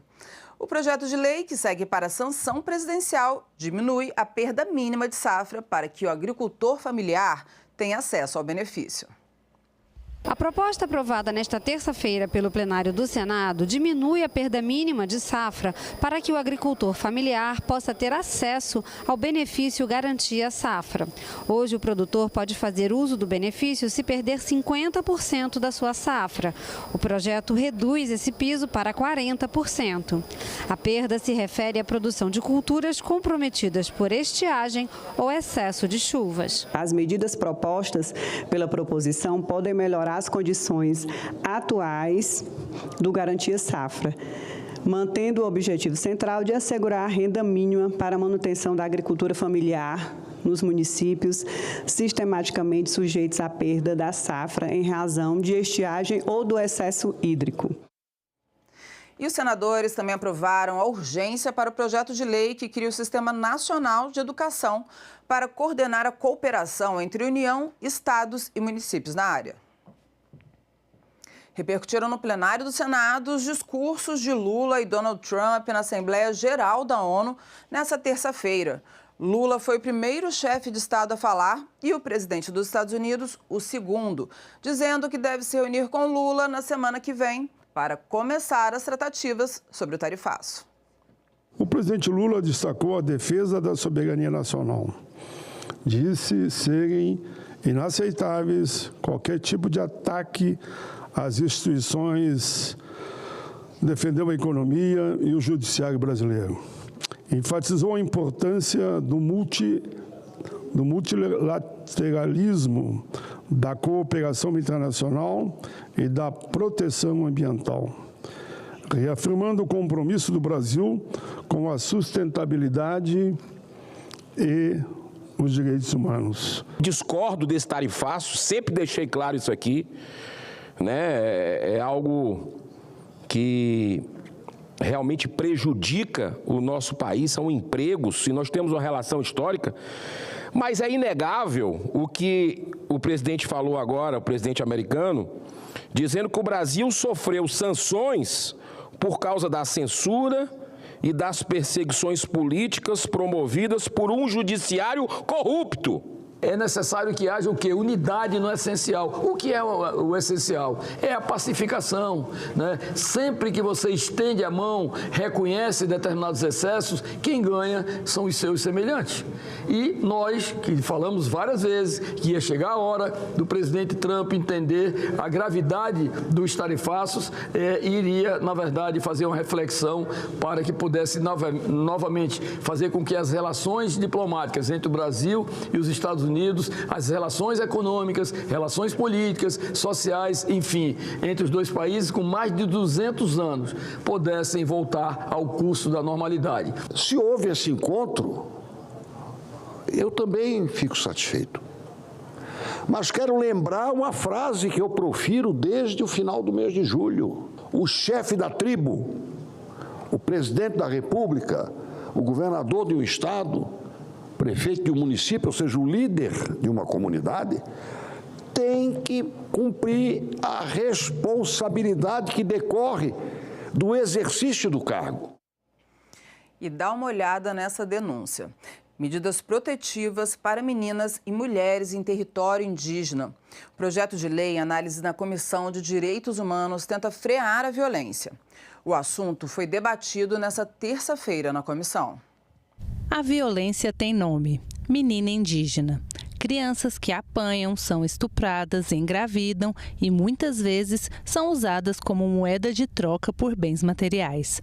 O relato chocante foi feito pela representante do povo indígena, Fulniô, durante a audiência pública da Comissão de Direitos Humanos. São casos e casos de violência, né, de tortura, de meninas indígenas, começa ainda muito jovem, né, com 11, 10 anos, muitas vezes as suas sexualidade. Muitas vezes elas não é uma posição delas, né, mas posição de familiares, né. Muitas vezes não são dona dos seus próprios corpos, né, casamentos às vezes arranjados ou não.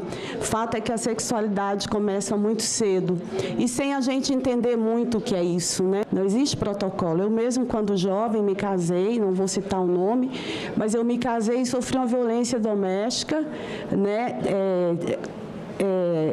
uma surra de facão, né, que existe ainda em algumas comunidades, quando há alguma desconfiança, algum ciúme, mas eu era muito jovem nessa época.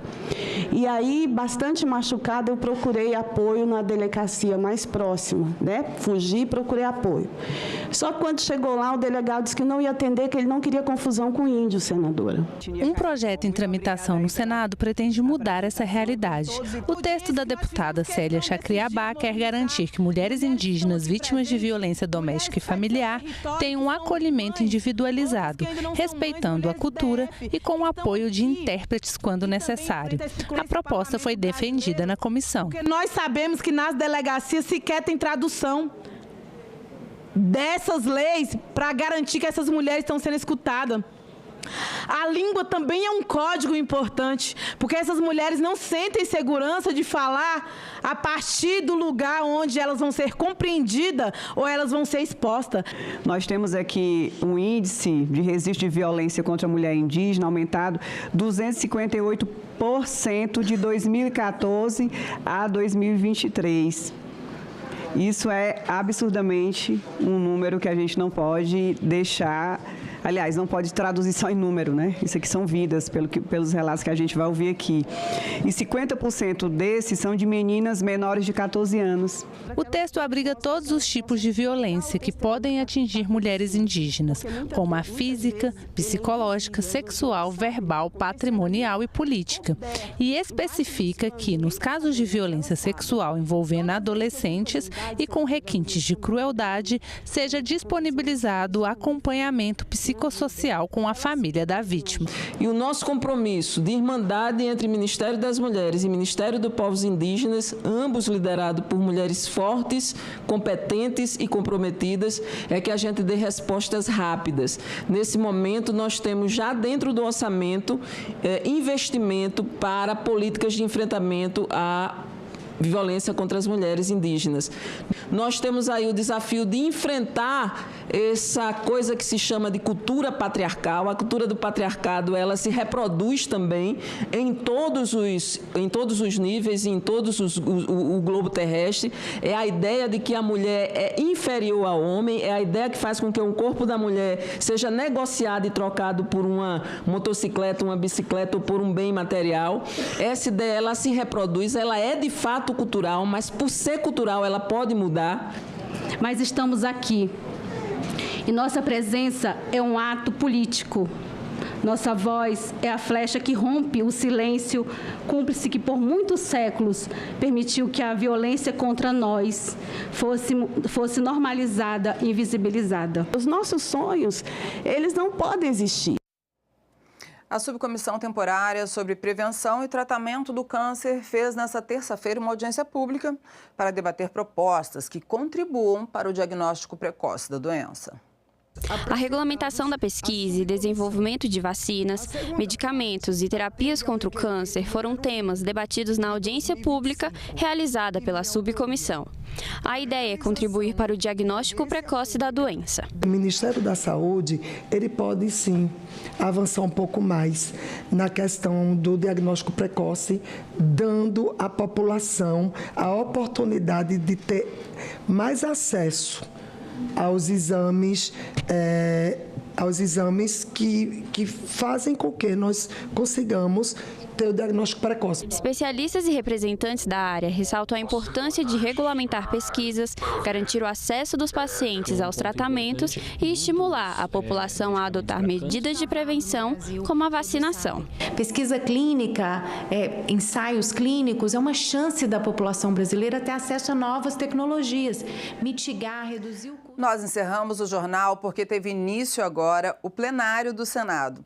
E nós vamos transmitir para que você possa acompanhar Muito obrigada pela companhia e até a próxima.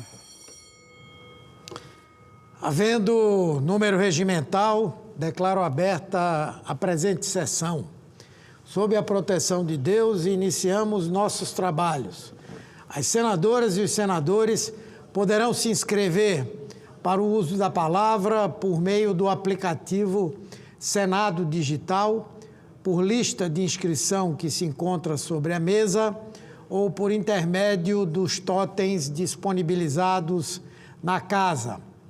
A presente sessão deliberativa ordinária é destinada à apreciação da medida provisória 1301 de 2025 e das seguintes matérias já disponibilizadas em avulsos eletrônicos e na ordem do dia eletrônica de hoje. Projeto de lei complementar número 168 de 2025 do senador Jacques Wagner. Projeto de lei complementar número 108 de 2024, de iniciativa da Presidência da República. Projeto de decreto legislativo número 390 de 2024, de iniciativa da Comissão de Relações Exteriores e de Defesa Nacional da Câmara dos Deputados. Passamos aos oradores inscritos, que terão o prazo de 10 minutos para uso da palavra, mas não sem registrar aqui a votação acontecida na manhã de hoje na Comissão de Constituição e Justiça do Senado, que deliberou sobre a proposta que veio da Câmara dos Deputados e que trata, uma proposta de emenda constitucional que trata de prerrogativas dos integrantes do Congresso Nacional, na verdade, do Poder Legislativo. Essa sessão foi uma sessão muito concorrida, muito participativa e, ao final, a proposta de emenda constitucional que veio da Câmara foi rejeitada pela unanimidade dos 27 integrantes da comissão. É possível que ainda hoje essa proposta seja incorporada à ordem do dia e, com toda certeza, deverá ser também rejeitada pelo plenário dessa casa. Passo a palavra ao primeiro orador inscrito, o senador Espiridião Amin, do PP de Santa Catarina. Vossa Excelência terá 10 minutos para a sua manifestação.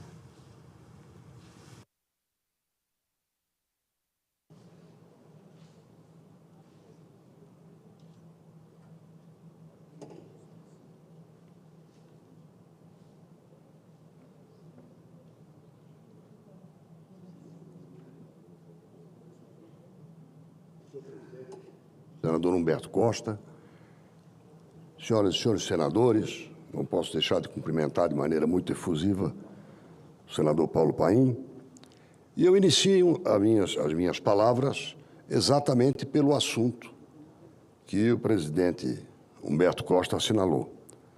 A Comissão de Constituição e Justiça, numa sessão de elevado nível político, jurídico e, acima de tudo, de civismo, decidiu com muita maturidade e por unanimidade não aceitar, ou melhor, rejeitar, a PEC 03 de 2021.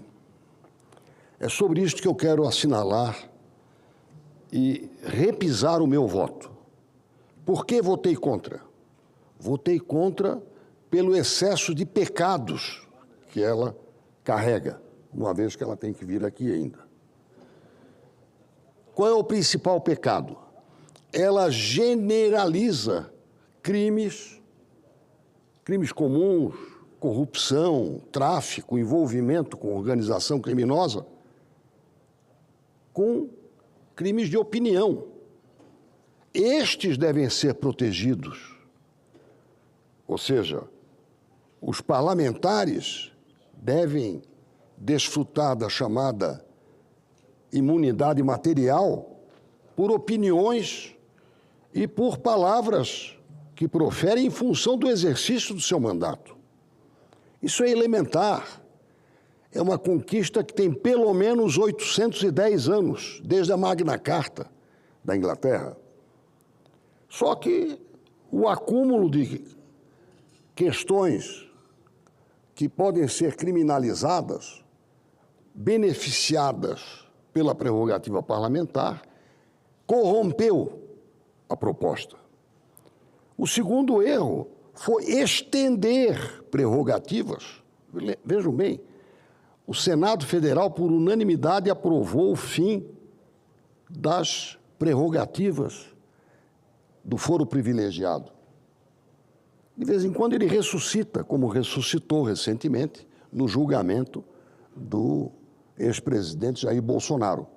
Quer dizer, mesmo já tendo saído do posto, ele e tantos outros ainda foram submetidos ao Supremo Tribunal Federal, à primeira turma, no caso, como se fosse isto uma prerrogativa e não uma marcação.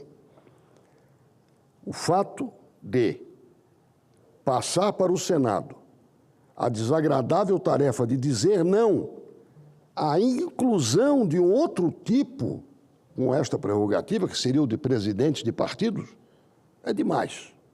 E, finalmente, o voto secreto. O voto secreto, para casos tais, foi erradicado em 2001. Portanto, não cabe ressuscitá-lo e, por esta razão, por estes 3 pecados gravíssimos, nós tínhamos que votar contra. Não para fazer um desaforo à Câmara, uma vez que praticamente todos os partidos tiveram parlamentares que deram respaldo a esta PEC número 3 na sessão da semana passada. Portanto, está justificado, foi uma iniciativa que se degradou pela inclusão de outros interesses na pauta de uma proposta que deveria assegurar, sim, a liberdade de expressão no exercício do mandato parlamentar. Este capítulo está encerrado e o Congresso, acho que se redime do erro que estava sujeito a praticar. Agora, eu quero lembrar que esta matéria foi votada juntamente com a urgência, senador Girão, do projeto da anistia, que alguns querem transformar em projeto de dosimetria de pena, alegando que não se pode dar anistia a condenados ou réus de crimes contra a democracia. Crimes como golpe de Estado, a meu ver, eu vou continuar pensando assim, ainda que respeite decisões do Supremo, golpe de Estado para o dia 8 de janeiro é uma narrativa, não é um fato, não é um fato em conteste, e vai continuar sendo gerada discórdia e controvérsia a respeito desta decisão. Mas mesmo a respeitando e invocando o princípio da anistia, há quem diga que não cabe, já que alguém foi condenado por golpe de Estado, não cabe a anistia. Não é verdade. O Constituinte decidiu sobre essa questão e decidiu com votação nominal.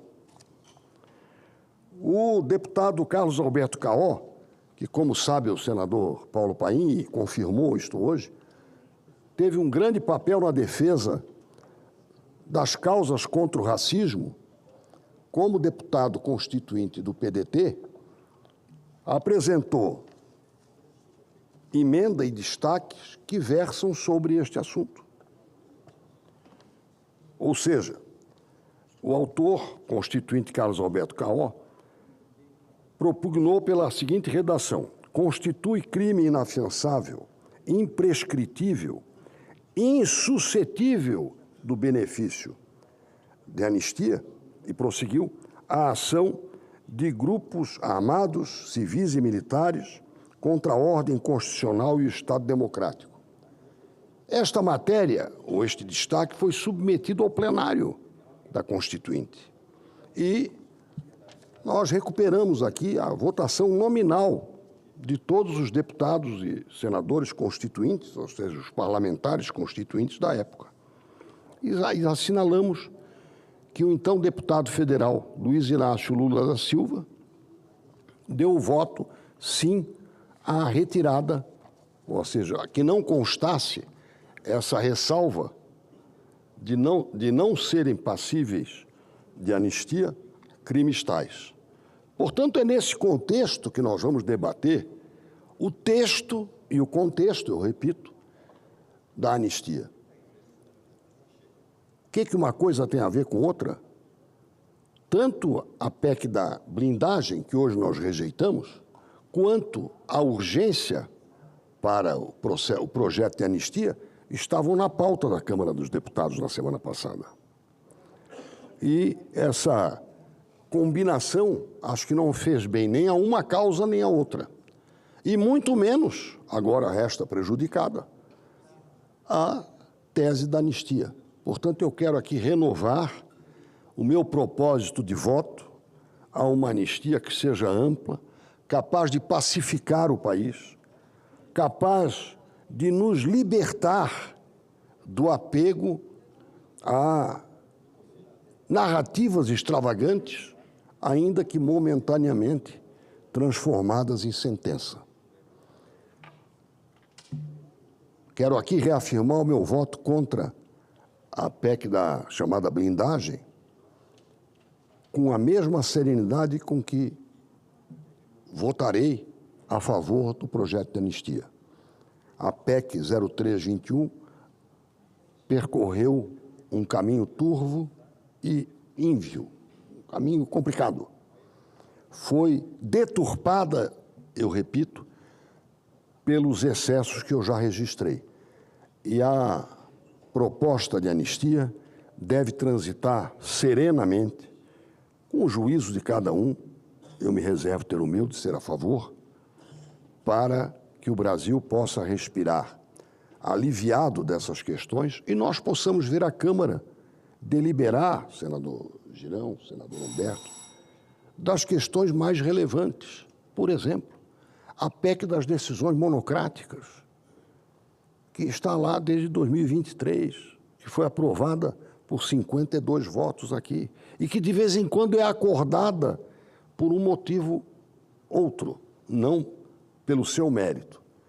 E dizer que continuamos, sim, a debater o abuso, por exemplo, que foi praticado contra o senador Marcos Duval, que teve a sua casa, o seu escritório de trabalho incursionado pela Polícia Federal em junho de 2023, sem que se saiba a que processo tais fatos estão ligados, o que causa perturbação e intimidação generalizadas, seja na sociedade, seja no próprio parlamento. Muito obrigado, presidente.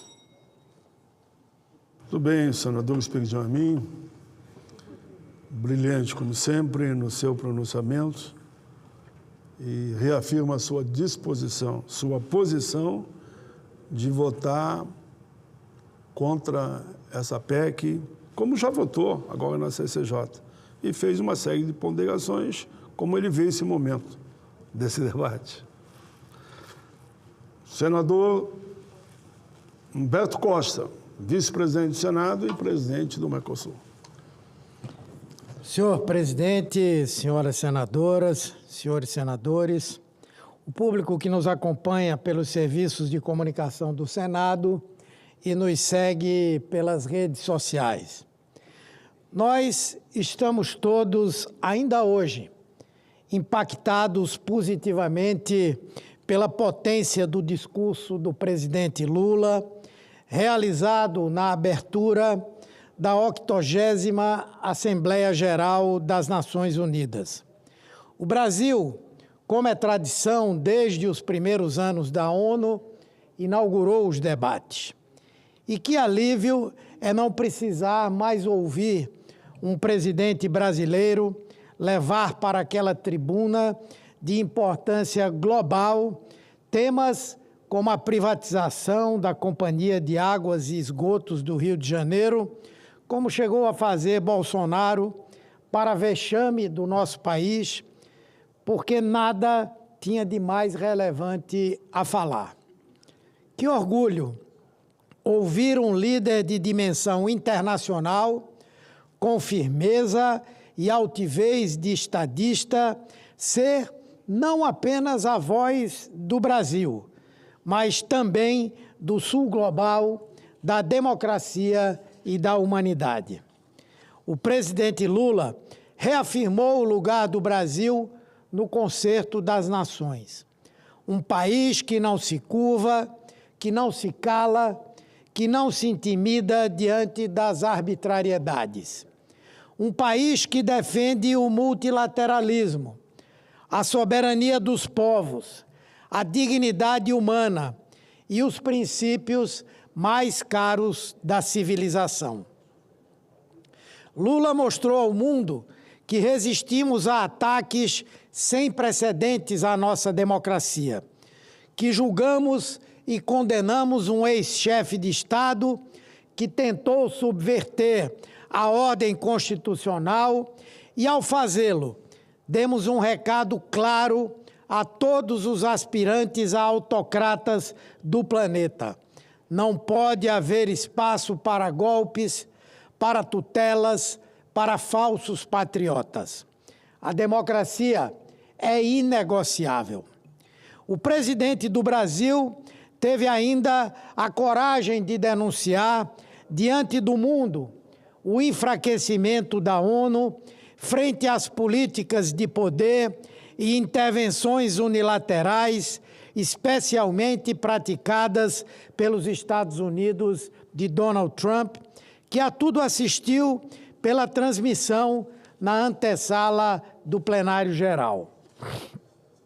Lula alertou que o autoritarismo cresce quando a comunidade internacional vacila e conclamou a que a tribuna da ONU voltasse a ser um púlpito de esperança, esperança contra a fome, contra a pobreza, contra a desigualdade, que ainda assola bilhões de pessoas no planeta e que o Brasil tem conseguido vencer, como atesta o reconhecimento de que voltou a sair do mapa da fome em 2025. Mas ainda há, como lembrou o presidente, 670 milhões de famintos no planeta, uma chaga contra a qual o Brasil propôs a Aliança Global contra a Fome e a Pobreza, lançada por Lula no G20 e já com o apoio de mais de 100 países. Um projeto que nos coloca na liderança moral desse enorme desafio. Foi a 10ª vez na vida que Lula subiu àquela tribuna. No discurso de 15 minutos que fez, foi aplaudido diversas vezes e de forma calorosa pelas suas posições. Uma delas, quando foi incisivo na denúncia ao massacre perpetrado pelo governo de Benjamin Netanyahu contra o povo palestino em Gaza. Ele foi categórico ao dizer que nada, absolutamente nada, justificaria o massacre de dezenas de milhares de civis inocentes, sobretudo mulheres e crianças, cujos corpos jazem sob aqueles escombros. Condenou fortemente os atos terroristas que foram praticados pelo Hamas em outubro de 2023, mas reafirmou que nada poderia justificar o que hoje acontece com a cumplicidade de potências que se omitem diante daquela violência, ao desumano uso da fome como arma de guerra, e afirmou que o povo palestino só poderá sobreviver com um Estado independente, reconhecido e integrado à comunidade internacional. Essa posição, coerente com a tradição humanista da nossa diplomacia, nos coloca ao lado da justiça e da paz. Em contraposição, ao escandaloso negacionismo climático, Lula também foi exaltado quando fez uma defesa enfática do meio ambiente, lembrando que o ano de 2024 foi o mais quente da história e que a COP30 em Belém será a COP da verdade. O mundo verá a Amazônia não como um cenário exótico, mas como centro de uma agenda decisiva para a sobrevivência humana. O Brasil já reduziu pela metade o desmatamento em 2 anos e, com o fundo Florestas Tropicais, para sempre quer premiar os que mantêm suas florestas em pé. Suas críticas às tentativas de interferência por parte dos Estados Unidos à margem do direito internacional na Venezuela, bem como a absurda classificação de Cuba como um país que patrocina o terrorismo, também foram amplamente aplaudidas e bem recebidas pela comunidade internacional. A repercussão no exterior foi imediata e positiva. O jornal britânico The Guardian destacou a defesa apaixonada da democracia brasileira.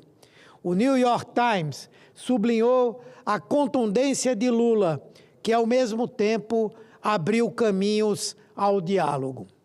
A agência Reuters ressaltou a firmeza com que o presidente defendeu o devido processo legal e a soberania nacional.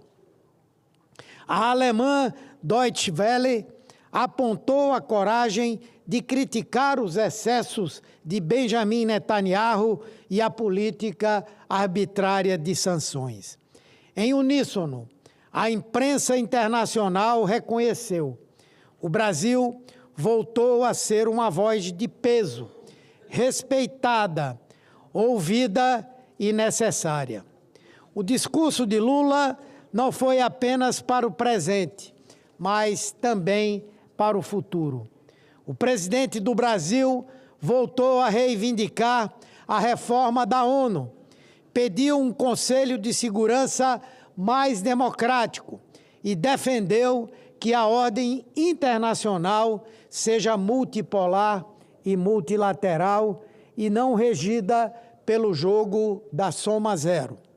Em suma, Lula devolveu ao Brasil o papel que sempre foi seu, o de mediador, de pacificador, de articulador global, de gigante global e diplomático. Mostrou que o país venceu a fome para ajudar o mundo a vencê-la, que o país que protege a Amazônia pode ajudar o planeta a enfrentar a crise climática, que o país que defendeu sua democracia pode inspirar outras nações a resistirem ao autoritarismo e às tentações autocráticas de seus líderes políticos. O Brasil voltou a falar alto, no e para o mundo. E o mundo voltou a escutar o Brasil, graças à liderança altiva e à grandeza de estadista do presidente Lula. Muito obrigado, senhor presidente, senhoras senadoras, senhores senadores. Parabéns mais uma vez, presidente Humberto Costa, pelo seu pronunciamento. E Vossa Excelência agora volta à presidência dos trabalhos. E eu aproveito e já chamo o senador Plínio Valério.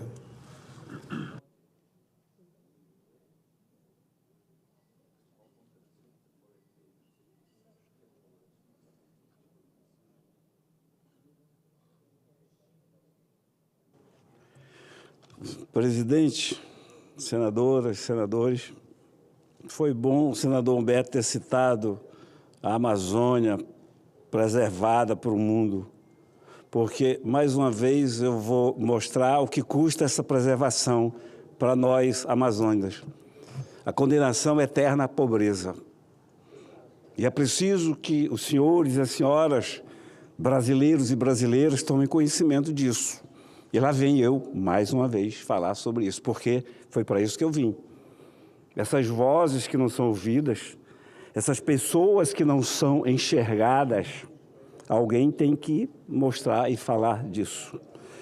Eu falei aqui, quando teve aquela operação esdrúxula, exorbitante, indigna, injusta, nos municípios de Manicoré e Humaitá, eu disse, essas cenas são feitas para mostrar na COP, para dizer que o Brasil está tomando conta bem da Amazônia, combatendo garimpo e narcotráfico.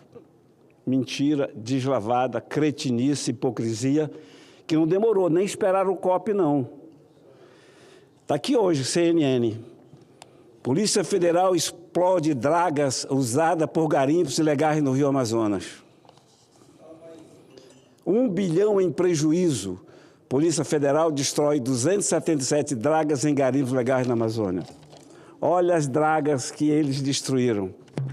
Casas flutuantes de famílias que praticam o extrativismo mineral previsto na Constituição. Olha as dragas. Mostrem as fotos das dragas que eu duvido, porque as dragas, sim, garimpo ilegal e tem dinheiro.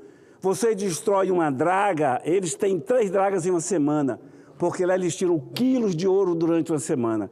Esses pobres coitados tiram gramas de ouro para ir no mercadinho. Tiram grama de ouro para ir na farmácia. E olha só o que fizeram lá. Garimpo ilegal, tem crianças em escola, isso aqui é gás lacrimogêneo. As crianças de Manicoré chorando com a mão no rosto, posso mostrar a foto que elas estão com a mão no rosto. Isso é uma escola em Manicoré. Dragas, garimpo ilegal, não tem crianças nas escolas. Sofreram a arbitrariedade dessa operação. Crianças, está aqui. Crianças que sensibilizaram a senadora Damares na Comissão de Direitos Humanos, o requerimento que eu fiz, nós vamos lá amanhã fazer uma diligência nesses 2 municípios. Concedo e com o maior prazer. Aquelas casas foram explodidas em série, está aqui, ó, está aqui. Isso não é draga, coisa nenhuma. Eu diria coisa com P, mas eu estou dizendo coisa nenhuma. Eu ouço porque o senhor sempre acrescenta e enriquece o meu discurso, senador Amin. Senador Plínio Valério, eu lamento profundamente fazer esse aparte, porque isto foi dito por Vossa Excelência e confirmado como o senhor disse nossa percepção, o senhor falou isso, mas sujeita a confirmação.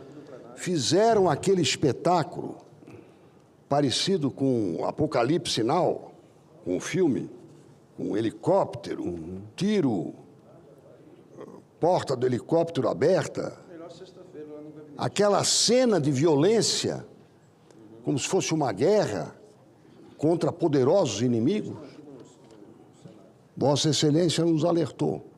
São casas de extrativistas artesanais.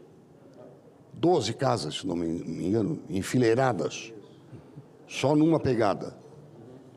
E agora, vendo a nota oficial publicada a respeito que veio do Ministério da Justiça dessa expedição, sim, foi um truque cinematográfico para justificar, quem sabe perante a COP30, perante autoridades e imprensa internacionais, de que estamos trabalhando e estamos enfrentando inimigos muito poderosos. Uma covardia sancionada por esta correção de narrativa que Vossa Excelência está fazendo. Muito obrigado. E o senhor concordou, e foi mais além quando falou da pirotecnia, de filmes hollywoodianos, de Apocalipse Now, e aconteceu, verdadeiramente aconteceu. Olha só onde chega, só um minuto mais, senador, onde chega a hipocrisia. Olha aqui, estão falando de dragas, e olha o que está sendo queimado, aquelas pequenas casas. Dragas, pequenas casas sendo queimadas. E é preciso a gente combater essa hipocrisia, essa injustiça. Vários crimes ambientais foram praticados ali. E olha só, meu amigo senador Girão, na Comissão de Infraestrutura, fizemos requerimentos, estamos indagando ao Ministério da Justiça. O relatório, o boletim de ocorrência, como disse o Cid na época lá. Porque quando se faz uma operação dessa, é obrigatório na operação. Planejamento, tem que ter um planejamento. O objetivo, quais as instituições envolvidas, quais equipamentos utilizados, análise de risco, resultados esperados, e nada disso foi feito. O relato, e nós vamos conversar com pessoas ontem, que se mudaram da beira do barranco, que assistiram isso tudo com medo, se mudaram para a casa de parentes. Tem gente internado com estresse, com síndrome do pânico. Tá? Tudo isso está acontecendo. Direitos humanos vilipendiados. E a CNN dá ao lado do mais forte. Por isso é importante que a gente venha aqui todos os dias mostrar mais uma vez. Estão mentindo para os senhores, estão mentindo para as senhoras. Não explodiram dragas, coisa nenhuma, porque eles não têm coragem de explodir dragas, porque vão ser recebidos a balas. Mas eles vêm aqui, sim, com essas pessoas humildes, tirar o sustento, o pão de cada dia dessas pessoas que estão há décadas praticando extrativismo mineral, que é previsto na Constituição, que é desrespeitado diuturnamente pelo Supremo Tribunal Federal. Portanto, mais uma vez, e outra vez, da milésima vez que eu virei aqui, das milhares que virei aqui ainda, mais uma vez, protestar contra essa cretinice, contra essa hipocrisia e mostrar que desrespeitaram direitos humanos, que cometeram crimes ambientais, e vocês da grande imprensa, e vocês que foram capturados por essa política ambiental internacional que existe. Eu mostrei isso na CPI das ONGs. Redações de televisão, de jornal, parte do Ministério Público, parte da Procuradoria, parte do Judiciário, IBAMA, FUNAI, Ministério do Meio Ambiente e por aí afora. Tudo mancomunado. Os governos estrangeiros que querem fazer uso dos nossos recursos naturais, e aí é o objetivo, isolar a Amazônia para que os recursos naturais sejam usados por eles. Já capturaram. E fiz uma comparação que é boa porque é muito futebolística. Em se tratando da Amazônia, os grandes governos internacionais, e aqui vai Noruega, Alemanha, Holanda, Canadá, Estados Unidos, Inglaterra, Reinos Unidos, já capturaram tudo. É como se estivéssemos nós num campo de futebol, jogando contra um time cujo patrão do time, cujo provedor do time tenha comprado o juiz, os 2 bandeirinhas e o VAR. Não tem para quem recorrer. Se a gente for ao Supremo, parte está capturada também. Não tem para quem recorrer. A mim resta, eu, senador Plínio Valério, PSDB do Amazonas, resta fazer o que eu fiz aqui. Gritar, denunciar, mostrar essa covardia e essa denúncia. E amanhã estaremos lá, senadora Damares e eu, pela Comissão de Direitos Humanos, ver em loco o que já sabemos de longe que existiu. Mostrar que agora estão lá pobres pessoas mergulhando lá, tentando salvar alguma coisa, se é que ficou alguma coisa para ser salva. Ficou sim, e eu vou tentar salvar a dignidade de um povo oprimido. Obrigado, presidente.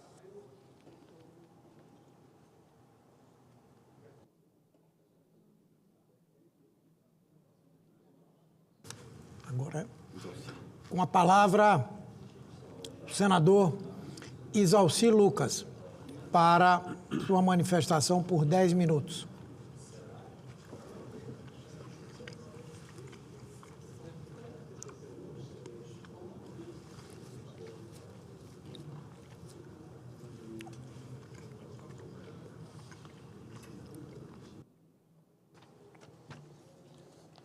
Senhor presidente, senhoras e senhores senadores e senadoras, bem, em primeiro lugar eu quero registrar aqui, hoje de manhã nós votamos na Comissão de Assuntos Econômicos um projeto de lei sobre o imposto de renda.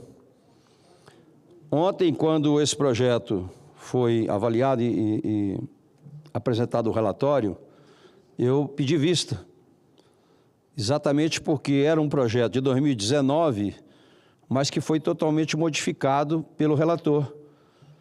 E, evidentemente, que você não tem como votar uma matéria dessa recebendo o relatório na hora e votando na hora. E aí pedi vista, foi votado hoje de manhã. Eu sempre fui a favor da questão do imposto de renda. Acho que até 5 mil é até pouco, devia ser 10. Mas prova disso é que a gente apresentou emendas e as emendas foram acatadas, tanto a emenda número 7 como a emenda número 8. A questão da emenda número 8 era a questão do ProUni. ProUni é um projeto caro, para mim, especial, porque foi quando lancei aqui em 98 o Cheque Educação e levei ao ministro, na época o secretário executivo era o Fernando Haddad, o ministro Tássio Genro, e nasceu depois de 6 anos o ProUni. Então o ProUni nada mais é do que o Cheque Educação que nós lançamos aqui em 98. E na prática, no projeto que foi apresentado, no relatório apresentado, estava sendo tributado novamente, porque as bolsas do ProUni elas são oferecidas no percentual de 34%, ou seja, o limite máximo que o próprio projeto do imposto de renda colocava. Então, o relator acatou, modificando então o projeto. Prova que realmente você não tem como votar uma matéria dessa em horas, sem poder sequer ler o projeto. Então, aprovamos. Na prática é uma sinalização, porque a Câmara também acabou de aprovar o relatório lá também do imposto de renda, e aí pode ser que chegando aqui, então, a gente vote, porque tem muita coisa, praticamente o que tem lá, quase tudo tem aqui, com algumas aperfeiçoamento que foi possível, inclusive parcelar dívidas, que era muito, uma emenda interessante, parcelar dívidas das pessoas que ganham até 7.300 e poucos reais. Então, esse era o assunto do imposto de renda. É porque a mídia deu de uma forma como se eu estivesse postergando, se eu estivesse dificultando a aprovação. E, na verdade, não foi isso, muito pelo contrário. Com relação também ao que foi votado hoje na CCJ, eu não tive oportunidade de falar, porque muitos inscritos, e eu tinha essa questão da CAI para resolver, mas quero deixar claro, no primeiro momento, quando soube disso, a aprovação na Câmara, eu fui indagado por vários meios de comunicação e já tinha manifestado a minha opinião contrária à forma como foi aprovado na Câmara. Realmente, questão de voto secreto, a questão de colocar os partidos políticos, realmente uma coisa fora do nível. Acho que era um projeto antigo também lá do ex-deputado e ministro hoje, que também foi alterado e colocar essa questão e que nós fomos desde o início contrário. E hoje essa PEC ela foi arquivada definitivamente, mas de qualquer forma há uma preocupação muito grande por parte dos senadores e deputados, que é a questão da interferência do Supremo no Congresso Nacional. Nós precisamos resolver isso, talvez numa PEC separada ou num projeto de lei, mas a gente não pode continuar aceitando interferências nas votações, nas decisões aqui do Senado Federal. Inclusive com relação à liberdade de expressão. O que aconteceu aqui com o senador Marcos Duval mostra realmente, né, qual é a situação que nós estamos enfrentando no Congresso Nacional.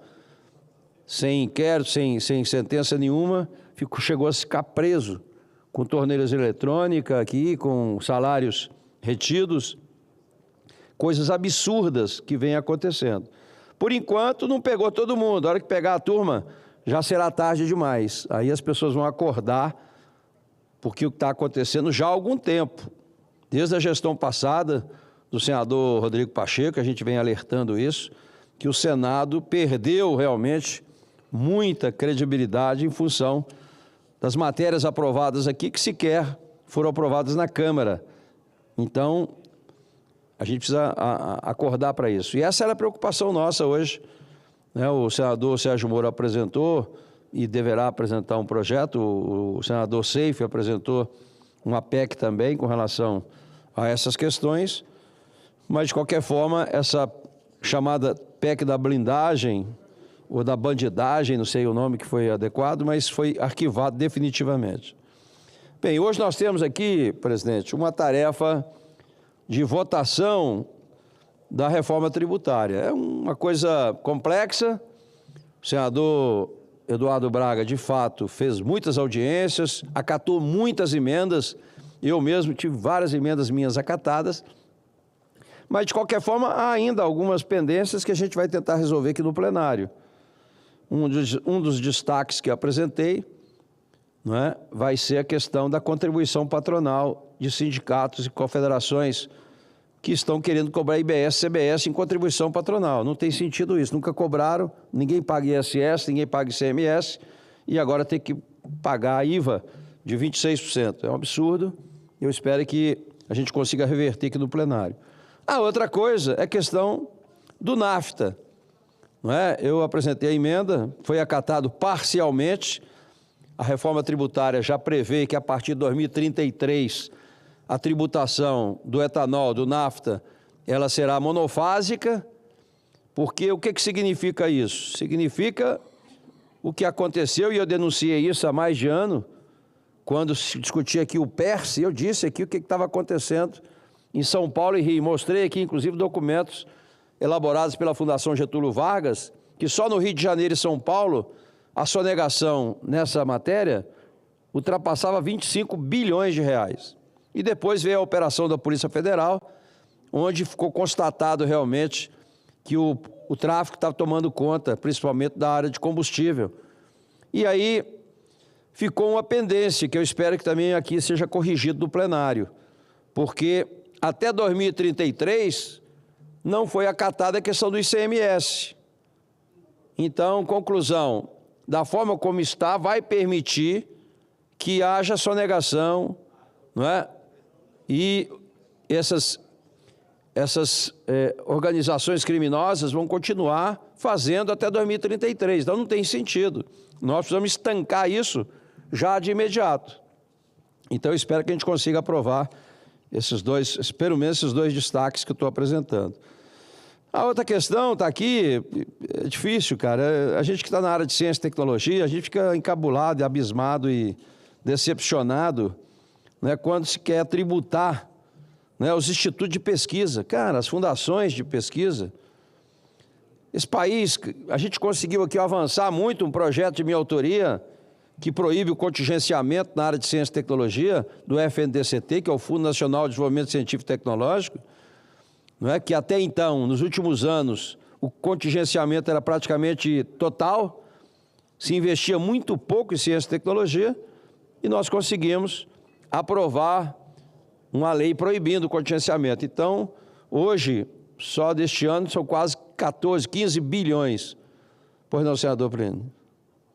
Permita, senador Exalci, o senhor está falando, é pertinente, vale a pena que eu registrar. Apresentei um projeto de lei que isentava a Embrapa de pagar taxas junto ao INPE, quando vai registrar patente, a Anvisa, ao MAPA e ao IBAMA. Encontramos resistências lá na Câmara, aqui não, passou bem. Resistência lá passou, foi aprovada e foi para o presidente Lula sancionar. No último dia, o presidente vetou integralmente o projeto de lei. Vetou integralmente. Você não pode isentar a Embrapa, que presta um grande serviço ao Brasil. Dinheiro que não seria perdido porque circularia ele mesmo. Me parece que atenderam um pedido do Ministério do Desenvolvimento, alguma coisa que controla o INPE, que aqui registra a patente. Olha só, dentro do próprio governo, conseguimos vencer os obstáculos, fazendo com que a Embrapa, que é a responsável direta por esse boom do agronegócio no país, de repente, o presidente veta integralmente. E a nós só resta derrubar o veto. Eu estou tentando dizer que o senhor tem razão quando está falando.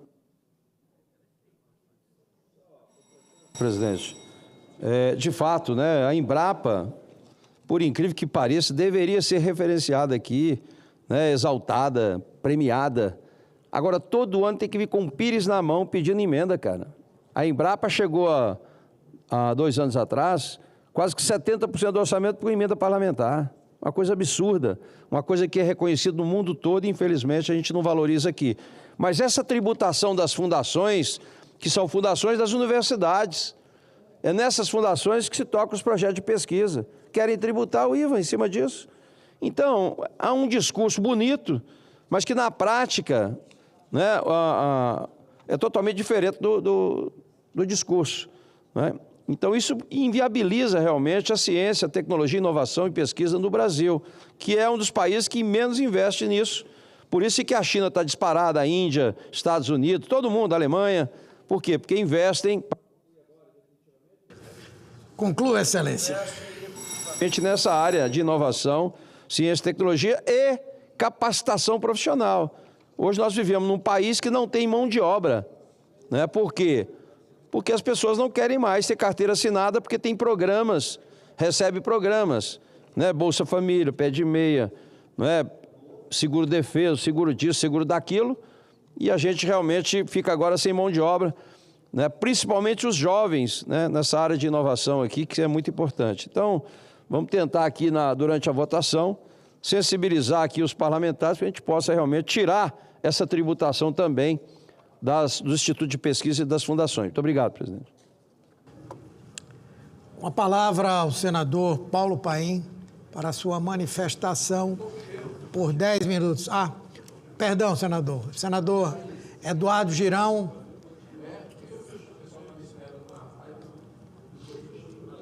Senador Eduardo Girão, 10 minutos para a manifestação de Vossa Excelência. Desculpe.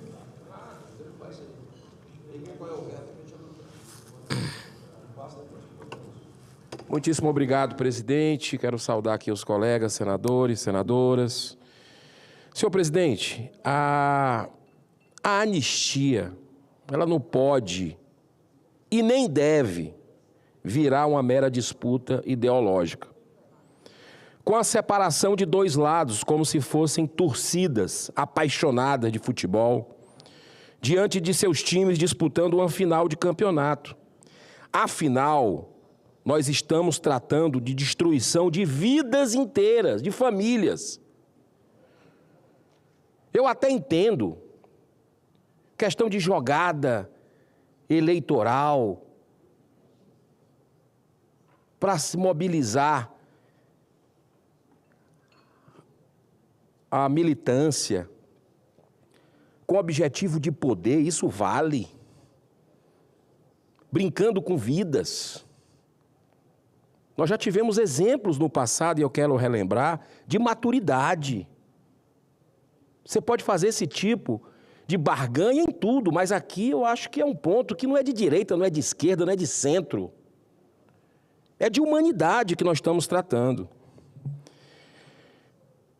Eu estou me referindo aqui exclusivamente ao movimento de determinados setores numa oposição radical, raivosa, à anistia dos presos políticos do dia 8 de janeiro. São presos políticos clássicos. Nisso a gente não tem dúvida. Não tiveram direito à ampla defesa, o contraditório. Todo julgamento no Supremo Tribunal Federal não foi para a primeira instância, como os processos nesse país. Os seus advogados não tiveram acesso aos autos. Na maioria dos casos, está tudo errado.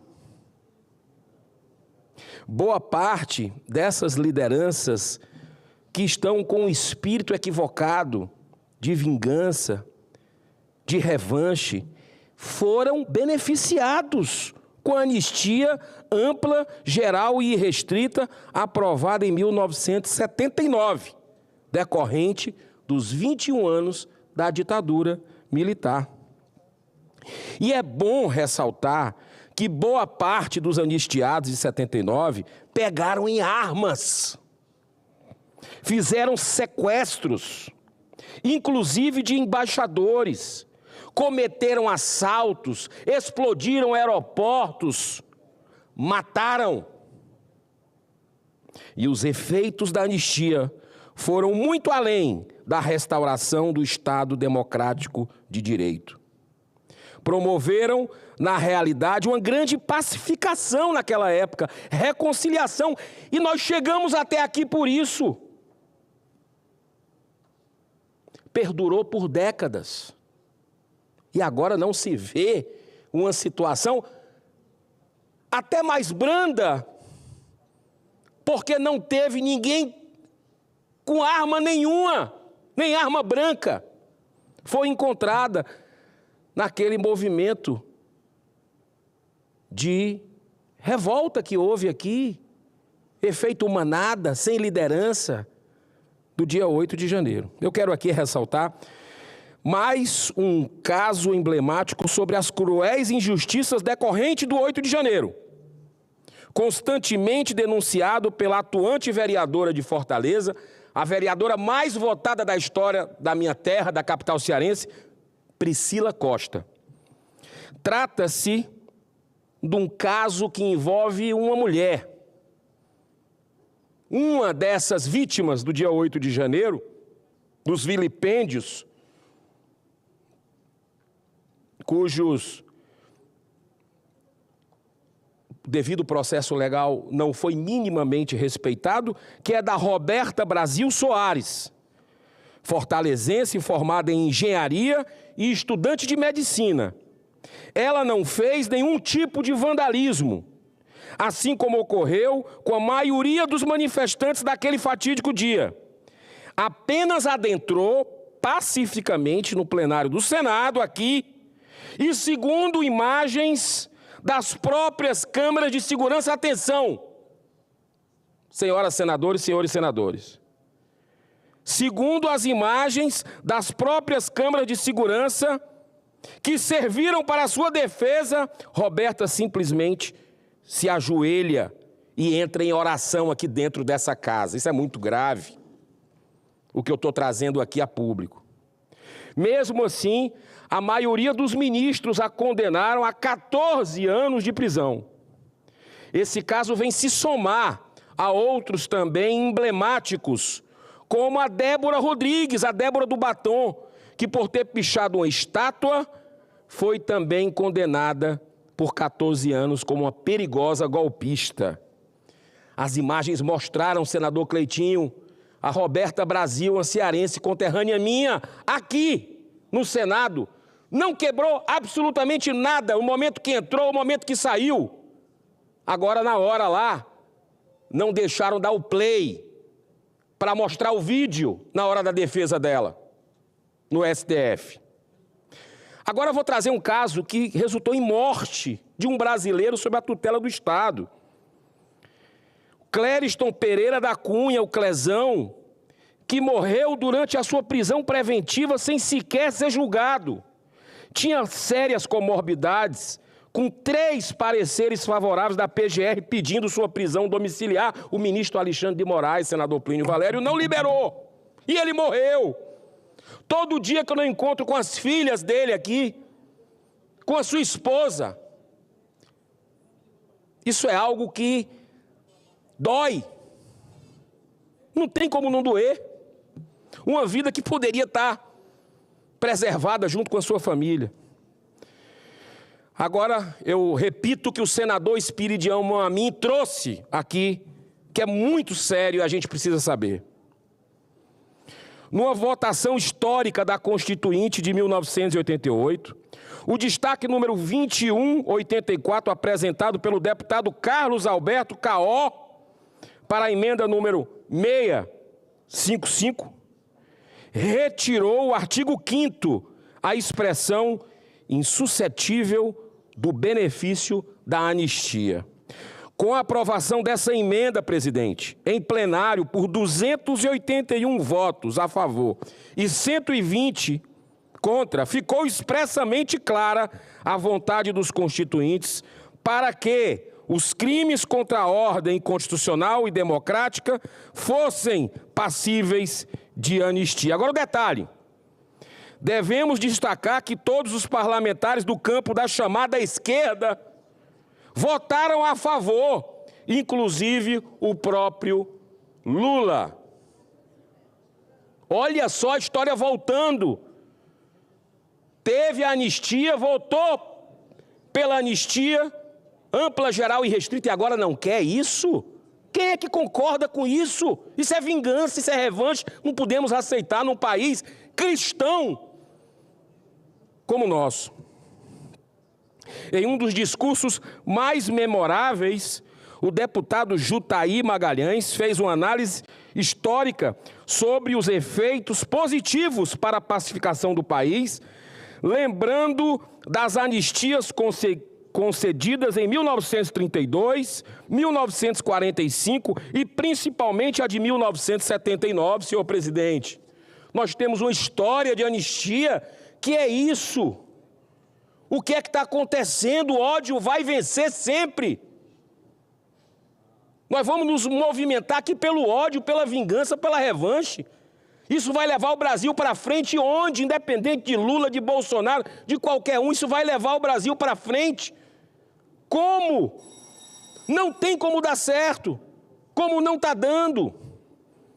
Não é preciso aqui repetir as gravíssimas denúncias com provas feitas pelo assessor direto do ministro Alexandre de Moraes, Eduardo Tagliaferro, a respeito das ilegalidades e arbitrariedades cometidas pelo referido ministro, negando aos presos políticos o direito à ampla defesa, ao contraditório, ferindo o devido processo legal. Os brasileiros estavam sendo perseguidos, não eram soltos, porque tinha um tribunal secreto agindo, pegando postagem deles de anos atrás, pela sua opinião.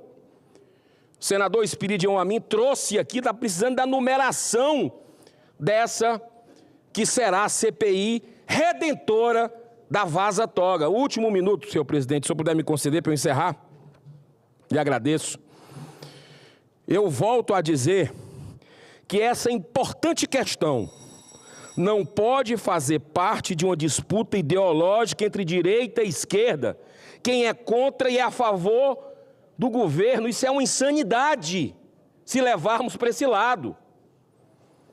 É uma questão, antes de tudo, humanitária, de cultura de paz, que vai requerer a coerência histórica e a prevalência do senso de justiça por parte de nós parlamentares. Esse é o caminho para a verdadeira e duradoura pacificação, reconciliação nacional. Eu encerro com esse belo pensamento nos deixado por um cristão, Francisco Cândido Xavier, mineiro. Ninguém pode voltar atrás e fazer um novo começo, mas todos nós podemos começar agora a fazer um novo fim. Que Deus abençoe a nossa nação e o coração de cada um. Obrigado, presidente. Obrigado, senador Eduardo Girão. Agora convoco o senador Paulo Paim para o uso da palavra por 10 minutos.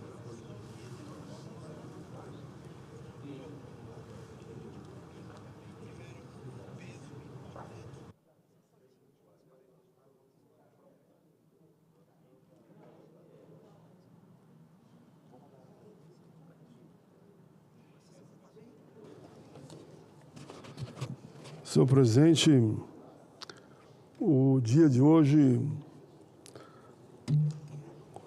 foi um dia histórico aqui no Senado. Aprovamos projetos fundamentais para toda a nossa gente. Projetos que vão melhorar a vida das pessoas. Exemplo, a Comissão de Assuntos Sociais ampliou a licença de 2 dias para 8 dias, em caso de falecimento de parentes do trabalhador, através do PL 1271, de autoria do senador Chico Rodrigues. Eu tive a honra de ter sido o relator e aprovamos naquela comissão por unanimidade.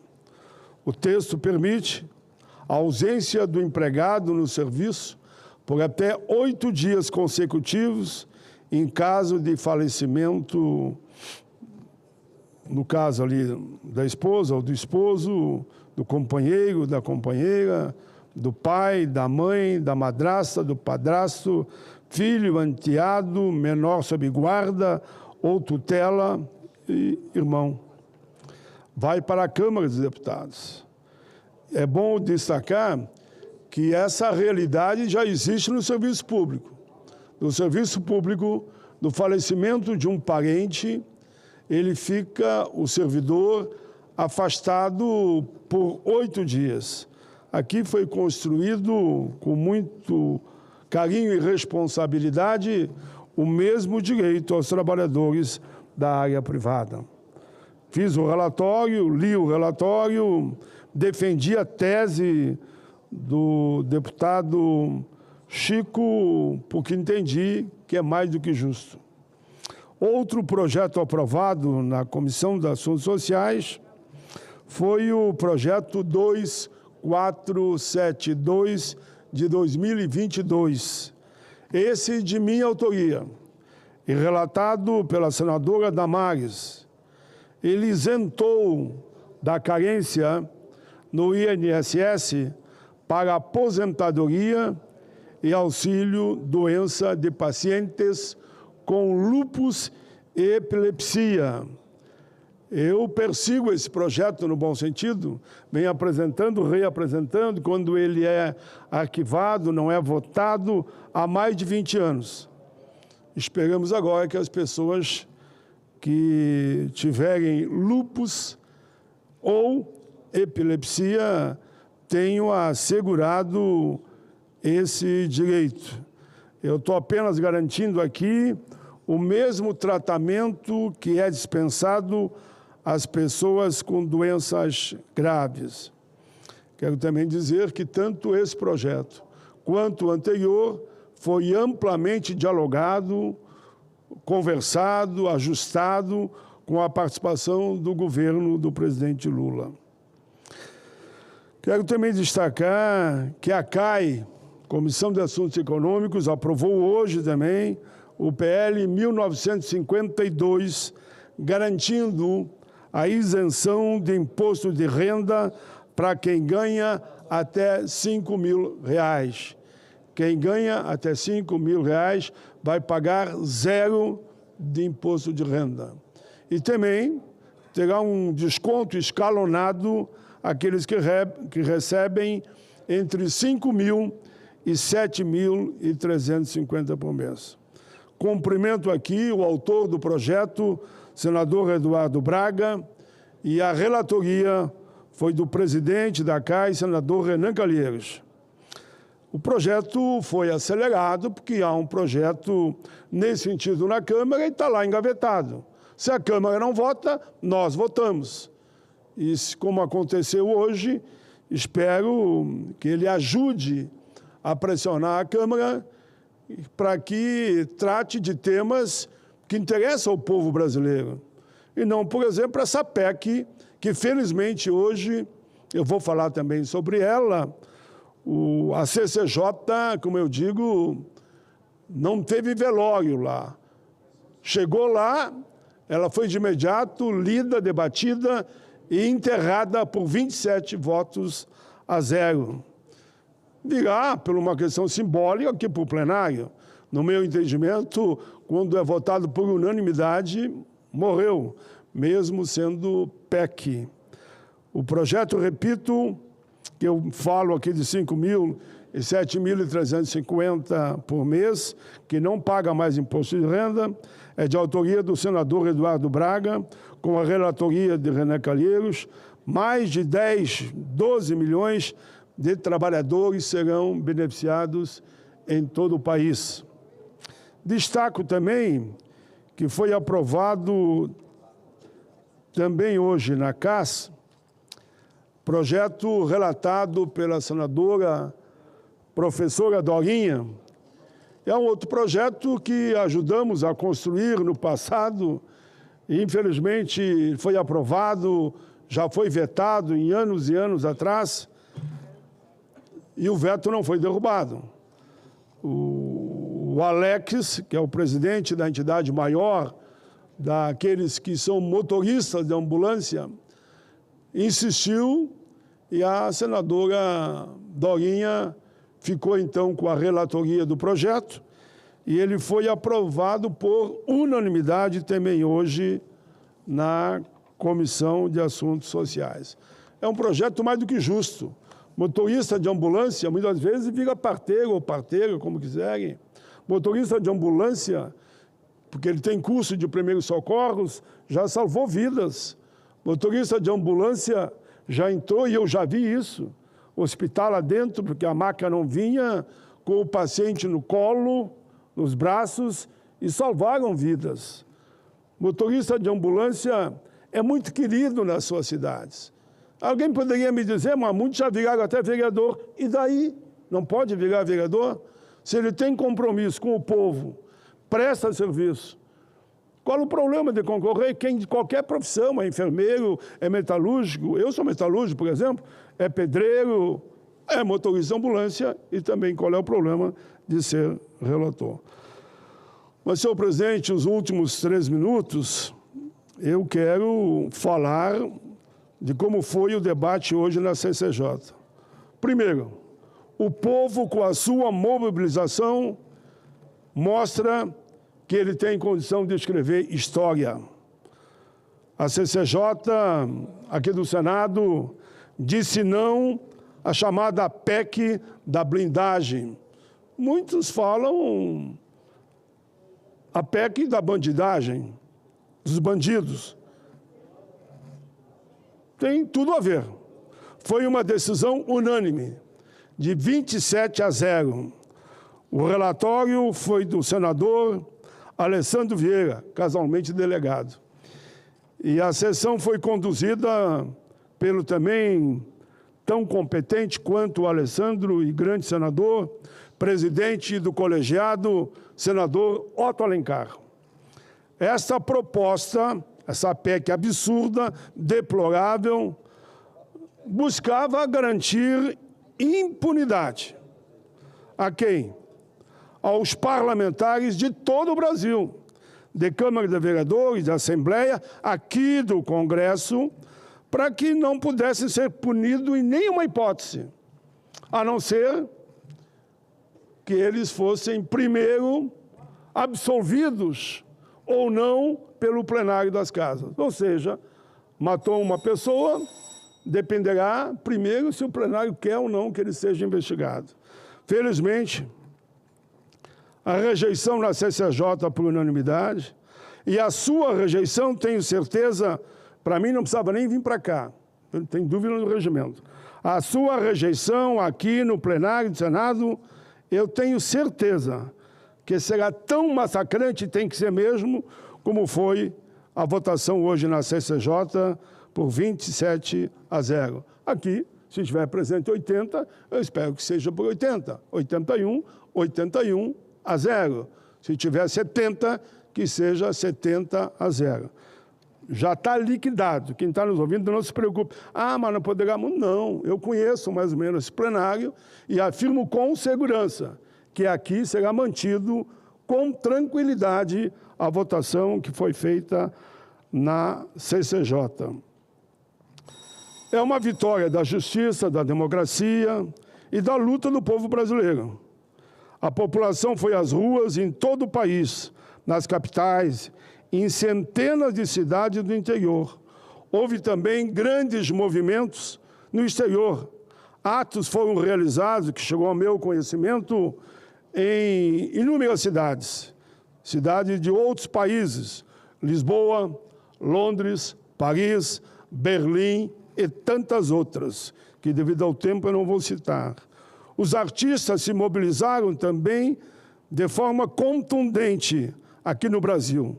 Os movimentos sociais, as centrais, confederações, movimentos de todas as áreas foram às ruas.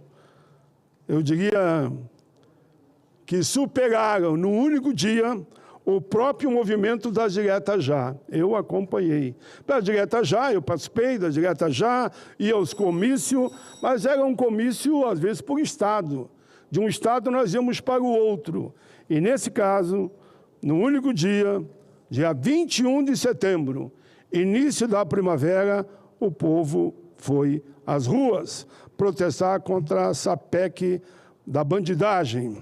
Flores nas mãos, sua bandeira, braços aos céus, coração batendo forte, vento na cara, os tambores rufando e o povo gritando: enterrem, enterrem a PEC da impunidade.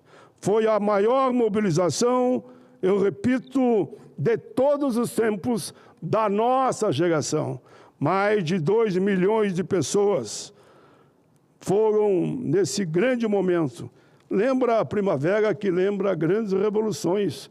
Quando fala a revolução na época da primavera, não foi uma revolução, mas foi uma grande mudança que levantou a moral, que levantou e fortaleceu a democracia, que fortaleceu a solidariedade, que fortaleceu a luta por direitos iguais para todos. Eu digo o que já disse outras vezes: é inadmissível que quem rouba uma fruta, quem rouba, às vezes, uma galinha, quem rouba ou pega um remédio, que eu subi de casos que eu acompanhei, inclusive de um parlamentar, que ele disse que se precisasse pegar um remédio na farmácia para salvar a sua filha, ele pegava e foi punido. Naquela época, né? Porque hoje, como está, pode fazer o que quiser e não será punido. Naturalmente, os poderosos é que não serão punidos, porque estarão acobertados, produzidos por uma manta parlamentar. Felizmente, ela foi enterrada. E aqui não vai ter nem velório, ela vai ser enterrada também. É isso, presidente. Obrigado. Obrigado, senador Paim. Próximo orador inscrito, senador Pedro Chaves.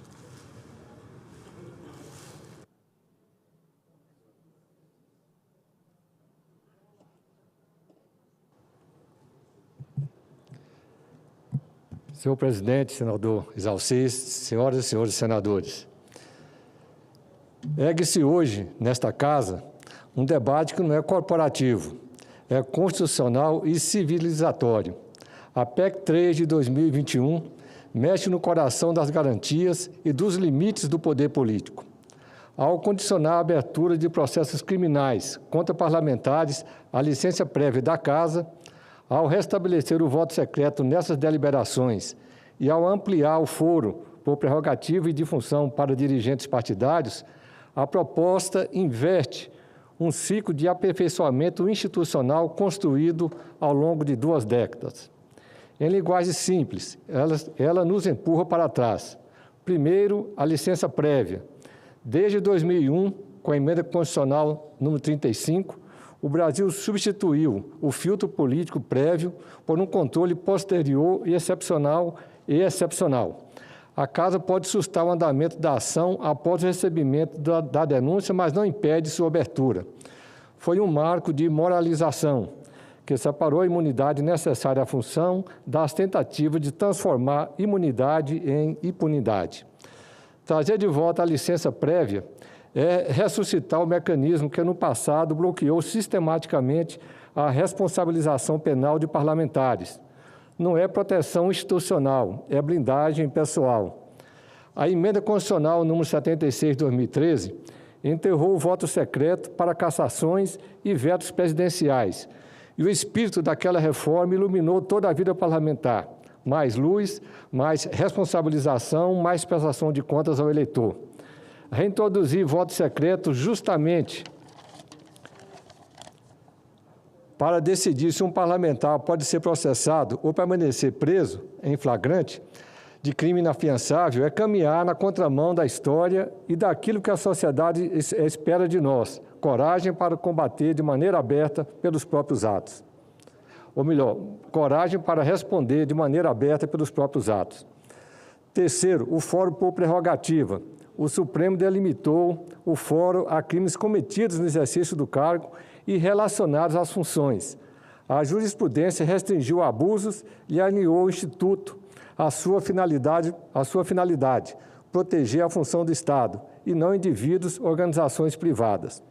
A PEC, no entanto, alarga o foro para incluir presidentes nacionais de partidos com representação no Congresso Nacional, agentes que não exercem cargo público estatal. É um deslocamento de sentido do foro como salvaguarda, da função para o foro com escudo de cúpulas partidárias.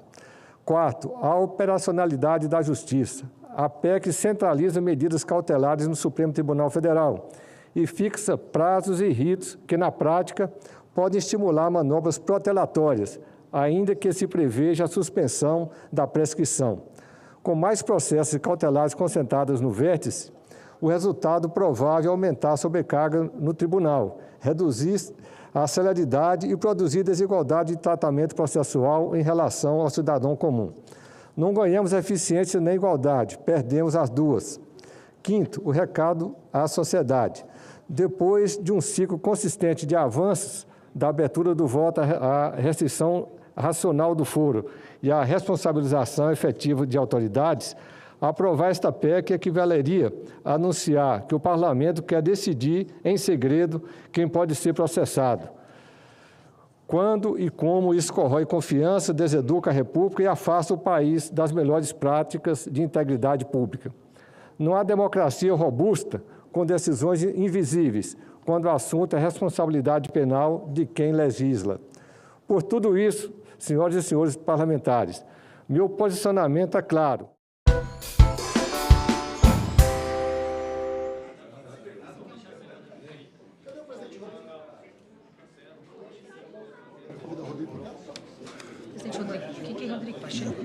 Convidar o presidente Rodrigo para vir aqui à mesa.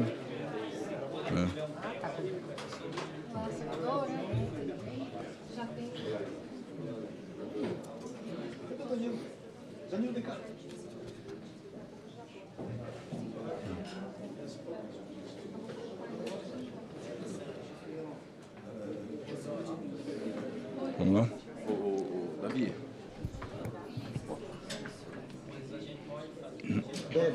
Pode. Quando ele abrir, né? A palavra. Passo aqui. Ele passa a palavra.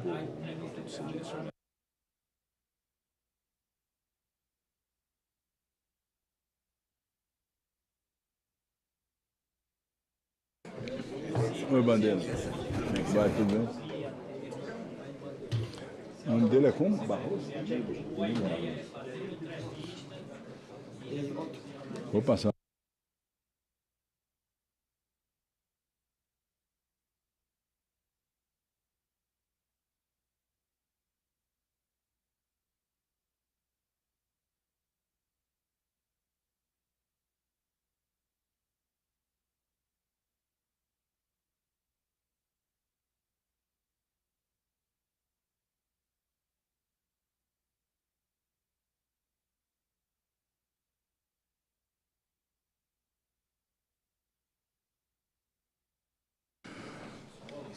Havendo o número regimental, declaro aberta a primeira reunião da comissão temporária criada por ato do presidente do Senado Federal, o senador Davi Alcolumbre, a quem agradeço a confiança, sobretudo, do que nós aprovamos hoje na Comissão de Constituição e Justiça.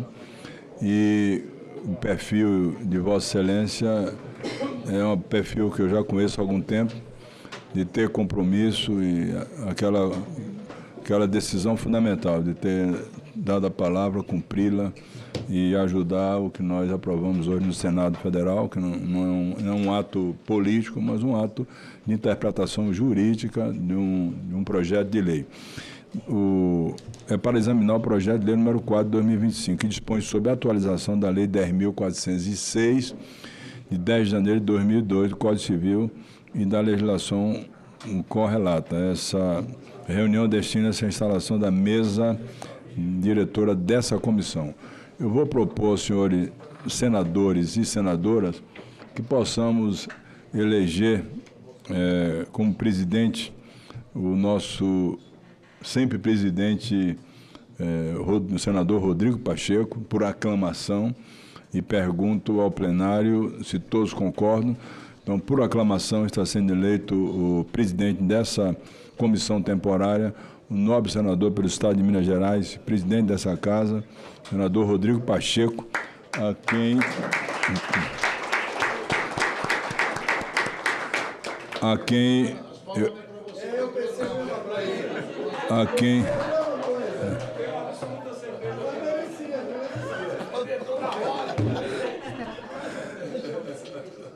e sendo assim eleito Sendo assim eleito por aclamação, eu passo a palavra ao senador Rodrigo Pacheco, até porque da decisão dele teremos o vice-presidente e também o relator dessa matéria, que é fundamental a sua atualização, e ninguém melhor para presidi-la do que um senador, como o senador Rodrigo Pacheco, que é um conhecedor profundo da legislação. Passa a palavra ao senador Rodrigo Pacheco.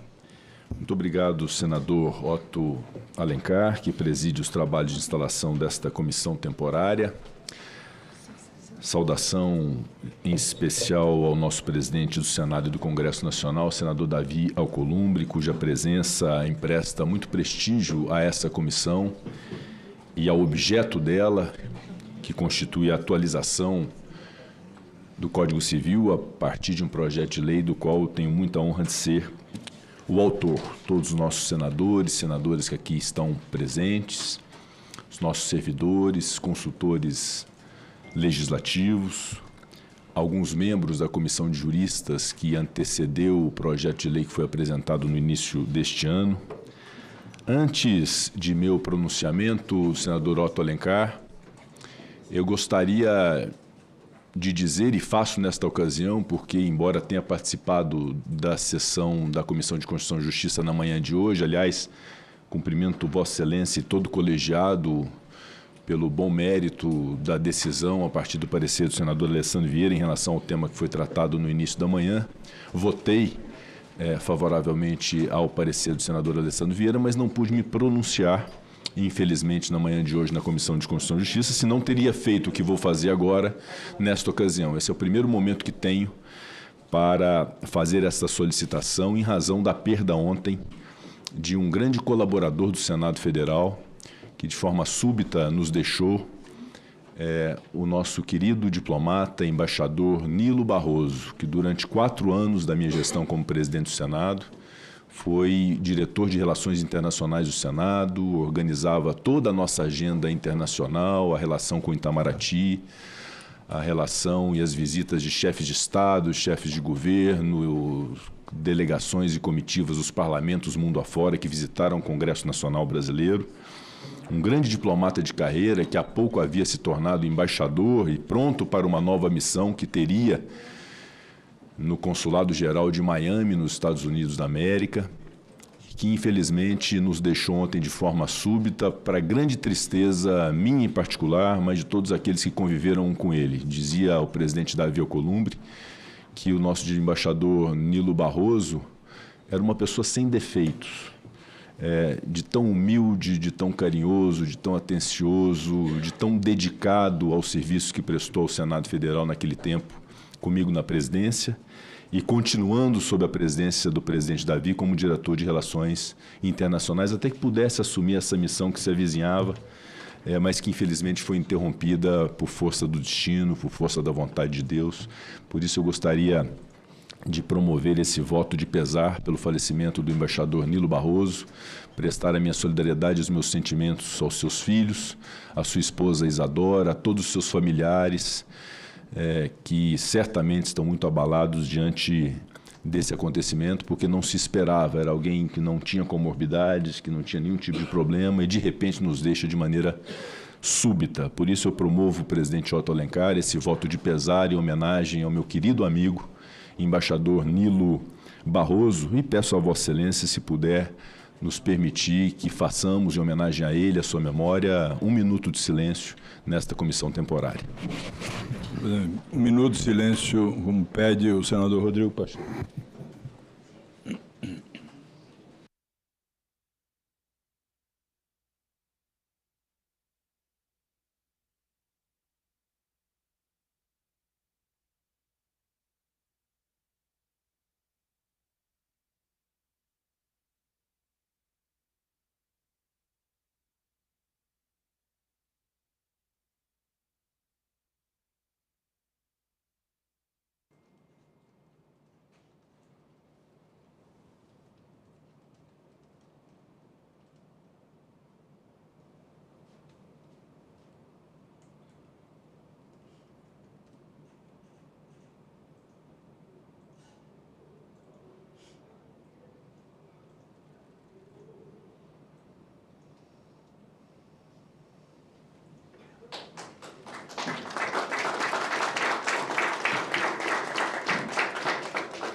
Eu indago do presidente Otto Alencar se podemos fazer aqui a deliberação a respeito da vice-presidência da comissão e da relatoria, para depois, então, entrarmos no mérito.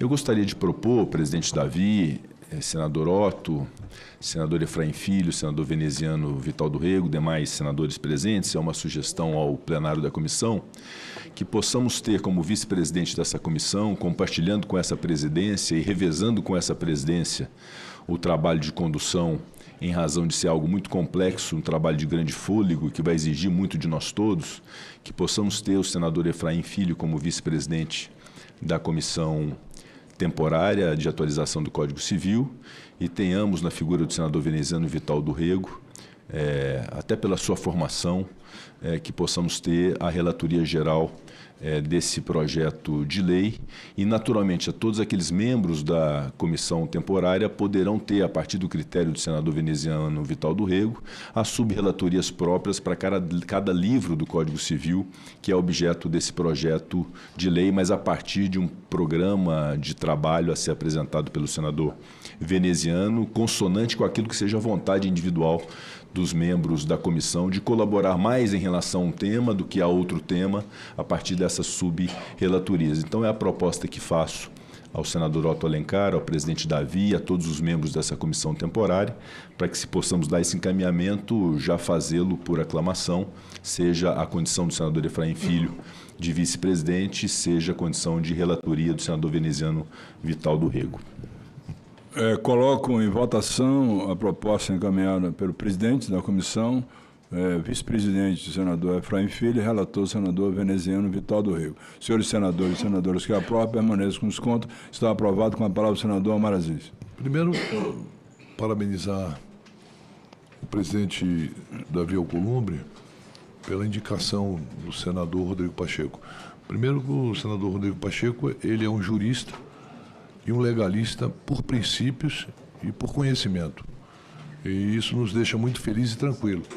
E em relação aos outros membros, tanto o senador Efraim é um conhecedor e o senador veneziano também, não tenho dúvida nenhuma que nós teremos, por parte dessa comissão presidida por Vossa Excelência, um trabalho para o Brasil. Se eu me recordo bem, isso passou um tempo na mão do senador Anastasia. Não... do senador Anastasia, ele conduziu a comissão do Código Penal. E nós não avançamos muito no Código Penal, mas à época até houve muitas cobranças. A gente espera que agora, com o Código Civil, essa comissão, que é composta por pessoas que têm conhecimento, até porque, se eu não me engano, o Código Civil é da década de quanto, senador? O Código Civil foi atualizado em 2000, Código Civil em 2002. E hoje nós temos que ver havia desde 1916 e 2002 houve um novo. Então, para você ver que eu não tenho um conhecimento profundo, porque eu não sou advogado, quem tem que saber são vocês, advogados, eu não tenho que saber isso. Mas tenho certeza que será muito bem conduzida por Vossa Excelência, sempre meu presidente do Senado Federal, uma pessoa que nós temos um respeito muito grande e um carinho além do respeito. Obrigado, senador Omar Aziz. Eu gostaria apenas, em breves palavras, e novamente otorgando a palavra a todos os membros, dizer que a instalação dessa comissão, destinada a analisar o projeto de lei número 4 de 2025, é, ao mesmo tempo, o começo de um importante trabalho que se impõe ao Parlamento brasileiro, bem como a continuação de um esforço concentrado que se iniciou em setembro de 2023, senador Omar Aziz, quando foi instituída por mim como presidente do Senado a comissão de juristas que se dedicou a esse trabalho do então anteprojeto. Naquele momento, iniciaram-se os trabalhos da comissão de juristas, responsável pela revisão e atualização do Código Civil.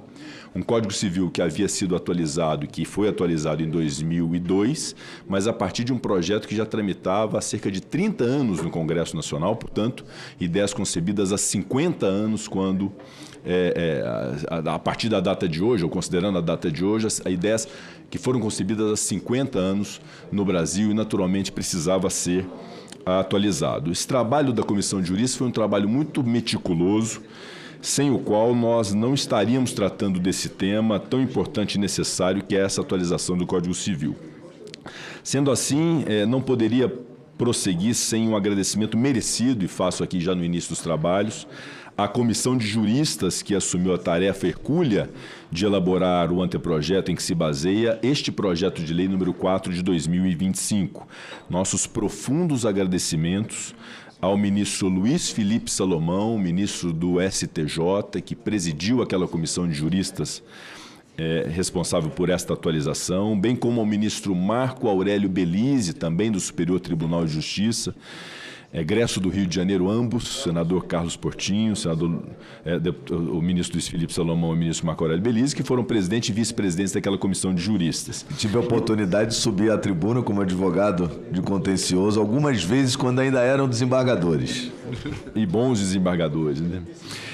E um agradecimento também ao professor Flávio Tartucci e à desembargadora e professora Rosa Maria de Andrade Neri, que foram os relatores daquela comissão de juristas que elaborou o anteprojeto. E tantos membros que estão aqui, eu vou me abster de citar, mas renomados juristas que participaram dessa comissão, advogados, magistrados, membros do Ministério Público, professores, que emprestaram o seu tempo, sua experiência, suas inteligências para que esse anteprojeto fosse concebido e entregue a mim na ocasião como presidente do Senado para que o apresentasse como um projeto de lei. Então, evidentemente, o projeto de lei, embora tenha a rubrica do senador Rodrigo Pacheco como autor, a autoria efetiva é desta comissão de juristas, e eu fiz uma opção, senadora Tereza Cristina, senador Sérgio Moro, de apresentar o projeto ipsis literis do que havia sido me entregue pela comissão de juristas como anteprojeto, embora até não concordassem com todos os institutos que estavam ali, mas o apresentei em respeito à comissão de juristas,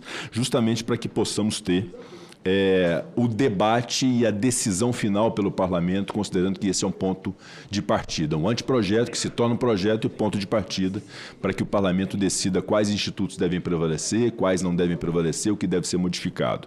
É necessário agradecer também, senhoras e senhores, em especial, meu querido presidente Davi Alcolumbre, por sua sensibilidade quanto à importância de instalarmos esta comissão e por escolher o momento mais oportuno para que pudéssemos iniciar nossos trabalhos. De forma que realmente o senador Davi Alcolumbre, nosso presidente, teve muita sapiência em compreender que em determinados momentos nós tínhamos uma dedicação maior a determinadas pautas e nesse instante é muito importante termos uma pauta que considero muito positiva para o Brasil, haja vista que atualizaremos uma série de institutos que já estão consolidados na jurisprudência, consolidados na doutrina, mas que pela antiguidade das ideias concebidas no Código de 2002 ainda não estão positivadas no nosso ordenamento jurídico. Portanto, é uma pauta que considero muito positiva e não haverá, evidentemente, intransigência na imposição de institutos. Aquilo que for muito dividido, o que gerar muita celeuma, obviamente pode ficar para um segundo momento a sua avaliação. Busquemos mais os consensos, aquilo que seja inevitavelmente necessário e entregarmos um trabalho para a sociedade brasileira. Por isso, agradeço ao presidente Davi pela oportunidade e pela dedicação de ter oportunizado essa comissão temporária. Gostaria de agradecer a todos os senadores e senadoras que se dispuseram a participar desta comissão, agradecer igualmente a confiança por me outorgarem a presidência dela, que é uma missão naturalmente importante para a condução dos trabalhos sob a relatoria do senador veneziano Vital do Rego. Em linhas gerais, o projeto propõe alterações em áreas diversas, como responsabilidade civil e contratos, direitos da personalidade, registro e capacidade civil. Se fosse tentar resumi-lo ao máximo, diria que o seu principal objetivo é trazer mais segurança, simplicidade, modernidade para o direito civil brasileiro. Segurança para negócios, beneficiando pessoas e empresas e contribuindo para o crescimento econômico e os investimentos no Brasil.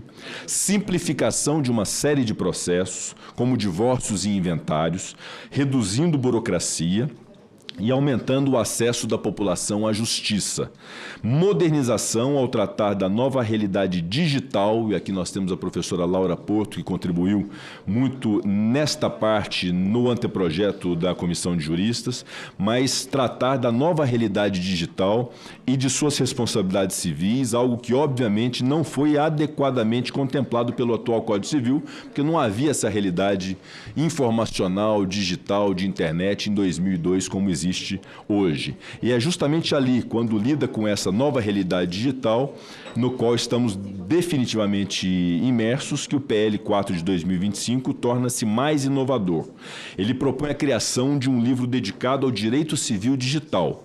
E nesse livro, ele organiza e consolida as regras que tratam da personalidade digital, da responsabilidade por danos em ambiente virtual, das questões relacionadas às assinaturas eletrônicas, aos atos notariais digitais e a regulação jurídica do uso da inteligência artificial. Inteligência artificial, diga-se de passagem, já teve o seu marco legislativo aprovado no final de 2024 no Senado Federal, hoje entregue à Câmara dos Deputados. Para atingir esses objetivos, o PL 4 de 2025 estabelece princípios gerais como a liberdade de expressão, a inclusão digital, a inovação, o respeito à privacidade e aos direitos humanos. Em termos mais concretos, estamos falando de proteção no ambiente virtual, especialmente com relação às crianças e adolescentes, de patrimônio e heranças digitais, de inteligência artificial, de contratos e do chamado direito ao esquecimento e à desindexação. Vê-se, portanto, que esse trabalho da comissão temporária não será leve, não será fácil.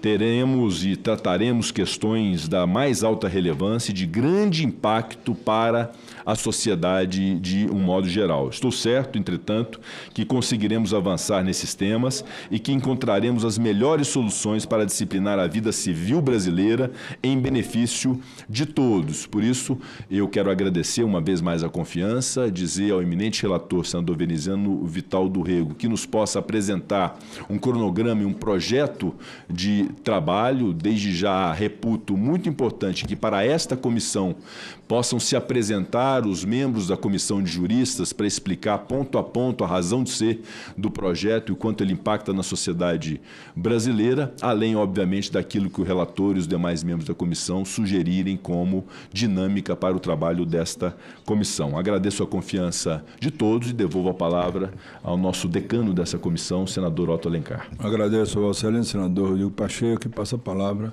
ao senador presidente Davi Alcolumbre. Essa comissão, ela tem um prazo para apresentar o relatório ou não? Porque não está no... Vou falar um pouco aqui sobre isso. Obrigado. Muito obrigado. Senador Otto, querido presidente Otto Alencar, meus cumprimentos a Vossa Excelência por conduzir, ainda no dia de hoje, um importante momento que estamos todos vivendo no Congresso Brasileiro, desde amanhã da deliberação na CCJ, como agora a oportunidade que estamos tendo de implantarmos efetivamente uma comissão temporária para examinarmos todos nós, o Senado da República, um projeto de lei relevantíssimo para o Brasil, aguardado há mais de 2 décadas. Gostaria de cumprimentar o meu líder, presidente da Comissão de Orçamento, líder da nossa bancada, e agora, por aclamação, eleito vice-presidente da comissão. Também, querido senador Efraim Filho, cumprimentar a Vossa Excelência pela capacidade de articulação, pelo conhecimento jurídico adequado para, com a sua interlocução no Senado da República, assessorar um bom termo o presidente da comissão que foi eleito por aclamação, senador presidente Rodrigo Pacheco. E tenho certeza absoluta que foi uma grande escolha. Cumprimentar também o senador veneziano, que também é um profundo conhecedor dessa agenda, e quando todos nós, ministra Tereza, fizemos, perante a sugestão do presidente Rodrigo Pacheco, senador Moro, a votação por aclamação da indicação de Vossas Excelências, é porque todos nós confiamos que o debate franco, honesto, verdadeiro, sincero, adequado, equilibrado, maduro, nós iremos travar a partir da liderança de Vossas Excelências à frente dessa comissão temporária. Fazer um registro também dos membros desta comissão. Nós conversamos com todos os partidos políticos para que a gente pudesse integrar esse grupo seleto de 11 senadores titulares e 11 senadores suplentes quando nós constituímos o ato, líder Portinho, para que nós pudéssemos também nesta comissão espelhar o desejo e a vontade soberana do conjunto dos senadores. Então, se nós percebermos, querido senador Beto Faro, nós estamos com a representatividade de todos os partidos políticos constituídos na nossa casa. E me permita, querido senador Otto Alencar, ir além dos partidos políticos. Os quadros que foram indicados pelas respectivas bancadas, presidente Rodrigo Pacheco, para compor essa comissão, foram dentro das bancadas dos partidos políticos uma seleção. Tenho convicção que todos os 80 senadores gostariam de participar de um momento histórico como esse, de atualizarmos o Código Civil, especialmente aqueles que se dedicam nessa agenda com conhecimento, como teremos na comissão o senador Sérgio Moro, também conhecedor, como temos o advogado, líder Carlos Portinho, como temos a advogada, querida líder, senadora Soraya Tronic, como temos tantos outros integrantes desta comissão que vão colaborar muito, não tenho dúvida, com o desenrolar dessa agenda. Também fazer um registro muito especial e uma fala do trabalho que foi elaborado para que nós chegássemos até aqui. Presidente Rodrigo Pacheco, e nesse sentido eu gostaria de exaltar, iniciou todo esse processo, ainda na presidência do Senado. E coube a mim apenas dar a continuidade nesses meses que se sucederam à formação também do conjunto de juristas e advogados e conhecedores do direito que trabalharam naquele momento, liderados pelo ministro Luiz Felipe Salomão, que foi o presidente da Comissão de Juristas. E quando o presidente Rodrigo Pacheco, de forma muito verdadeira, fala que o fruto do trabalho da Comissão de Juristas, mesmo tendo o resultado daquele anteprojeto, algumas questões pontuais que ele não concorda, quando ele vem abertamente falar isso aqui, é porque eu tenho certeza absoluta que todos nós estamos com a melhor das boas vontades em produzir aquilo que for a convergência da maioria desta comissão, para a partir daí nós apresentarmos ao plenário e depois à Câmara dos Deputados o fruto dessas deliberações. Portanto, eu fiz uma pequena fala e eu gostaria de me ater a esta fala, presidente Otto, para também eu fazer justiça a todos aqueles atores que participaram no decorrer desses mais de 2 anos. Primeiro, cumprimentar as senadoras e os senadores que integram esta comissão temporária, instalada no dia de hoje no Senado Federal, que terá uma grande responsabilidade de examinar o projeto, como disse, de atualização do novo Código Civil. O Código Civil é uma das legislações mais importantes do nosso país, pois ela organiza a vida em sociedade, regula relações familiares, patrimoniais, de consumo e agora também as novas realidades digitais. Como bem destacou o ministro Luiz Felipe Salomão, que foi o presidente da Comissão de Juristas, criada pelo presidente Rodrigo Pacheco, para elaborar o anteprojeto, trata-se do Estatuto da Vida Civil em uma sociedade livre. E justamente por isso, precisa acompanhar as transformações sociais, culturais e tecnológicas que impactam diretamente a vida de cada cidadão brasileiro. São mais de 2 décadas, como disse, desde a entrada em vigor do Código atual. E é natural que façamos este movimento de avaliação, de aperfeiçoamento e de modernização para responder às demandas do nosso tempo. A revolução digital talvez seja o exemplo mais expressivo. Presidente Otto, em 2002, apenas uma minoria tinha acesso à internet. Hoje, segundo dados oficiais do IBGE, são mais de 91% dos domicílios brasileiros conectados à rede mundial de computadores. E mais de 80% dos consumidores brasileiros já fazem compra através da internet. Novos institutos jurídicos surgiram, contratos eletrônicos, responsabilidade civil por atos digitais, proteção de dados, plataformas digitais que atuam em relação ao trabalho e ao consumo. Nada disso foi previsto no texto do Código original. Por isso, a Constituição de Juristas propôs uma inovação de grande alcance: a criação de uma parte específica dedicada, querido líder Portinho, ao direito digital. Esse capítulo reconhece que a sociedade contemporânea já não vive mais apenas no plano analógico, mas no mundo interconectado, em que as relações precisam de disciplina clara, moderna e equilibrada. Este projeto chega ao Senado após uma fase exemplar de trabalho técnico e democrático. A comissão instituída pelo então presidente do Senado, Rodrigo Pacheco, reuniu 37 dos mais notáveis juristas brasileiros. Realizou audiências públicas em várias capitais do Brasil. Recebeu mais de 250 contribuições da sociedade e consolidou um texto moderno, equilibrado e conectado com a realidade atual. Faço questão de destacar a importância desta iniciativa, fruto da liderança inconteste do presidente Rodrigo Pacheco, a quem cumprimento, presidente Rodrigo, pela visão de estadista e pelo compromisso com o aprimoramento das instituições brasileiras. É graças à sua determinação, ao lado de uma comissão de juristas de altíssimo nível, diga-se de passagem, que temos hoje em mãos um texto abrangente, consistente e capaz de orientar o debate democrático que se inicia neste exato momento, neste colegiado.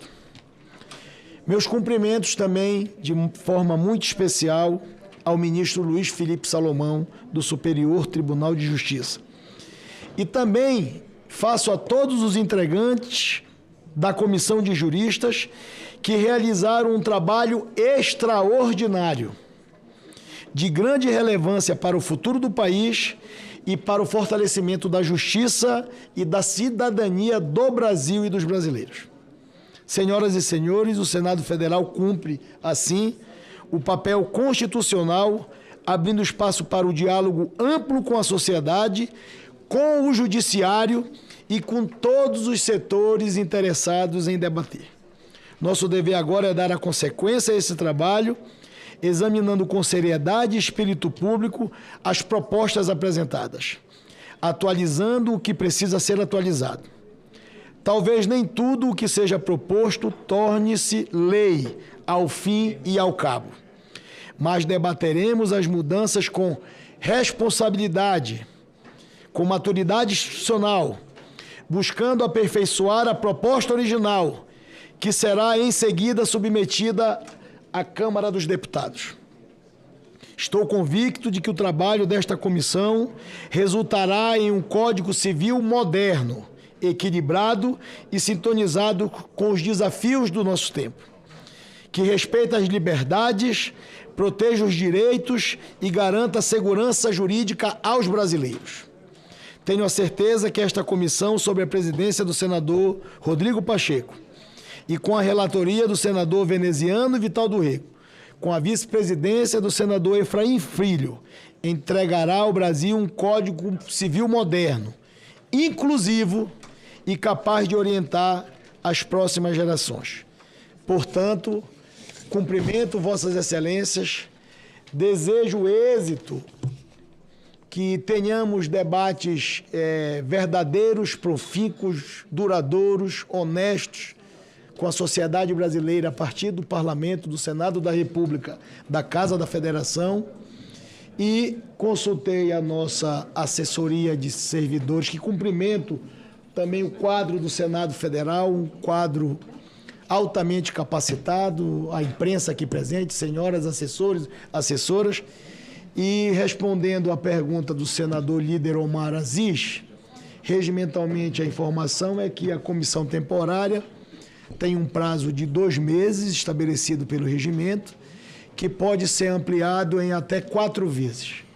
Portanto, fica estabelecido regimentalmente, não pela vontade desta presidência, querido presidente Otto, regimentalmente são 60 dias, 2 meses, que podem ser prorrogados no plenário do Senado Federal por até 4 vezes. Ou seja, nós estamos falando de um período de 8 meses para que nós possamos, caso seja necessário, debater este projeto de lei de número 4 de 2025, que está amparado na eleição do dia de hoje, na instalação da comissão, com base no artigo 374 do Regimento Interno do Senado Federal. Sucesso a esta comissão que trará bons frutos ao Brasil. É pedido pela ordem e a palavra à senadora Soraya e depois o senador Efraim. Senador veneziano Vital do Rego. Senhor presidente, senador Otto Alencar, querido presidente senador Davi Alcolumbre, querido presidente Rodrigo Pacheco, vice-presidente Efraim Filho, nosso relator veneziano Vital do Rego e todos os colegas. Inicio apenas exaltando aqui a presença de 2 mulheres muito importantes no meu Mato Grosso do Sul. Nosso, né, Tereza? As prefeitas Maria Lourdes Portugal, de Carapó, e Fabiana Maria Lorenci, de Eldorado. Estão aqui 2 mulheres que muito nos orgulham. Prazer tê-las aqui. E tentarei ser breve, porque esse é um assunto que me apaixona, principalmente porque eu sou civilista e iniciei a faculdade, Portinho, em 1998. Eu passei no vestibular em 97 e comecei em 98, estudando pelo Código Civil de 2016. Eu terminei a faculdade, minha formatura foi quando entrou em vigor o Código Civil Reformado de 2002, que entrou em vigor dia 11 de janeiro de 2003, na época da formatura. Então, imagine o que é estudar o Código Antigo trabalhando junto à reforma, e aquilo, confesso que foi um caos enorme na cabeça de todos os alunos. E por isso, quero destacar alguns nomes que são muito importantes na minha trajetória. Eu fui aluna do desembargador Luiz Paulo Cotrim Guimarães, que é desembargador do TRF3. Eu fui aluna de Direito de Família e foi aí que me apaixonei pelo direito das famílias e de sucessões. E aí eu fui estagiária dele na Procuradoria da Defensoria Pública do Mato Grosso do Sul, e quando ele foi alçado ao cargo de desembargador pelo 5º Constitucional, a nossa advocacia, eu estagiei com ele no TRF3 por 1 ano. Então, eu tenho certeza que eu fui bem criada ali nessa seara. E, como advogada de família, eu sempre sofri muito com alguns problemas, inclusive lacunas que poderemos sanar. Sabemos que no direito das sucessões existe a pena de sonegados. Aquela pessoa que sonega um bem, ela tem a perda dos bens, é a pena dos sonegados. Mas numa separação ou num divórcio, quando um dos cônjuges, dos separandos ou dos divorciandos sonega bens, não existe a pena do perdimento desse bem. As pessoas se utilizam hoje da pessoa jurídica para fraudar o patrimônio do casal. E este era um grande problema meu, porque precisávamos de uma interpretação que dependia da cabeça de cada juiz, de cada desembargador. Então, era muito difícil. E quando eu entrei aqui, o primeiro projeto de lei que eu trabalhei foi trazer a pena de sonegados para a separação e o divórcio. Mas eu chamei ninguém menos do que Mário Luiz Delgado, Zeno Veloso, nosso saudoso Zeno Veloso e todo o IBDFAM, para trabalharmos nesse projeto de lei. E por isso eu rendo as minhas homenagens a esses grandes mestres, o saudoso Zeno, mas Mário Delgado ainda está conosco. E sim, temos o projeto que acabou não tramitando, eu acredito que agora poderemos trabalhar nele. Em 2002, quando da reforma, o Brasil teve coragem de trabalhar em todas as áreas do direito civil, quase todas, porque a evolução mundial nos obriga hoje a legislar sobre a questão digital. Mas tem algo que nos preocupa sobremaneira também, que ninguém tratou do direito de sucessões. Ficaram com medo, porque é uma área sensível. Mas eu queria saber aqui se alguém dos nossos colegas é casado com separação total de bens. Sempre? Pois é. Eu tenho clientes que chegam Eu tenho clientes Ele que... falou, não sei. Ah, não sei? Não. Sempre. Eu não vou nem lhe perguntar, Portinho. Sempre. Porque isso é o que permite que as pessoas briguem menos depois em vida. Depois, ó, eu espero vida... ganhar da minha mulher muitos bens de presente. Mas vem cá, separação, aí que tá a pegadinha. Eu recebi clientes que depois da morte do cônjuge, filhos... Davi, você é presidente, você é casado, separação total? Pois é. Mas aí, sabe o que aconteceu? Essa tese do não sei do Portinho. Não, falei sempre. Sabe qual é a pegadinha? A pegadinha é a seguinte, a separação... Pois é, mas se você morrer, você sabe, né, o que acontece. Pois é, mas há clientes que chegam herdeiros do primeiro casamento... O pai ou a mãe casaram, fizeram um segundo casamento, contraíram novas núpcias com separação total de bens. Aí os herdeiros acham, os filhos acham que está tudo ok. O que acontece quando está tudo ok? Aí ocorre o evento morte. E os herdeiros da família anterior aparecem. Doutora, meu pai ou a minha mãe eram casados com separação total de bens... E a cônjuge sobrevivente é herdeira.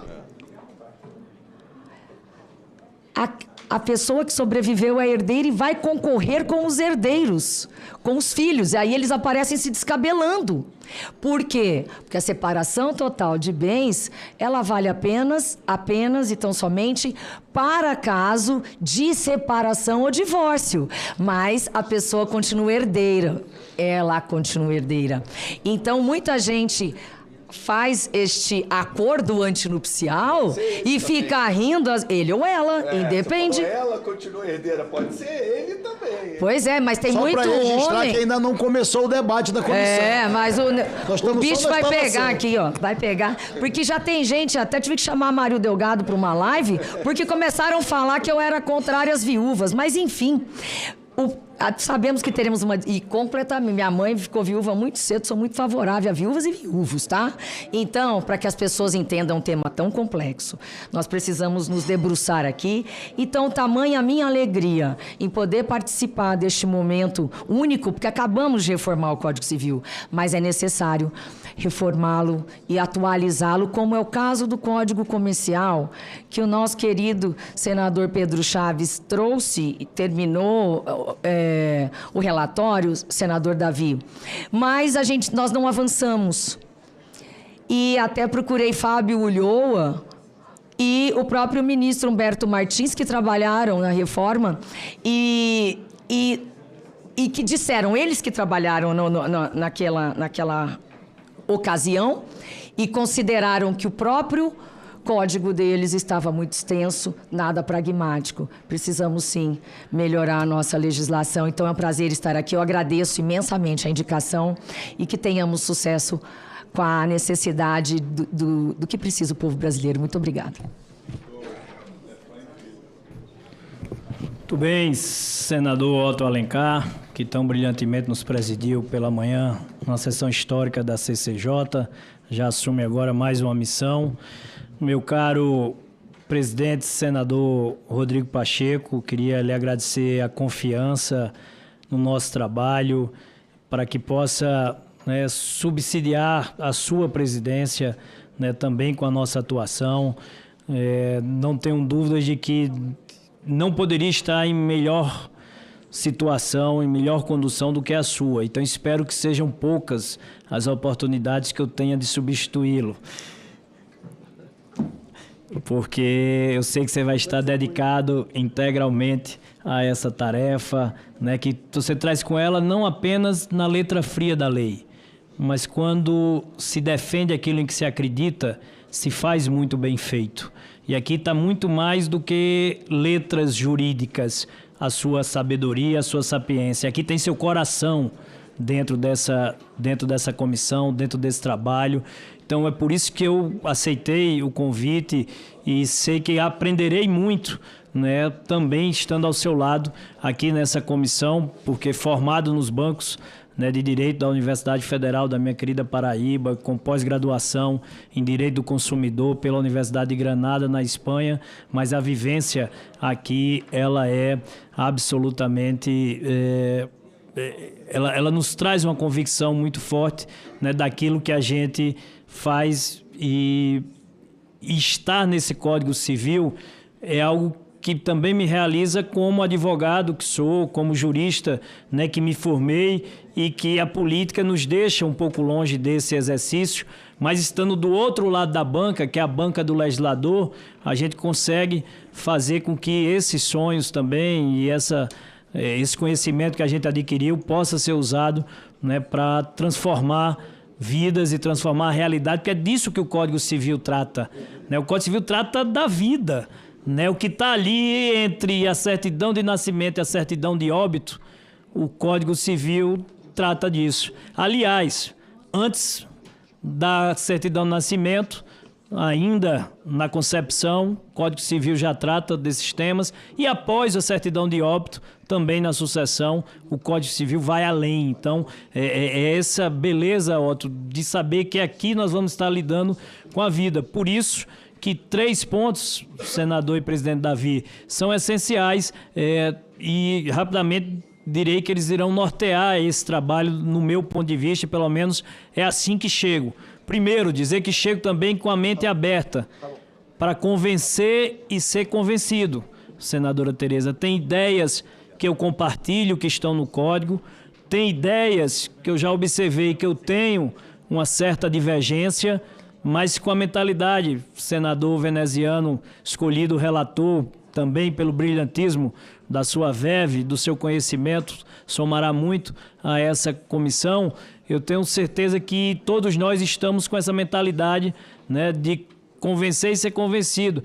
Eu não sei se o senador Davi fez referência, mas o presidente Rodrigo Pacheco já nos ajudou bastante na sua fala inicial, quando ele disse que, apesar de ter assinado o que veio da Comissão de Juristas, ele já não concordava com tudo que estava ali. Então não vamos ter nenhum constrangimento, né, em tentar conduzir, trabalhar, e eu já tive essa conversa, inclusive, com o senador Rodrigo Pacheco. Para concluir, dizer que segurança jurídica é algo que tem que estar na linha, né, de ação. A gente vive um país que tem na insegurança jurídica, né, um grande desafio para quem quer investir, para quem quer contratar, para as relações do dia a dia. Temas como as novas tecnologias, hoje elas permeiam, né, toda as esferas da nossa vida. Hoje as novas tecnologias estão aí, no lado profissional, no lado familiar, no lado político, nas tecnologias de saúde para cuidar da vida, educação. Então, acho que as novas tecnologias terão também esse protagonismo nessa discussão, para que a gente tenha uma legislação alinhada com os desafios e com as demandas do mundo contemporâneo. Para concluir, já começando trabalhando, viu, presidente Rodrigo Pacheco, meu caro presidente Davi, que estava ali num diálogo, lhe reforçar também a sua confiança, né, nesse trabalho. Acho que esse código tem muito a ver, Davi, com a produção de consensos. E das missões que eu tenho recebido de você nas relatorias dessa casa, o senador Otto Alencar sabe, tem acompanhado de perto, a gente tem conseguido produzir consensos em temas extremamente desafiadores. Lei do devedor, quanto mais, por exemplo, ser votada à unanimidade do plenário. Recentemente, agora, a instalação de farmácias e supermercados, que era uma briga fratricida entre os dois setores, votada à unanimidade na CAIS. Há outros tantos temas que nós enfrentamos, a gente teve essa habilidade de permear consensos, buscar soluções mediadas e a aprovação, que é uma experiência que eu trago do CPC.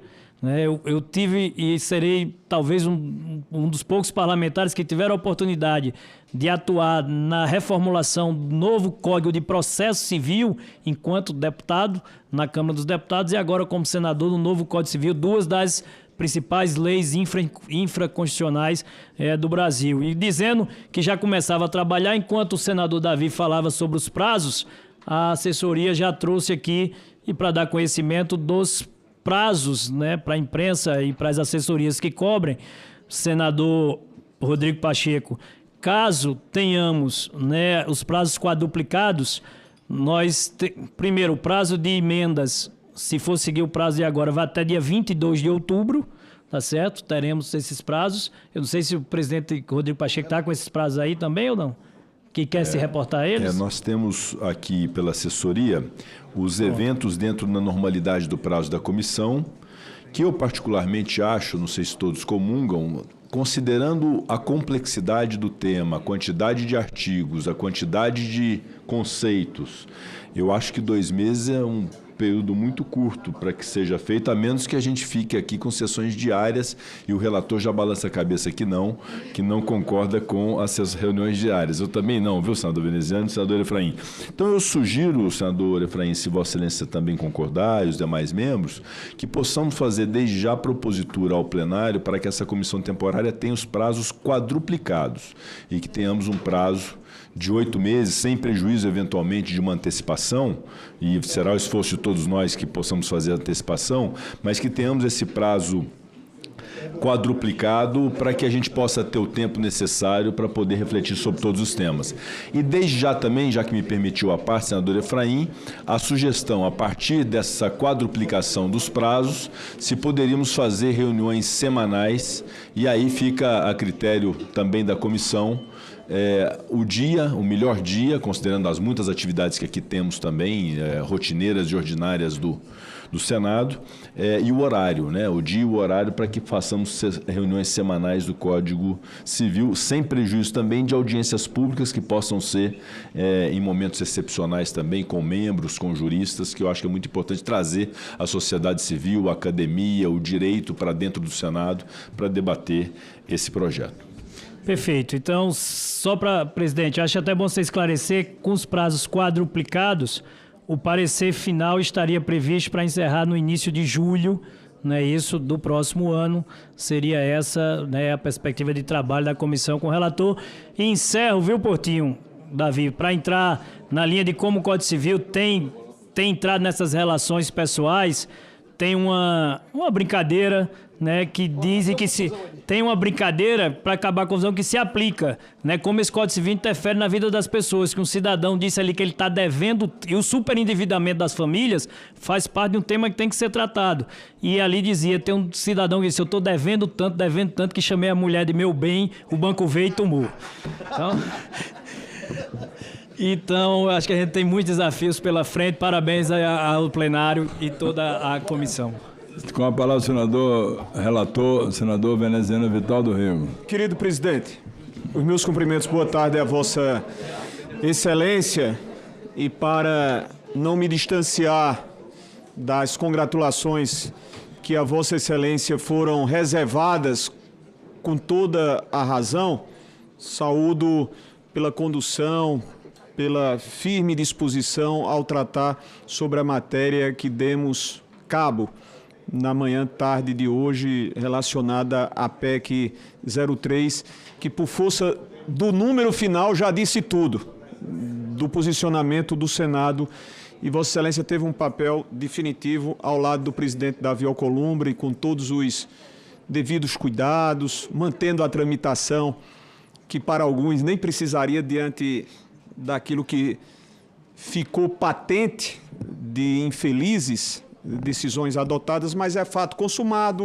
não precisamos mais nos reportar à mesma. Minhas saudações, presidente Otto, quero abraçar o presidente Davi, saudar ao meu estimado amigo, colega de, não vou dizer priscas eras, porque não são priscas eras, mas de pelo menos aí 11 anos de convivência que vem desde a primeira experiência que tanto Vossa Excelência como eu próprio nós tivemos na condição de deputados federais que fomos em 2014, tendo também de já a oportunidade, ao conhecê-lo, de modestamente ladeá-lo na condição de vice-presidente. Como assim, modestamente estive durante 4 anos? Quem sabe um dia possa estar na condição de presidir algo sendo ladeado por Vossa Excelência. Não tenho esses merecimentos, de já posso garantir aos que nos ouvem e nos veem. O senhor sabe da minha estima, do meu carinho, do meu reconhecimento.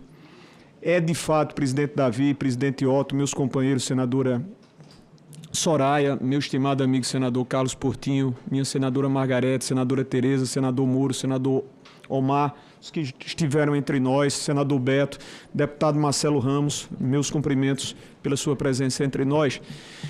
Nesses 6 anos e 8 meses de experiência parlamentar, senadora Tereza, Vossa Excelência, de certo, sem desconhecer as grandes participações, qualificadas participações de homens e mulheres que nesse colegiado presentes estão, inclusive, saudosamente, 3 que se despediram de nós em razão do período da Covid, Vossa Excelência subscreve na condição autoral importantíssimos projetos sob todas as naturezas.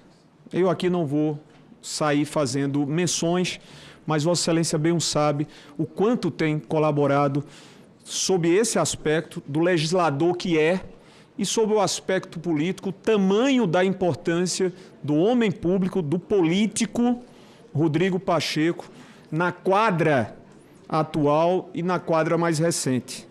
Então, meu reconhecimento profundo ao seu literal tamanho, a sua formação jurídica, experimentado, e não obstante a pouca idade, mas um profundo e dedicado profissional, catedrático profissional da área do direito, com a experiência que vem das nossas Minas Gerais, com a profunda relação e articulação que conquistou como um membro do Conselho Federal da Advocacia, da Ordem dos Advogados do Brasil. Vossa Excelência, mais uma vez, haverá de ter como colaborador, até porque também é do seu perfil, senador Efraim se despede, e estaremos lado a lado, falando mais facilmente a mesma linguagem paraibanês, né, ao lado do senador Efraim, que é outro jovem parlamentar, mas com uma carga de experiência, 4 vezes deputado federal, vitorioso,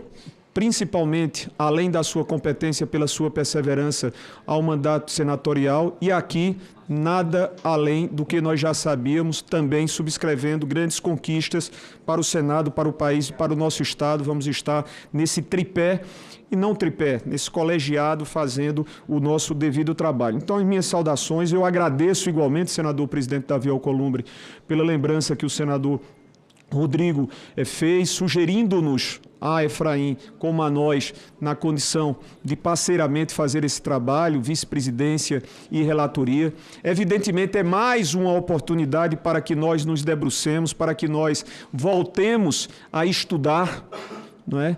E digo isso com muita humildade. É uma oportunidade para que tenhamos nós, em razão de um certo afastamento em face ao que a política e os nossos mandatos nos conduzem, absolvendo-nos quase que à completude, a gente tem uma oportunidade como essa, que é a de poder voltar muito mais aos estudos, nos dedicando a essa temática de supina importância. Então, eu agradeço a todos, estaremos aqui determinados. Acho prudência e responsabilidade, antes mesmo que eu falasse assim sugerisse, mas Vossa Excelência tem o alcance de entender que o tempo exíguo de 60 dias regimentais não nos seriam suficientes. Estamos dedicados a outras obrigações parlamentares e, como sabedores também, obrigações que nos são reservadas às nossas realidades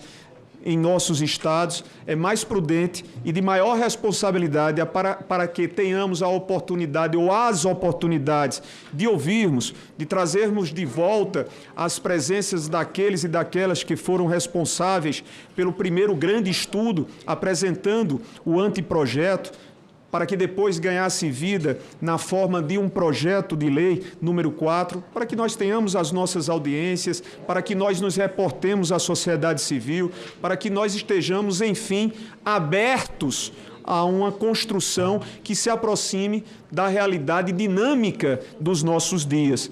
Essa realidade dinâmica que nos cobra a atualização do Código Civil. Então, muito obrigado, presidente Rodrigo Pacheco, presidente Davi Alcolumbre, até porque também sei que passou pelo seu crivo, pelo seu crivo, e ao presidente Otto Alencar, e é evidente a todas as companheiras e companheiros que, de forma muito carinhosa, reservaram-nos ao senador Efraim e à nossa condição parceiros da presidência que estará à frente o nosso presidente Rodrigo Pacheco. Muito grato a todos.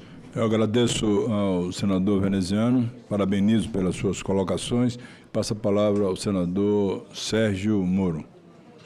Presidente, muito rapidamente, felicitar o senador Rodrigo Pacheco pela presidência, também o senador Efraim pela vice-presidência, a relatoria do senador veneziano. Felicitar também o presidente aí do Senado Federal pela iniciativa e concordar com essa questão do prazo estendido. Vamos lembrar que o último Código Civil passou mais de 32 anos tramitando. Não sigamos o exemplo, mas, como se diz, nem tanto ao mar, nem tanto à terra. 2 meses é absolutamente desarrazoado. E, do outro lado, também gera intranquilidade na sociedade, né? Porque a sociedade tem que participar.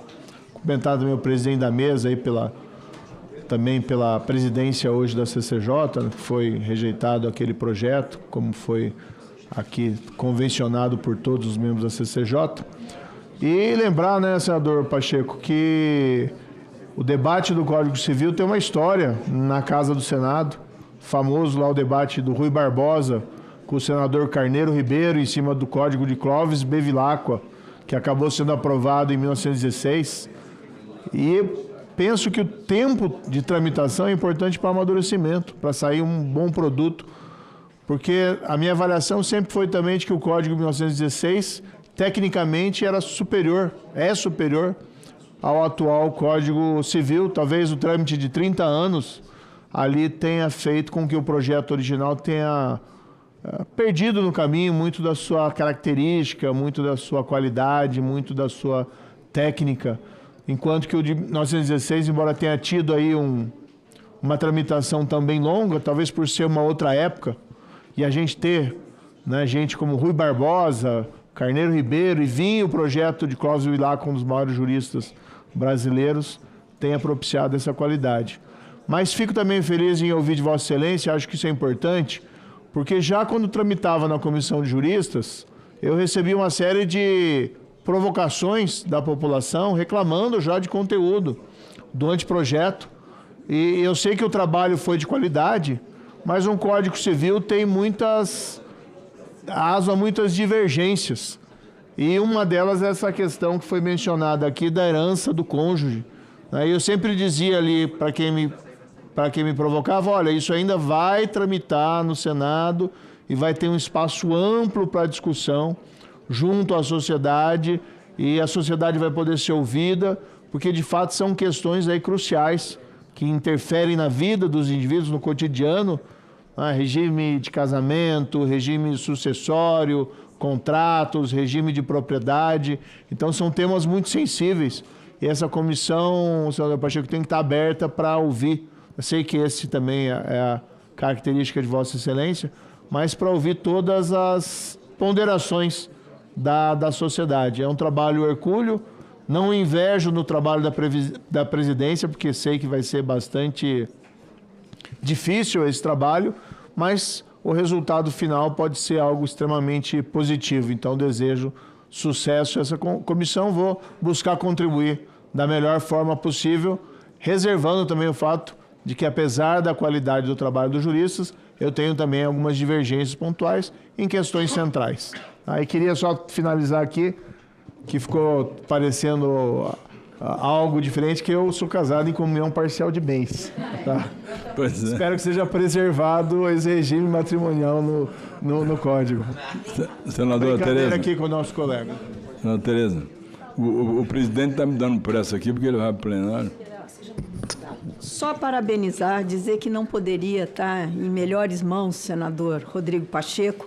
Parabenizar também a indicação do vice-presidente, senador Efraim, do relator, nosso querido veneziano.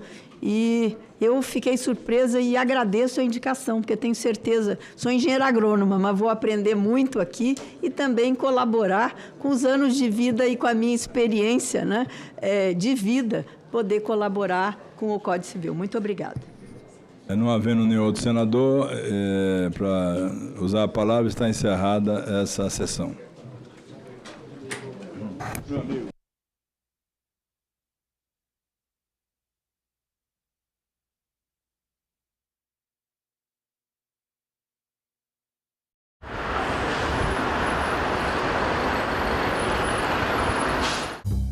O bendito celular, ele é viciante.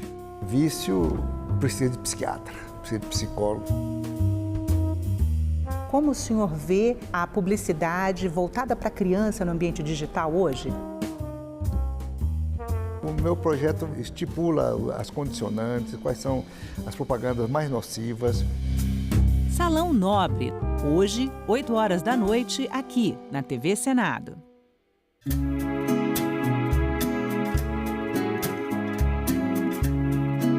É tempo de cartão postal em Brasília. Os famosos IPs colorem as ruas do Distrito Federal e chamam a atenção de todos que passam por eles. Além de encantarem o olhar, os IPs exercem um papel fundamental no equilíbrio do meio ambiente. As flores atraem abelhas e outros polinizadores, ajudando na reprodução de diversas espécies vegetais. A flor é o órgão reprodutor da planta, a partir dela que vai dar o fruto e as sementes. Então, isso tem a ver com o ciclo da planta. E aqui, no nosso bioma cerrado, esse florescimento acontece nesse período do ano. E a sequência que acontece é que a gente tem intensidade inicial dos roxos, que florem mais intensamente primeiro, depois os amarelos, depois os rosas e brancos. E agora você pode encontrar indivíduos florindo em épocas diferentes. A importância da ciência, eu gostaria de dizer que ela é importante para a conservação da vida. Eu acho que o maior desafio que nós temos, vocês também, é realmente a popularização da ciência. Ela hoje é um instrumento de soberania, de desenvolvimento, de combate à pobreza e mais, de sobrevivência. Em discussão, nesta quinta, 8 horas da noite. Aqui, na TV Senado. Uma notícia falsa pode vir de quem a gente menos espera, no grupo da família ou nas nossas redes sociais. Mas como saber se uma informação é verdadeira? Agora, as informações sobre o Senado podem ser checadas pelo WhatsApp. Envie texto, link, foto, captura de tela ou vídeo de qualquer notícia duvidosa sobre o Senado Federal. Nossa equipe vai analisar o material e responder se a informação é falsa, verdadeira ou imprecisa.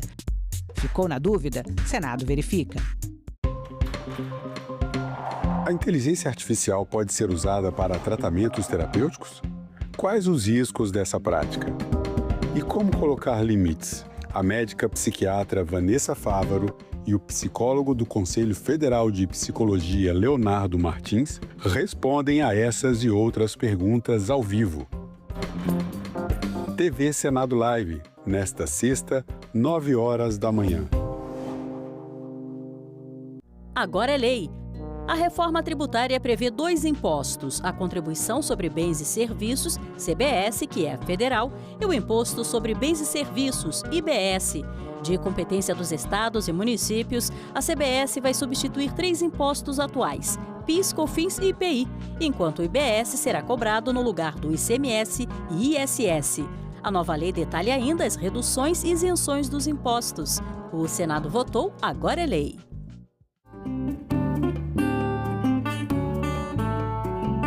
Eu já vi gente chegar aqui e pirar. Há uma certa emoção no ar também, no Acre, que eu acho que a gente tem uma tendência a se sensibilizar. Eu sempre me pergunto se eu estou no começo ou no fim do mundo. Sou caboclo da floresta, minhas penas de arara, sou caboclo. Senadoc, neste sábado, 9 horas da noite, aqui na TV Senado. Oi, oi, pessoal! Você já ouviu falar em captação ilícita de sufrágio?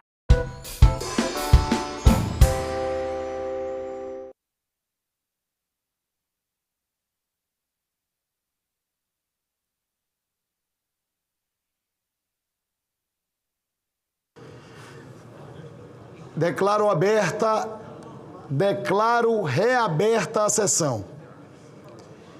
Encerrado o expediente, declaro aberta a ordem do dia.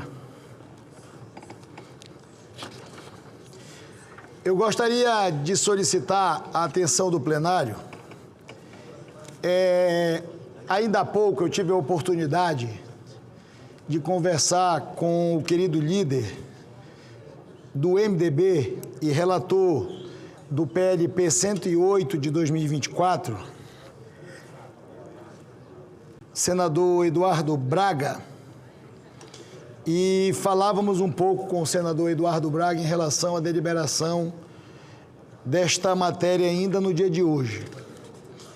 É uma matéria complexa, foram apresentadas 156 emendas até o momento, ainda destacadas do relatório votado na Comissão de Constituição e Justiça do Senado Federal, sobre a liderança e a presidência do querido senador Otto Alencar, grande presidente, grande senador do Brasil. E conversávamos um pouco também com a Secretaria-Geral da Mesa sobre a possibilidade, senador Nelsinho, ministra Tereza, senador Exalci, de nós adiarmos a votação desta matéria do dia de hoje para a próxima terça-feira. O que é que acontece? É uma matéria muito complexa. O senador Eduardo Braga, profundo conhecedor deste assunto, porque também foi relator da proposta de emenda constitucional que nós votamos depois de décadas da reforma tributária, e também da participação na comissão de todos os senadores, de um debate muito forte, mas muito produtivo na CCJ, quando da deliberação desta matéria lá no plenário da CCJ. No plenário da CCJ foram apresentadas mais de 500 emendas para que o relator da matéria pudesse apreciá-las.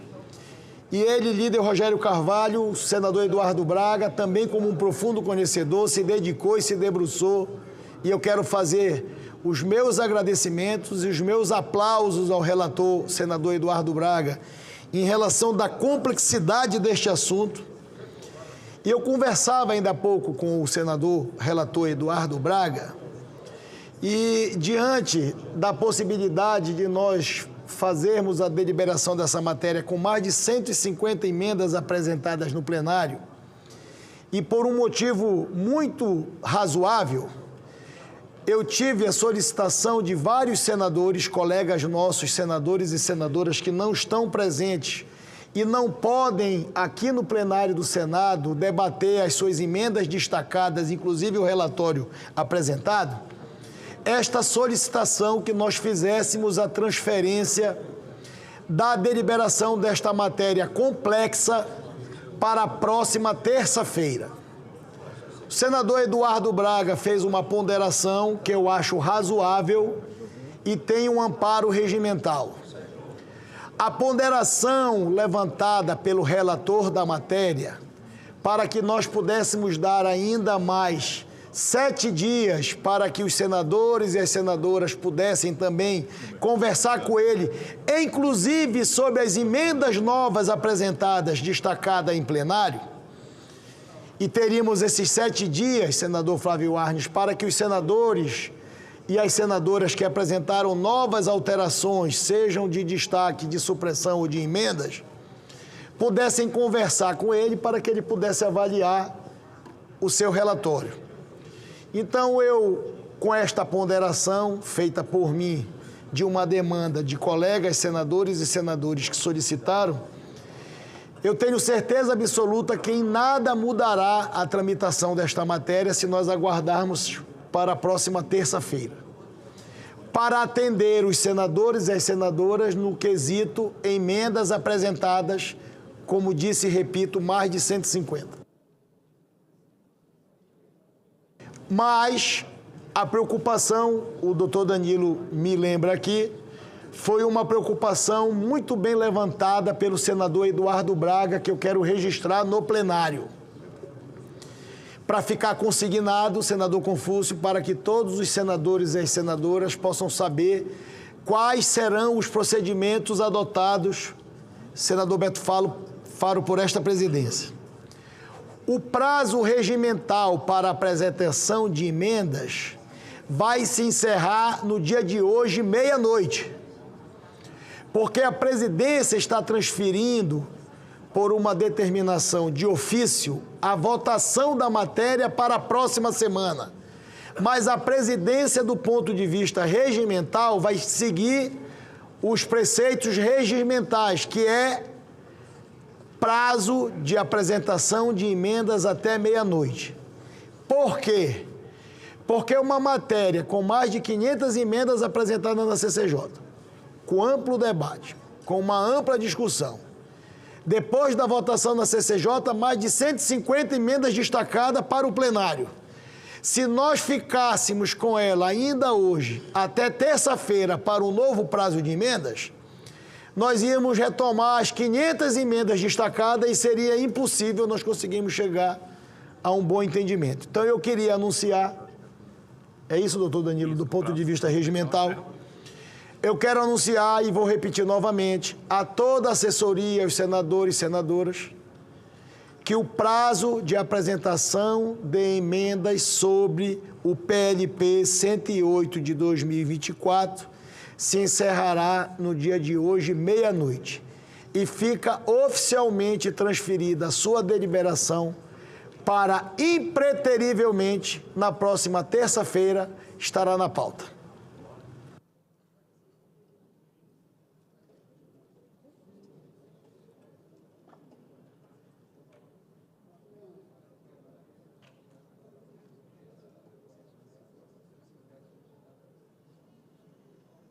Presidente, pela ordem. Pela ordem, senador Esperidião Amin. Eu fico muito satisfeito de ver o senhor ao lado do nosso califa, senador Otto Alencar, porque a última vez que eu os vi conversando aqui na ala esquerda da mesa, a conversa foi produtiva e deu o resultado que deu hoje. Certo? Acho que os dois me entenderam, né? Então, muito obrigado por estarem juntos de novo. Obrigado, senador Esperidião Amin. Antes de nós iniciarmos a deliberação do item 1 da pauta, eu, na presença do senador Randolfo Rodrigues, do senador Beto Faro, do senador Rogério Carvalho, do senador Alessandro Vieira, relator da proposta de emenda constitucional número 3, e do presidente da Comissão de Constituição e Justiça, senador Otto Alencar, gostaria de fazer uma fala sobre a decisão da mesa em relação à tramitação desta matéria. E, novamente, faço um registro e peço atenção ao plenário do Senado Federal para um esclarecimento desta presidência a respeito, como disse, da proposta de emenda constitucional número 3 de 2021. Esta proposta, que altera normas sobre as prerrogativas dos parlamentares, em especial sobre a imunidade processual prevista no artigo 53 da Constituição Federal, chegou da Câmara dos Deputados na última quinta-feira, dia 17 de setembro. Esta presidência, diante da sensibilidade do tema, despachou de imediato a matéria, como manda o regimento interno do Senado Federal, para a Comissão de Constituição, Justiça e Cidadania da nossa Casa. Imediatamente, o presidente da comissão, senador Otto Alencar, nomeou Sua Excelência o senador Alessandro Vieira como relator desta proposta na referida comissão. E na data de hoje, como todos sabem, esta matéria foi deliberada e concluída sua deliberação no âmbito da comissão ou da respectiva comissão do Senado Federal. Eu gostaria de cumprimentar Sua Excelência, o senador Otto Alencar, que, na coordenação dos trabalhos na Comissão de Constituição e Justiça, desde o primeiro momento solicitou a esta presidência assim como outros tantos senadores e senadoras, que nós pudéssemos, assim como os líderes partidários no gabinete da presidência, que nós pudéssemos proceder o encaminhamento desta matéria da mesma maneira de todas as outras propostas de emenda constitucional que chegam à casa. Que é o quê? Encaminhar imediatamente para a respectiva comissão para a sua posterior deliberação e apreciação. Com isso, contudo, nós apenas e nada mais cumprimos, senador Cleitinho, o que manda o regimento interno do Senado Federal. Sem atropelos, sem disse-me-disse, sem invenções. Fizemos, senador Alessandro, o que manda e o que nos cabe na condição de presidente do Senado Federal e do Congresso Nacional. Ao tempo, cumprimentar também Sua Excelência o senador Alessandro Vieira e, em nome do senador Alessandro Vieira, todos os membros da Comissão de Constituição e Justiça, que com serenidade, do ponto de vista de avaliação pessoal de cada senador e de cada senadora, concluíram nesta comissão, com rapidez, a votação da matéria no dia de hoje, com coragem, repito, com altivez e com serenidade de enfrentar um tema que tem naturalmente mobilizado a sociedade brasileira, mas sobretudo o parlamento. Isso é o que nos cabe enquanto legisladores brasileiros. Ao mesmo tempo, esclareço e faço questão de fazer esse registro, que do ponto de vista regimental, no parágrafo 1º do artigo 101 do Regimento Interno do Senado Federal, quando a Comissão de Constituição e Justiça emite um parecer aprovado de forma unânime pela inconstitucionalidade e injuridicidade de qualquer proposição, esta é, do ponto de vista regimental, considerada rejeitada e arquivada definitivamente, por despacho, naturalmente, da presidência do Senado Federal.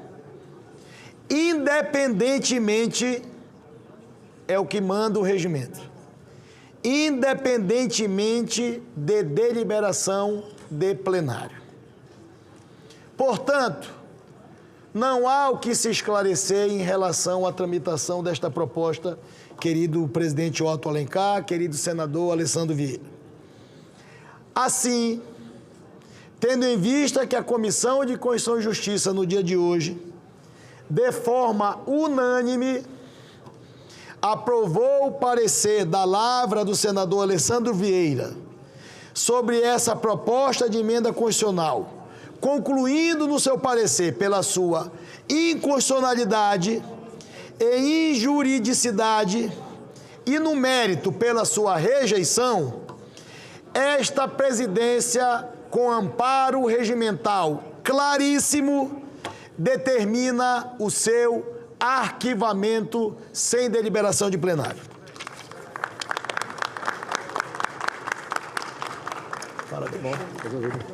Presidente, pela ordem, Vossa Excelência. Pela ordem. Valeu. Obrigado.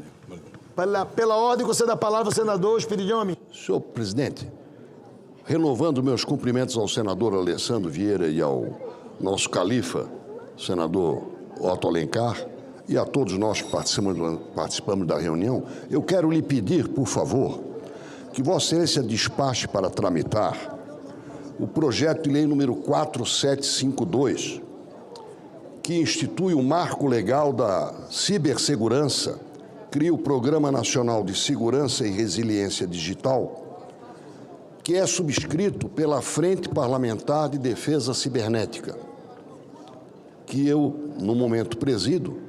Então, para que esse projeto comece a tramitar, é que eu peço seu despacho, por favor. Muito obrigado.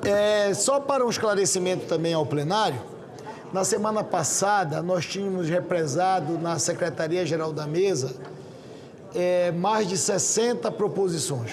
E nós determinamos ao doutor Danilo que despachassem todas elas para as comissões pertinentes.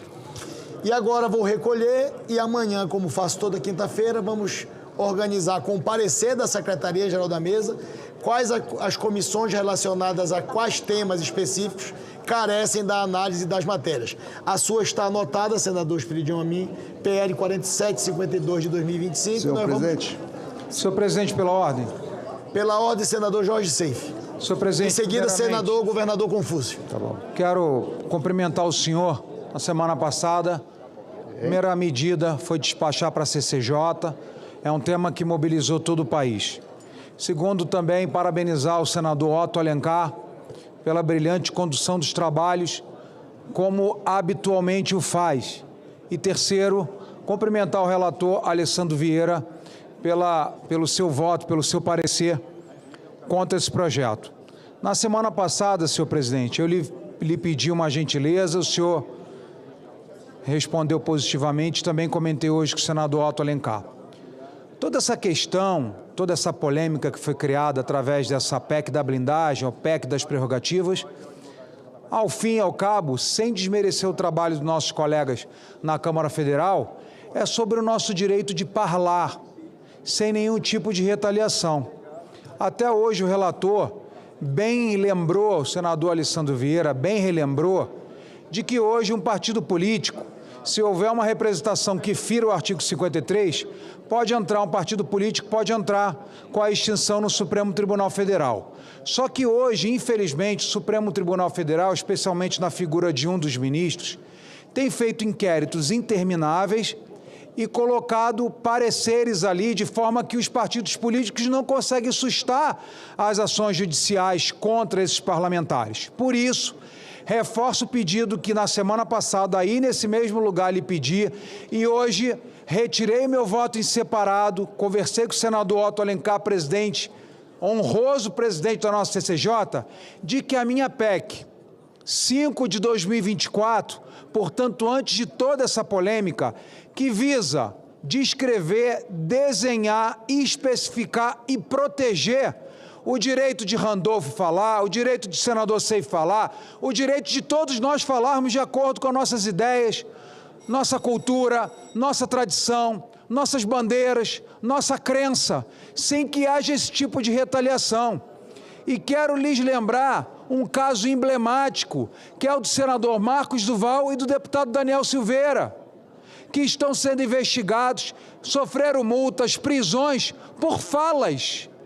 Então, senhor presidente, eu quero reforçar o compromisso com o senhor e com o senador Otto para que a nossa PEC, que trata exclusivamente, trata só disso, senhor presidente, do artigo 53, um reforço ao artigo 53, e já tem compromisso do senador Otto, para que seja priorizada a votação na nossa Comissão de Constituição e Justiça. Antes de eu conceder a palavra aos senadores inscritos, eu queria fazer um informe ao plenário.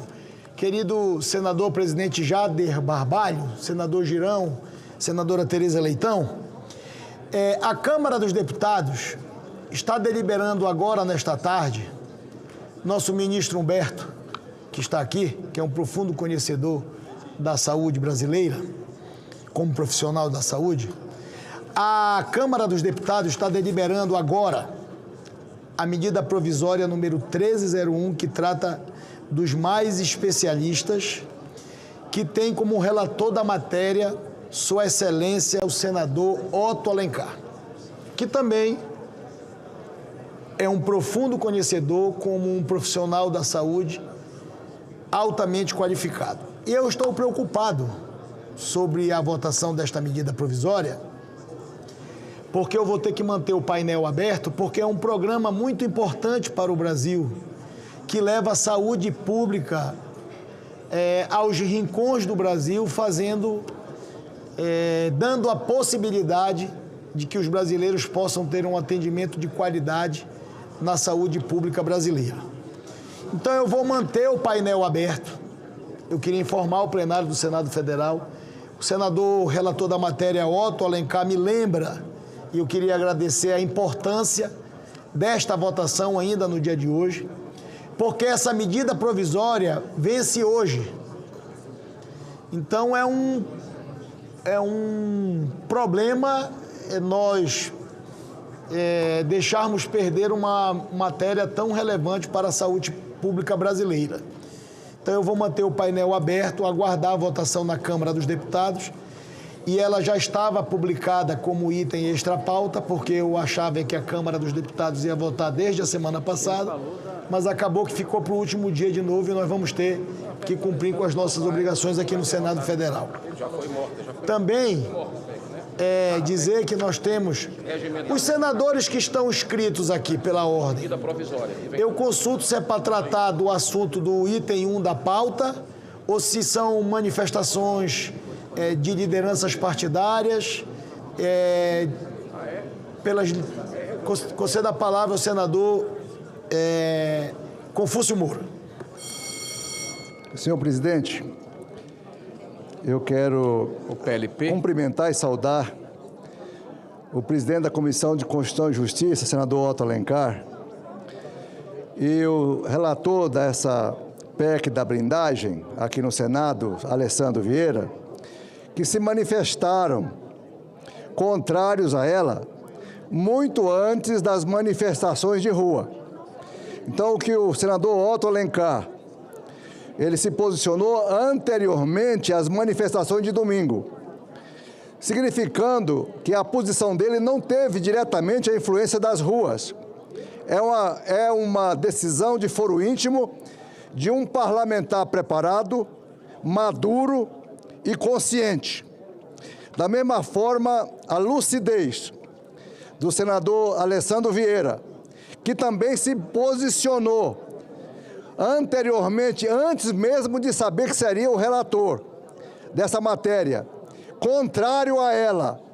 E por acaso, ele foi constituído e composto e nomeado pelo senador Otto Alencar e fez um relatório preciso, precioso, necessário e deu uma resposta madura do Senado Federal ao povo brasileiro. Não como um simples revanche à posição da Câmara. Nós não estamos aqui analisando o mérito e os motivos que a Câmara votou favoravelmente, mas a maturidade do Senado, representada pelo senador Otto Alencar, merece o meu pronunciamento, o meu aplauso. Muito obrigado.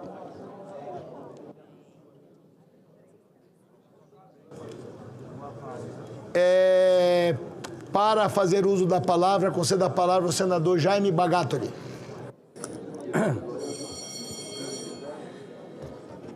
Quero aqui cumprimentar ao nosso presidente da CCJ, Otto Alencar. Dizer para você, senador, você foi feliz na sua colocação desde o início sobre essa situação da PEC da blindagem. Quero cumprimentar também ao senador Alessandro Vieira pela excelente relatoria que ele fez sobre essa situação da PEC da blindagem. Mas não podemos dizer aqui também que a Câmara dos Deputados, eles foram infelizes nessa votação em trazer essa situação aqui para o Senado Federal. O que nós precisamos fazer, que já está isso lá hoje, já está na Câmara dos Deputados, é a situação do fim do foro privilegiado e também nós precisamos acabar definitivamente com o fim do voto secreto, porque o povo brasileiro, nossos eleitores, precisam saber em quem que o candidato, em quem que aquele senador, aquele deputado está votando. Presidente Davi Alcolumbre, eu também preciso aqui mandar uma mensagem ao nosso povo de Rondônia, a 1.600.000 pessoas que nós temos no estado de Rondônia. Esta semana, nós perdemos um grande homem do estado de Rondônia que ajudou a construir o nosso estado de Rondônia, José Vidal Hilgert. Ele faleceu no dia 22, agora na segunda-feira. Perdemos esse grande homem. Eu quero aqui dar os meus pêsames e as minhas condolências a toda a família, à esposa, aos filhos, aos netos, a todos os amigos e funcionários desse grande homem. Um grande homem que chegou em Rondônia ainda na década de 70, quando ainda Rondônia era um território. Ele foi um dos grandes colaboradores para que se montasse o FEFA em Rondônia, que era para o controle da febre aftosa, uma instituição sem fins lucrativos, antes mesmo de se criar o IDARON, que é hoje o órgão que controla a vigilância sanitária do estado de Rondônia. Então, o nosso povo de Rondônia tem uma grande admiração, teve uma grande perca de nós perdermos José Vidal. Então, eu mando aqui, deixo as minhas condolências, representando todo o povo de Rondônia pela nossa perca do nosso grande amigo José Vidal. Presidente, pela ordem, presidente. Eu estou com uma lista de inscrição, Vossa Excelência está inscrito. Senador Rogério Marinho.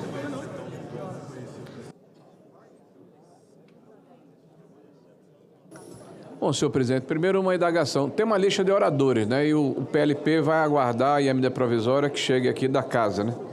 Não, eu vou colocar para votar o PLP e vou aguardar a votação da medida provisória para trazer. Tá, então primeiro dizer a Vossa Excelência que concordo com manter o painel, né? Nós estamos aqui solidários nesse processo. Agora eu pediria a Vossa Excelência, quando retomasse a lista de oradores, assim, essa intervenção são de apenas 3 minutos, eu gostaria de falar, gostaria que Vossa Excelência colocasse nesse período até que vai permitir que a gente possa conversar um pouco entre nós até que chegue o projeto. Mas nesses 2 minutos e 15, eu queria apenas deixar claro aqui para o plenário dessa casa que hoje nós nos debruçamos sobre um assunto que foi objeto, né, de muita discussão na imprensa, entre os parlamentares, e houve uma tentativa, me parece canhestra, de se rotular que um determinado grupo ideológico, direita contra a esquerda, nesse processo. É bom lembrar que na votação dessa PEC que passou na Câmara dos Deputados, teve deputado de todos os partidos, do PT, do PL, do MDB, do PSB, e é evidente que era uma tentativa do parlamento de rechaçar essa intervenção, essa hipertrofia de invasão de competências que hoje acontece no país. Nós temos poderes desequilibrados. Eu acho que o que houve foi um excesso de medicamento e excesso de medicamento termina virando veneno. Eu, particularmente, disse lá na CCJ, presidente, vou repetir aqui, que sempre fui contra o voto secreto, que é uma prerrogativa do parlamentar. Por ocasião, por exemplo, da condução dos ministros do STF recentemente, votei contra os 2 ministros e disse a ambos, abri mão de uma prerrogativa que eu tinha. Poderia ter me escudado nessa prerrogativa. Eu acho que cada parlamentar tem livre-arbítrio de utilizar ou não essa prerrogativa para evitar eventuais perseguições futuras. Acho correto, né? Acho que blindar presidente de partido é uma situação que não tem nenhum cabimento. Agora, de fato, a inviolabilidade do mandato parlamentar está em risco. Não é esse o remédio. Nós precisamos tratar desse assunto, bem como da questão que é essencial de não permitirmos PEC de blindagem, inclusive do Judiciário. Tem uma DPF que está tramitando lá sobre os auspícios, né, sobre a relatoria do ministro Gilmar, provocada pela Associação Brasileira dos Magistrados e pelo Solidariedade, que quer mudar o rito do processo de impedimento dos senhores ministros do STF. É bom ficarmos atentos para não perdermos mais uma prerrogativa e ficarmos ainda menos qualificados perante a sociedade brasileira. Eu acho que é essencial a vigilância de todos nós nesse processo, né, e que a própria sociedade, que vez por outra desperta de uma eventual letargia, observe que o equilíbrio dos poderes é a essência da democracia liberal. Não dá para ninguém ficar acima da lei. Nem deputados, nem senadores, nem presidente da República, nem prefeito, nem governadores, nem tampouco juízes, nem ministro do Supremo Tribunal Federal. A ninguém é dada a condição de estar acima da lei. E na hora que isso ocorre, senhor presidente, há um desequilíbrio do processo democrático. E esse desequilíbrio corrói os fundamentos da democracia liberal. Na hora em que nós assistimos situações em que alguém que se diz vítima de um processo julga esse processo, é evidente que há uma insatisfação, é evidente que há dúvidas, é evidente que há resignação. E é legítimo que isso ocorra, porque a lei precisa acobertar a todos, amigos e inimigos. A Constituição tem que ser um escudo e a lei tem que ser exercitada independente de quem seja atingido. O parâmetro, a previsibilidade e a segurança jurídica são fundamentos de uma democracia saudável e é isso que propugnamos e defendemos. Então hoje votamos unanimemente para paralisar, enterrar esse processo. Mas precisamos, senhor presidente, nós como instituição, restabelecermos o equilíbrio democrático necessário para que o poder legislativo volte a se ombrear no mesmo tamanho que tem o judiciário brasileiro. Não dá para um poder ser maior do que o outro. Isso é ruim para a democracia. Conclamo Vossa Excelência para se debruçar sobre esse assunto que é relevante, importante e essencial. Eu tenho vários senadores inscritos. Está difícil de escutar o senhor aqui atrás. Pela ordem, presidente. Mas eu estou achando que não é o microfone, eu estou achando que é a conversa.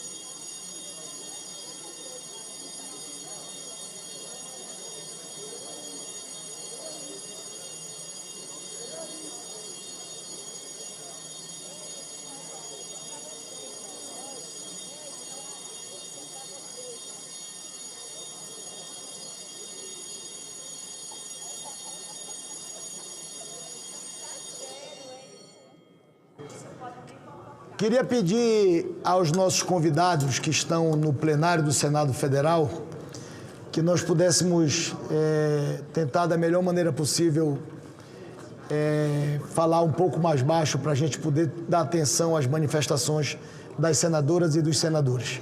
Concedo a palavra ao senador líder Eduardo Girão. Muito obrigado, senhor presidente. Em primeiro lugar, eu queria me solidarizar com o senhor pela passagem de alguém que trabalhava ao seu lado, um funcionário dessa casa. Eu estava acompanhando agora a instalação da comissão, o nosso querido relator do Código Civil, o presidente Rodrigo Pacheco, relator senador veneziano, e me solidarizo com o senhor, com todos os funcionários da casa, pela passagem para o mundo espiritual do senhor Nilo Barroso, né, que é assessor internacional aqui do Senado.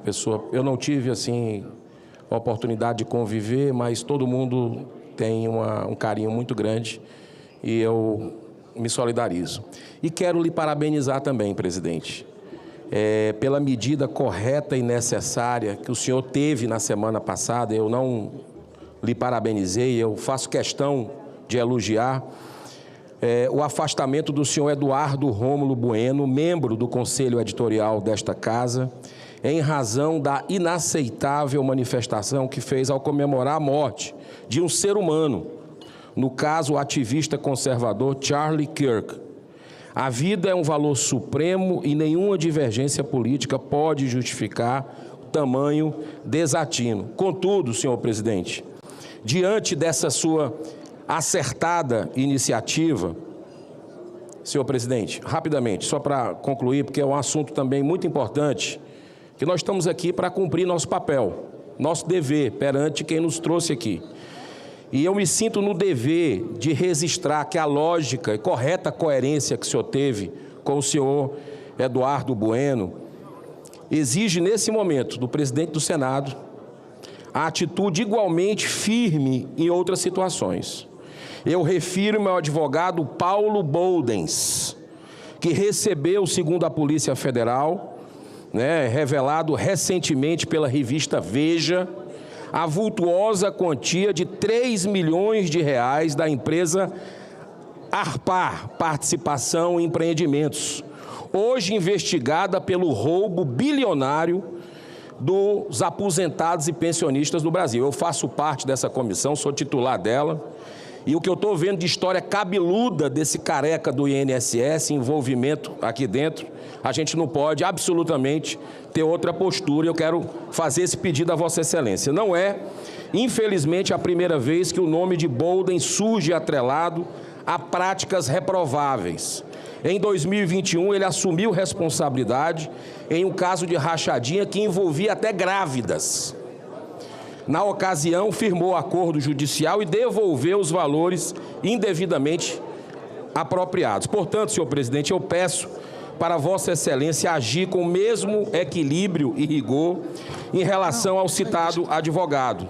Nesse contexto, apelo para que pelo menos ele seja instaurado pelo senhor um procedimento administrativo interno nos termos regimentais para apuração dos fatos e eventual responsabilização de Paulo Boldens, bem como avalie a sua retirada imediata do Conselho de Assuntos Políticos do Senado Federal. Com todo respeito, penso que não seja razoável que esse servidor permaneça em tão destacada posição nessa casa em meio ao escândalo que está acontecendo de bilhões de reais roubados de milhões de brasileiros mais pobres.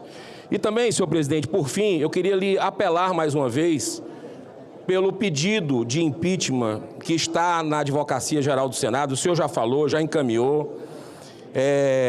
A maioria dos senadores já assinou esse pedido para que a gente possa colocar a nossa digital, possa deliberar sobre o pedido de impeachment do ministro Alexandre de Moraes, assinado por 2 milhões de brasileiros, 2 grandes juristas, Sebastião Coelho e Rodrigo Marinho. E eu queria que a mesma velocidade que a Advocacia Geral do Senado teve para decretar o sigilo de 100 anos do careca do INSS aqui na nossa casa, o que eu considero algo absurdo, com todo respeito a quem pensa diferente, né? Falta de transparência nossa, mas a mesma velocidade que teve para dar esse parecer, que dê o parecer do pedido de impeachment de Alexandre de Moraes, para que possamos recorrer ao plenário e tomar outras medidas cabíveis. É isso que a população nos cobra. Muito obrigado, senhor presidente. Próximo, senador. Pela ordem, senador Randolfo Rodrigues. Presidente, me permita, é porque tem uma máxima que é de Gandhi, não é nem minha. Uma injustiça contra alguém é uma injustiça contra toda a humanidade. Esse tipo de acusação é uma das maiores injustiças que se faz contra o senhor. Só isso que ele faz todo dia aqui. O senhor Paulo Boldens não é seu chefe de gabinete há uns 3 ou 4 anos, pelo menos. Ele foi seu chefe de gabinete em 2021. No aludido momento em que isso foi referido pela imprensa, ele estava advogando. Ele não exercia nenhuma função vinculado, sequer perto do senhor. Eu sou testemunho, até da forma, até do afastamento entre o senhor e o senhor Paulo Boldens. Então, essa ilação, essa injustiça, eu até entendo por quê, presidente. É pela sua coragem, presidente. Semana passada, presidente, o senhor teve que dizer algumas coisas que às vezes não são ditas aqui. Que tem parlamentar que deveria representar o povo brasileiro e fica conspirando contra o Brasil de lá dos Estados Unidos. Aí o senhor passou a ser perseguido, o senhor passou a ser atacado e ofendido por coragens que são ditas. Mas não curve a coluna, presidente. Não curve a coluna. Esse tipo de ameaça, de pressões, chantagens que ocorrem, sobretudo daqueles que vêm de redes sociais, nós todos, nesses tempos tristes, temos sido vítima há muito tempo. Então, eu fiz questão de lhe interromper, presidente, não para o senhor responder isso. Eu faço questão de responder. Repito, uma injustiça cometida contra alguém é uma injustiça cometida contra toda a humanidade. Essa é uma das maiores covardias e injustiças que eu já vi serem sacadas aqui. Não é contra o presidente do Senado, não. É contra um membro do Congresso Nacional e um membro dessa casa e um colega senador. Concedo a palavra à senadora Tereza Leitão. Concedo a palavra ao senador Humberto Costa. Concedo a palavra ao senador Rogério Carvalho. Presidente Renan, concedo a palavra aqui, presidente. Ao senador Rogério. Senhor presidente, eu sei que o debate já avançou, mas não poderia deixar de me manifestar sobre a decisão da CCJ, ratificada e reafirmada aqui por Vossa Excelência, na condição de presidente, dos trabalhos dessa casa na sessão de hoje. Quero dizer que o Senado, em sintonia com o povo brasileiro, definitivamente impediu que essa PEC prosperasse, impediu que a política brasileira virasse um lugar para abrigar pessoas que não zelam muito pela sua integridade jurídica e querem se abrigar ou pretendiam transformar o Congresso Nacional numa proteção extra a mais do que os cidadãos brasileiros poderiam ter. Portanto, no dia de hoje, esta casa diz para o Brasil que não está alheia ao que pensa os brasileiros e as brasileiras.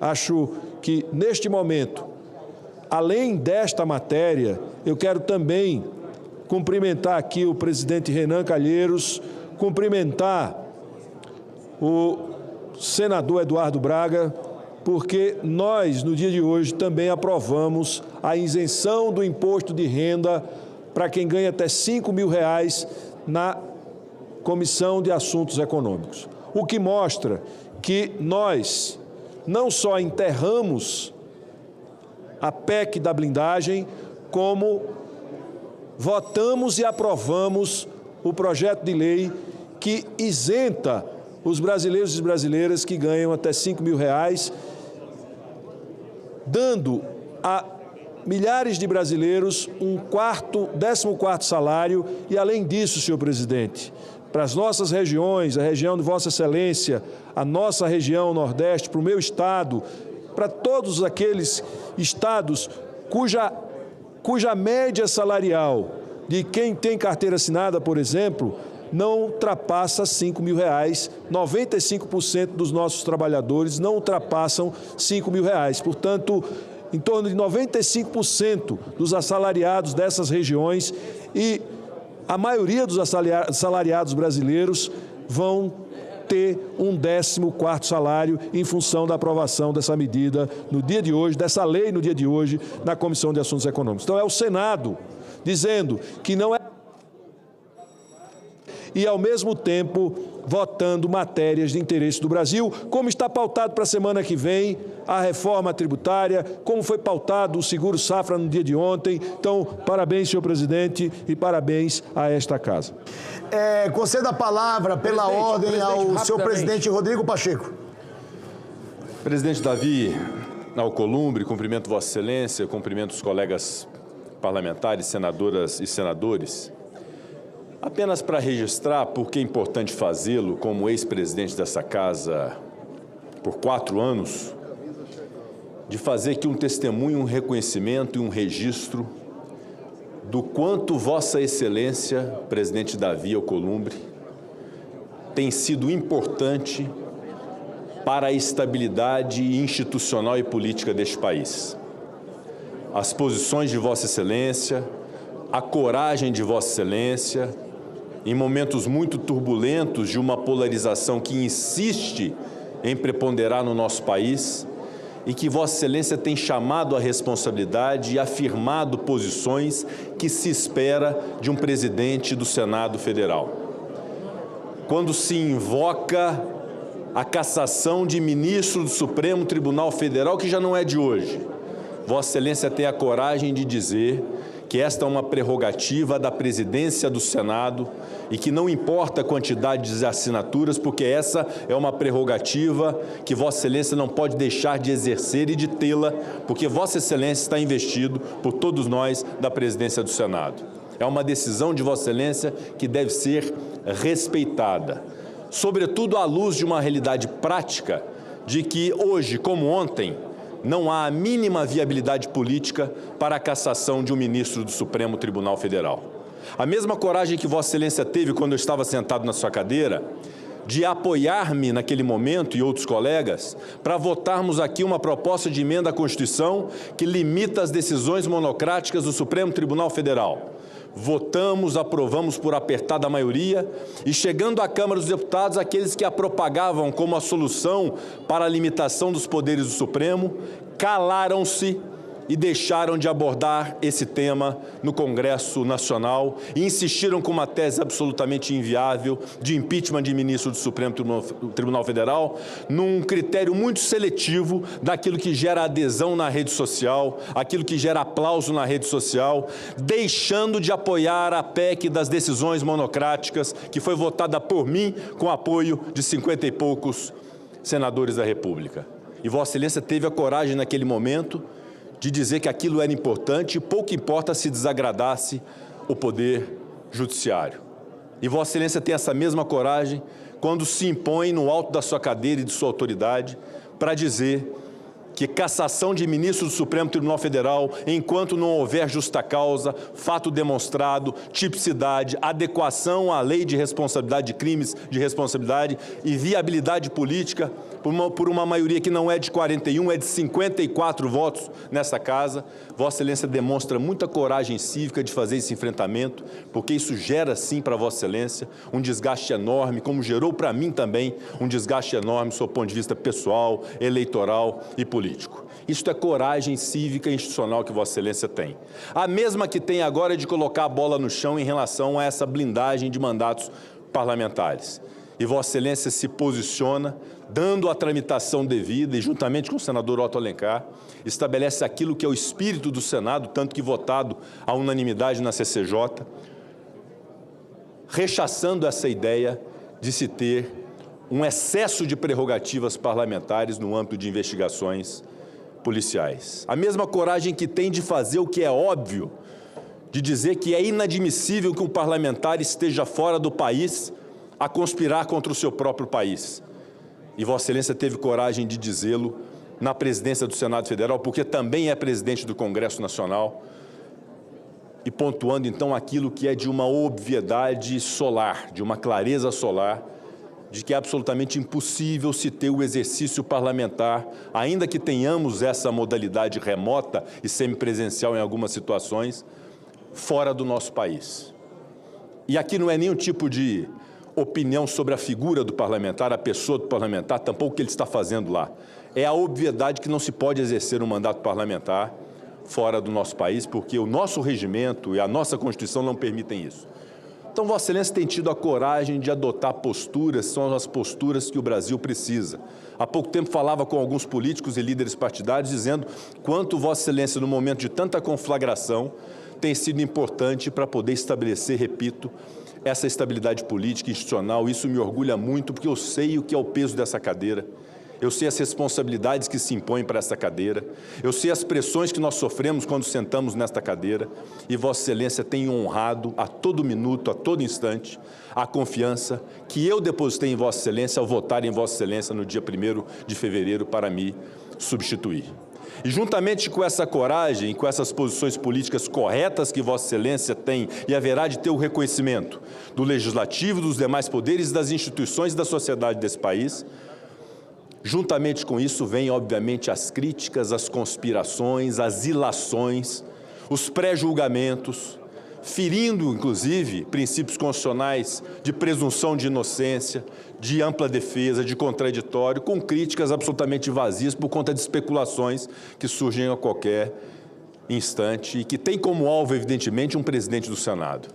Por isso, presidente Davi, receba de mim esse reconhecimento do quão importante Vossa Excelência tem sido para este país nesse momento de conflagração, da boa relação que estabelece com o presidente Hugo Mota, com os deputados, conosco senadores, com o presidente Lula e seus ministros, com os ministros do Supremo Tribunal Federal, com o Procurador-Geral da República, com a imprensa, com a sociedade de um modo geral, e é disso ou é isso que nós precisamos nesse momento. Alguém que tenha maturidade para poder estabelecer quais são as prioridades verdadeiras do nosso país, que não é esse ambiente polarizado e essa lógica egoísta de querer defender sempre o seu lado em prejuízo do outro lado. E quando se fala em lado, eu lembro do senador Randolfo Rodrigues dizendo, de fato, não há dois lados quando se discute democracia e preservação do Estado de Direito. Ou se é democrata ou não se é democrata. E Vossa Excelência tem se mostrado com muita maturidade na condução da presidência do Senado. E cito ainda a intenção que Vossa Excelência teve quando assumiu a presidência do Senado e que o deputado Hugo Mota teve quando assumiu a presidência da Câmara dos Deputados, de estabelecer um projeto de lei que pudesse fazer uma alteração na lei que alterou o Estado Democrático de Direito, o Código Penal, para incluir os crimes contra o Estado de Direito, para permitir que ali houvesse um tipo penal específico para aquelas pessoas do 8 de janeiro. Um tipo penal que tivesse penas mais razoáveis para aquelas pessoas do 8 de janeiro, que não lideraram, que não organizaram, que não financiaram e que estavam sob a influência de multidão em tumulto praticando aqueles atos e não podem ser igualados àqueles que, sentados nas suas cadeiras importantes, planejaram um golpe nesse país. E Vossa Excelência teve toda a boa intenção e discutiu, inclusive comigo, para que tivéssemos um projeto que pudesse equilibrar essa lei que está sendo experimentada agora a partir desse acontecimento recente. Vossa Excelência teve toda a boa intenção de poder dirimir essa questão, mas houve resistência daqueles que não estavam se importando necessariamente com os presos do 8 de janeiro. Estavam se importando com outros aspectos e com outras pessoas, mas deixaram de apreciar esse projeto de lei naquele momento, e já estamos aí 6 meses sem que ele tenha sido apreciado, e as pessoas cumprindo pena, quando na verdade poderiam eventualmente já ter a progressão de regime, em razão de uma adequação, em razão da retroatividade de uma lei penal mais benéfica que pudesse contemplá-los. E Vossa Excelência conduziu isso, eu sou testemunha disso, porque pediu a mim que pudesse fazer uma análise técnica a respeito desse projeto, mas que infelizmente houve resistências, inclusive de quem a gente nem imaginava que pudesse existir. Por isso, senador Davi Alcolumbre, receba esse registro como uma manifestação de irrestrito apoio a Vossa Excelência e a sua presidência, que eu sei que a maioria desta casa comunga com esse apoio que deve ser rendido sempre a Vossa Excelência a título de reconhecimento pelo trabalho que tem desempenhado. Ordem, presidente. Conceda a palavra à senadora Zenaide Maia. Presidente, rapidamente, quanto a senadora Zenaide, só para... Excelência, Vossa Excelência já usou com amparo regimental o tempo só que Vossa Excelência... Só para dizer que em nenhum momento eu citei aqui, presidência...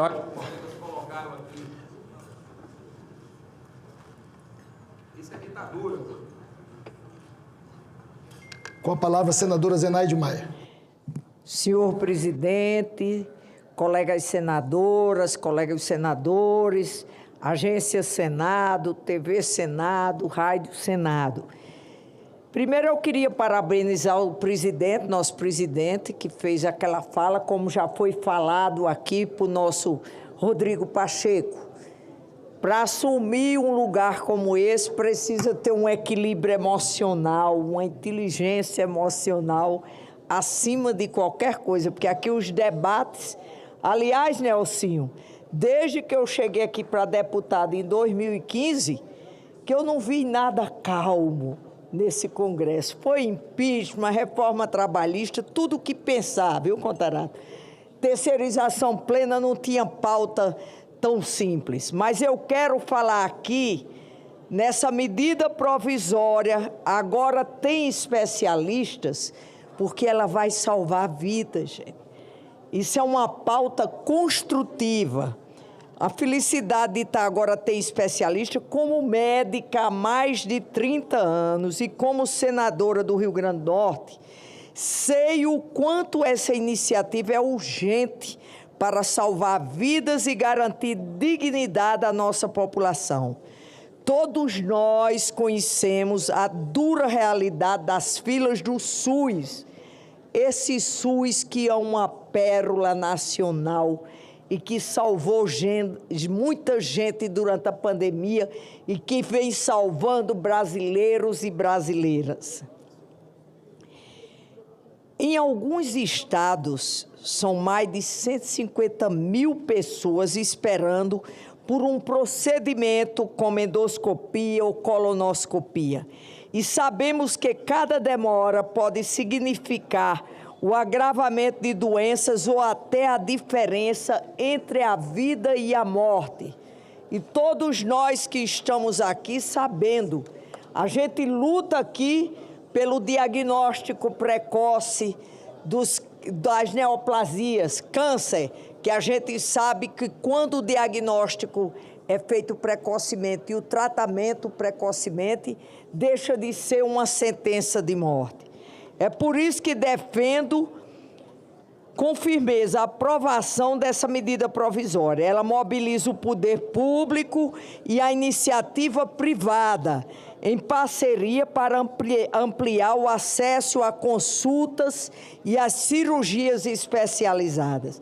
Hospitais privados e filantrópicos poderão ser contratados pelo SUS e, em muitos casos, até trocar cirurgias por dívidas tributárias ou deduções de impostos.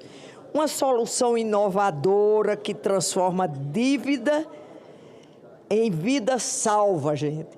Porque antes, quando se cobrava essas dívidas, ia para o Tesouro, e agora vai ser, como o nosso relator, o nosso colega Otto Alencar. Ela tem base sustentável. Isso não é um programa de hoje e que amanhã já pode deixar de estar funcionando. Essa medida provisória tem ainda uma característica essencial. Exige a adesão dos estados e municípios, porque o SUS é tripartite. O governo federal está oferecendo o suporte, mas é fundamental que governadores e prefeitos façam a sua parte.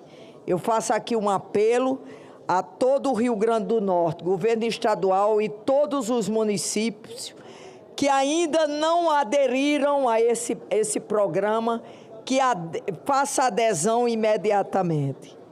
E há outros avanços importantes com essa medida provisória. Nós, parlamentares, poderemos destinar emendas para a compra de carretas, equipamentos equipadas com tomógrafos, mamógrafos, aparelhos de raio-x e ultrassom e outros exames sofisticados. Essa carreta poderá recorrer outros municípios menores, chegando a quem mais precisa. É a saúde indo até a comunidade. O ECO já sai medicado sem precisar voltar várias vezes para conseguir uma ficha, e isso é cuidado de verdade. Quero citar aqui, quando o paciente chega ao cardiologista, ele já faz o eletro, o eco, e o paciente já sai medicado. Ele não precisa voltar para uma unidade de saúde e levar meses para conseguir mostrar o exame, e muitas vezes o exame já está ultrapassado. O programa também vai organizar e unificar as filas, dando transparência, priorizando os casos mais graves e eliminando o sofrimento de anos de espera. E mais, com a integração do cartão SUS ao CPF, teremos agilidade e segurança nos dados e um controle muito maior para acompanhar cada paciente. Quero lembrar aqui, gente, que essa medida provisória é suprapartidária. Ela é de interesse nacional. Na semana passada, ouvimos aqui no Senado o ministro da Saúde, numa audiência pública esclarecedora, e respondeu todas as dúvidas e reforçou que estamos diante de uma ação que fortalece o SUS como um todo, em todos os níveis, federal, estadual e municipal. Senhor presidente, senhoras e senhores senadores, estamos diante de uma oportunidade histórica.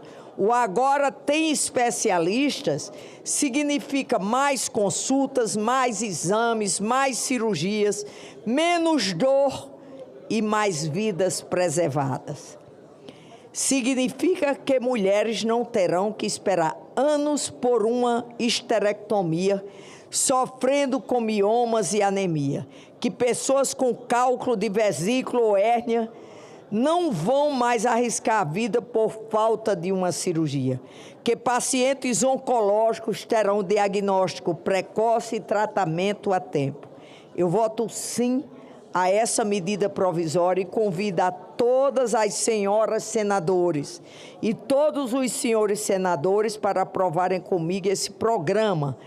Vamos transformar em lei uma política pública que tem o poder de acabar com filas, devolver esperança e salvar vidas em todo o Brasil.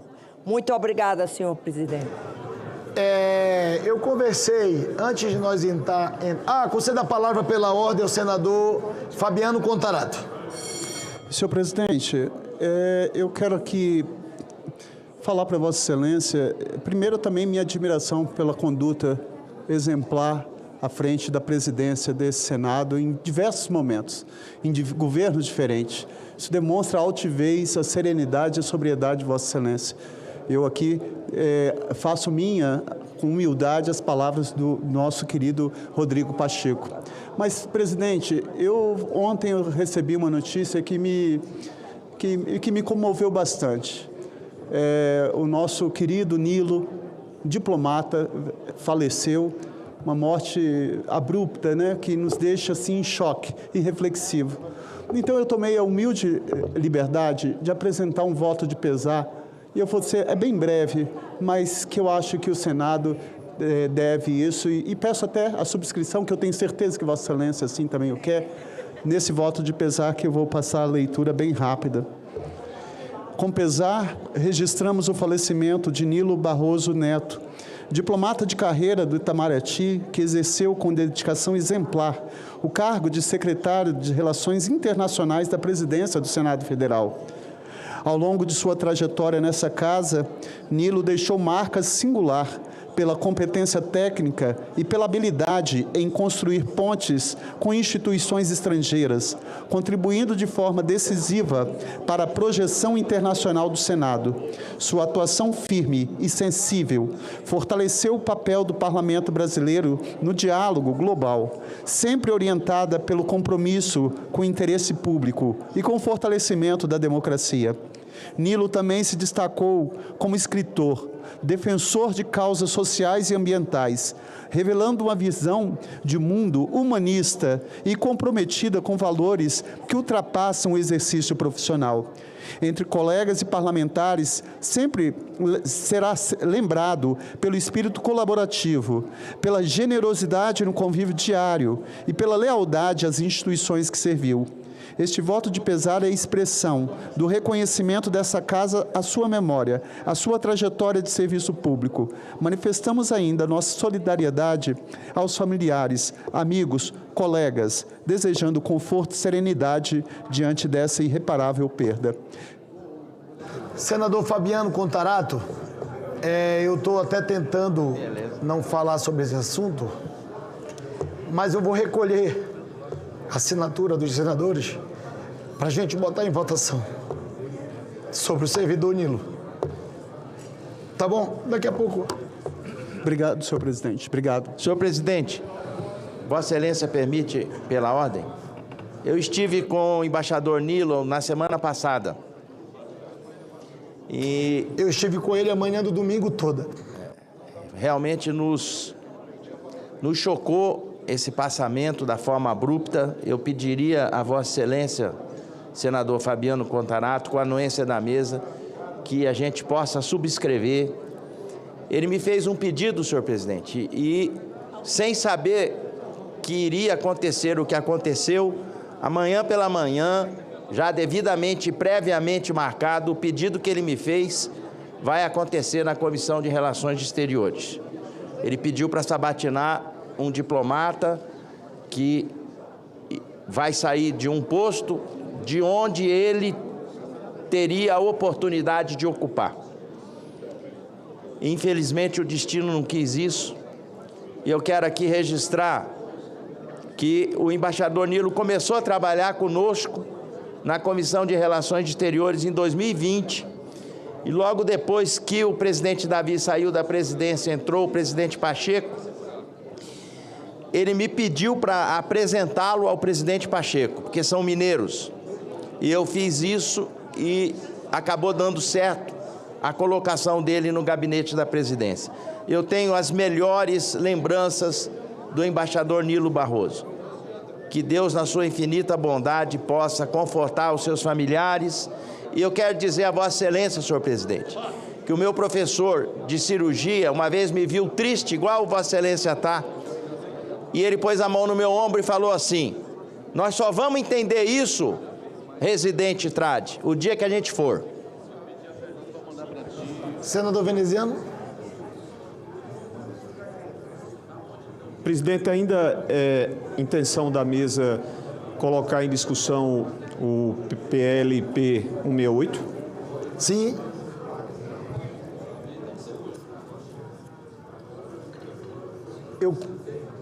Senador Fabiano. Senhor presidente, abusando da boa vontade e generosidade de Vossa Excelência, eu queria fazer... O senhor sabe que minha formação é no direito, mas eu amo literatura. E me toca meu coração e eu queria fazer uma singela homenagem ao Nilo, se o senhor me permitir, uma simples poema que eu gosto, que fala do Mário Quintana. E fala justamente, eu acho que serve para a gente refletir sobre o tempo. A vida são deveres que nós trouxemos para fazer em casa. Quando se vê, já são 6 horas. Quando se vê, já é sexta-feira. Quando se vê, já é Natal. Quando se vê, já terminou o ano. Quando se vê, já não sabemos mais por onde andam os nossos amigos. Quando se vê, já passaram 50 anos. Quando se vê, perdemos o amor da nossa vida. Agora é tarde demais para ser reprovado. Se me fosse dado um dia uma oportunidade, eu nem olhava o relógio. Eu seguiria em frente, iria, jogando pelo caminho a casaca dourada e inútil das horas. Eu seguraria todos os meus amigos, que já não sei onde e como estão, e diria: vocês são extremamente importantes para mim. Eu seguraria o meu amor, que está há muito à minha frente, e diria: eu te amo. Dessa forma eu digo: não deixe de fazer algo que goste, devido à falta de tempo. Não deixe de estar com quem você ama, por puro medo de ser feliz. A única falta que será desse tempo, que infelizmente não voltará mais. Obrigado, senhor presidente. Parabéns, senador Fabiano. Pela ordem, presidente. Pela ordem, senador Zequinha Marinho. Presidente, eu requeiro, nos termos do artigo 222 do Regimento Interno do Senado Federal, inserção em ata de voto de aplausos à Ordem dos Teólogos do Estado do Pará, a OTEPA, por ter completado dia 3 de setembro seu primeiro ano de existência. Isso é muito importante para a gente ali. Foi fundada em 3 de setembro de 2024 a Ordem dos Teólogos Evangélicos do Pará, a OTEPA, que nasceu a partir da inquietação do pastor Valmir Gomes, que observava a ausência de eventos comemorativos dedicados ao teólogo no estado do Pará. Muito obrigado.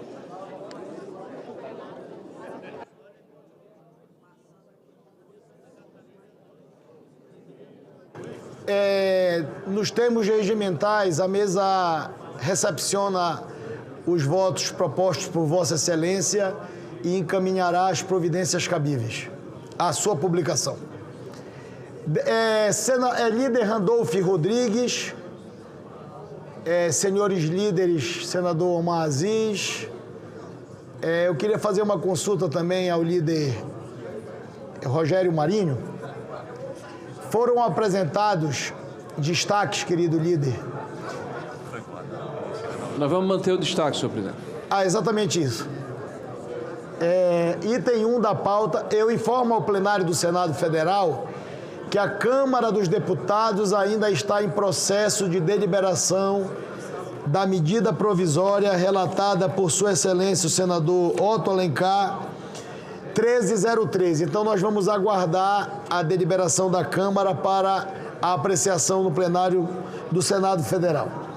Projeto de Lei Complementar número 168 de 2025, de autoria do senador Jacques Wagner, e peço a atenção do plenário, que dispõe sobre procedimentos excepcionais para despesas e renúncias fiscais associadas à mitigação dos impactos sociais e econômicos causados pela imposição de tarifas adicionais sobre exportações brasileiras aos Estados Unidos da América.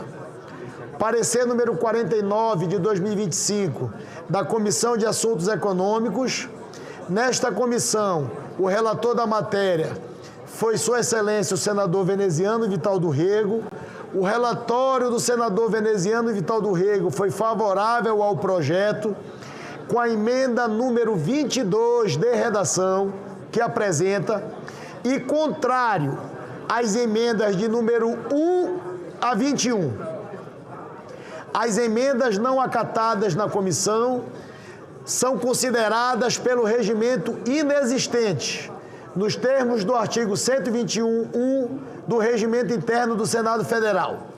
Informa ao plenário, às senadoras e aos senadores, que perante a mesa foram apresentadas as emendas de número 23 a 30. Foi apresentado o requerimento número 93 de 2025 da Comissão de Assuntos Econômicos, que solicitou a urgência para a deliberação da matéria. Submeto à votação o requerimento de urgência. As senadoras e os senadores que aprovam permaneçam como se encontram. Fica aprovado o requerimento. A matéria depende de parecer de plenário e também anuncio a Sua Excelência e faço a designação do senador veneziano Vital do Rego para proferir parecer de plenário, apenas, senador veneziano, sobre as emendas apresentadas em plenário, conforme manda o regimento. Com a palavra, Vossa Excelência. Presidente, a mim me parece que o senador Zequinha, posto em pé, gostaria de... Posso dar início, senador? Pela ordem, eu vou ouvi-lo. Quero fazer a defesa da emenda 24. Tá, perfeito. Eu aludirei às mesmas que Vossa Excelência apresentou.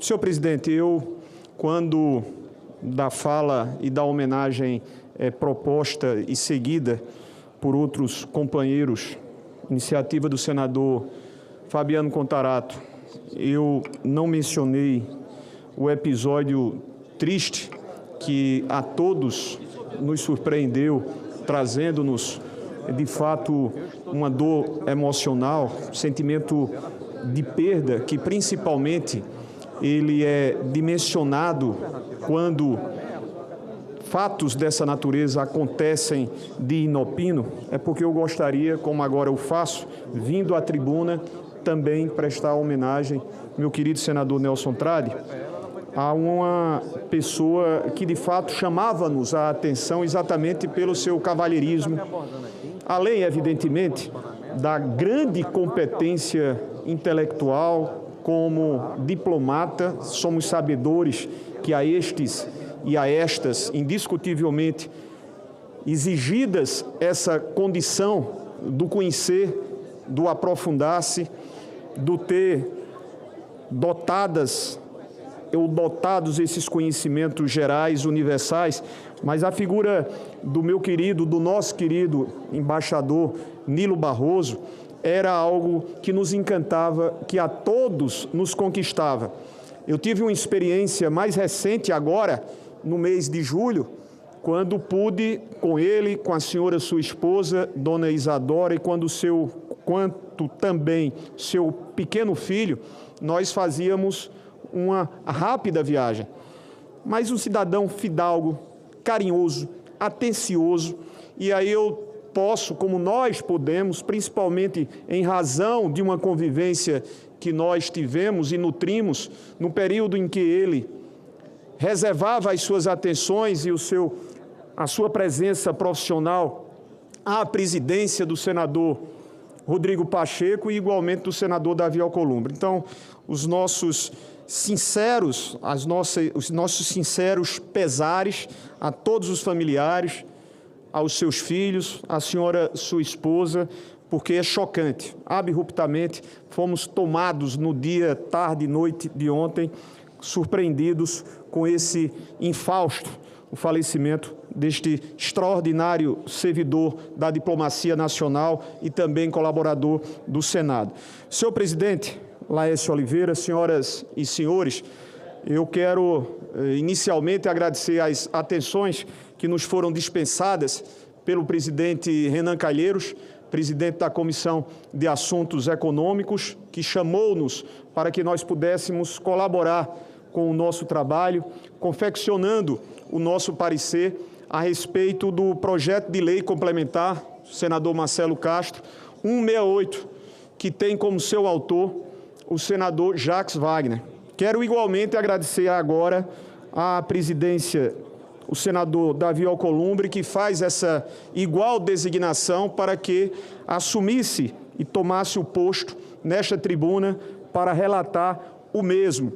Agradeço a todos aqueles e todas aquelas, entre os quais o senador que preside nesse instante a nossa sessão, o senador Laércio Oliveira, por terem acompanhado o trabalho que foi desempenhado modestamente por nós. Pois bem, regimentalmente, nós não haveremos de mencionar aquelas posições que nos foram oferecidas em sugestões qualificadíssimas dos nossos companheiros e das nossas companheiras que integram a Comissão de Assuntos Econômicos, porque o regimento nos impõe, nos sugere que nos debrucemos sobre as novas emendas apresentadas em plenário. Eu queria dizer às vossas excelências, aos que estiveram conosco precedentemente e àqueles que não estando na CAI, mas que se detêm a conhecer todas as matérias trazidas ao debate mais amplo em plenário, que essa é uma das iniciativas, senador Rogério Carvalho, entre outras que foram tomadas e adotadas pelo governo federal, sob a presidência do nosso presidente Luiz Inácio Lula da Silva, como também, igualmente, numa participação muito importante do vice-presidente Geraldo Alckmin, como a equipe capitaneada pelo ministro Fernando Haddad. Essa proposta legislativa, que eu muito gostaria de poder até o final, mas a mim me parece essa é uma tarefa, além de árdua, hercúlea e quase impossível de poder cumprir, que ela pudesse ser votada hoje sem prejuízos ao debate, mas com a retirada dos destaques, porque os mesmos foram apresentados na CAI e os mesmos lá não tiveram bom êxito de convencerem-nos. Mas, enfim, a mim me parece que esse esforço que eu tento fazer não será um esforço suficiente para levar o senador Carlos Portinho e o senador Rogério Marinho a esse entendimento e esse alcance. Teríamos condições de entregar ao Brasil uma proposta já concluída nesta noite. Mas, enfim, essa é uma proposta que se somou a outras que o governo federal adotou para mitigar, para diminuir aquilo que nos foi imposto por uma decisão draconiana, uma decisão unilateral, uma decisão descabida, completamente desnecessária, desproporcional de um governo sobre o nosso governo. O PLP 168 fala sobre o tarifaço imposto pelo presidente dos Estados Unidos da América e que se abateu de forma duríssima sobre os setores, diversos setores de nossa economia e, por uma consequência imediata, sobre muitos postos de trabalho, senadora Ivete, senadora Margarete, vossas excelências que bem o sabem, que se abateu sobre a realidade de muitos cidadãos brasileiros que perderam esses postos de trabalho anteriormente ocupados. O que fez o governo? Tomou as medidas, além daquelas que são próprias de tentar manter pela diplomacia aberto um canal. Ontem houve uma sinalização que a tomamos como uma boa sinalização, convencido dos exageros, a mim me parece, a não ser que semana próxima esse sinal dado ontem pelo presidente dos Estados Unidos seja um outro modificado, mas a mim me parece a compreensão de sentar-se à mesa para fazer essa discussão que o governo, por justiça e na cronologia, o governo brasileiro tentou desde o primeiro momento que acolá nós tivemos a imposição de 10% de taxação sobre os nossos produtos. Já à época, no início do ano, ou próximo ao início do ano, nós tentamos fazer esse debate e foi infrutífera impróspera a iniciativa do governo. Insistimos com outras mensagens, inclusive com datas marcadas pelo ministro Fernando Haddad, e que de forma deselegante, deseducada, desmarcada pela autoridade norte-americana. Não nos faltou em nenhum momento o interesse de negociar, o interesse de mostrar a inoportuna decisão unilateral, principalmente, senhoras e senhores, porque essas decisões, elas foram adotadas não por força tão somente, e muito menos por questões econômicas, tendo em vista que nestes polos de relacionamento, Brasil e Estados Unidos, nós temos uma defasagem considerável e sabida de todos na nossa balança comercial, mas sim motivada por questões políticas e de interesses reconhecidamente individuais e que tiveram da parte de um representante do nosso Congresso Nacional, um deputado federal, um estimulador, um incitador para que essas medidas fossem adotadas. Esse projeto de lei complementar, ele reforça, senador Rogério, reforça o programa Reintegra, que é um programa de um regime especial que faz devoluções de resíduos tributários na ordem de 5 bilhões de reais, como também prevê aportes e robustecimento de fundos, fundo de garantia de operações, o fundo de garantias de investimentos e o fundo de garantia de créditos para produtos exportados, na ordem de 4,5 bilhões de reais.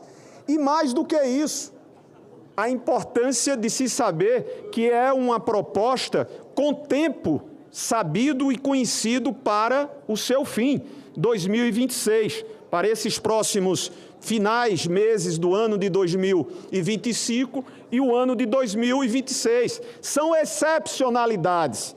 São excepcionalidades. Nós não estamos aqui tratando de propostas que tenham ad eterno previsões ou desejo do governo de fazê-lo. Não. São excepcionalidades, são extraordinários os recursos que estão sendo propostos para atender a esses setores. Pois bem, a análise. A emenda número 23 tem como seu subscritor o senador Sérgio Moro. Obrigado, Orlando. E essa proposta desvirtua, com o devido respeito e reconhecimento, a ideia, propósito do Reintegra, ao qual eu fiz menções, que corresponde à devolução de créditos aos setores produtivos e exportadores de bens manufaturados, com cadeias produtivas complexas, que geram expressivo resíduo tributário. De um lado, a emenda busca incluir no programa produtos agropecuários, portanto, não atende ao escopo do Reintegra, de cadeia econômica simples ou de resíduos manufatureiros, como, por exemplo, o mel natural, a madeira bruta e os resíduos de tungstênio. A despeito disso, nada impede que os setores prejudicados pelo tarifaço norte-americano e não abrigados pelo Reintegra, pela razão do alcance específico seu, obtenham outro tipo de ajuda. Por essas razões, nós não acolhemos com o devido respeito à emenda número 23. A emenda número 24, senador Zequinha, querido e estimado amigo, a emenda 24 fala sobre a majoração dos percentuais de créditos presumidos da contribuição para o PIS/PASEP e da COFINS nas aquisições de frutas nacionais pelos fabricantes de sucos. Afeta a proposta a arrecadação federal e parcialmente já está atendida pelo Reintegra para a exportação de bens afetadas, de bens afetados pelas tarifas adicionais norte-americanas. Em todo caso, o alívio de liquidez pretendido está contemplado na redação do parágrafo 1º do artigo 1º da medida provisória 1309, de agosto de 2025, visto que ato do ministro de Estado da Fazenda poderá prever para os exportadores prejudicados pelo tarifaço condições e critérios para concessão de prioridade no processo de restituição e ressarcimento de créditos tributários e para diferimento do prazo de vencimento de tributos federais e prestações relacionadas. Por essas razões, apesar da reconhecida intenção do senador Zequinha, nós encaminhamos pela sua rejeição. A emenda 25, também de autoria do senador Zequinha, traz um percentual fixo de 5% para as receitas de exportações derivados de laranja a título de reintegra. Esse setor, porém, está livre da tarifa no tocante ao suco de laranja e está sujeito à tarifa adicional no que diz respeito aos subprodutos da laranja. Parece que, para o suco de laranja, a medida pode talvez constituir uma vantagem não neutra do ponto de vista da recuperação de resíduo tributário, ao passo que para os óleos essenciais da laranja e dos seus subprodutos pode ocorrer prejuízo, pois o percentual do reintegra fixo em 5% pode eventualmente, senador Zequinha, ficar abaixo do teto que está proposto pelo PLP 168, que é de 6%. Por essa razão, nós também a rejeitamos. A emenda 27, iniciativa do senador Zequinha, trata do café solúvel e do café torrado no âmbito do regime especial reintegra, sob o mesmo percentual proposto, 5%. São bens por serem não perecíveis e terem suficiente demanda no exterior, não integrando o primeiro lote de compras governamentais de que trata a portaria interministerial dos Ministérios de Desenvolvimento Agrário e Agricultura Familiar e Agricultura e Pecuária. Daí que a hipótese considerada para o suco de laranja, de vantagem não neutra do ponto de vista de recuperação de resíduo tributário, pode ser também aplicável aos mesmos que desejava ou que deseja a emenda do senador Zequinha. Por essa razão também nós não acolhemos. A emenda 26, concessão de crédito outorgado da contribuição para PIS, PASEF, COFINS às pessoas jurídicas de diversas cadeias de exportação para os Estados Unidos. Ela afeta a arrecadação federal e, em parte, está contemplada pelo Reintegra. Portanto, o nosso encaminhamento é pela sua rejeição à emenda 26. A emenda número 28 traz como seu autor, senador Luiz Carlos Reis. Preciso salientar que o Reintegra, em sua versão regular, é um programa, senador Davi Alcolumbre, de devolução parcial ou integral de resíduo tributário remanescente na cadeia de produção de bens exportados, que permite a diferenciação do percentual do crédito apurado por bem. Em sua versão extraordinária, a viger para os próximos meses e para o ano de 2026, tal possibilidade de tratamento diferenciado conforme o produto deve ser mantida, por causa da necessidade do regulamento ordenar os bens prejudicados pelo tarifaço norte-americano. Como parece desarrazoado impedir que o Poder Executivo Federal faça uma análise cuidadosa de quem foi afetado ou não e de quanto foi o dano financeiro, nós estamos a propor o não acolhimento da mesma. A emenda 29, faltando apenas uma lauda e meia, presidente.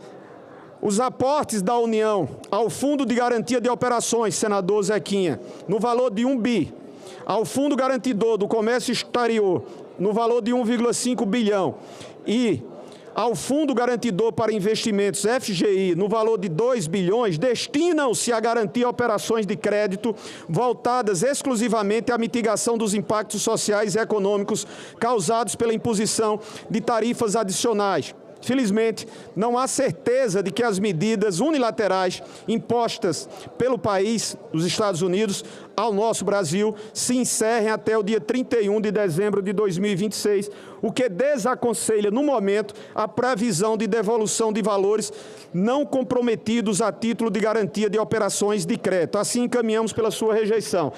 A emenda 30 promove modificações, traz como seu autor o senador Everton Rocha. Promove modificações no arcabouço fiscal para dar cumprimento ao disposto no artigo 6º da Lei 15.164 de 2025. O último dispositivo estabeleceu que lei específica disciplinaria sobre a vinculação de 5% dos recursos do Fundo Social à Educação Pública e à Saúde por 5 exercícios financeiros. A proposta é meritória por assegurar cerca de 1,5 bilhão adicional a cada ano para aplicação em despesas com a saúde e com educação. Sem essa vinculação temporária, o bloqueio de dotações primárias discricionárias no orçamento dessas áreas levaria a ganho zero de recursos para as mesmas, em conflito com o espírito da lei que reformulou o Fundo Social. Nesse sentido, opinamos pelo seu acolhimento. Voto, senhor presidente, senhoras e senhores presentes e que nos acompanham remotamente. Diante do que nós expusemos, manifestamos o voto pela constitucionalidade, pela sua juridicidade, pela sua boa técnica legislativa e, no mérito, pela aprovação do projeto de lei complementar número 168 do atual ano, de autoria do senador Jacques Wagner, acrescido da emenda número 22 da CAI, com a rejeição das emendas 23, 24, 25, 26, 27, 28, 29, emendas de plenário, doutor Danilo, com o acolhimento da emenda número 30 e com o acréscimo da subemenda de redação, que é a seguinte: insiram-se uma linha pontilhada após o caput e outra linha pontilhada após o inciso 10 do parágrafo 2º, bem como a expressão, abre aspas, a partir de 2025, antes da expressão, as despesas temporárias. Senhor presidente, esse foi o nosso trabalho. Espero, sinceramente, poder ter atendido à expectativa do nosso autor, senador Jacques Wagner, mas muito mais possa atender ao propósito central da iniciativa que deu curso o senador Jacques Wagner e nós demos a devida tramitação na Comissão de Assuntos Econômicos, chegando à sua apreciação nesta tarde e noite, principalmente porque os seus móveis, o seu alcance é mais do que meritório, é mais do que sustentável. O que nós estamos a discutir aqui são necessidades prementes, cogentes, emergenciais e extraordinárias que muitos dos nossos setores que permanecem submetidos a prejuízos têm cobrado do governo federal, que de forma assertiva e imediata, através de edição e publicação de medida provisória, já fez em termos de socorros desejáveis. Mas precisamos ter em mente, atualmente, ainda preciso é que nós nos façamos, através dessa proposta legislativa de lei complementar, atentos e produzindo a fim de que esses mesmos setores afetados com perdas de postos de trabalho possam ter as suas devidas recomposições. Obrigado, senador, presidente Davi Alcolumbre. Eu cumprimento Vossa Excelência, senador veneziano Vital do Rego, pelo parecer apresentado em plenário sobre as emendas apresentadas. O parecer é favorável ao projeto, com a emenda número 22, pelo acolhimento da emenda de número 30, com subemenda que apresenta e pela rejeição das demais emendas apresentadas. Concluída a instrução da matéria, passamos à sua discussão. Em discussão, a matéria, o primeiro senador inscrito para discutir, o senador Zequinha Marinho. Pela ordem, senhor presidente, será que poderia abrir o painel enquanto discutimos para votar o texto base? Tenho uma certa preocupação de quórum. Só porque tem 2 destaques apresentados e eu tenho que consultar aqui para ver se não vai interferir.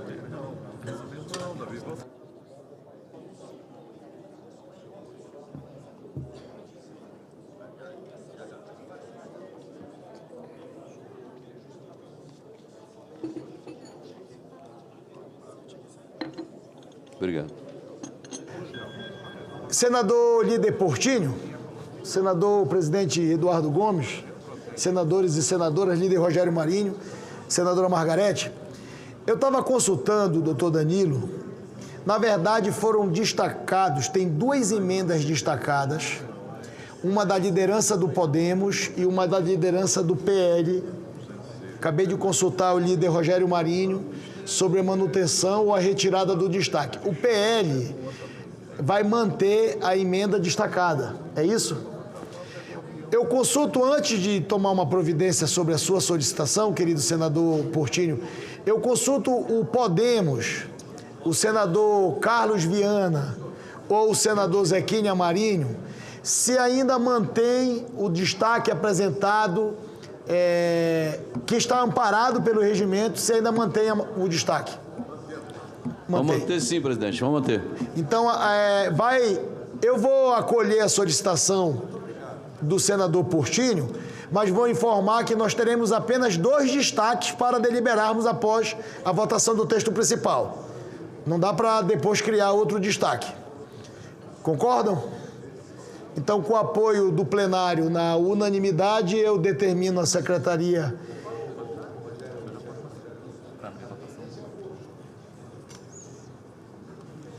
Senador Zequinha, Vossa Excelência pediu para discutir o texto principal? Da emenda 24. É só a emenda, vai ser lá na frente então, tá bom? Eu concedo a palavra a Vossa Excelência. Passo a votação do projeto, das emendas e da subemenda em turno único nos termos dos pareceres, ressalvado os 2 destaques remanescentes. A matéria depende, para sua aprovação, do voto favorável da maioria absoluta da composição da Casa, ou seja, pelo menos 41 votos sim. Solicito à Secretaria-Geral da Mesa que abra o painel para o início da deliberação. A votação está aberta. Para orientar as suas bancadas, consulto os líderes partidários.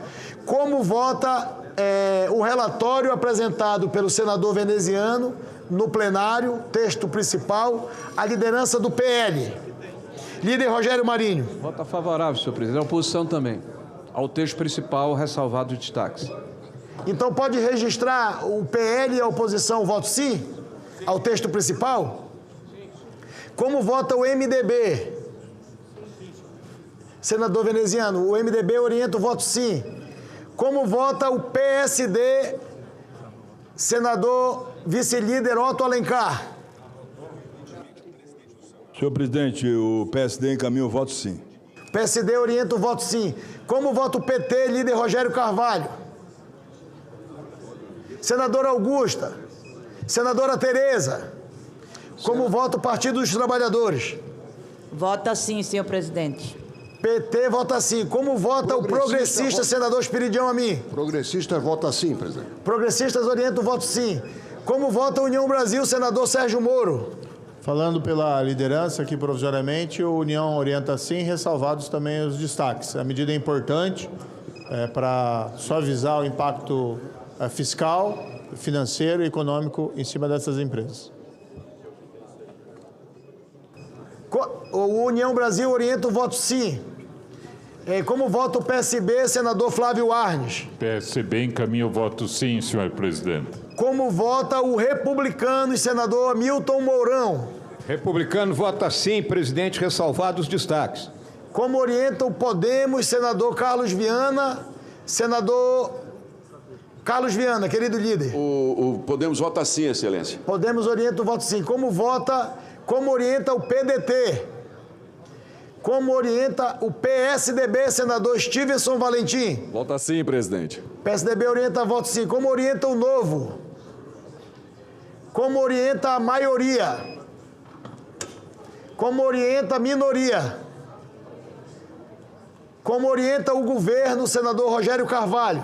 O governo orienta o voto sim, presidente. Como orienta a bancada feminina?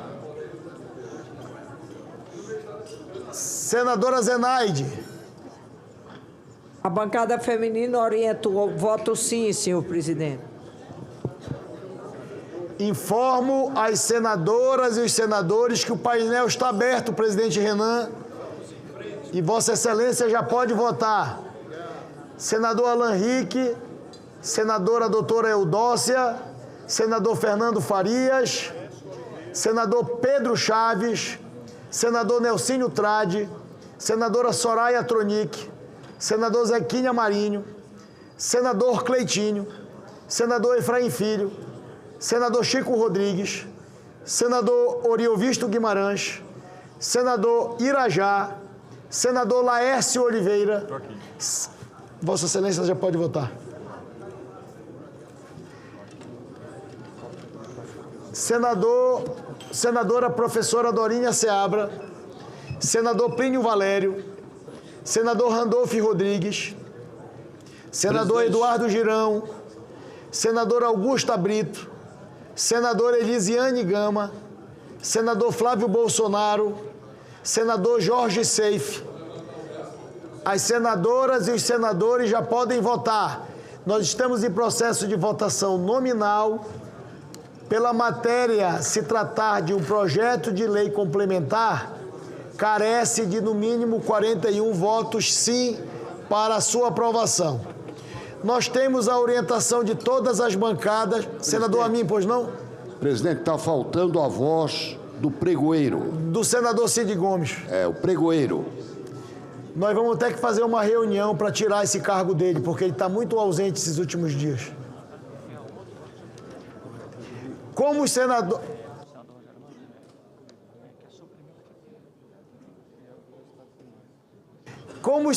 eu consulto porque, como é uma votação nominal, e muitas das vezes os senadores todos querem participar.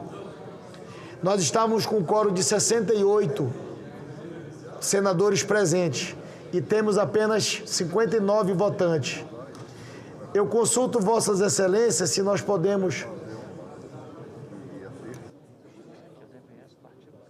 A Câmara ainda não terminou a votação da medida provisória. Ainda carece de votação 3 destaques e são 18 horas e 7 minutos. Então eu vou ficar... Só para me concluir, nós vamos aguardar para nós deliberarmos a matéria ainda no dia de hoje. Então nós vamos aguardar um pouco mais de quórum para a gente concluir e depois passar para os destaques. Concedo a palavra ao senador Rogério Carvalho. Senador Sérgio Moro. Questão de ordem, muito rapidamente, eu queria aqui registrar a presença de alunos da Pan American School de Porto Alegre, que acompanham aqui a sessão por cima, vieram conhecer o Senado Federal, o funcionamento do Senado Federal e presenciar alguns momentos dessa sessão. Gostaria que ficasse registrado aqui nos anais da casa essa visita. Presente. Alunos jovens que acreditam aí nas nossas instituições do Pan American School de Porto Alegre. São 21 jovens, meninos e meninas, vou permitir chamar assim porque são bastante jovens ainda, mas que fizeram fazer a visita aqui à casa de Rui Barbosa. Então, registro aqui meu cumprimento a todos eles que estão aqui na tribuna. Gostaria de, da mesma maneira que fez o senador Sérgio Moro, em nome do Senado Federal e do conjunto dos senadores e das senadoras, cumprimentar e agradecer a visita dos nossos estudantes universitários do Rio Grande do Sul, da terra do senador Reis e do senador Hamilton Mourão, do senador Paulo Paim. Sejam muito bem-vindos ao Senado da República.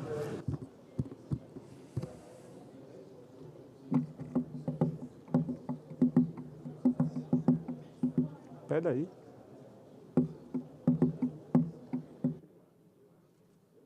Senador veneziano Vital do Rego. Eu votei.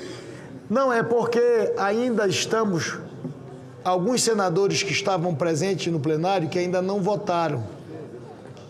Eu consulto as assessorias. Mais um minuto eu vou encerrar a votação.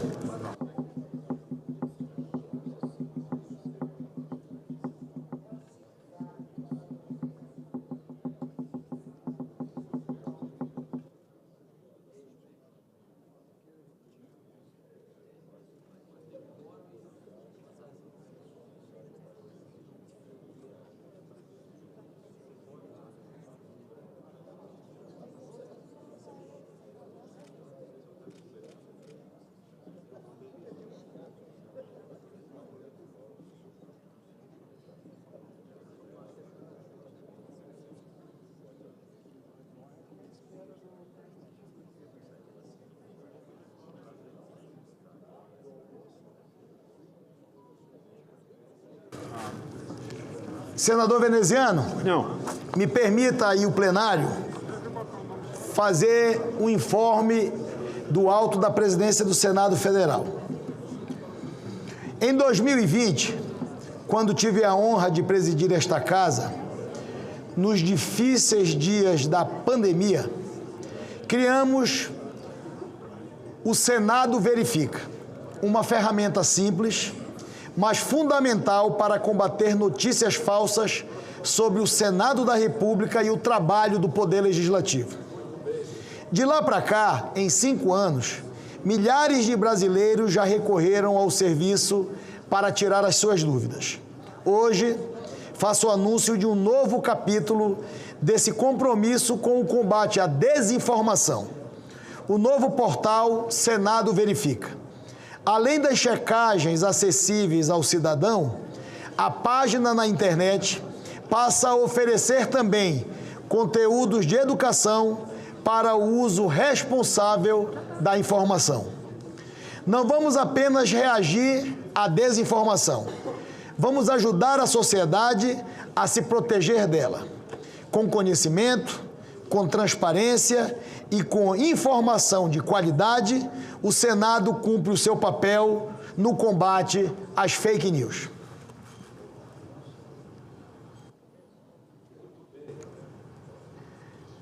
Está encerrada a votação. Determina a Secretaria-Geral da Mesa que mostre no painel o resultado.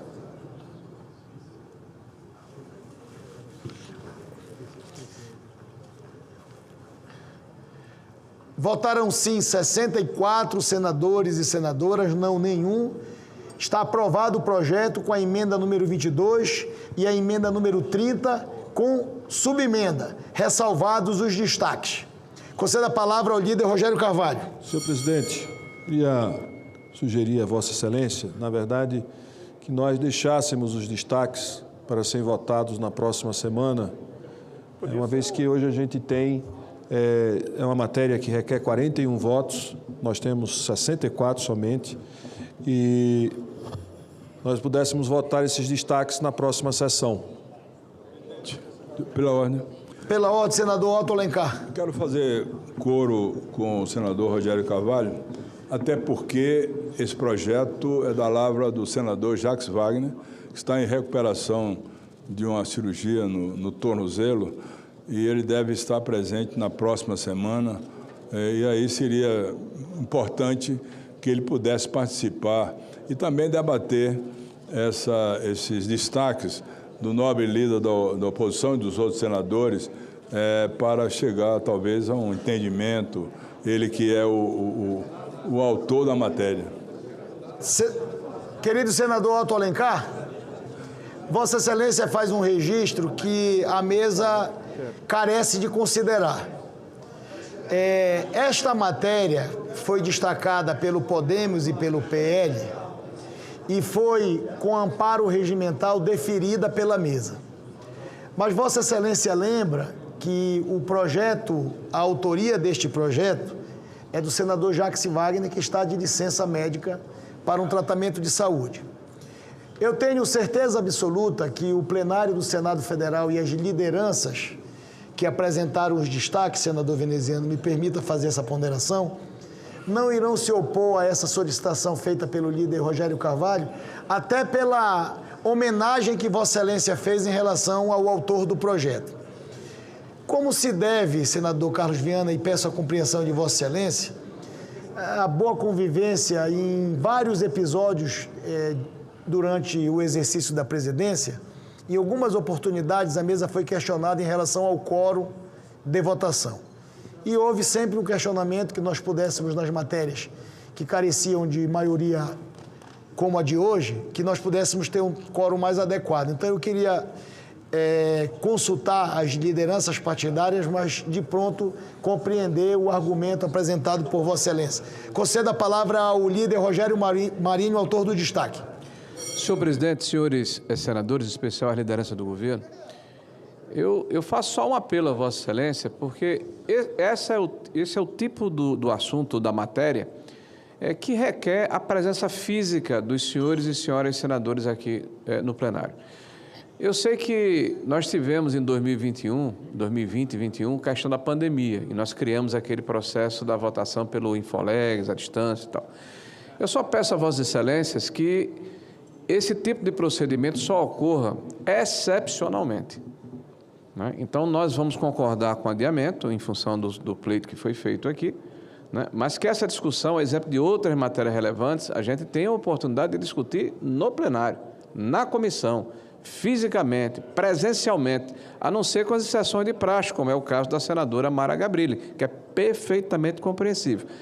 Mas não sendo essa a exceção, eu pediria a Vossa Excelência e aos demais pares que nós não tivéssemos exceções a votações, e não digo só essa, as votações subsequentes, né, sem que nós tivéssemos a presença dos senadores aqui no plenário, porque eu particularmente, senhor presidente, eu acredito que há possibilidade de convencimento, de convergência, né, de discussão, de aperfeiçoamento. Isso não pode ser feito virtualmente com aqueles que fisicamente não estão aqui para fazer o debate e até nas conversas individuais que acontecem em situações como essa. Agradeço a Vossa Excelência o espaço. Líder Rogério Marinho, eu queria agradecer a Vossa Excelência e registrar a manifestação de Vossa Excelência. Eu consultei agora o doutor Danilo, nosso secretário-geral da mesa, e neste período que estou na presidência do Senado, fizemos apenas 2 semanas de votação remota, em duas oportunidades. Eu, de fato, muitas das vezes também estou sendo cobrado pelas lideranças que nós pudéssemos organizar um calendário para fazermos mais semanas de votação remota. E eu sou contra isso. Eu concordo com Vossa Excelência. Vossa Excelência está correto na argumentação, tem o apoio da presidência e eu farei o mínimo necessário de sessões remotas para que a gente possa ter o conjunto dos senadores conversando, discutindo, divergindo, votando a favor, votando contra, mas presente no plenário. Apenas hoje é uma excepcionalidade o caso da relatoria, mas esta semana ela não é remota, ela é uma semana semipresencial, com a presença do senador em Brasília e a possibilidade de votar pelo aplicativo. Mas eu concordo com Vossa Excelência e faço um apelo aos assessores, às lideranças, que possam convocar o número maior de senadores possível para que na próxima semana nós possamos ter uma votação com uma presença muito ampliada em relação à votação do dia de hoje. Senador Viana... Presidente Davi. Sobre o destaque do Podemos, se nós podemos aguardar para a próxima semana. Perfeitamente. O que eu ia dizer é que concordo e admiro a forma como Vossa Excelência sempre procura conviver bem com as lideranças, expor com transparência e, na boa, um bom relacionamento com todos os partidos e ao pedido dos nossos colegas, o Podemos concorda em votarmos na próxima sessão sem nenhuma dificuldade, Excelência. Senador Viana, muito obrigado a Vossa Excelência, ao senador Zequinha Marinho. Pela ordem, senador Zequinha Marinho. Rapidamente, requeiro nos termos do artigo 222, Regimento Interno do Senado Federal, inserção em ata de voto de aplausos ao pastor Valdemar Nascimento Oliveira, pela passagem dos seus 90 anos de vida, comemorado no dia 2 de setembro do corrente. Nascido em 2 de setembro de 1935, no município de Brejo Santos, no Ceará, pastor Valdemar construiu uma trajetória marcada pela fé, pelo compromisso social e pela expansão da obra do Evangelho no Brasil.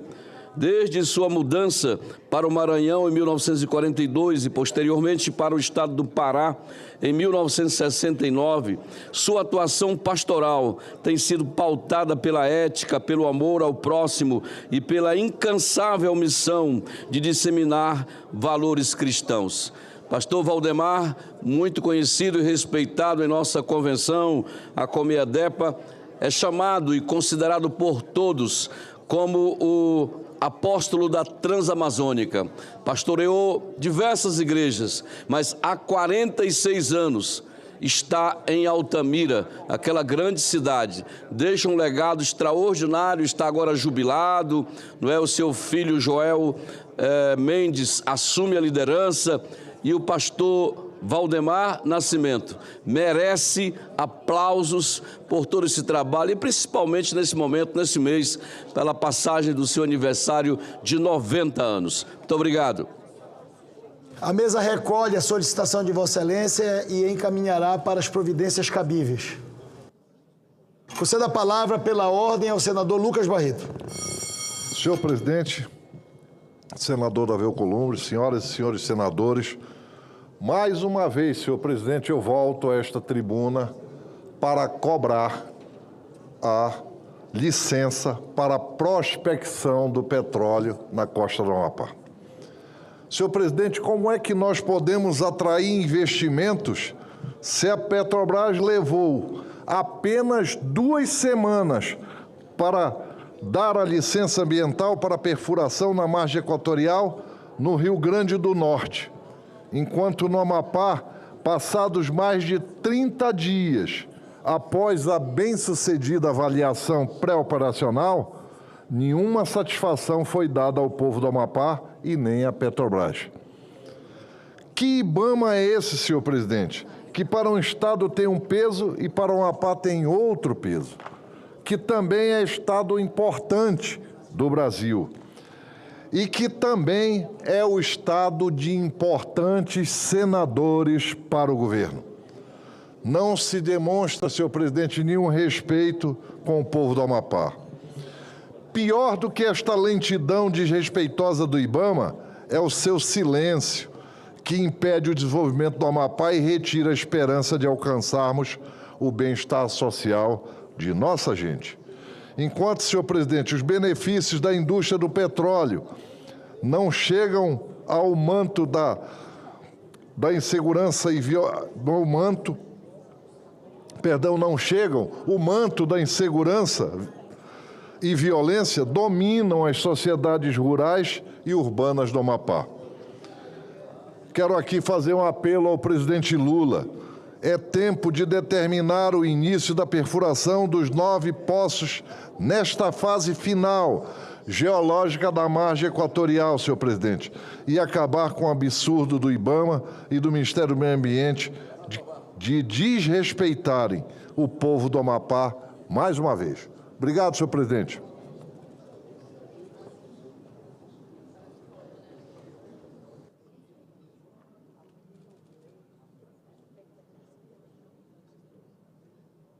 Foi apresentado pelo senador Fabiano Contarato o requerimento extra-pauta de número 708 de 2025, como disse, de autoria do senador Fabiano Contarato e outros senadores, que solicita voto de pesar pelo falecimento do senhor Nilo Barroso Neto,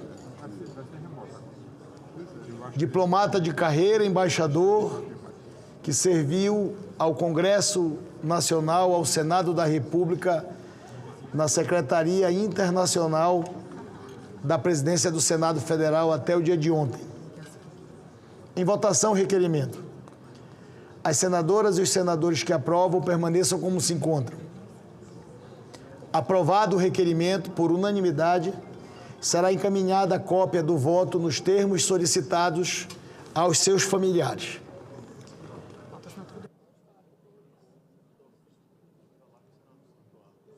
Concedo a palavra à senadora doutora Eudócia.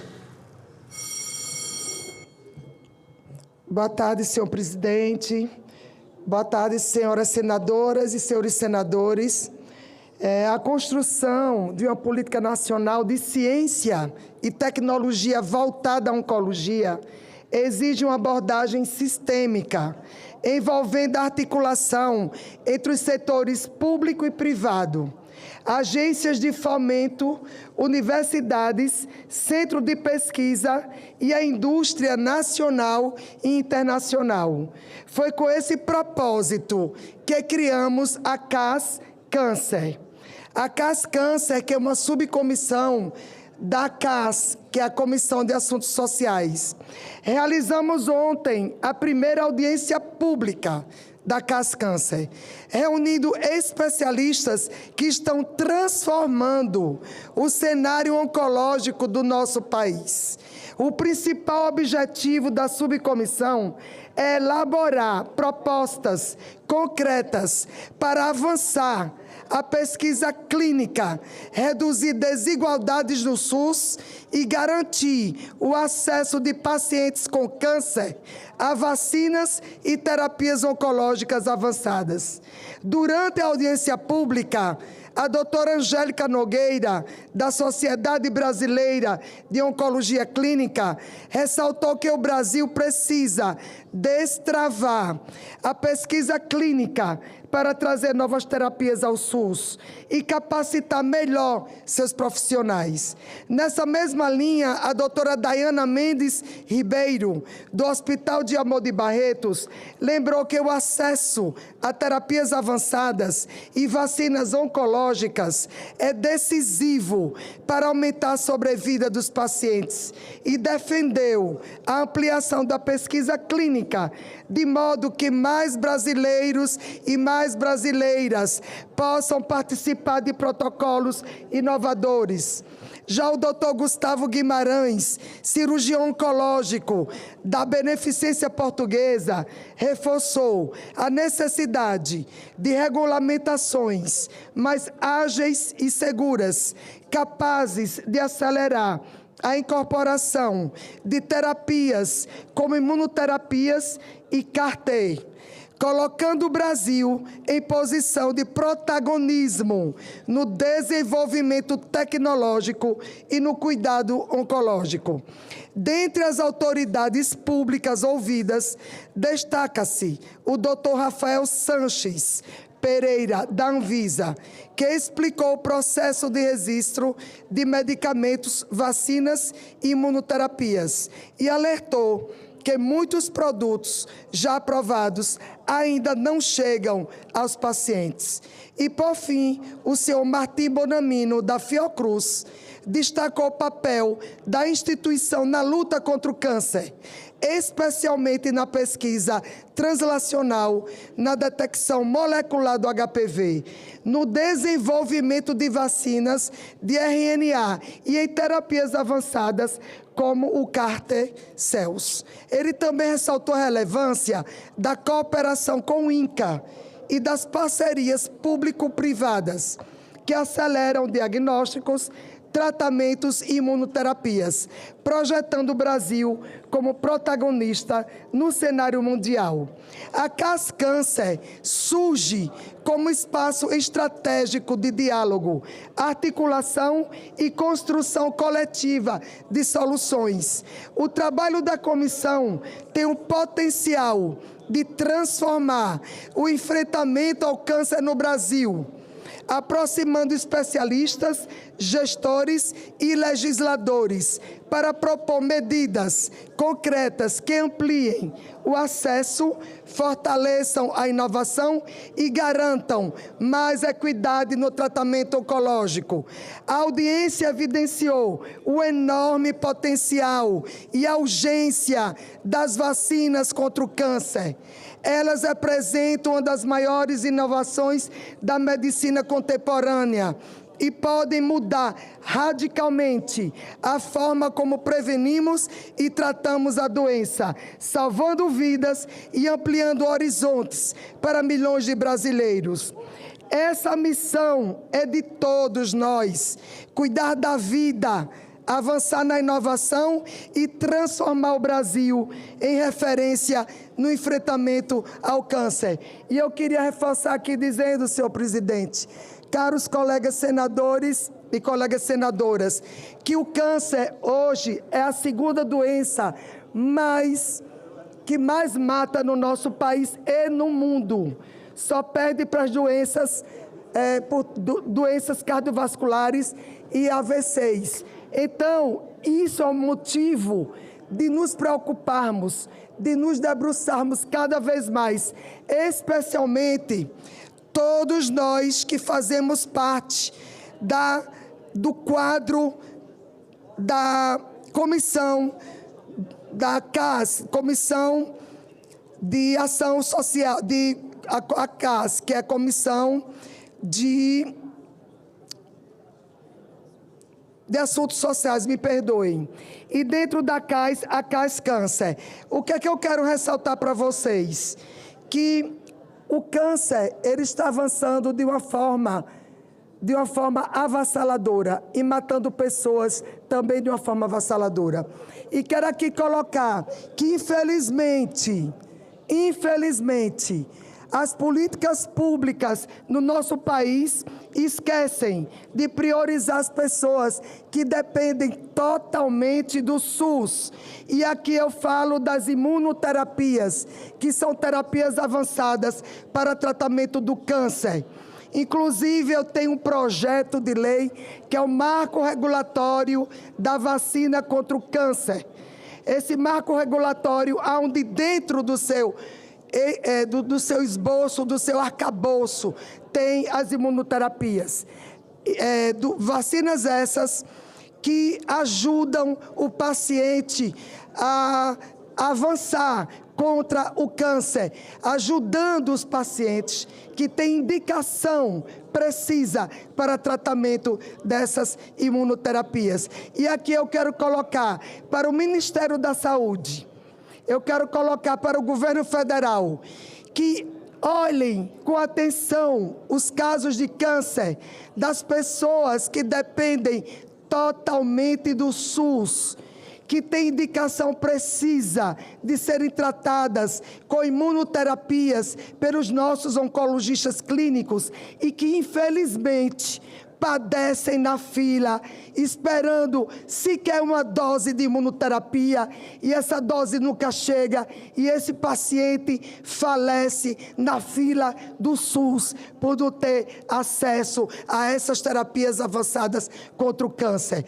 Então aqui eu faço um apelo ao Ministério da Saúde, ao governo federal, que façam uma política pública de uma forma equitativa, porque, senhor presidente, senhores senadores e senhoras senadoras, quem tem condições de fazer o tratamento particular, ou aquelas pessoas que têm acesso à rede suplementar, está tudo certo, não tem problema algum, vai ter acesso às suas terapias avançadas, dentre elas a imunoterapia. Aí eu pergunto aos colegas senadores e senadoras, e como ficam os pacientes que têm indicação de fazer imunoterapia pelos colegas oncologistas e que estão na fila do SUS esperando a imunoterapia e não têm essa medicação para receber e para salvar sua vida?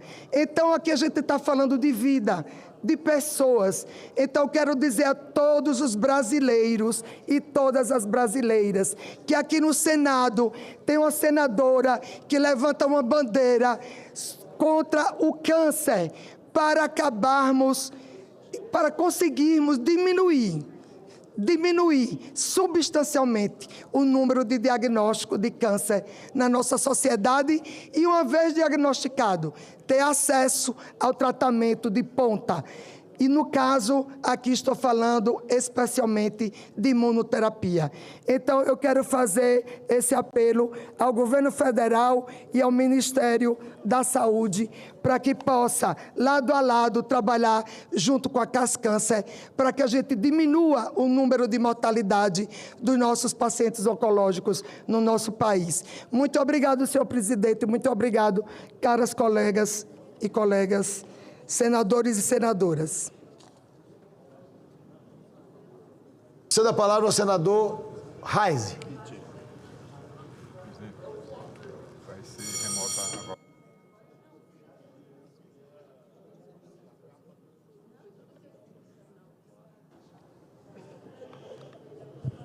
Senhor presidente, queria inicialmente fazer um agradecimento. 3 semanas atrás falamos sobre a questão das dívidas dos agricultores gaúchos. Vossa Excelência nos ajudou. O senador Rogério Carvalho, líder também do governo, participou conosco em várias reuniões. Guilherme Campos, secretário de Política Agrícola do Ministério da Agricultura e toda a sua equipe. Guilherme Melo, da Secretaria de Assuntos Econômicos do Ministério da Fazenda e toda a sua equipe também. Gilson Bittencourt, vice-presidente do Banco do Brasil, diretor de crédito do Banco do Brasil, também presente.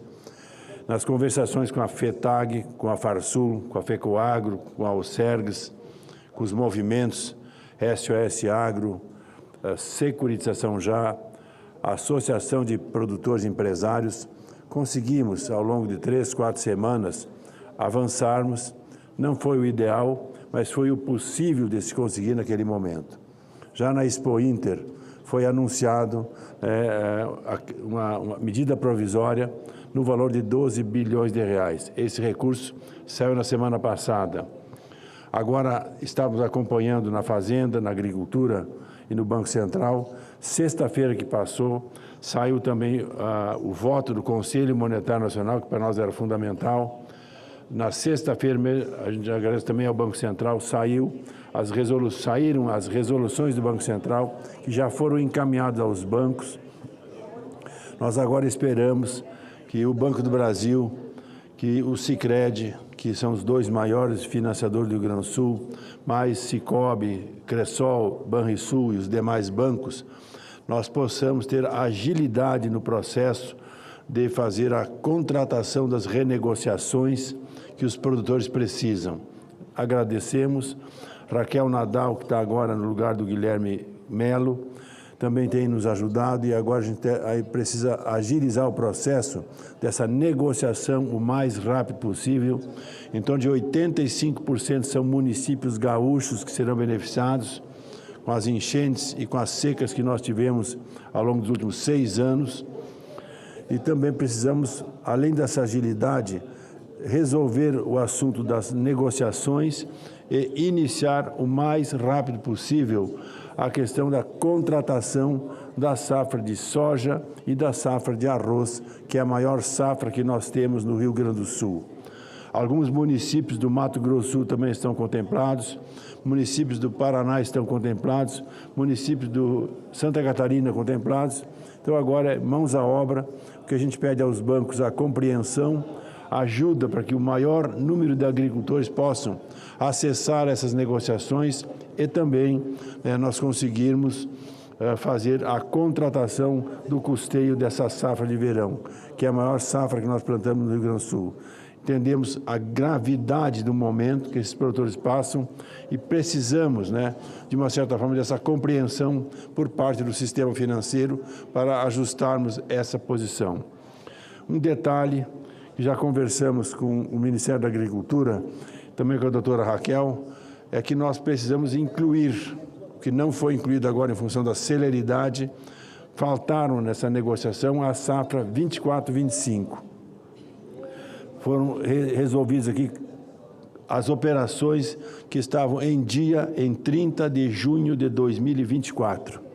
E nós também tivemos a safra 24-25 frustrada. Alguns produtores conseguiram negociar no Banco do Brasil, no Sicredi, no Banrisul e alguns bancos. E o senador Rogério, fiz menção a Vossa Excelência, que também nos ajudou nesse processo da negociação que foi realizada, que está agora nos finalmente, para que chegue essas instruções nos agentes financeiros. E está faltando alguns detalhes que a gente quer corrigir nessa situação que precisamos. Por exemplo, a safra 24-25 que não foi incluída. E nós também tivemos essa atual safra desse ano com prejuízo de mais de 40%. Então, muitos produtores também precisam negociar esta safra. Por isso, a gente está insistindo agora no Ministério da Agricultura, no Ministério da Fazenda, para poder ajustar esse ponto. Sei que é uma lei, a MP veio com a lei, é um detalhe que nós precisamos ajustar, e daqui a pouco uma própria emenda, que nós já temos emenda na própria medida provisória, se a gente ajustar com os dois ministérios, que a gente pudesse votar um adendo nessa lei, colocando esses pontos. As nossas entidades de classe, Farsul, FETAG, Federarroz, FECOAGRO e OSERGS, junto com os movimentos agricultores, fizeram várias sugestões. Nosso gabinete internalizou lá inúmeras emendas que nós precisamos fazer algumas correções. Esperamos que a partir dessa semana, segundo informações, o Banco do Brasil já estaria iniciando a operação. Esperamos que o BNDES, até a semana que vem, nos foi prometido, e aqui agradeço também ao Caio, que é o diretor de normas acho que é Caio Araújo, do BNDES, que está se esforçando para que essa semana também o BNDES aprove essa medida e que nós possamos, a partir de segunda-feira, termos essas resoluções do Banco Central em todas as agências e também as circulares do BNDES para possibilitar que os nossos agricultores gaúchos e brasileiros possam, o mais rápido possível, fazer a negociação. Vamos iniciar a negociação e vamos tentar algumas correções, por exemplo, como citei, a safra 24-25, que não foi colocada nessa medida provisória que nós precisamos ajustar, assim como essas, algumas questões mais. Portanto, obrigado, senhor presidente, obrigado, senador Rogério Carvalho.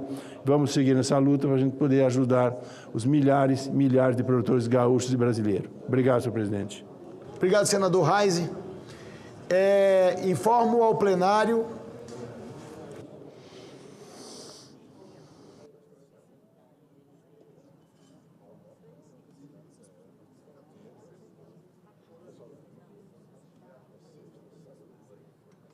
Senador Zequinha Marini, Vossa Excelência está inscrito para usar da palavra? Senador Otto Alencar, com a palavra, Vossa Excelência. Isso, a Vossa Excelência, e eu sou o relator da medida provisória 1301, mais especialistas. E essa matéria, me parece, que já veio da Câmara, aqui para o Senado, não sei se já está em posse de Vossa Excelência aí, para que eu pudesse, como relator, foram feitas algumas alterações, todas elas eu tomei conhecimento das alterações que a Câmara fez. Essas alterações do meu conhecimento, eu concordo com todas elas como relator, portanto não haverá nenhuma objeção da minha parte. Se Vossa Excelência tiver com a medida provisória e na Câmara já encaminhou, eu, relator, posso dar um parecer favorável para que essa matéria é importante para todos os brasileiros que dependem do Sistema Único de Saúde, para que Vossa Excelência tenha conhecimento. São 8 bilhões de reais de seguradoras, seguro de saúde e de hospitais privados que têm débitos com a União, que serão revertidos em favor de tratamentos cirúrgicos, consultas, tratamento oncológico, renais crônicos, diálise para tantos e quantos pacientes que precisam de diálise. O meu estado, por exemplo, senhor presidente, tem uma população de 15 milhões de habitantes. 82% depende do Sistema Único de Saúde. Só 18% tem seguro de saúde, incluindo-se aí o seguro dos profissionais e funcionários do Estado. Então, acho que é o quadro de quase todos os estados brasileiros, com algumas exceções. A maioria da população depende da força do Sistema Único de Saúde em todas as áreas, desde a atenção básica, as UPAs e também dos hospitais de alta complexidade para tratamento de doenças que são complexas e merecem uma atenção especial. Portanto, se tiver aí, eu quero informar a Vossa Excelência que conheço as alterações que foram feitas na Câmara, as emendas que foram feitas, concordo com todas elas, portanto, meu parecer já é favorável à aprovação da medida provisória 1301, que está vindo da Câmara dos Deputados. Senador Otto Alencar, eu estou, como Vossa Excelência está também, muito angustiado em relação a nós deliberarmos essa matéria. Mas eu estou conversando com a doutora Sabrina e com o doutor Danilo, que nos assessoram aqui na mesa dos trabalhos, como servidores do Senado Federal, e com essas alterações que foram propostas pela Câmara, apesar de Vossa Excelência concordar com elas, porque eu sei que Vossa Excelência, enquanto relator dessa comissão mista de medida provisória, acompanhou para e passo, junto com o presidente e deputado federal pelo estado do Ceará, Yuri Paredão, o desenrolar da deliberação, não só na comissão, como no plenário da Câmara dos Deputados no dia de hoje. Mas, do ponto de vista regimental, ainda não foi processado as alterações. Há essa solicitação que a gente possa fazer a deliberação da matéria, mas eu não queria, confesso a Vossa Excelência que eu não gostaria de colocar para deliberarmos essa medida provisória sem ela chegar no sistema aqui. porque senão daqui a pouco pode criar um problema para o futuro em relação a não ter chegado a medida provisória e a gente está deliberando sem estar no sistema, sem os senadores não conhecerem o relatório, apesar que Vossa Excelência fez a referência que concorda com o texto, mas acaba que daqui a pouco começa hoje, por um fato isolado, uma excepcionalidade, e daqui a pouco vão... Não chegou. E a Secretaria da Mesa da Câmara não informa? Informou agora, 1 minuto atrás, que estão processando as alterações propostas no plenário. Senhor presidente, pacientemente eu vou esperar. Obrigado. Como requer a importância dessa medida provisória. Meia-noite de hoje, presidente? Deixa eu fazer uma pergunta ao senador Otto Alencar e aos senadores e às senadoras presentes. O senador Randolfo Rodrigues, nosso querido líder do governo no Congresso, me informou no início da reunião da ordem do dia de hoje que essa matéria vencia hoje, meia-noite. Eu ouvi e falei no microfone o que eu ouvi, mas, na verdade, a assessoria da mesa me informa que esta medida provisória vence na sexta-feira. Amanhã. Na sexta-feira. Depois de amanhã. Amanhã não tem sessão? Então, o que eu posso fazer... Depois de amanhã. Se a gente mantiver o painel, presidente, pode votar amanhã. Mas tem sessão deliberativa amanhã. Não tem. Vossa Excelência convocar uma sessão deliberativa. Porque não tem sessão deliberativa. Tem um evento amanhã, uma sessão... Tem uma reunião do Parlaméricas amanhã de manhã aqui. 9 horas da manhã. Será que eles encaminham hoje ainda esse negócio lá? Eles estão dizendo que vai encaminhar. Tem que pedir a paciência, do relator. Tenho paciência acima de Jó, nesse caso. Posso esperar. Acima de Jó. A senadora Dorinha disse que é paciência de baiano. Senhor presidente, mas com toda a sinceridade, eu quero apenas registrar de que o Senado está fazendo milagre, porque não é a primeira medida provisória que a Câmara dos Deputados deixa para encaminhar na 10ª hora. E o prejuízo para a nação brasileira é muito grande. Querido líder, me perdoe interromper Vossa Excelência. Vossa Excelência está absolutamente correto. Mas me permita, para não registrar se está certo ou se está errado, porque está errado, há algum tempo atrás, nem medida provisória e nem comissão mista nós não tínhamos para deliberar. Isso também é verdade. Isso também é verdade. Então já foi uma conquista. Já foi um milagre. Mas Vossa Excelência está certo. Já foi um milagre operado. Vossa Excelência está completamente coberto de razão. Agora, Sua Excelência, deixa eu só dizer uma coisa. Entre tantas excelências, o mais médicos para o Brasil tem um significado muito grande, principalmente para o Brasil que nós representamos. Mais especialistas. Mais especialistas, principalmente para o Brasil que nós representamos, o Brasil do Amapá, o Brasil do Amazonas, o Brasil do Centro-Oeste, o Brasil dos rincões brasileiros, do Nordeste brasileiro, ou seja, são as regiões mais excluídas e mais carentes de médicos especialistas. E é, sem dúvida, necessário que nós encontremos aqui, mais uma vez, um milagre que só Vossa Excelência é capaz de produzir. Ou nós fazemos uma deliberação amanhã, às 11 horas da manhã, às 10 horas. Ou nós teremos que ficar aqui conversando sobre os problemas do Brasil até a boa vontade da Secretaria-Geral da Mesa da Câmara encaminhar essa medida provisória de relevância para a nossa região, para o nosso país, para as áreas mais carentes de médicos especialistas. Com a palavra o senador Randolfo Rodrigues.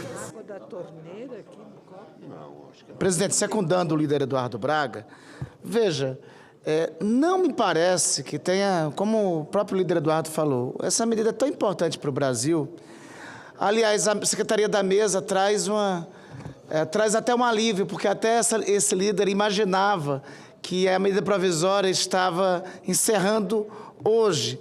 É porque é tanta coisa combinada, presidente, que a gente está acostumado a emoções profundas. E eu escutei a conversa aqui, já passei no automático para o plenário. Então, presidente, já que a data fatal da medida provisória é na sexta-feira, uma sugestão, inclusive secundando o líder Eduardo, não acredito que tenha qualquer divergência a essa medida provisória. Então, a sugestão seria, 1, a manutenção do painel. 2, nós chamarmos para amanhã, se tiver disposição dos colegas em aguardarem, tudo bem. Eu concordo com Vossa Excelência. Chamar para as 10 como horas eu da acho manhã, que nós não teremos problemas nessa medida provisória, a gente pode fazer com este painel que os senadores vão poder votar remotamente, porque não há um conflito, ou mesmo eu promover uma votação simbólica. Eu convoco agora, extraordinariamente, uma reunião para as 8 da manhã e a gente entrega 8h30 o plenário para o evento do Par lá, Méricas. Perfeito, presidente. Para a tristeza do senador Otto, que gostaria de ficar até mais tarde aqui aguardando, eu vou transferir a reunião para amanhã. Senhor presidente, essa medida provisória 301, mais especialidades, como falou meu líder, o senador Eduardo Braga, é fundamental. É importante demais para os pacientes do SUS. Vai complementar a assistência dada do setor público, das organizações sociais, das santas casas, de todos os setores que vão atender mais com especialidades ligadas, como eu falei, à oncologia. Eu acrescentei, inclusive, nessa medida provisória, o atendimento aos renais crônicos e à hemodiálise, que é uma coisa fundamental. O sofrimento é muito grande, a senadora Dorinha sabe disso, deslocamento de uma pessoa para fazer hemodiálise em áreas distantes das suas residências. Portanto, eu ficaria aqui até meia-noite para aprovar isso. Mas a decisão de Vossa Excelência eu louvo, acato e nós vamos amanhã, sem dúvida nenhuma, assim que chegar da Câmara dos Deputados, aprovar essa medida provisória para que o presidente Lula, que teve a ideia de encaminhar para o Congresso Nacional, possa sancioná-la em benefício dos pacientes economicamente mais fracos que precisam do Sistema Único de Saúde. Senador Rogério Carvalho, querido líder. Presidente, o senador Otto Alencar, que foi relator desta matéria, Vossa Excelência, e nós todos aqui pacientemente esperando para votar essa medida provisória, é importante dizer que já na vigência dela, num único final de semana, num único dia, com a mobilização da Empresa Brasileira de Serviços Hospitalares, foram mais de 27 mil procedimentos realizados, retirando toda essa população da fila. Nós temos uma dívida com o povo brasileiro e essa medida provisória vai ajudar a diminuir essa dívida que todos nós temos, a política, os governos, com a população brasileira, que é com essa espera eterna para ter o seu problema de saúde resolvido. Portanto, essa medida provisória, esse programa Mais Especialistas vai trazer um alento, trazer o conforto, vai trazer de volta aquilo que a gente acha que não é muito, que é a normalidade de milhares e até milhões de brasileiros que não conseguem exercer a sua vida ou viver a sua vida dentro da normalidade. Esse programa vai restabelecer a normalidade, a vida de milhões de brasileiros. Por isso, presidente, muito obrigado e parabéns. Doutora Zenaide, senador Otto, senador Randolfo Rodrigues trouxe uma informação agora, e como eu confio integralmente na informação do senador Randolfo Rodrigues... Olha o compromisso. Ele disse que a mesa da Câmara e os assessores informaram que em 15 minutos a matéria vai chegar. Senhor presidente, quem ia esperar até meia-noite, 15 minutos é um... Exatamente. Então eu posso suspender aqui rapidamente. 15 minutos... Presidente, sim, mas 15 minutos para... Com a palavra, a senadora Zenaide, para fazer um discurso de 10 minutos. 15 minutos para... Cedido pelo tempo de liderança. Oi, Otto. Que não, estou dizendo, 15 minutos para esperar é uma baba de moça no Carapuá. Sabe o que é carapuá? Não sabe o que é carapuá? Não, no Vale do Engano. Aquele pratinho que o coco, aquela coxinha do coco, que se tira do coco, se bota o docinho ali dentro. A gente chama na Bahia baba de moça no carapuá. É isso aí. Carapuá. Aprendi mais uma hoje com o líder Otto. Com a palavra, a senadora Zenaide Maia. Senhor presidente, eu penso como Otto e como a maioria dos minhas colegas e meus colegas parlamentares. O que é esperar 15 minutos ou meia hora, professora Dorinha? A gente sabendo que essa medida vai sim salvar vidas. Aqui a gente luta todos os dias por um diagnóstico precoce de câncer e um tratamento precoce. E a gente sabe que a maioria das vezes esses pacientes não têm um diagnóstico precoce porque não têm acesso aos exames complementares. Infelizmente, no Brasil, a gente ainda tem mulheres que andam até 300 quilômetros para fazer uma mamografia, gente. Então, se tem essa oportunidade dessa medida provisória, que o governo federal vai ajudar estados e municípios a facilitar a realização de exames e de tratamentos cirúrgicos. E eu queria parabenizar aqui o colega Otto Alencar, que lembrou dos pacientes que dependem de hemodiálise, que é um sofrimento muito grande. Então, vamos aguardar. Isso é uma medida que edifica, que constrói e que salva vidas.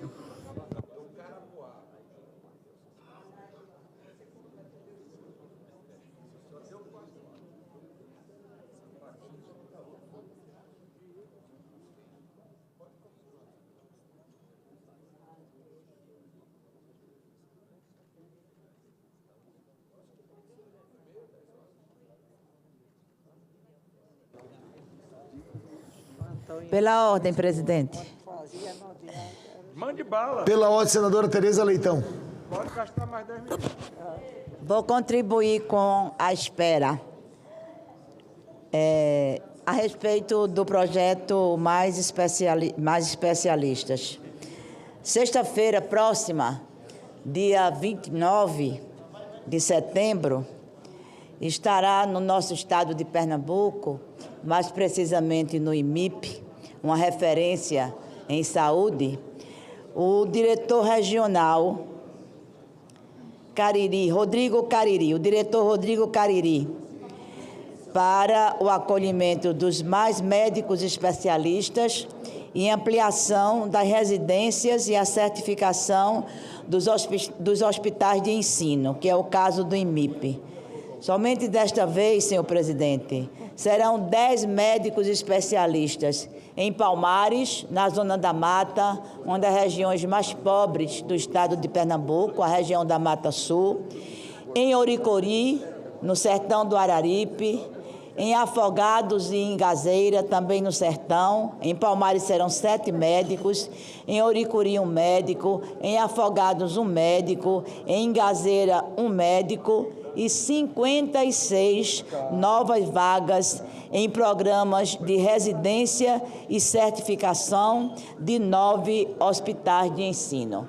Então, é uma medida provisória de longo alcance. O nome dela é medida provisória, mas ela é estruturante do serviço médico, do acesso, da universalização. E quero aproveitar para parabenizar o ministro Alexandre Padilha, porque é um incansável na defesa desse programa que tem trazido tanto conforto para melhorar a vida das populações mais distantes dos centros metropolitanos. Muito obrigada, senhor presidente.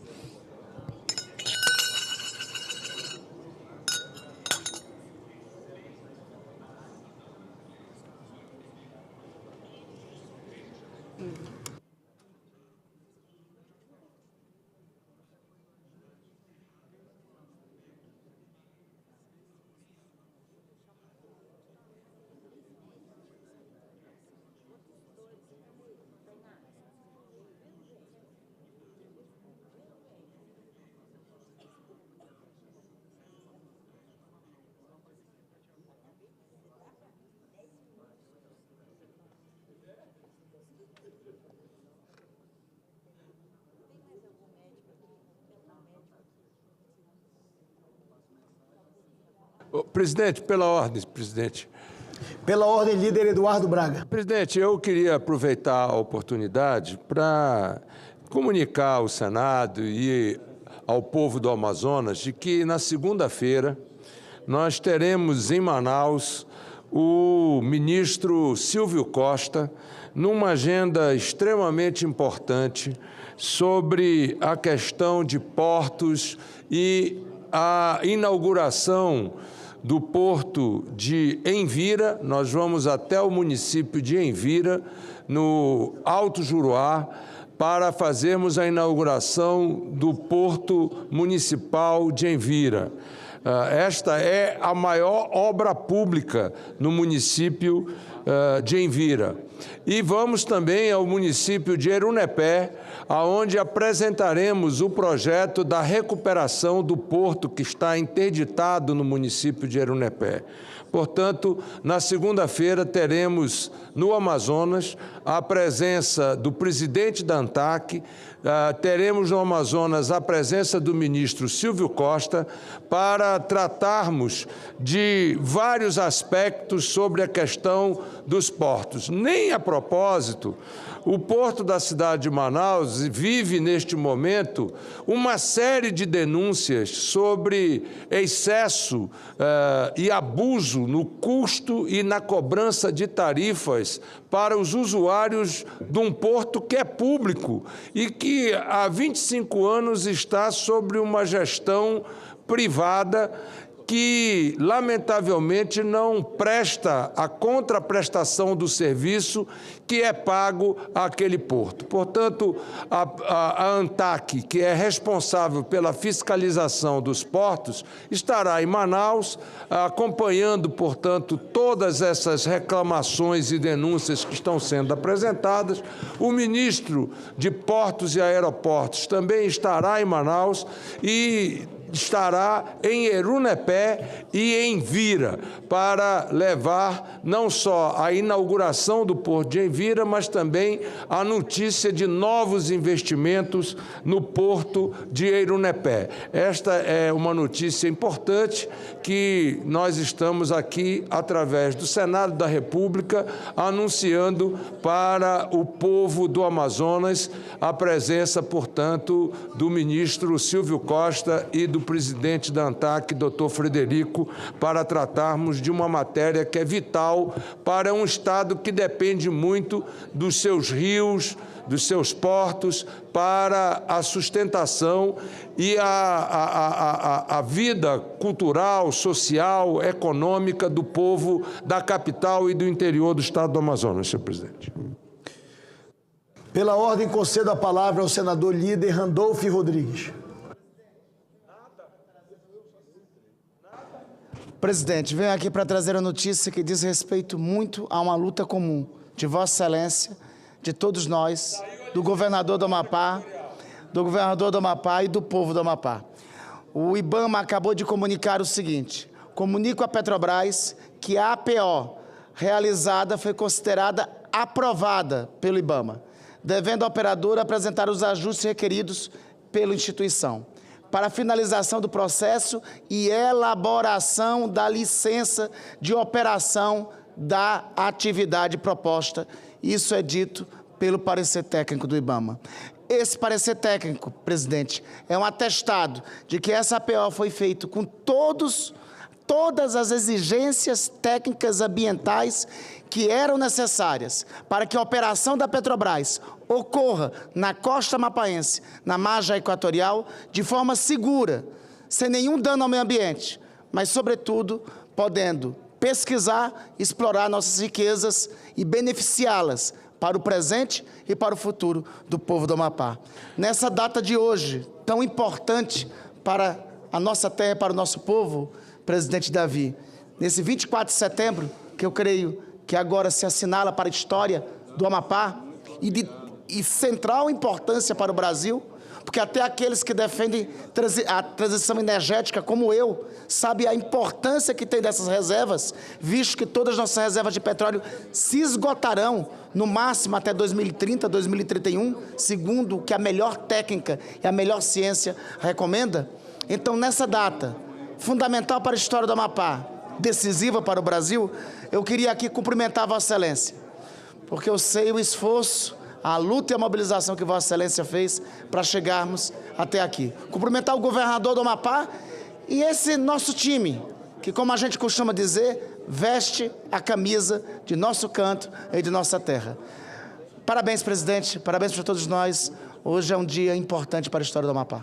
Presidente, eu queria... Concedo a palavra ao líder Eduardo Braga. Eu queria, como um amazônida, cumprimentar Vossa Excelência, cumprimentar o senador Randolph, cumprimentar o governador Clécio, cumprimentar o povo do Amapá, parabenizar o presidente Lula, que cumpre com a sua palavra em relação ao povo amapaense e ao povo amazônida com relação à margem equatorial. Agora fica faltando a nossa BR-319. Nós esperamos que o presidente cumpra também a sua palavra com relação a essa importante rodovia que interliga o Brasil a mais de 4 milhões de brasileiros que continuam isolados, continuam sem direito ao asfalto, ao desenvolvimento, com toda a responsabilidade ambiental.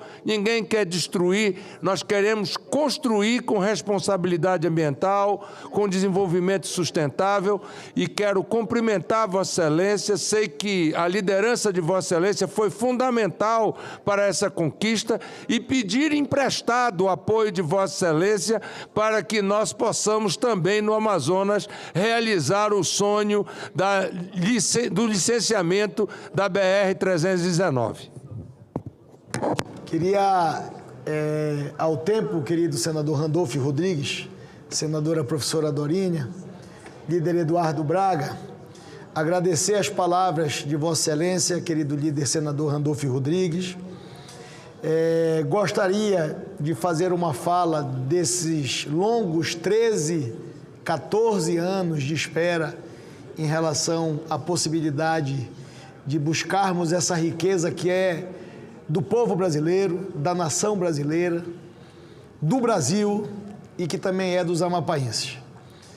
Mas quero apenas registrar os meus agradecimentos à manifestação feita por Vossa Excelência e dividir com Vossa Excelência essa luta. Dividir essa luta com o nosso governador Clécio Luiz, dividir a luta com todas as lideranças políticas do Amapá em nome do nosso ex-governador, ministro Valdez Góes, que hoje ajuda e integra o grupo de ministros de Estado do Brasil, pela primeira vez um filho do Amapá na esplanada, ajudando o Brasil, ajudando o Amapá. Mas registrar, senador Randolph Rodrigues, os meus agradecimentos a atores importantes do governo federal, para não registrarmos os nomes dos ministros individualmente. Eu quero fazer os meus agradecimentos ao presidente Lula, na condição de senador do Amapá, na condição de brasileiro e na condição de presidente do Senado Federal e do Congresso Nacional. Em meu nome, em nome do povo amapaense, em nome de todas as lideranças políticas do Amapá que juntos lutam há mais de uma década para que esse sonho se tornasse realidade, cada passo, cada conquista, cada vitória em relação a esse projeto é aguardada por todos nós há muitos anos. E eu quero agradecer ao presidente Lula, que desde o primeiro encontro onde nós estávamos juntos, Vossa Excelência estava presente, aonde nós levamos as nossas preocupações com o estado mais preservado do Brasil e, ao mesmo tempo, o estado mais protegido do Brasil, que nós sonhávamos em ter a oportunidade, senador Randolph Rodrigues, de termos o desenvolvimento chegando nos rincões da Amazônia brasileira, como disse o senador Eduardo Braga, nos rincões do Brasil, como é concretamente a possibilidade que teremos a partir desta licença ambiental para a exploração, primeiro a pesquisa, naturalmente, e depois a exploração desta riqueza que é o petróleo, que é dos brasileiros, como foi muito bem dito várias vezes pelo presidente da República, Luiz Inácio Lula da Silva. Então, eu quero Eu quero, querido senador Otto, vou conceder a palavra a Vossa Excelência, porque gostaria, poderia e deverei falar mais sobre isso. Mas eu quero fazer esse registro, que nós tivemos o apoio de todos os atores importantes do governo federal a partir de uma decisão do presidente da República, quando concretamente sabe que essa riqueza é do Brasil. A Petrobras é uma das empresas mais valiosas do mundo, a mais preparada no segmento de pesquisa e exploração em águas profundas, que são as características desse poço, desse bloco de exploração na fronteira do Brasil com a França, com o platô das Guianas. E a Petrobras carecia, o Brasil carecia de uma nova reserva exploratória. O Brasil carecia, para poder manter a Petrobras na condição que é, uma empresa que é orgulho dos brasileiros e naturalmente é dos amapaenses, ela carecia de uma nova reserva de exploração. Como Vossa Excelência falou, as reservas brasileiras descobertas e exploradas, ela tem um prazo de validade. E esse prazo de validade se esgotará em 2030, 2031, 2032. E como especialista da área, o Dr. Otto Alencar me corrige e eu recebo a correção de Vossa Excelência, no máximo pelas informações que ele tem em 2034. Então, nós estamos, de fato, concretamente, no limite de uma nova descoberta para mantermos uma das companhias mais valiosas do mundo, que hoje, em valor de mercado, vale 550 bilhões de reais, e que poderá, se não ter uma reserva nos próximos anos para ocupar esse espaço, poderá vir a valer apenas 250 bilhões de reais. Ou seja, se uma empresa desse tamanho não tem uma reserva, o que é que acontece? Ela começa a perder valor de mercado, e começa a se desvalorizar enquanto grande companhia nacional, orgulho dos brasileiros. Então, eu queria, em outra oportunidade, falar mais um pouco sobre isso, mas a minha felicidade, a minha satisfação de recepcionar essa informação através de Vossa Excelência, um grande senador amapaense que orgulha todos nós, e na condição de presidente do Senado, meus eternos agradecimentos em nome do povo da floresta, em nome da população amazônica brasileira e muito especialmente em nome do meu povo, do meu querido estado do Amapá, meus irmãos amapaenses. Com a palavra o senador Otto Alencar. Senhor presidente, o período, se eu não me engano, o senador Eduardo Braga sabe disso, o tempo para exploração do petróleo na margem equatorial deve ser, para botar o óleo em cima, deve ser em torno de 6 a 8 anos, não é isso, Braga? Mais ou menos de 6 a 8 anos. Então tem que começar logo, porque o prazo das reservas do pré-sal e de outras fontes do petróleo está se esgotando até 2034. Mas eu quero fazer um apelo, como fez o senador Eduardo Braga, como fez também o senador Omar Aziz, na reivindicação do senador Eduardo Braga, a Transbraga e também a Transmar. A Transbraga é a 319, reivindicada por Eduardo Braga. E a Transmar é a 319, reivindicada por Omar Aziz. Então, tanto a Transbraga como a Transmar precisam realmente de asfalto e a Marina precisa liberar. Pronto. O senador Otto Alencar foi direto ao ponto. Deixa eu falar, querido líder Eduardo Braga, me permita fazer esse registro e muito emocionado em relação à pesquisa e à possibilidade de explorarmos o petróleo. Vossa Excelência me delegou uma missão ainda há pouco no microfone. Eu quero estar ombreado ao lado de Vossa Excelência, como sempre estive, em relação à luta de Vossa Excelência e também do senador Omar Aziz, dos líderes políticos do estado do Amazonas, encabeçados por Vossa Excelência aqui no Senado Federal. A luta sobre a pavimentação de uma rodovia centenária como a BR-319 precisa, de fato e em definitivo, de uma vez por todas, sair do sonho e do desejo de fazermos essa rodovia. quero dizer a Vossa Excelência, conte comigo na condição de senador amazônida, na condição de senador da República e na condição de presidente do Senado. Vossa Excelência sabe que conta comigo e Vossa Excelência tem mais um aliado, como sempre teve, na luta da solução desse problema dramático da vida dos amazonenses e dos brasileiros. Conte comigo, líder Eduardo. Em nome de Vossa Excelência, também um abraço no senador Omar, que é também um lutador por essa agenda. Concedo a palavra à senadora professora Dorinha Seabra. Senhor presidente, eu gostaria só de destacar a importância de um programa dessa natureza, que, na verdade, sendo criado no Brasil inteiro. Meu estado não é diferente, é a realidade da grande maioria dos estados. Os nossos municípios se esforçam muito com a atenção primária, mas nós temos uma enorme dificuldade na garantia no atendimento da saúde. Não é diferente, inclusive, nas cidades de médio e grande porte no meu estado.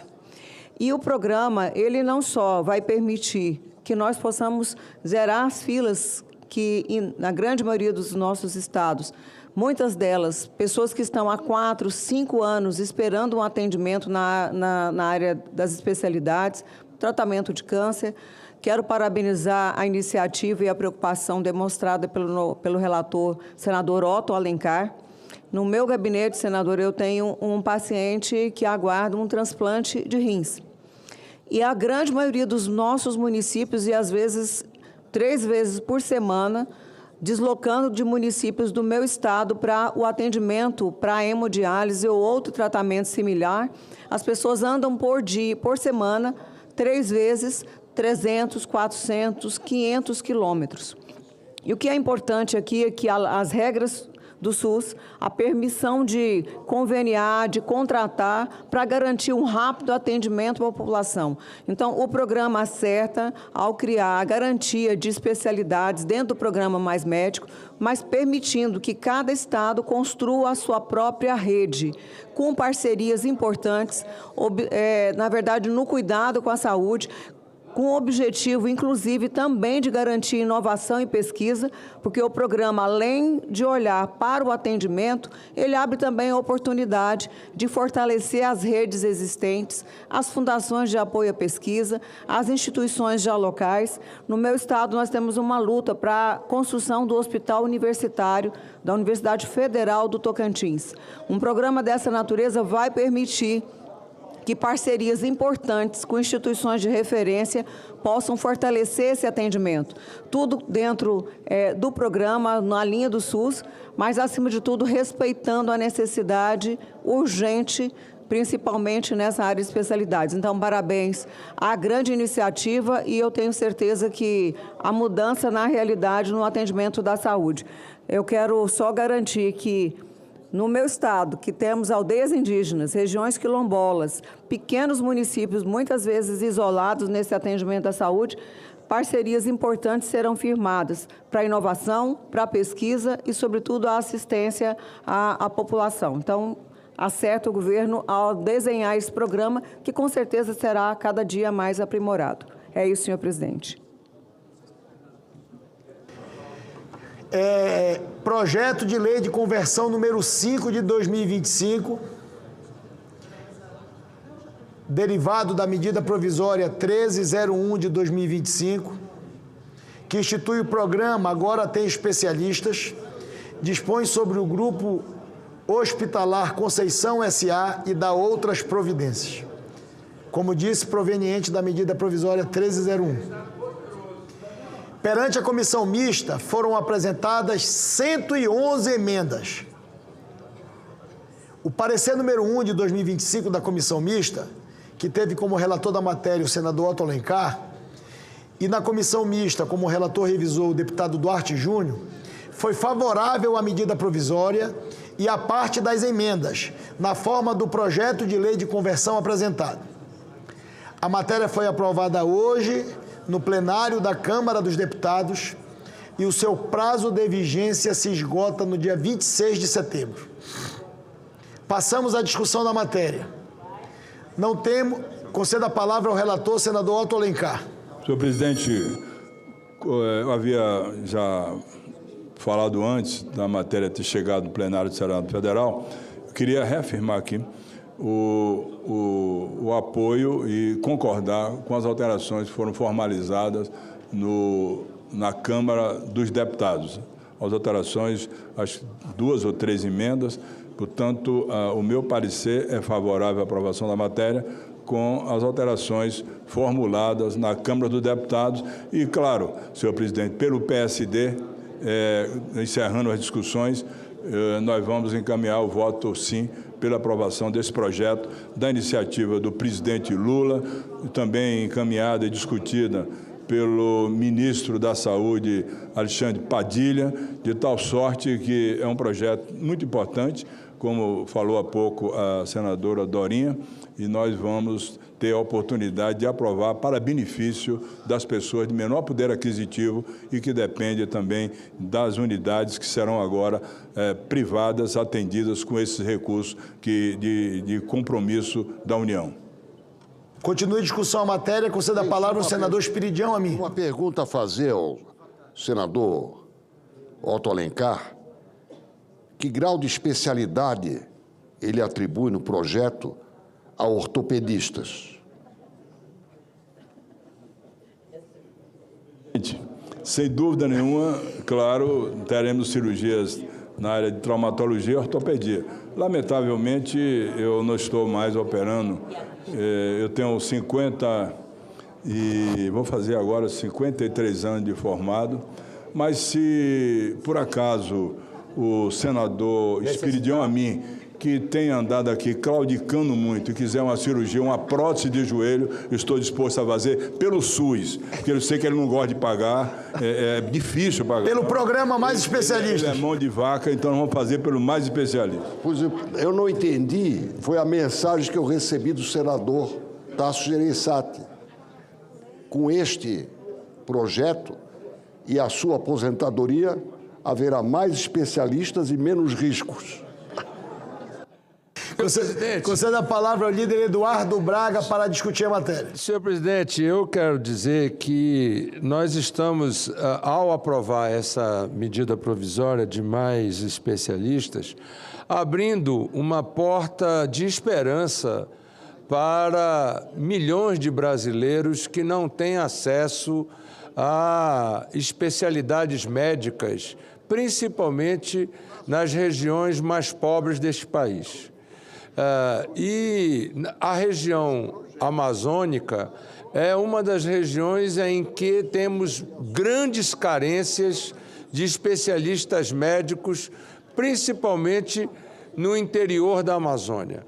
Portanto, é uma esperança de que, com este programa, nós possamos finalmente chegar com médicos especialistas em regiões absolutamente excluídas de especialidade médica e que possuem distâncias gigantescas, que não são medidas por horas de estrada, nem por horas de voo, são medidas por dias em embarcação.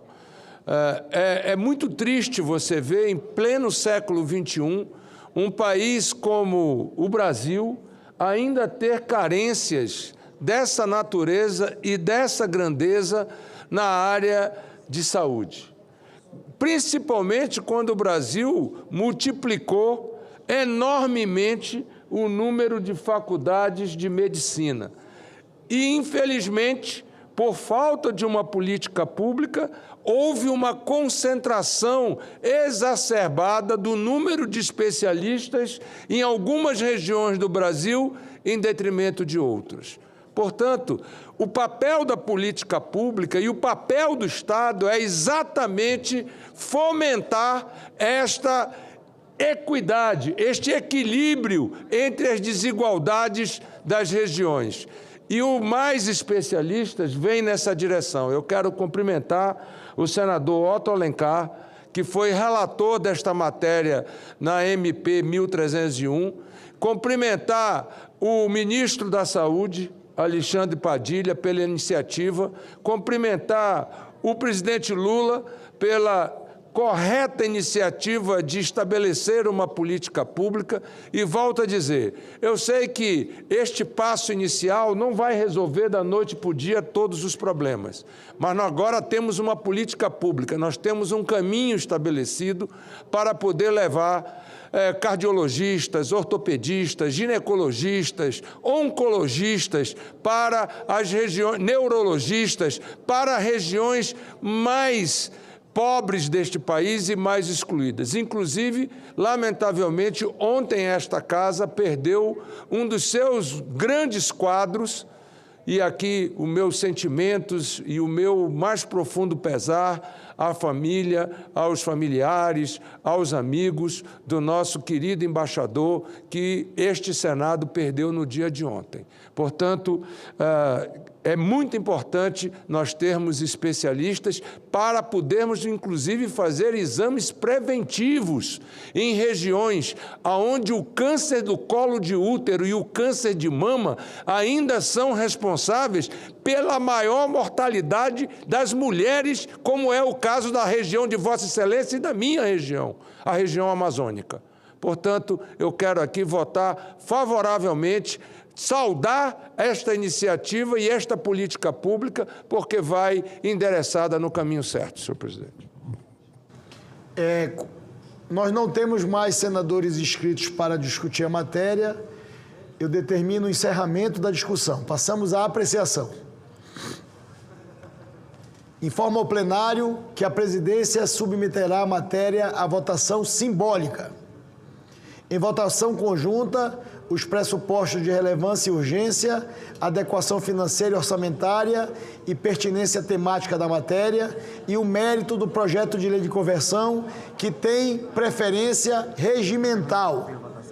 As senadoras e os senadores que aprovam permaneçam como se encontram. Aprovado, à unanimidade, o projeto de lei de conversão, ficam prejudicadas a medida provisória e as demais emendas apresentadas. A matéria vai à sanção presidencial e será feita a devida comunicação à Câmara dos Deputados.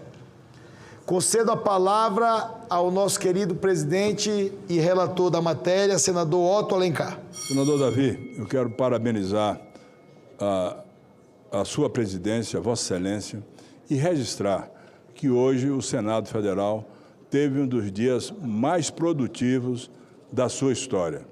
Nós hoje, na CCJ, e por unanimidade, nós rejeitamos a proposta de emenda à Constituição das prerrogativas, ou da blindagem dos parlamentares, aquilo que nós já temos, prerrogativas, nós temos de foro privilegiado.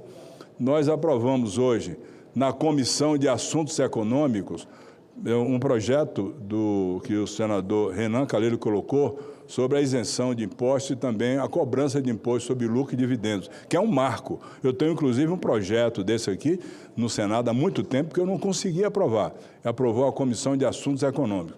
Nós hoje fizemos a instalação da Comissão Provisória, que vai revisar e atualizar o Código Civil. E agora à noite nós aprovamos a medida provisória 301, que foi convertido em projeto, que será sancionado pelo presidente Lula. Que o Senado Federal, que a memória do Senado Federal possa registrar hoje um dos dias mais produtivos do Senado Federal sob vossa presidência. Portanto, quero lhe parabenizar, todos os senadores também, todas as senadoras.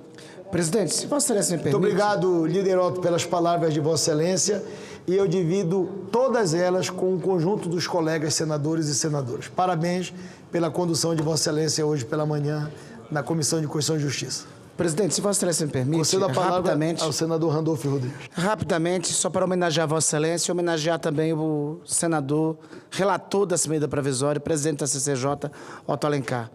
Hoje é um dos dias mais produtivos e importantes para a história desse Senado Federal, sob a presidência de Vossa Excelência, eu diria de toda a história do Senado Federal. Veja, o dia começou com a rejeição de uma proposta de emenda constitucional que já tinha sido rejeitada pelas ruas do Brasil todo em amplas manifestações que ocorreram no último domingo e que não restaria outro caminhamento para esta proposta de emenda constitucional, senão a rejeição por unanimidade, como foi pela Comissão de Constituição e Justiça e ratificada pelo senhor aqui. Junto com isso, nós aprovamos, nós encaminhamos em uma comissão mista do Congresso Nacional, presidida também pelo senador Renan Calheiros, o avançar de um projeto de lei que tributa BETs, que amplia a tributação dos bilionários, para, ao mesmo tempo, na Comissão de Assuntos Econômicos, termos aprovado um projeto de lei que já segue para a Câmara, que isenta 90% dos brasileiros que pagam imposto de renda de pagar o imposto de renda para todos os brasileiros que recebem até R$5.000 e reduz o imposto de renda para aqueles que recebem entre R$5.000 e R$7.000. Presidente, a importância dessa medida é tanta, para o senhor ter ideia, 90% do nosso povo, dos amapaenses, estão nessa faixa até R$7.000 e serão beneficiados por esse projeto que foi votado. Agora à tarde, para completar, a gente garante especialistas médicos para todos os cantos do país, inclusive para o nosso Amapá. Então, quero terminar, eu acho que esse dia produtivo, vitorioso, e é isso que o Brasil espera de nós. Aqueles que estão nos assistindo agora, presidente, eles querem mais médicos e mais especialistas para lhes atender. Aqueles que estão nos assistindo agora, presidente, eles querem isenção de pagamento de imposto de renda. Aqueles que estão nos assistindo agora não aceitam que se tenha ou se exista um grupo, uma casta de alguns privilegiados, enquanto todos são iguais perante a lei.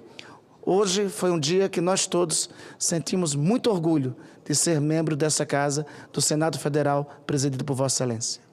Obrigado, querido senador líder Randolfo Rodrigues, pelas palavras de Vossa Excelência e, da mesma maneira, divido elas com o conjunto dos nossos colegas senadores e senadoras da República e, naturalmente, com todos os colegas servidores do Senado Federal.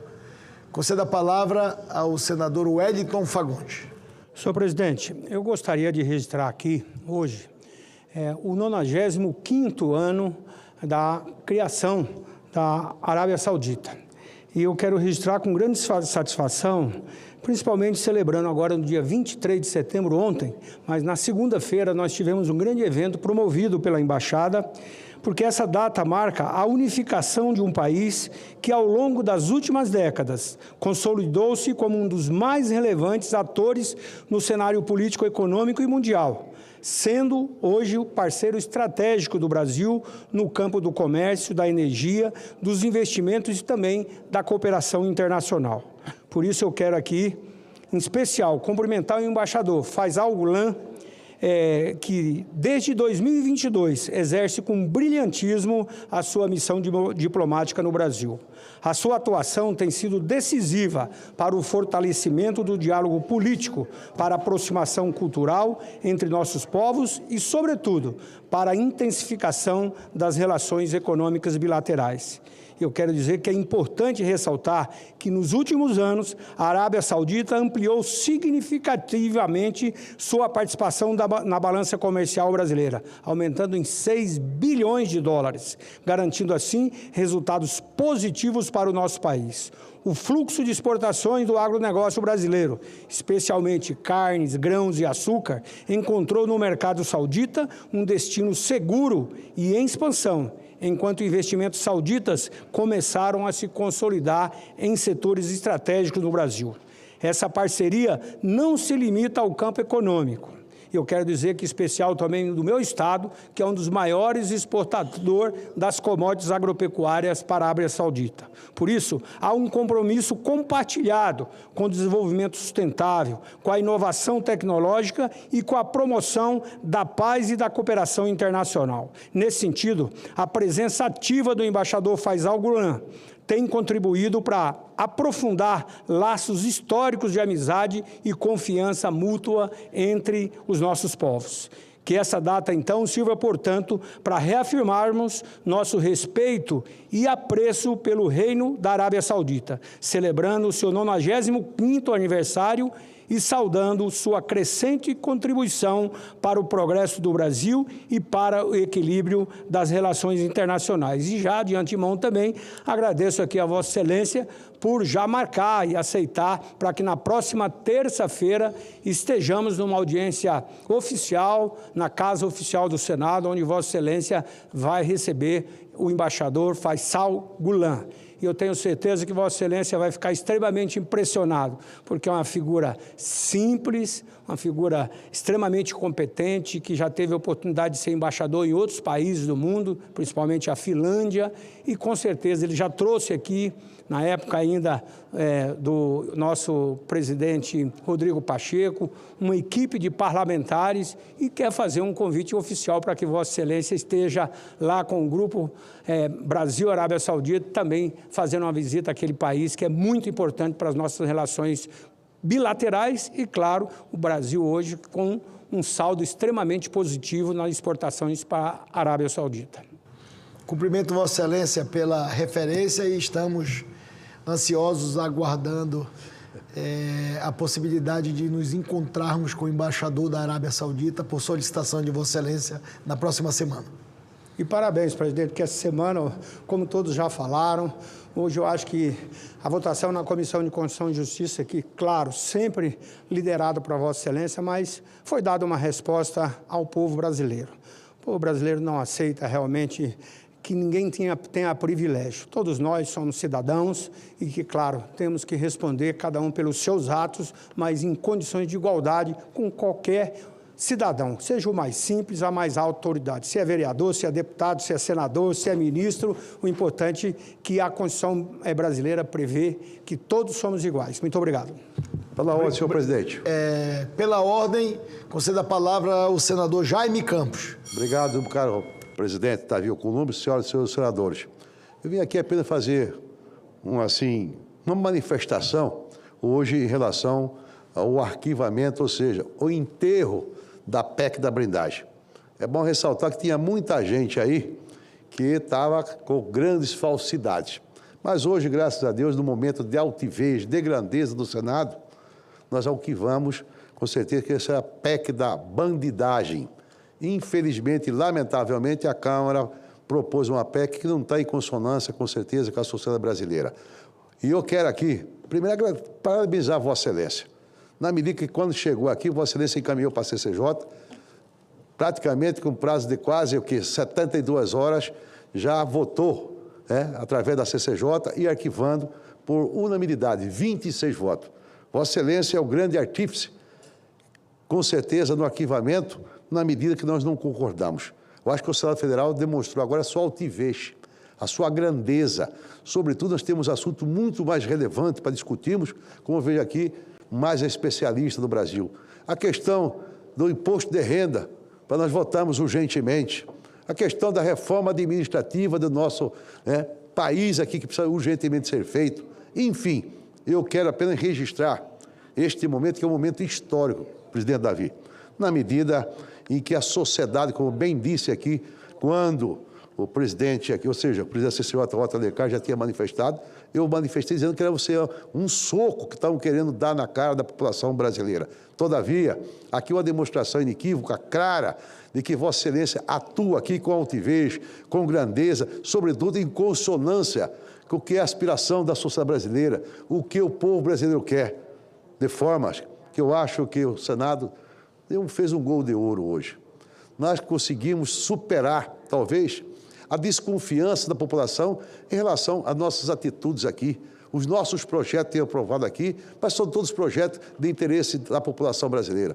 Particularmente, eu estou muito feliz, quero dizer que fui um dos primeiros que manifestei, como Vossa Excelência manifestou aqui, como o senador Otto Alencar manifestou aqui, dizendo que uma PEC como essa não podia prosperar hipótese alguma aqui no Senado, e graças a Deus hoje, num momento de lucidez, de clara evidência de que os nossos senadores estão sintonizados com aquilo que o povo quer, arquivamos hoje, de forma unânime, 26 senadores, 26 não contra esse fato que, com certeza, poderia macular a história, com certeza, do Senado Federal. Portanto, presidente Davi, cumprimento uma vez mais Vossa Excelência por esse gesto de grandeza, na certeza que o Senado estará sempre defendendo os interesses da sociedade mato-grossense, particularmente da sociedade brasileira. E aqui, concluindo, quero registrar a presença do Diego Feijó, nosso querido vereador, lá da nossa cidade de Nova Biratã, que também vem aqui no dia de hoje brindar com a sua visita aqui em Brasília e que nós já recebemos no nosso gabinete e com certeza o seu espreito, Diego, vai ser recebido com muito carinho pela nossa equipe, particularmente quando vocês estão lutando para ter uma agência da Caixa Econômica Federal lá em Nova Biratã. Pode contar com o senador Jaime Campos, com certeza também com o senador Edson Fagundes, para lutarmos para que possamos ter lá uma agência da Caixa Econômica Federal também lá no Biratã. Nesses próximos dias, inauguraremos lá em Paranatinga uma nova agência e também lá na cidade de Querência também e dentro em breve também na cidade de Coliza. De forma, conta conosco, diga ao povo de Nova Biratã que o senador Jaime Campos está disposto a ajudar, com certeza instalamos lá uma agência da Caixa Econômica Federal. Parabéns para todos nós senadores no dia de hoje, com certeza no enterro da PEC da bandidagem, querido senador Rodolfo, que hoje fez uma fala maravilhosa, maravilhosa. Sua fala foi início, meio e fim, com certeza. Fizemos ali um gesto de respeito ao povo brasileiro. Muito obrigado, senhor presidente. Pela ordem, presidente. Parabéns, senador Jaime Campos. Concedo a palavra pela ordem à sua excelência, o senador Zequinha Marinho, do estado do Pará. Muito bem, presidente. Da terra da COP. Fazer um registro exatamente sobre a COP. Hoje à tarde, na CNA, a convite do presidente João Martins, lá estivemos compondo um painel onde a CNA apresenta a todo mundo, aos parlamentares, aos presidentes das federações de agricultura e pecuária dos estados, ao setor do agro, um documento que se chama O Agro na COP 30, um documento extremamente bem elaborado pela CNA, pelos seus técnicos, especialistas, enfim, algo primoroso, falando do agro brasileiro, a sua sustentabilidade, enfim, e o avanço que precisa ter com responsabilidade ambiental e social, claro que sim. A CNA também, presidente, designou a pessoa que nos tranquiliza para representar no debate em Belém, no período da COP 30, o ex-ministro Roberto Rodrigues, uma sumidade nesse assunto, que vai estar lá, assim como também a Embrapa. Embrapa com toda a sua bagagem, sua história de pesquisa, para mostrar como essa empresa, essa estatal, tem produzido, incentivado e apoiado a produção sustentável no Brasil. E eu espero que os gringos aprendam com o Brasil, porque, lamentavelmente, eles acabaram com tudo que tinham e hoje querem dar aulas sobre como se produzir com sustentabilidade. Portanto, parabéns à CNA, parabéns às federações de agricultura de cada estado, e lá do Pará estava o presidente Carlos Xavier, tivemos outras lideranças como o ex-secretário de Agricultura Hildegardo Nunes, ex-vice-governador, outras lideranças importantes do nosso estado fizeram parte da grande reunião de hoje à tarde. Portanto, mais uma vez, cumprimentos ao doutor João Martins, presidente da CNA, e toda a sua diretoria e todo o corpo técnico que trabalharam e construíram um documento primoroso para dar um recado claro do agro brasileiro à COP 30, que será realizada na cidade de Belém. Muito obrigado.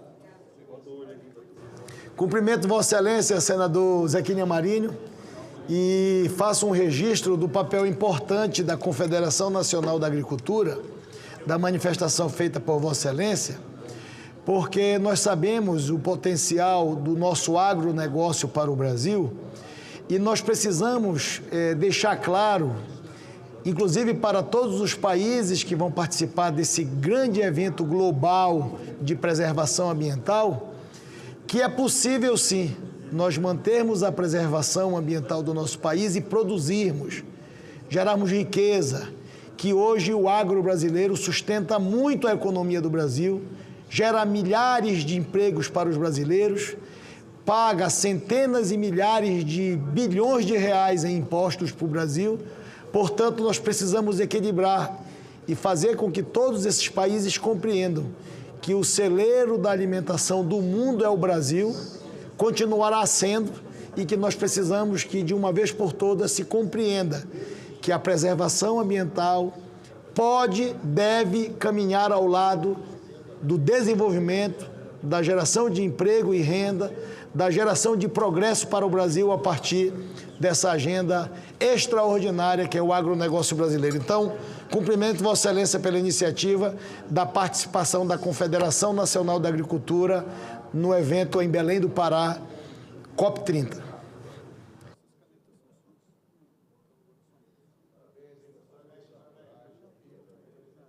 Seguindo as orientações do senador Jaime Campos, eu preciso ter resiliência e coragem para enfrentar os desafios. E nós estamos aqui integralmente dispostos a fazer o que for necessário na defesa dos interesses nacionais. Aqui, presidente, estão os dois aqui definindo que Paraná e Mato Grosso estão juntos, né? E 2 governadores que poderão estar também para defender os 2 estados, mais ainda com o apoio de Vossa Excelência. Muito obrigado, senador Moro. Unânime o apoio aqui a Vossa Excelência da bancada do Mato Grosso e da bancada paranaense. Estou falando para meus colegas que não estão aqui. Nós estamos juntos. Mas estamos todos juntos. Requerimentos de licença. Requerimentos número 574 e 575 de 2025, dos senadores Humberto Costa e Alan Rick, respectivamente, que solicitam, com fundamento no artigo 40 do Regimento Interno do Senado Federal, licença dos trabalhos da Casa para participarem de missões oficiais nos termos das autorizações da Presidência do Senado Federal. As senadoras e os senadores que aprovam permaneçam como se encontram. Aprovado os requerimentos e será cumprida a deliberação de plenário.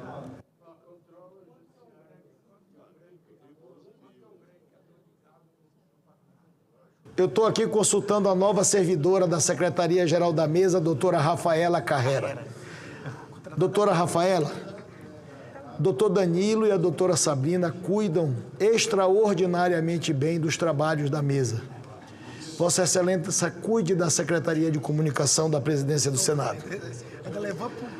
A presidência informa às senadoras e aos senadores que está convocada para amanhã, quinta-feira, às 9 horas, sessão de abertura da 17ª edição do Encontro da Rede Parlamentar para a Igualdade de Gênero do Parlaméricas. Se o senador Sérgio Moro, senador Jaime Campos, senador Zequinha Marinho e senador Randolfo Rodrigues autorizarem, nós poderíamos encerrar a sessão. Por favor, está autorizado. Cumprida a finalidade desta sessão e com as devidas autorizações, a presidência declara o seu encerramento.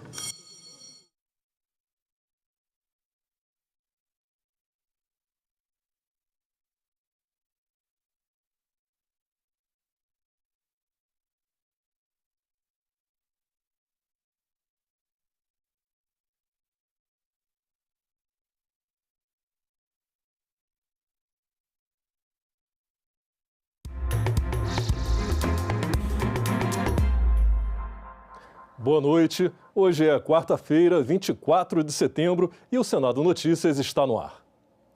São 7 horas e 49 minutos em Brasília. Acabou agora a sessão do plenário e a última aprovação foi a medida provisória do programa Agora Tem Especialistas. A nossa repórter Isabela Dutra está lá pertinho do plenário e tem mais informações. Boa noite, Isabela. Boa noite, Márcio. Boa noite a todos. A medida provisória acabou de ser votada, foi votada nesse momento, aprovada por votação simbólica e vai à sanção presidencial. O presidente do Senado, o senador Davi Alcolumbre, manteve a sessão aberta até agora, aguardando a chegada do projeto da Câmara dos Deputados, que também votou agora à tarde. Então, chegou agora há pouco, foi votada em votação simbólica e, como eu disse, agora vai então a sanção. Era importante esperar porque a medida provisória perderia a validade agora nesta sexta-feira. E do que se trata, então? O programa, ela cria o programa Agora Tem Especialistas, que tem como objetivo agilizar o atendimento no SUS, no Sistema Único de Saúde, com médicos especialistas, principalmente no tratamento de câncer, né? Para isso, amplia o acesso da população a consultas, a exames e também a procedimentos específicos. E como? Né? Por meio da oferta de prestadores privados em troca da redução em tributos federais. A proposta amplia consultas e cirurgias pelo SUS em clínicas privadas, leva atendimento a regiões desassistidas e possibilita a compensação de dívidas de hospitais e de planos de saúde por meio de atendimentos públicos. Então, essa foi considerada uma medida provisória muito importante.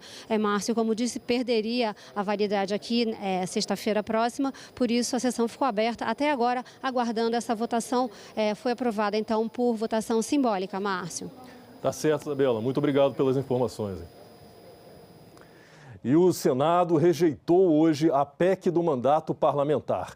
Essa proposta, entre outras coisas, exigia a autorização prévia da Câmara dos Deputados ou do Senado para a abertura de ação penal contra parlamentares e reintroduzia o voto secreto para a cassação de parlamentar. O texto foi encerrado definitivamente, sem precisar ir ao plenário, depois de ser rejeitado na Comissão de Constituição e Justiça.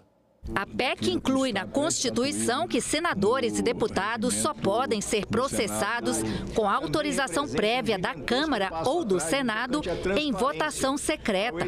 No parecer pela rejeição da proposta, o relator, senador Alessandro Vieira, disse que ela representa um grave retrocesso. Ele apontou desvio de finalidade e inconstitucionalidade. Tal desvio de finalidade é flagrante e se descortina através da desconexão entre os meios propostos e o fim pretensamente legítimo.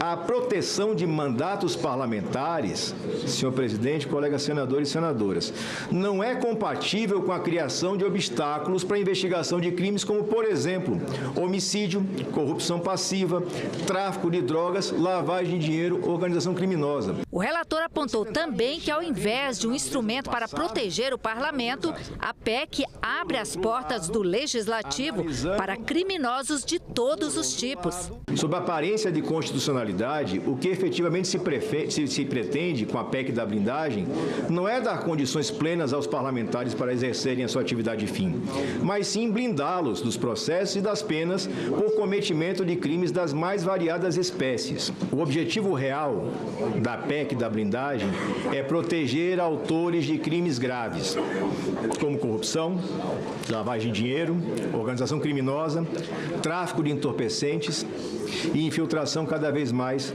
na atividade de milícias e facções no nosso país. No parecer, ele também registrou que estender o foro privilegiado para presidentes de partidos políticos, como prevê a PEC, não tem nenhuma razoabilidade. Trata-se de providência totalmente desarrazoada, na medida em que se está estendendo este foro para dirigentes de entidades de direito privado que não exercem função estatal. Alessandro Vieira rejeitou duas emendas apresentadas pelos senadores Sérgio Moro e Carlos Portinho, que tentavam limitar os efeitos da PEC a casos de crimes contra a honra e transferiam julgamentos para o Superior Tribunal de Justiça. O senador Jorge Seife, que tinha apresentado voto em separado pela aprovação da PEC, pediu que ele fosse retirado. Eu retiro meu voto em separado, porém, eu faço um apelo, como já o fiz aí ao seu lado, que o senhor paute a nossa PEC 2024, que é exatamente a demanda de, se não todos, a grande maioria dos parlamentares, que é um reforço somente do artigo 53, que já diz expressamente que nenhum parlamentar pode ser processado ou censurado por suas palavras e votos. Durante o debate, parlamentares dos mais diferentes partidos se alinharam ao senador Alessandro Vieira na rejeição da proposta. Não tem o menor cabimento, em pleno século XXI no Brasil, a gente ter voto secreto para admissibilidade de processo contra parlamentares. Isso não faz o menor sentido. Se nós aprovarmos a mudança como veio da Câmara, seria um retrocesso inaceitável, seria confundir imunidades com impunidade. E nós temos aí que rejeitar essa PEC. A Câmara dos Deputados, que merece todo o nosso respeito, cometeu um engano terrível. Pedir a esse Senado que aprove extensão de foro privilegiado quando nós aprovamos aqui por unanimidade o fim do foro privilegiado. A PEC ainda vai além. Ela proíbe a expedição de medida cautelar probatória. Quer dizer, não pode ser fazer uma interceptação telefônica, não pode ser feita uma quebra de sigilo bancário ou fiscal, a certeza da impunidade. PEC da impunidade, da blindagem, da bandidagem, seja lá o nome que a gente queira dar, tudo é coisa ruim. Parecer do relator pela rejeição da PEC foi aprovado por unanimidade. Os senadores cogitaram votar essa PEC também no plenário, mas o presidente do Senado, Davi Alcolumbre, informou que o texto segue diretamente da CCJ para o arquivo, como manda o regimento interno da Casa. Do ponto de vista regimental, no parágrafo 1º do artigo 101 do Regimento Interno do Senado Federal, quando a Comissão de Constituição e Justiça emite um parecer aprovado de forma unânime pela inconstitucionalidade e injuridicidade de qualquer proposição, esta é, do ponto de vista regimental, considerada rejeitada e arquivada definitivamente, por despacho, naturalmente, da presidência do Senado Federal. Independentemente, é o que manda o regimento, independentemente de deliberação de plenário. Portanto, não há o que se esclarecer em relação à tramitação desta proposta, querido presidente Otto Alencar, querido senador Alessandro Vieira. Assim, tendo em vista que a Comissão de Constituição e Justiça, no dia de hoje, de forma unânime, aprovou o parecer da lavra do senador Alessandro Vieira sobre essa proposta de emenda constitucional, concluindo no seu parecer pela sua inconstitucionalidade e injuridicidade e no mérito pela sua rejeição, esta presidência, com amparo regimental claríssimo, determina o seu arquivamento sem deliberação de plenário.